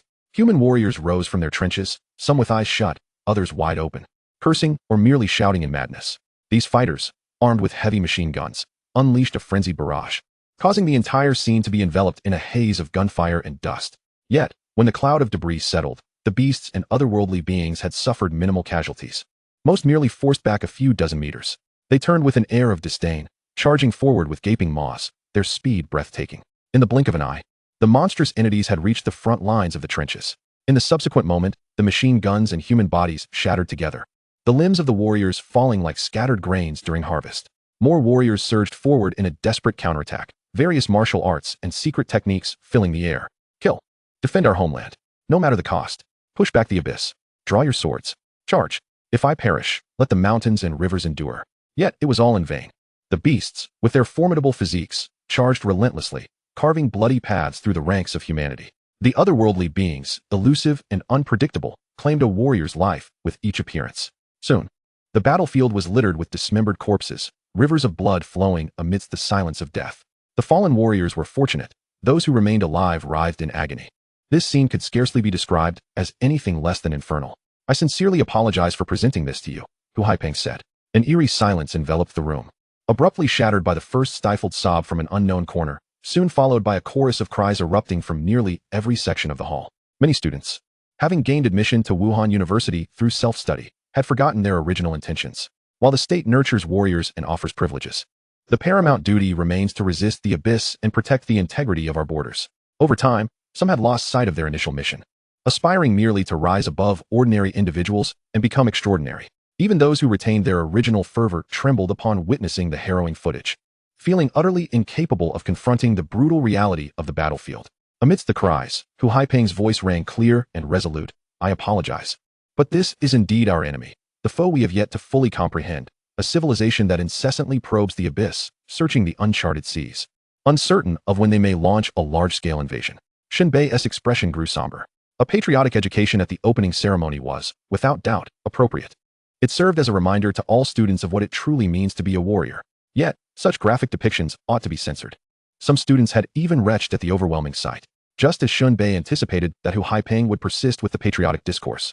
After the tumultuous din of the students subsided, Hu Haiping shifted his stance, casually seating himself at the edge of the stage, and with a relaxed demeanor, began to speak with a smile. Now, let us discuss a different topic, love. This abrupt shift elicited a variety of reactions from the audience. Some laughed, others remained indifferent. Some blushed, while a few feigned seriousness. Who could have anticipated that the opening ceremony at Wuhan University would transition from the brutal realities of warrior combat to the topic of romance in the blink of an eye? Shen Bei silently applauded the cleverness of this approach, recognizing it as a fundamental national policy. Without love, there would be no offspring, and no nation could endure for long. Once a warrior, always a warrior, this is our fate. Thus, I wish to convey that the Wuhan University campus does not oppose love. Furthermore, I can candidly inform you that, due to certain objective circumstances, love tends to blossom more readily here. Amidst murmurs of low laughter and whispers, Hu Haiping's expression darkened, his tone heavy as he raised his voice. However, I must solemnly inform you that it can also be easily lost. In fact, it can vanish suddenly, even more swiftly than it arises. Have you ever had a neighborly older sister? He asked in a conversational tone, seated casually at the edge of the stage. One who is 3 or 4 years older than you, the kind you watched while she skipped rope. The one you admired as she slung her backpack and headed to school. As she grew taller, you remained small, following her and feeling envious of her. I had one. From my village. I watched her skip rope, accompanied her to gather ferns, and observed her attend school until one day, she grew up, transformed into a young lady, and no longer played with me as often. We became distant, merely exchanging greetings when we happened to cross paths. Chapter 60, An Unexpected Interruption by Cheng Yaojin. Yet, that was all right, for I too had unknowingly grown accustomed to my own life.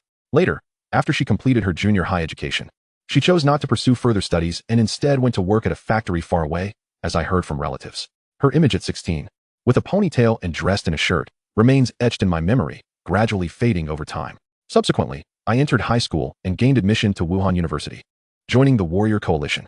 This was over 5 years ago, during my grueling period as a recruit, fraught with fear, consuming raw meat, enduring scoldings, and facing strenuous training, while frequently being bullied by seasoned warriors, which left me feeling utterly oppressed and tormented. It was during this challenging time that, unexpectedly, I encountered her again. I was assisting an older warrior with laundry when she passed by, turned back, hesitated, and called my name. She was a warrior returning from a summer break to recuperate. Our reunion was both poignant and heartwarming. One can imagine the familiarity of such an encounter. I was on the verge of tears, and she was equally emotional. My sister was a frontline fighter against the underground forces, bearing numerous scars, including a shard wound on her left cheek. A faint scar that only enhanced her beauty. Perhaps she had become even more exquisite, her demeanor now more cheerful. I remarked, "So, you didn't go to work after all?" She laughed heartily, saying, "I was just calling you a timid bookworm. What brings you here?" She then invited me out for a beer, asking me to tell her about our village's current affairs, though I longed to join her. Fear held me back as I mentioned my duty to wash clothes for the older warrior. She reassured me, stating that if anyone bothered me, she would confront them. My sister, now a vice captain, urged me not to be afraid with her around. That day, we conversed extensively without any reservations, reminiscing about the past. She confided her regrets about our growing distance, while I shared news of our village, who had done what, and who had married whom. Suddenly, a question struck me, and I asked, "By the way, sister, are you married?" She chuckled, "Didn't you receive any wedding sweets? A few years ago, I held a banquet and was going to invite you, but your aunt said you were about to take your college entrance exams and couldn't come. I even saved some sweets for you." I replied, "Oh, I remember now. I did have your wedding sweets." She smiled and continued, "Actually, it was just a family visit. To ease my parents' worries, I had a comrade pretend to be a groom from another town and marry me." I inquired further, "So you too?" She laughed, "No, it was just an act. I'm not interested in him." In the following period, my sister frequently sought me out. After training, I mustered the courage to find her. She bought me clothes and introduced me to everything about the underground, protecting me along the way, to shield me from troublesome laborers. She sparred with them, and in a single confrontation, she emerged victorious. My sister was indeed formidable, she claimed. If it weren't for the chance to teach you practical skills I've learned in battle, I wouldn't have wasted my energy. One day, while chatting, a comrade of hers suggested, "Why not let you two pair up? It's rare to encounter someone familiar here. If this were outside the military, a girl would surely blush, but within the barracks." My sister simply laughed and looked at me, teasing, "Timid bookworm, do you still find me appealing?" I nodded vigorously. Before long, my sister's leave ended, and she had to return to the front line. On the day of her departure, I was training and couldn't see her off. She waved goodbye from the training ground and left. I awaited her letters for days, 5, 10, half a month, until one day, the instructor summoned me, saying the regiment's chief of staff wanted to see me. In the office, they told me that my sister had sacrificed her life. They mentioned her ashes would soon be returned through special channels, and that I should send her off to the heroic wall. The heroic wall at 9 Army Mountain, filled with tens of thousands of small compartments, where names and photographs are concealed from view. Yet, over these 5 years, I have consistently been able to recall, without counting, the place where my sister resides. The day after I sent off her ashes, I finally received a letter from her, in which she suggested we have a child. Do you know what it means to be utterly shattered? I sat by the heroic wall for an entire week, regardless of the wind or rain. Upon seeing my state, the military leadership decided to return me to my hometown. Since then, I have not seen my sister's ashes. If any of you graduate from the Warrior University and enter the military, please visit the heroic wall for me and pay respects to my sister.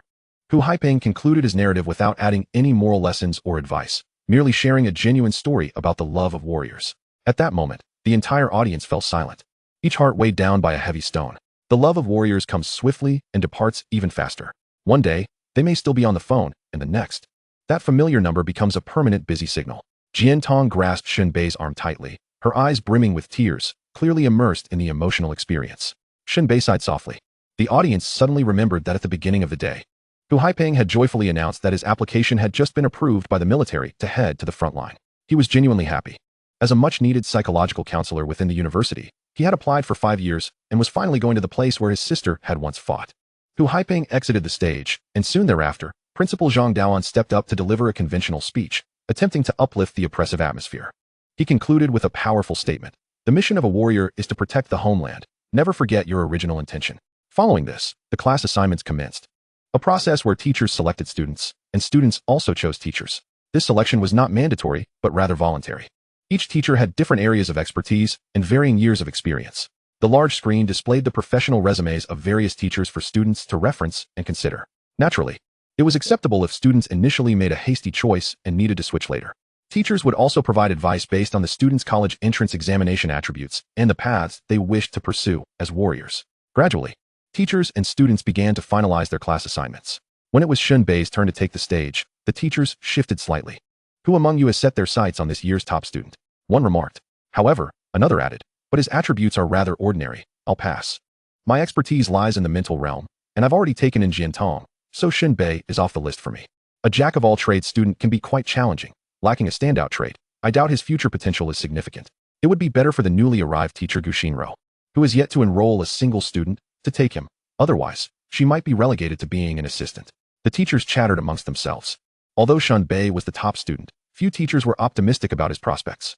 For warriors, it is preferable to have one prominent attribute, even if all others are lacking. Having one strong point is sufficient. Teacher Gu Xinro nodded lightly, having already made an agreement with Shen Bei to include him in her class. An assistant? I will never be an assistant. However, at that moment, an unexpected voice interrupted. A male teacher with skeletal hands spoke up. So, you must be Shen Bei? I am teacher Yin Hong, with over a decade of teaching experience, and I have high hopes for you. Come to my class. I will tailor a warrior's path just for you.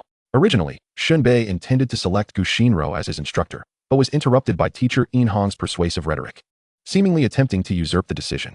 Witnessing this scene, Gu Xinro was nearly taken aback. Goodness. Yin Hong was a third-tier martial artist with over a decade of teaching experience, making him the most sought-after teacher among the new students. Furthermore, he had already taken on quite a number of students this year. How shameless could he be? Gu Xinro's cheeks puffed up in indignation, casting a sharp glance at Shen Bei, silently imploring him not to betray her. Truth be told, Gu Xinro harbored uncertainties about Shen Bei. After all, his erratic personality made a sudden change of heart a distinct possibility. At that moment, Shen Bei found himself momentarily swayed by teacher Yin Hong's enticing offer. A tailored path to martial prowess? That was an unparalleled privilege. However, Hong's shortcomings were all too apparent. Shen Bei coughed lightly. I'm sorry, Teacher Yin, but I already have someone in mind. Instantly, Gu Xinrou's expression transformed from clouded to radiant, as if blooming into a brilliant flower. Wait a moment. Gu Xinrou mused internally. What do you mean someone in mind? Can't you be a bit more subtle?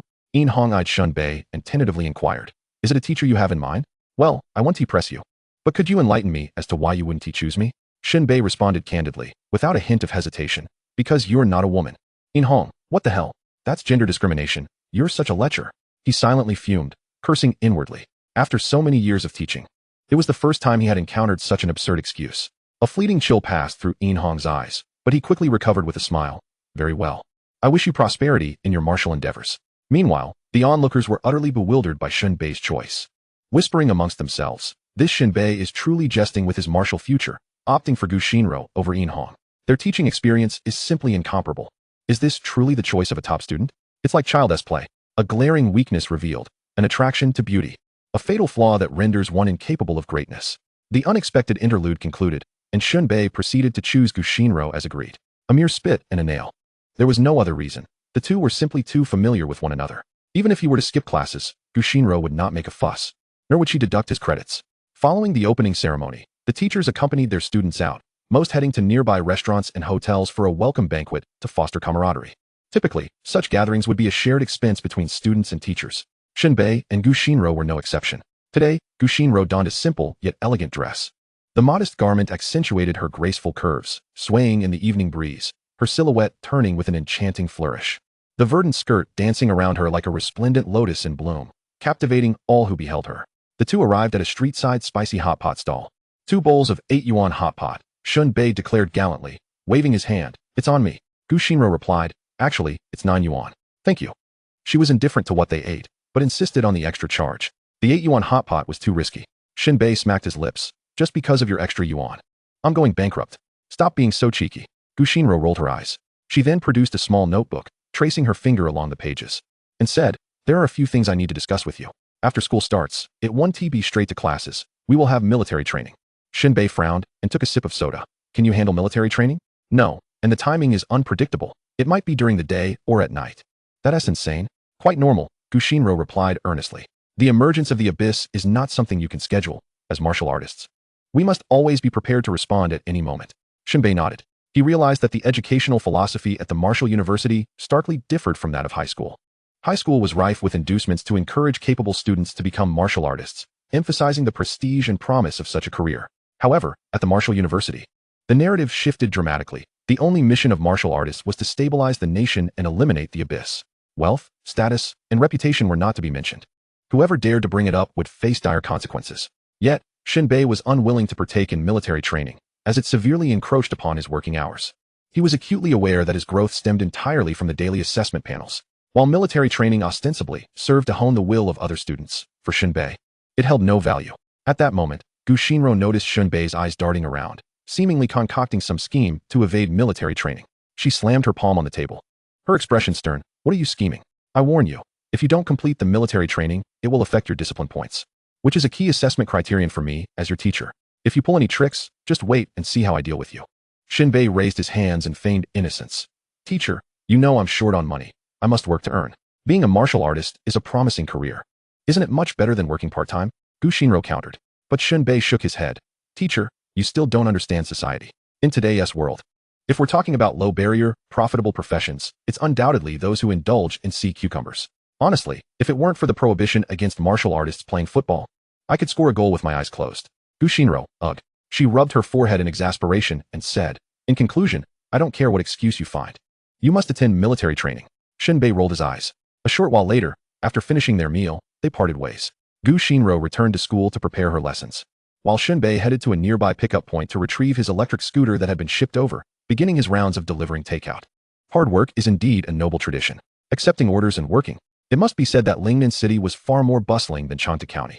The takeout orders came in one after another without the need to compete, and he could even choose which ones to accept. After completing 3 deliveries, Shen Bei arrived at a high-end hotel to pick up an order. As he stepped out, he fortuitously spotted Jian Tong at the entrance, accompanied by a boy who was incessantly chattering away, while Jian Tong appeared visibly annoyed. Shen Bei, Jian Tong called out upon inadvertently spotting him. waving her hand in greeting. Shen Bei approached with a smile. What brings you here? Jiantong's eyes sparkled in delight as she linked her arm through his. I'm here for the welcome banquet with the teachers and classmates. What about you? She scrutinized Shen Bei, exclaiming, You're delivering takeout? Indeed, Shen Bei replied candidly. I must earn some money. Haha. Meanwhile, the boy beside her scoffed disdainfully, his tone dripping with sarcasm. If I'm not mistaken, you must be this year's top student, right? Reduced to delivering takeout on the very first day? Have you no shame left as a martial artist? Would you like me to give you some pocket money? He pulled out a wad of cash from his bag, waving it in front of Shen Bei. Chapter 62. Even dogs wouldn't eat it. Is this person a relative of ours? Coming here and presenting a gift right off the bat? Shen Bei inquired of Jiantong, simultaneously extending his hand to unceremoniously accept the offering and stow it away in his bag. Jiantong erupted into laughter, clutching her stomach in amusement. The young man, utterly taken aback by Shen Bei's shamelessness, was dumbfounded. How could he just take it without hesitation? His face turned an ashen green with anger. He had intended to impress Jiantong, but Shen Bei was far from accommodating. His name was Yu Hao. Jiantong suppressed her laughter and introduced him. Uncle Yu is an old acquaintance of my father. By the way, she added, he was the martial arts champion last year and is now a sophomore at the Martial Arts University in Lingnan City.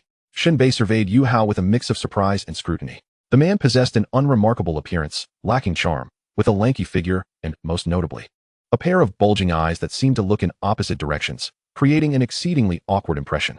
Did he cheat? How could this fellow possibly be a champion? Shen Bei remarked with a hint of disdain.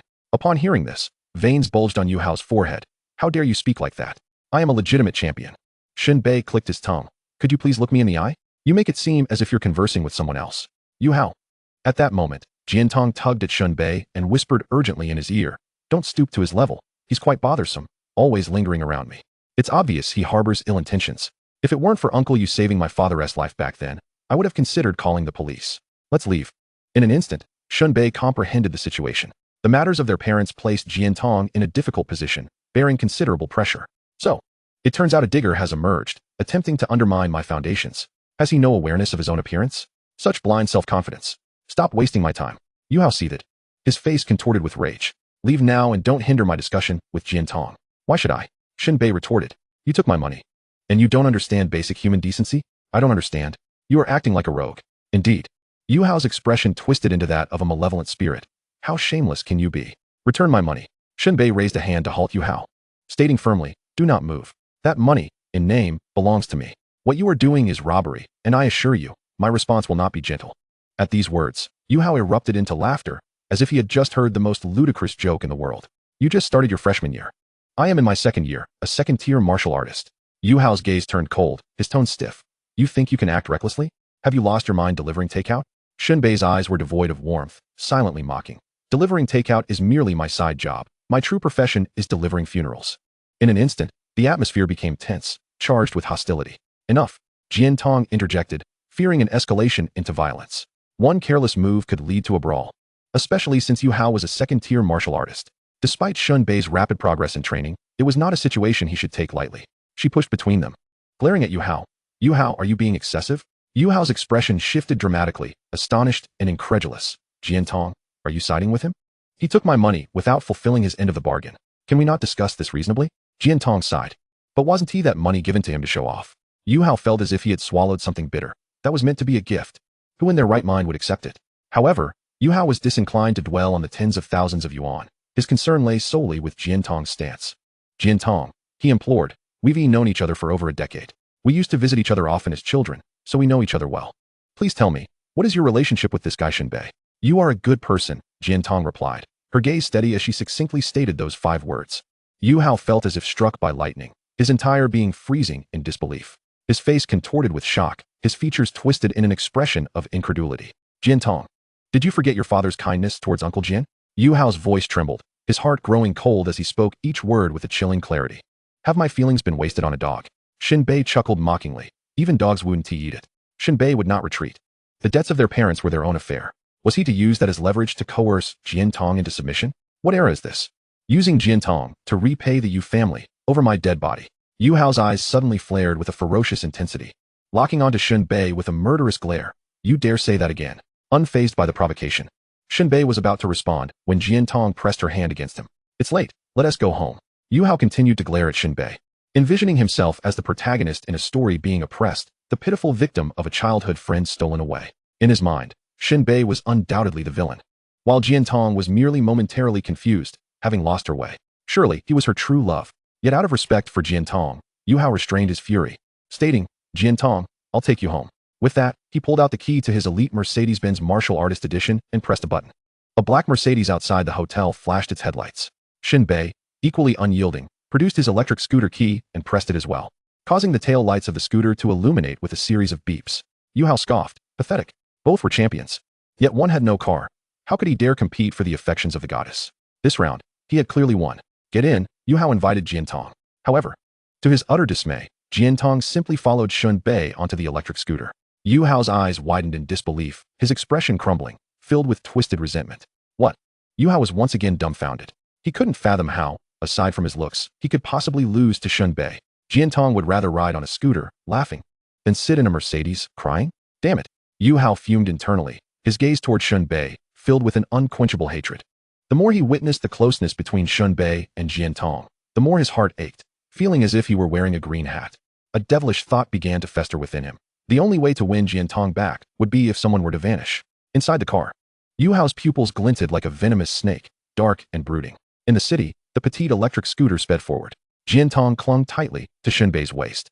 Her body pressed against his back, her flowing hair trailing behind like a blooming black rose. "You're sitting so close. Are you planning to feed the seat?" Shen Bei quipped. Jian Tong nearly exploded with anger, her face darkening. "Your words are disgusting. Apologize."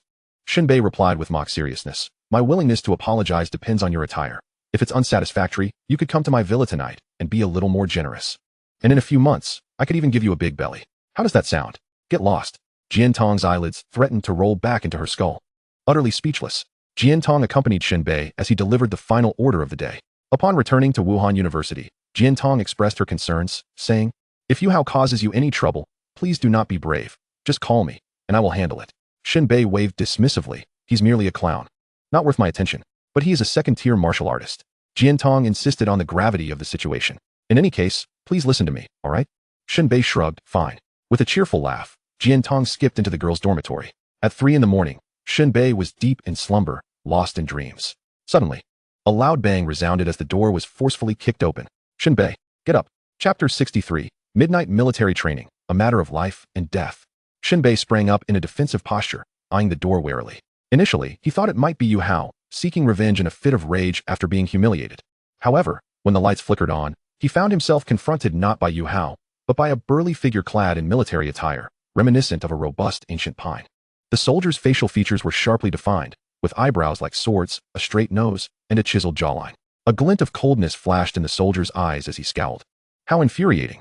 Your doorplate has fallen off, and you didn't even bother to fix it, forcing me to kick down the door of Villa number 9. Shen Bei could only respond with a stunned silence. The soldier continued with a sardonic grin. "I am your military training instructor, Chung Liao Yuan.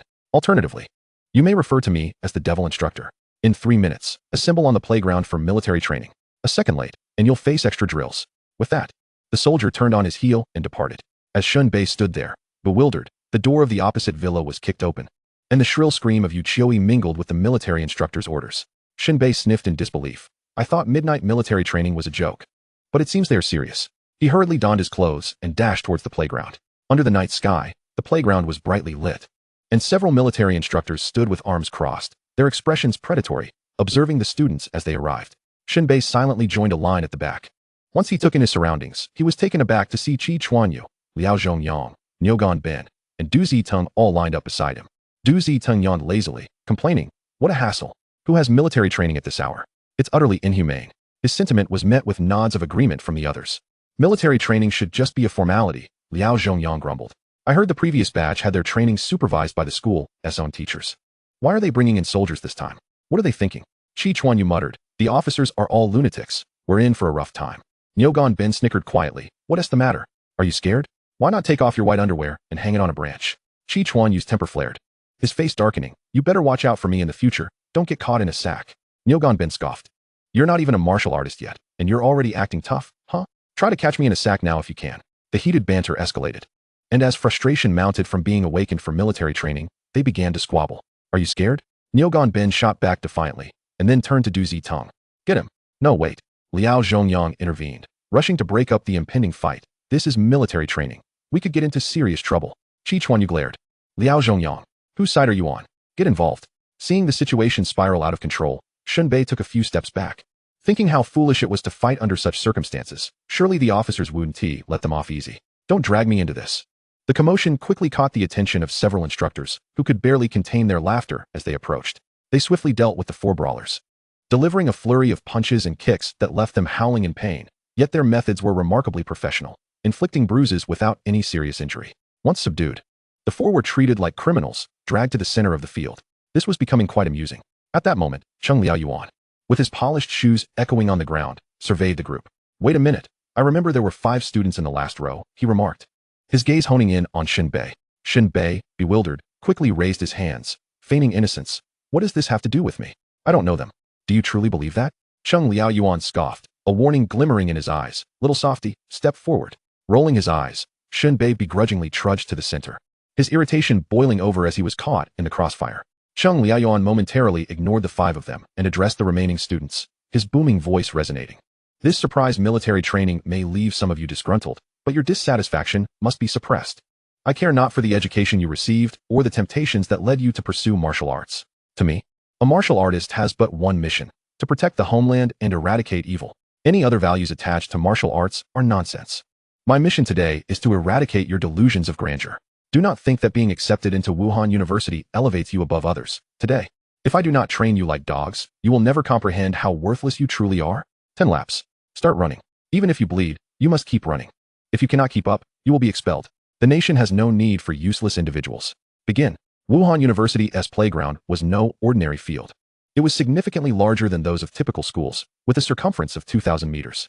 Despite the students' superior attributes, physical strength did not equate to stamina. Moreover, the displayed attribute values did not necessarily reflect their true capabilities. The challenge was formidable. A chorus of groans erupted among the students, but they had no choice but to begin their laps. Cheng Liaoyuan turned to Shen Bei and the others, his expression devoid of emotion.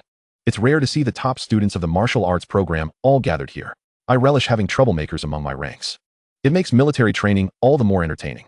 A smirk crept across his face. 20 laps, no problem, right? Shen Bei raised his hand. I'm innocent. Their fight has nothing to do with me. Cheng Liaoyuan's face contorted with rage. If your comrades were to encounter peril in the depths of the abyss, would you also remain indifferent, merely observing coldly? Speak. Is that not the case? This is different. Shen Bei stammered, at a loss for words. Different how? Cheng Liaoyuan pressed, his tone growing more menacing. Run, he commanded. Shen Bei sighed, thinking he must keep his distance from these 4 jinxes in the future. From the perspective of this intensified military training, the other students would struggle to complete 15 laps, let alone the 20 laps that Shen Bei and the unfortunate quartet faced.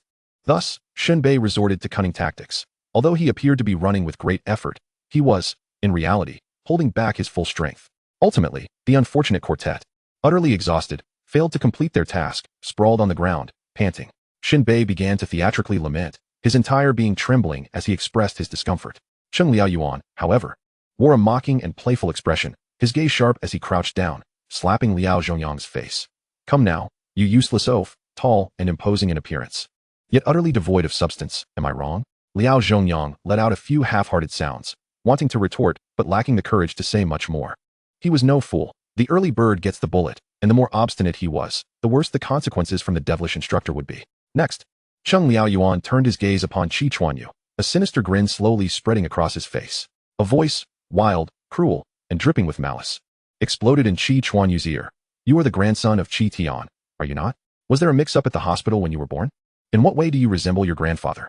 Qi Chuanyu nearly cursed in response. Cheng Liaoyuan's words were far from pleasant. Then, Cheng Liaoyuan seized Du Ziding by the neck, lifting him as if toying with prey, his boisterous taunts reverberating through the air, assaulting Du Ziding's spirit. You waste. What are you staring at? Not satisfied? I grant you the chance to speak. What do you wish to say? Du Ziding's teeth chattered, too intimidated to utter a single syllable. Of course, Cheng Liaoyuan did not spare Neoganbin either, delivering a series of kicks with his hefty boots. So you think you're cool with that blonde hair, huh? Useless. Useless. Neoganbin's head throbbed with frustration. Why was he the only one being targeted? What was wrong with being blonde? Blondes have feelings too. In the end, Shen Bei could not escape unscathed either. Cheng Liaoyuan's methods of tormenting were second nature to him. His gaze was profoundly deep, as if harboring an unfathomable abyss. Seemingly intent on drawing every soul he gazed upon into eternal slumber. You are the top student from Lingnan City?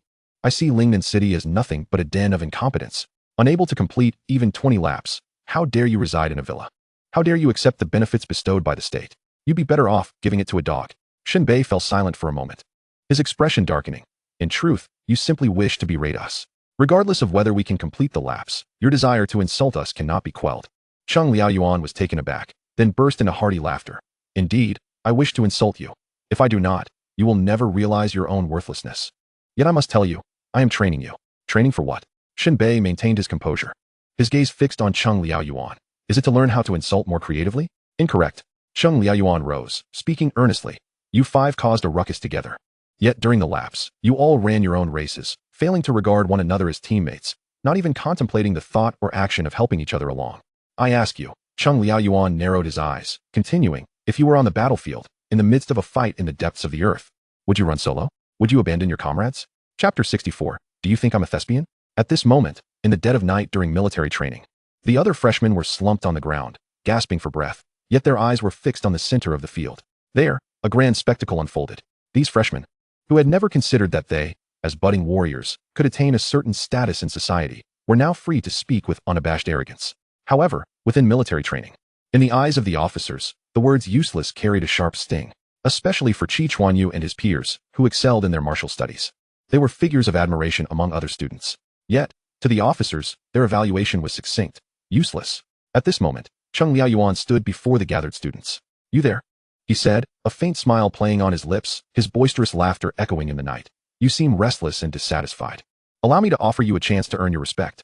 With that, Cheng Liaoyuan waved his hand, and an officer tossed 5 wooden sticks their way. Warriors must dare to fight, dare to challenge. Cheng Liaoyuan's eyes gleamed with cunning. Since your endurance seems lacking, let us test your courage. Gather and attack me collectively. If even a single one of you grazes my skin, I shall respectfully send you back. He flaunted. By the way, I am a third-tier warrior. Cheng Liaoyuan's words artfully combined arrogance and intimidation, offering Shen Bei and the others a chance to avenge themselves while subtly showcasing his own prowess. His masterful approach was truly commendable. At this moment, the atmosphere grew eerily silent. The unfortunate quartet exchanged glances, their hearts racing with anticipation. Subtle gestures communicated their deliberation on who would be the first to step forward, or rather, the first to bear the brunt of the punishment. Meanwhile, the officers nearby began to whisper among themselves, relishing the impending spectacle. Ah, the beloved show is about to commence. Indeed, whenever a troublemaker was caught during military training, Cheng Liaoyuan always employed the same strategy. The first wave of punishment, exhausting the troublemaker to the point of questioning their existence. The second wave, verbal assaults to mentally crush them. And the third wave, a demonstration of the grace and elegance of a third-tier warrior, allowing them to witness what a true warrior embodies. Instilling a sense of longing. Cheng is truly a benevolent teacher, they chuckled. I suspect this time will be no different. None shall lay a finger on him. Of course, they were merely a group of budding warrior students, while Cheng had spent over a decade battling in the depths, and even after years of serving as an instructor, his foundational skills remained unparalleled. The new students, hearing the officers' hushed conversations, felt their curiosity and admiration intensify. Over a decade in the depths, his combat experience must be unparalleled. To be frank, every new student present, upon graduating from Lingnan City's Martial University, would consider themselves fortunate to reach the second tier. Entering the provincial capital's Martial University, the pressure would only mount. It was highly likely that many would spend their lives barely achieving the second tier. The third-tier warriors were figures of awe and respect among the new recruits. Yet, this was not the most significant aspect. The crucial point was that Cheng Liaoyuan had survived over a decade in the depths. The harrowing scenes witnessed during the opening ceremony's first lesson, depicting the brutal nature of battles in the depths, were enough to haunt one's dreams. Cheng Liaoyuan had no doubt fought countless battles in those depths. The absence of missing limbs only underscored the extraordinary nature of his combat experience. At this moment, seeing that Shen Bei and the others remained motionless, Cheng Liaoyuan erupted in a tirade. Are you cowards? Just moments ago, you were eager to fight. Now, when given the chance to strike me, you remain useless. Cheng Liaoyuan seized Niu Ganbin first, his face betraying a fierce glimmer, radiating an indescribable coldness and brutality as he roared. Hit me. Niu Ganbin swallowed hard. But I can't cover your medical bills. That's exactly what I was waiting for. Niu Ganbin picked up a wooden stick, closed his eyes, and with a roar, charged forward. Swish. A miss. Cheng Liaoyuan's insults followed. You are undeniably worthless. Do you fight with your eyes shut? You fool. Cheng Liaoyuan continued his tirade.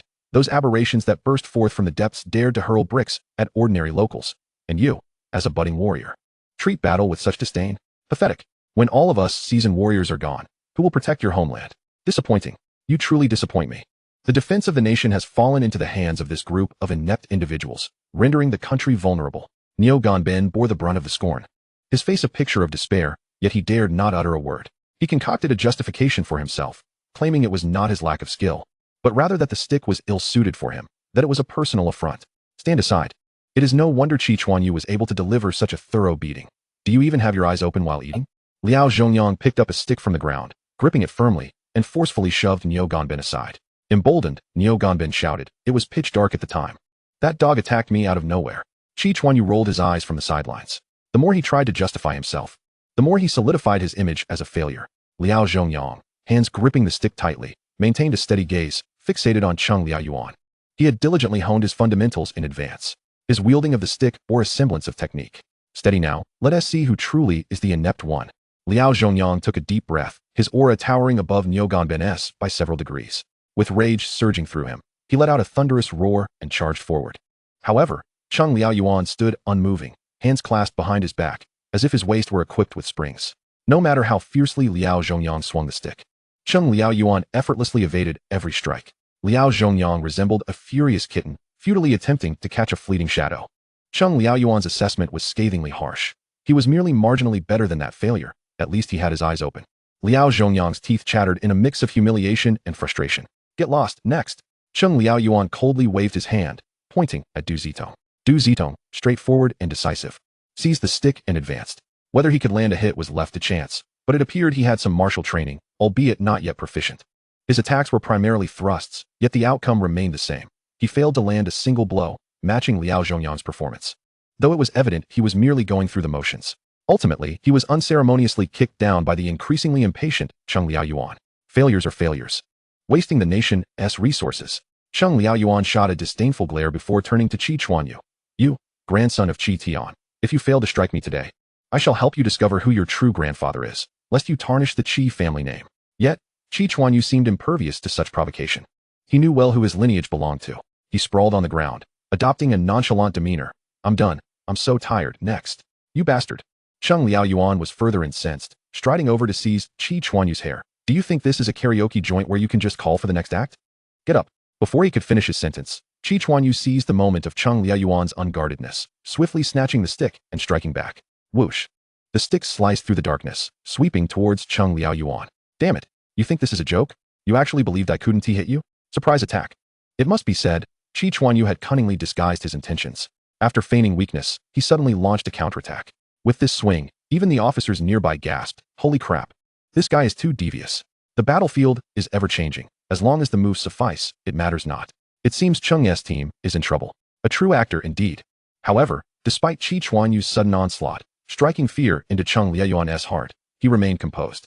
He leaned back sharply, forming a right angle at his waist, as the stick barely grazed the tip of his nose in a narrow escape. A close call indeed. Cheng Liaoyuan grumbled inwardly, nearly letting that failure outshine him. A sixth rate. Yet still a complete failure. An unmitigated disgrace. Cheng Liaoyuan continued ruthlessly. You squander such a golden opportunity, and against formidable foes, who will grant you the luxury of theatrics. In a single encounter, you'd be done for. You are nothing but a useless glutton. Chi Chuanyu sniffled, ignoring the insults, murmuring to himself. Is this what it means to be a martial artist? Though he had martial artists among his family, he had never engaged in real combat with one. To put it bluntly, a third-rate martial artist against a novice is akin to a martial artist against a civilian. Meanwhile, the whistles and laughter of the instructors echoed from afar. Failing even a sneak attack, chastisement was inevitable. At this moment, Cheng Liaoyuan turned his gaze toward the final failure. Shen Bei. A smile crept across his face. The last one, his plan to suppress them was about to succeed, paving the way for his moment to shine as he imparted a lesson to this group of newcomers. Shen Bei, do you have the courage to strike me? Or shall you simply curse yourself as a failure and let this matter rest? Before Cheng Liaoyuan could finish, a loud thud resonated throughout the area. Silence enveloped the scene. The once lively military training ground now hushed to the point where a pin drop could be heard. Cheng Liaoyuan had previously triumphed in 4 consecutive battles. Albeit with a hint of unfairness, a third-rate martial artist against a novice was a significant imbalance. Yet, to Cheng Liaoyuan, would the creatures of the abyss show mercy based on one's martial status? They would not. He was merely humiliating the newcomers. The aberrations truly sought lives. However, just as Cheng Liaoyuan felt ready to escalate his display of bravado, a sharp pain throbbed in his head. He gazed incredulously at the dark stick now lodged against his forehead. Ouch, that stings. Yet, Years of combat experience had conditioned him to withstand such minor injuries. But how utterly embarrassing. Sheng Liaoyuan raised his head, casting a glance at Shen Bei, his expression a blend of coldness and bewilderment. He began to reflect on the sequence of events that had just transpired. Had he been too careless? Certainly, he must have been. After all, he was a third-rate martial artist. Shen Bei was merely a novice. How could he possibly strike him? Sheng Liaoyuan could not fathom that not only Shen Bei, but the entire unfortunate quartet had long since undergone blood and energy refinement prior to the martial examination. However, the unfortunate quartet had merely progressed slowly, failing to break through to first-rate martial artists. In contrast, Shen Bei, benefiting from the attributes provided by the daily assessment panel, had not only broken through to a martial artist, but had also mastered martial techniques. A legitimate first-rate martial artist. In a true combat scenario, Shen Bei would find it challenging to touch a hair on Sheng Liaoyuan's head. But this was military training, and he was the newcomer Sheng Liaoyuan looked down upon. Carelessness and disdain combined led to the harsh blow to his forehead. In the ensuing silence, Qi Chuanyu was the first to break, releasing a laugh that mixed exhilaration with a hint of disbelief, reminiscent of a burst of flavored candy. Liao Zhongyang and the others gaped in astonishment, realizing that the stick in Shen Bei's hand was not merely a stick, but a pillar of disgrace for Sheng Liaoyuan. The other newcomers and instructors present were equally taken aback, their expressions a tapestry of shock and awe, all eyes now fixed on Shen Bei, conveying a complex array of emotions. Envy, astonishment, shock, confusion, and a tinge of bitterness filled the air. Finally, amidst the oppressive silence, the crowd erupted in an overwhelming cacophony. What? How is this possible? A mere freshman has actually defeated Team Leader Cheng? This must be a dream. Just moments ago, we were setting our flags, and now we're being slapped in the face with reality. My goodness, is Shen Bei truly this formidable? What just transpired? A budding martial artist has managed to take down a third-tier warrior? Good grief, I'm beginning to lose my grasp on this world. Waves of chatter surged like a tsunami, echoing around them. It was as absurd as a commoner, with a mere brick, toppling a seasoned warrior. Warriors are not akin to fragile university students. The entire arena was astounded. At this moment, in the center of the playground, Sheng Liaoyuan, having regained his composure, sighed softly, and, with an audacious flick of his fingers, provocatively uttered, "Come again, come again." Shen Bei frowned, a flicker of doubt crossing his mind. Although he had scarcely ventured out for side jobs in recent days, he had not kept track of how much his attributes had increased. Could it be that his attributes had surged? He resolved to check soon. Despite Sheng Liaoyuan's aggressive demeanor, Shen Bei felt an exhilarating urge to engage. This bout, devoid of life and death concerns, offered him the chance to discern the gap between himself and a third-tier warrior. To onlookers, it appeared as though Shen Bei was fighting to avoid military training. In truth, their perspective was rather limited. Shen Bei sought to gauge his own strength. With this thought in mind, Shen Bei indeed took action. Whoosh! The air split with a sharp whistle. Sheng Liaoyuan, treating this encounter with utmost seriousness, fixed his gaze on the trajectory of the wooden stick and deftly sidestepped. He perceived it clearly. Sheng Liaoyuan's heart trembled slightly. Is this really a budding martial artist? In terms of speed and power, he was unequivocally no novice, but rather a first-tier warrior. Damn it! This is pure theatrics, playing the fool to catch the tiger. Isn't it? Weak, far too weak. I'll give you another chance. Hit me. What's wrong? Can't find a rhythm? Go on. At this moment, whether among the new students or the officers, anticipation hung in the air, everyone eager for Shen Bei to land a hit.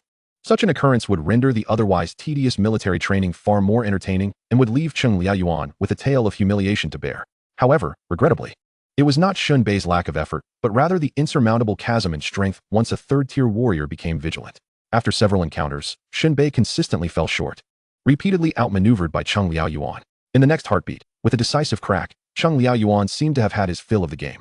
Seizing the wooden stick while Shen Bei was still recovering from his previous exertion, he swiftly lunged to Shen Bei's side, executing an unceremonious sweep that sent Shen Bei sprawling. In an instant, he found himself staring up at the stars in the night sky, bewildered, gazing at Sheng Liaoyuan. Is this how you play? How audacious of you. The new students collectively found it hard to believe. Is this truly the notorious drill instructor, devoid of any decorum? A direct act of retribution? What are you staring at? Sheng Liaoyuan suddenly interjected, picking his nose nonchalantly. I merely suggested you hit me.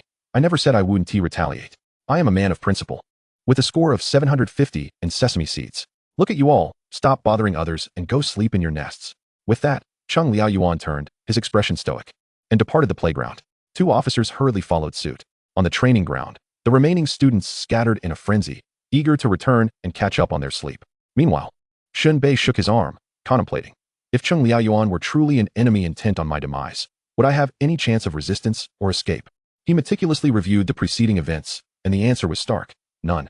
Shen Bei had to concede that this was indeed the reality of the disparity, The hierarchical oppression among warriors was a mountain difficult to surmount. He exhaled softly, his gaze growing resolute.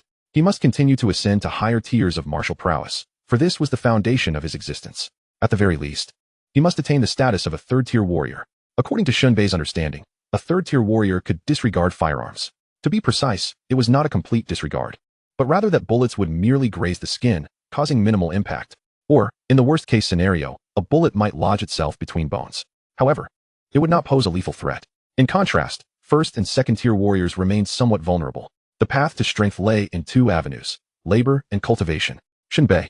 Jian Tong was the first to rush over, scrutinizing him from head to toe. Are you all right? That instructor truly lacks grace. Shen Bei flashed a bright smile. I senti it. In comparison, my character shines like a beacon. Stop flattering yourself. Hurry back and catch some sleep. Who knows when this terrifying instructor will decide to torment us again. Jian Tong offered this piece of advice before departing with her roommates. The unfortunate quartet soon gathered around. Neoganben began to boast. You've hogged all the glory. How infuriating. Chi Chuanyu immediately retorted with a string of curses. You spineless waste. Who are you referring to? Aren't you the one declaring yourself useless? Neoganben, gritting his teeth, swung his arm and turned to leave, his figure vanishing into the darkness. Du Zidong pointed at Chi Chuanyu and scolded. This is called recognizing the moment. Having spirit is commendable, but life is worth more. Do you even know what you're talking about? Chi Chuanyu huffed. Liao Zhongyang scratched his head, casting wary glances at Shen Bei as he and Du Zitong made their exit. Finally, Chi Chuanyu, with a tone of indignation tinged with envy, declared, Shen Bei, you're impressive, silently breaking through to warrior status? Just wait. I'll make sure to surpass you. Shen Bei thought. What else with this fool suddenly becoming so dramatic? Chapter 66. Shen Bei is indeed the subject of our suspicions. Meanwhile, outside the martial arts playground, Cheng Liaoyuan, walking along a dimly lit path, suddenly halted, inquiring. That Shen Bei fellow possesses some intrigue. By the way, what was the name of the freshman who just attempted to ambush me? Chi Chuanyu, along with Niu Ganban, Liao Zhongyang, and Du Zitong. The officer, glancing at a list with small photographs, recited the names of those who had just engaged in the scuffle. Do you think I was perhaps a bit excessive just now? Cheng Liaoyuan asked, then paused before continuing. Excessive is exactly how it should be. You all may return to rest. There is no need to follow me. With that, he lit a cigarette and strolled down the long path alone. The two officers remained stationary, exchanging glances. One pulled out a cigarette, handed one to the other, lit it, and then lit one for himself. They then moved a few steps closer to the corner, gradually indulging in their smokes. Is this your first time working with Captain Zhang this year? Do you find him peculiar? One asked. I've been with him for many years. I'm from the 9th Army family. The other removed his cigarette from his mouth. Yeah. He became an instructor because he was kicked out of his squad 3 years ago. Surprised, are you? There's even more that might astonish you. Cheng Liaoyuan's previous squad, you've surely heard of it. The 9th Army doesn't have numbered squads, and historically, there have only been a handful. His was known as the Red Eraser. The moment those eyes across the table widened in exaggerated disbelief, the cigarette dangling from his lips trembled, with ash cascading down. In the nearly 50-year history of the 9th Army, all teams referred to by color and eraser, instead of numerical identifiers, have invariably been recognized as the strongest squads. Their prowess validated by extended periods of combat achievements. In total, there have been merely 4 such teams. Why was Instructor Chung expelled? He asked softly. This is something my father told me when he was still alive. The young soldier hesitated briefly before whispering. Have you ever noticed what Instructor Chung most frequently says when he is reprimanding someone? Waste of space. And, you will endanger your teammates. Indeed. It is rumored that during an operation in the underground, Instructor Chung caused the death of his comrades, including the team leader. The specifics remain unclear to my father. But the outcome was evident. Instructor Chung was expelled and returned to the base, where he began training new students at the Military Science University, emerging as a changed man. With the demise of some squad members and the loss of the old team leader, the team soon disbanded, and the 9th Army has never since seen a Red Eraser. The young soldier's expression turned contemplative. Perhaps, among the few surviving comrades of Instructor Chung, there are hardly any left, yet those remaining have yet to forgive him. At that very moment, in a concealed dwelling somewhere in Lingnan City, a dimly lit room illuminated by a warm incandescent bulb cast a soft glow over a round table. 3 individuals sat around the table, their faces shrouded in shadows. One of them, with bony fingers, tapped the surface of the table and inquired in a hushed tone. What is the matter that you summoned me at this ungodly hour? Shepherd, I have received crucial information from the police station. Oh, a member of the Apocalypse Church named Bai Luo has been apprehended. What significance does this hold? The precinct occasionally captures these fools. The key is that prior to his arrest, Bai Luo engaged in combat with someone named Shen Bei. Shen Bei? Shepherd Inhong's brow furrowed slightly. Isn't he a student from the military university? Chasing horse, what does this entail? Internally, Shepherd Inhong felt a tremor. Bai Bai Luo was a first-tier martial artist, while Shen Bei was merely a quasi-martial artist. If Shen Bei could defeat Bai Luo, it would undoubtedly indicate that he had achieved a breakthrough. Although this revelation was somewhat astonishing, it was not entirely shocking. Each year, prodigious students emerge, and within the nation, there are at least dozens of first-tier martial artists among the student body. At this juncture, the man codenamed Chasing Horse emerged from the darkness, his ears conspicuously absent, his weathered face illuminated under the light. He continued, "A few days ago, I visited Chengdu and happened to learn from a supervisor at the Sun Mountain Management Office that on the day of Fong Ming's death, a team was cleaning up garbage near the reservoir." Shepherd In Hong pressed for clarification, "But isn't that rather inconsequential?" Although Chasing Horse spoke in a low tone, his words were exceptionally clear. "Initially, it seemed trivial, but after calling the contractor, I discovered that Shen Bei was part of that cleanup crew. Furthermore, the area Shen Bei was cleaning was less than a kilometer from where Fong Ming died." In Hong was momentarily taken aback, pondering the implications. "Are you suggesting?" "I cannot be certain," Chasing Horse replied, uncertainty lacing his tone, "but this individual's appearances are alarmingly frequent. Moreover, you Wu Chong, while hiding in Chengdu, I was aware of your location, and by sheer coincidence, I found out that Shen Bei resides directly beneath you." Shepherd In Hong squinted. "There are simply too many coincidences. Yet if Shen Bei does not disclose anything, no one will be the wiser. Indeed, the only person who witnessed the seven-star fist, Fong Ming, has been slain by Luo Qingyuan. Let us consider him a suspect." At that moment, another man in the shadows spoke up, continuing, "Shepherd, seize the opportunity to test Shen Bei. The seven-star fist may be dispensable, but the map of the Sea of Despair in the underground is of utmost importance." Shepherd In Hong nodded and suggested, "Typically, when new students arrive at the military university, they purchase daily necessities online. Honey Badger, you run the delivery service. See if you can intercept any packages belonging to Shen Bei, deliver them yourself, and take the chance to enter his villa and gather intelligence." The man codenamed Honey Badger grinned. "Understood." Morning dawned. Each day, it was not the crowing of roosters that roused Shen Bei, but rather the daily settlement panel. Rewards for yesterday's settlement are as follows. Completed food delivery task. Earned money 35, driving skill 1, mental acuity 1, agility 1. It was rather meager. Nevertheless, the rewards were fairly commendable. Typically, delivering food would primarily enhance driving skills. Occasionally, when confronted with customers requiring stair climbing, one might see an increase in physical attributes. The added mental acuity and agility this time stemmed from narrowly avoiding a collision with a vehicle during one of his deliveries. Shen Bei deftly maneuvered his bike, simultaneously operating the throttle and brakes, executing a sharp turn and a graceful drift to evade disaster. It was only natural that his mental acuity and agility were activated. After freshening up, Shen Bei departed the villa and headed to the cafeteria for breakfast. It must be said, the cafeteria at the military university was exceptional. The serving staff never faltered, and there were no dubious dishes like mooncake soup or apple fried rice. Instead, a variety of delectable meals were presented beautifully. The prices were remarkably affordable, reminiscent of a government institution's cafeteria, where one could enjoy a $30 meal for merely $3. This exemplified the nation's investment in martial artists, extending beyond elixirs and martial techniques to comprehensive nurturing and support. At that moment, Gu Xinro approached with a tray in hand, taking a seat across from Shen Bei. Clad in a light yellow dress, the hem fluttered, revealing glimpses of her fair legs, like a graceful butterfly dancing, sending a gentle fragrance wafting into Shen Bei's nostrils. "Did you have military training yesterday?" Shen Bei looked up, smiling as he nodded. He gazed into Gu Xinro's eyes, which resembled tranquil pools, and found himself irresistibly drawn to their depths. Her elegantly curved eyelashes, as long as a butterfly's wings, exuded a captivating allure, while her petite, well-defined nose-framed lips adorned with a glossy red hue, hinting at their lusciousness. With bright brows and pearly teeth, she possessed an ethereal grace. "You got into a fight, didn't you?" The corners of Gu Xinro's mouth curled into an enchanting arc as she inquired. Shen Bei corrected her. "Strictly speaking, it was a spar." Gu Xinro then lowered her gaze, a strand of hair brushing against her forehead as she playfully flicked it aside. "As long as you know.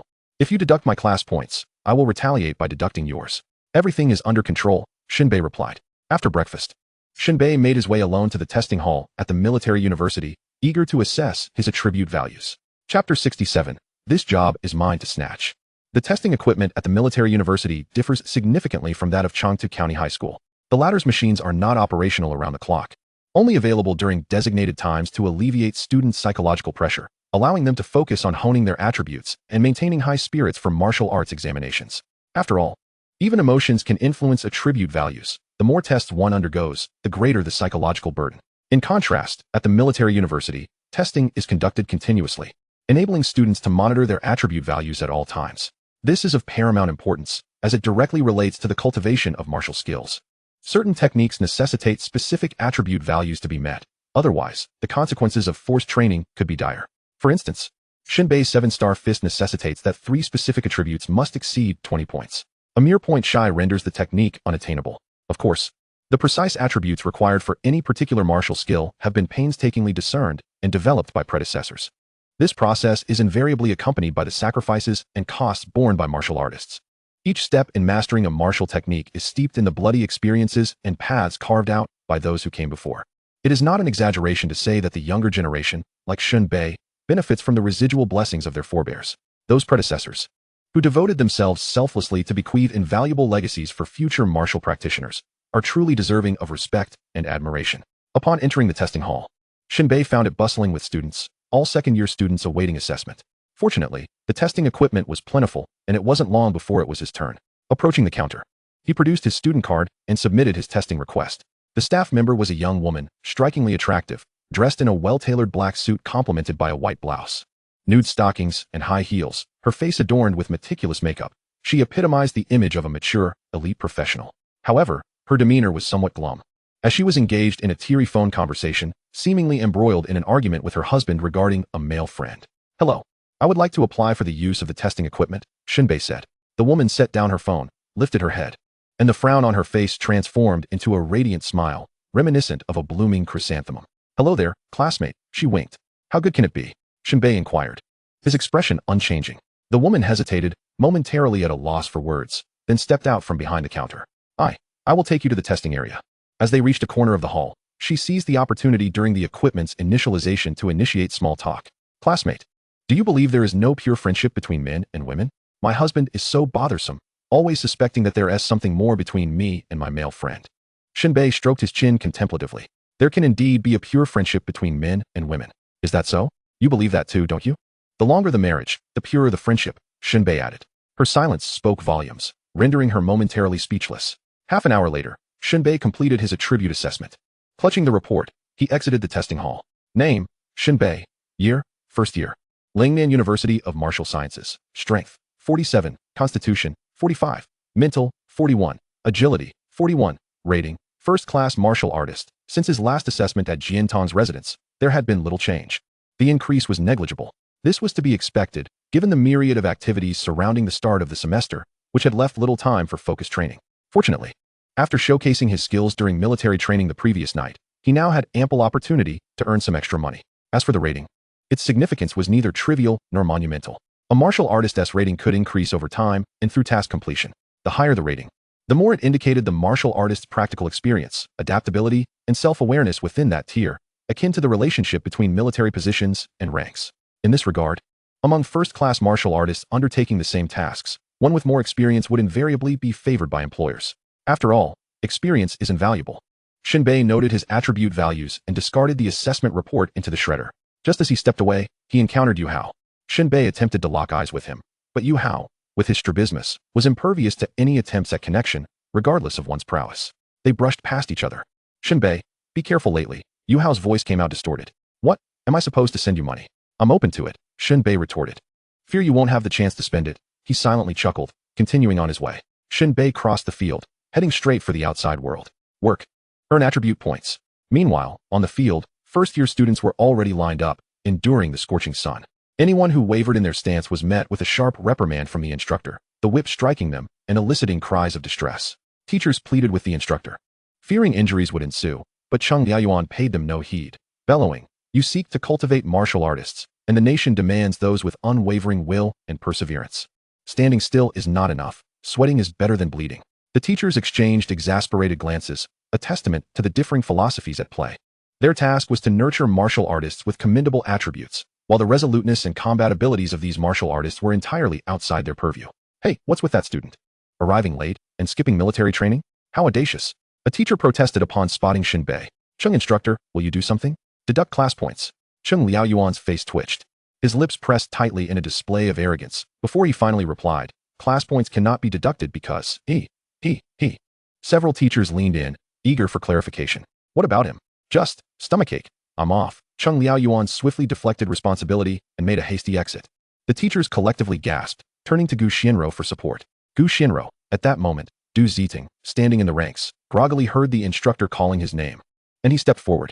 I'm here. The other instructors exchanged glances, and one struck him with a whip. Instructor Chung was referring to a stomachache, not you, Du Ziting. Du Ziting, extra practice. Run 10 laps. WY. Mishearing commands can cost lives on the battlefield. Do you understand? The officer roared. Keep arguing, and it'll be 20 laps. Du Ziting trembled in fear. In the Lingnan labor market, Shen Bei quickly integrated with the surrounding workers.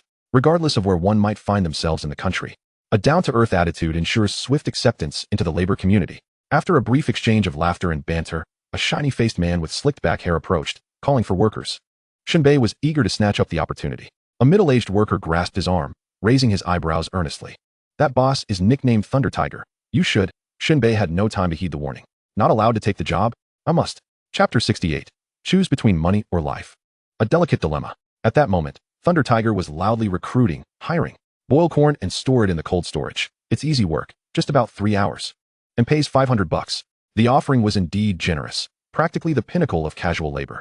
While it couldn't be compared to high-rise window washing, the latter came with its own risks. Boiling corn, however, was relatively safe. Yet, despite the alluring salary, the laborers in the market remained unmoved, none daring to step forward to follow Thunder Tiger. It was as if they all understood that working for him meant enduring humiliation and frustration. Shen Bei was taken aback, observing the crowd. How could they let such a good opportunity slip away? They were far too laid back. If this were placed in the labor market of Changta County, anyone with a semblance of sense would have jumped at such an opportunity. The next moment, Shen Bei disregarded the unfinished words of the laborers around him, stood up, and cheerfully declared, Boss, I'll take it. The multitude of workers instantly widened their eyes, their faces painted with incredulity. They wanted to shout out a warning to Shen Bei to not be so headstrong, but the ferocity and unreasonable nature of Lei Laohu stifled any dissent, and they fell silent. Very well, it's you, Lei Laohu said with a grin that failed to reach his eyes. Soon, Lei Laohu whisked Shen Bei away from the labor market, heading straight for the corn processing plant. The workers erupted in a clamor of discussion. Damn. Didn't you just explain the situation to this young fellow? I was about to speak, but he completely cut me off. Alas, he truly doesn't heed the advice of the wise. Misfortune is imminent. I reckon he can forget about his wages. Lei Laohu certainly won't pay him. If that lad is stubborn, he might even get beaten up, and then he'll have to pay for his own medical expenses. Lei Laohu is a first-rate martial artist, entrenched in this status for quite some time, with who knows how many stars hanging behind him. They prayed that the young man would complete his work and leave without a word of protest. The workers sighed, some expressing concern for Shen Bei. Yet, they were also filled with indignation. Although their words were incomplete, the implications of the situation had been quite clear. Did he truly believe this world was filled with good people? Especially in their eyes, martial artists had become a rarity, a mere shadow of benevolence. For them, it was preferable to starve than to engage with martial artists. Engage and reason with them, and they would resort to thuggery. If you fought back, they would truly beat you up. In a fleeting moment, Shen Bei arrived at a corn processing factory in Lingnan City. Lei Laohu swung open the heavy black iron door and assigned Shen Bei's task. Your job is to boil the corn until it is 7/10 cooked. Then fish it out and place it in cold water to cool before pushing it into the cold storage. Shen Bei nodded in agreement. Lingnan City, often hailed as the edge of the universe, is renowned for producing entertainment stars, but also for its agricultural bounty, earning the moniker of Northern Granary. Corn is one such product. Once deemed worthless, it now commands high prices due to advancements in logistics and the internet. Upon entering the workshop, Shen Bei was met with a wave of scorching steam. Numerous workers were toiling within, bare-chested and clad in shorts, stirring raw corn in large boiling pots. You'll work at this pot. Just observe how others do it, and anyone with a modicum of sense will manage, said Lei Laohu, cursing under his breath about the oppressive heat as he hurriedly exited the workshop. The other workers turned to glance at this new face, revealing grins that held a different kind of meaning. Shen Bei, returning their smile, shed his shirt and hung it outside, commencing his work. The process was simple, almost mindless, easier than tightening screws. The only challenge was enduring the sweltering steam, as baskets of corn were boiled to perfection. Shen Bei joined the other workers in donning cotton jackets, hauling the cooked corn into the cold storage. The environments were starkly contrasting. While Shen Bei exhaled visible breaths in the cold storage, frost clung to his eyebrows. Young man, an elderly worker chuckled. It seems your luck isn't too great. Shen Bei turned his head to inquire. What do you mean by that? Did no one in the labor market warn you that the work here is tough? It's quite manageable, the worker replied, momentarily taken aback. That is not what I meant. Knowing it's hard to collect your wages, you still came? Shen Bei frowned.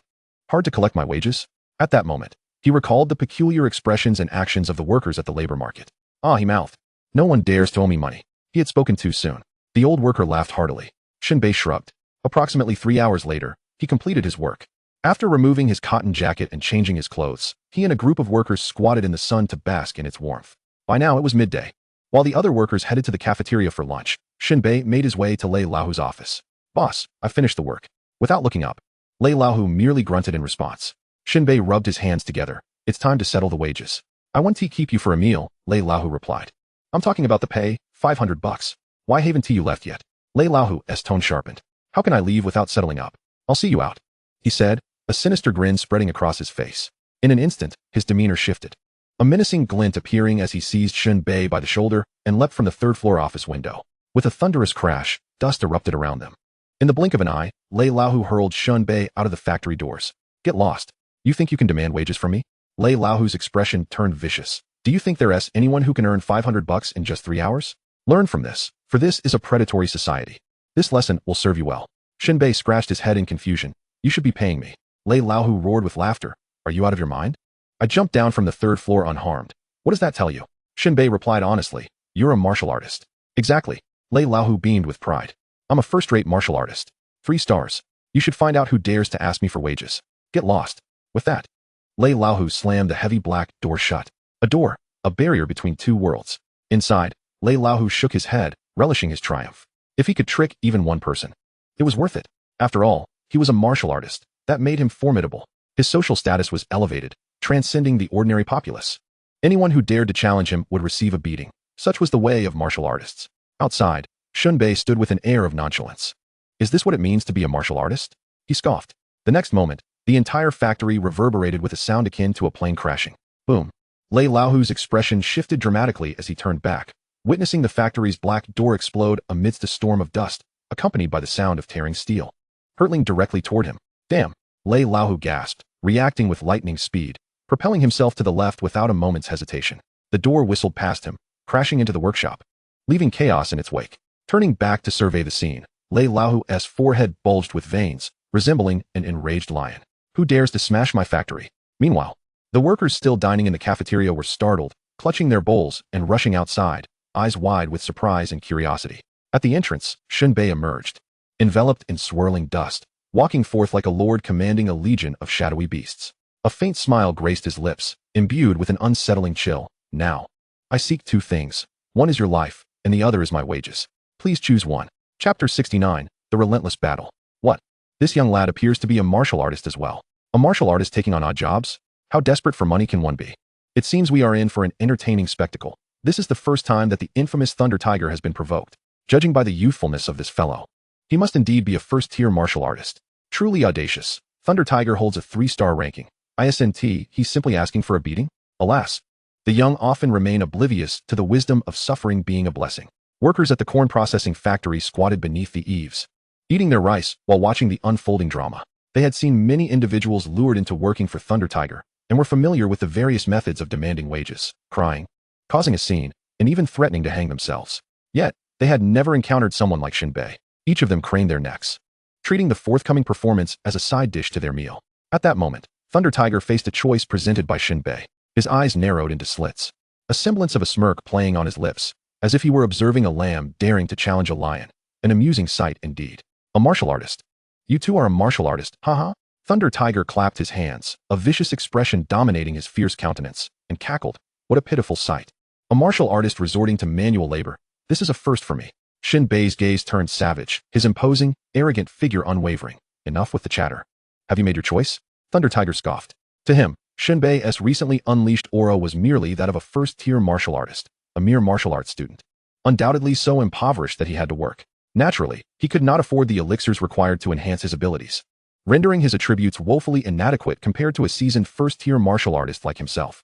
And yet, he dared to violently demand payment, with a decision made in his mind. Thunder Tiger's aura surged, his fists clenched and cracking ominously. His face bore a mocking and disdainful expression. "I choose your grandmother's big chicken leg. To challenge me, Thunder Tiger. Your impulsiveness will teach you a lesson in regret." Shen Bei's eyes gleamed with ferocity, a smirk curling at the corner of his mouth. "I respect your choice."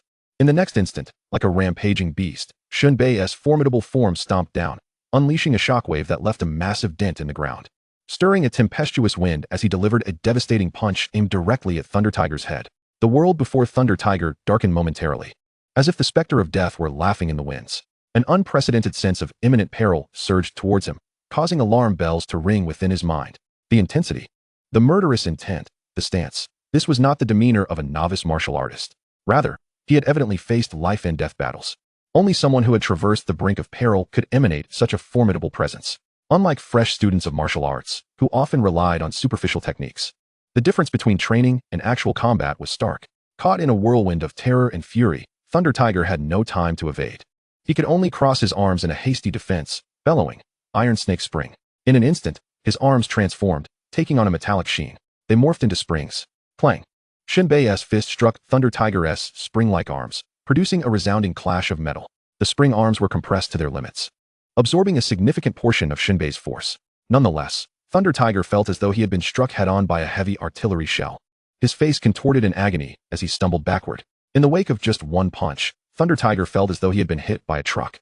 Pain shot through his arm, and the bones in his body rattled ominously. Simultaneously, a buzzing echoed in his ears, as if a dozen gongs were being struck nearby, leaving him feeling as though he might fall apart. Damn! Thunder Tiger's eyes burned red, his expression twisted. With just one strike, despite his martial skills absorbing so much power, he had still faltered. Who was this scoundrel?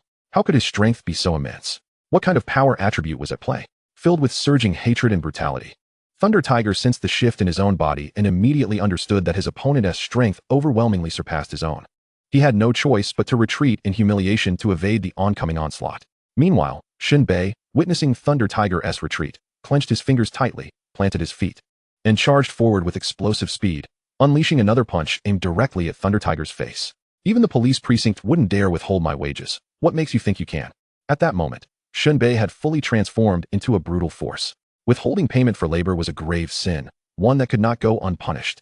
As the tempestuous winds surged, Thunder Tiger's heart raced. Gritting his teeth, he suddenly propelled himself forward, summoning all his strength as he brought his fists together and lunged upward, creating a gale of wind around him. His counterattack was vicious. Boom!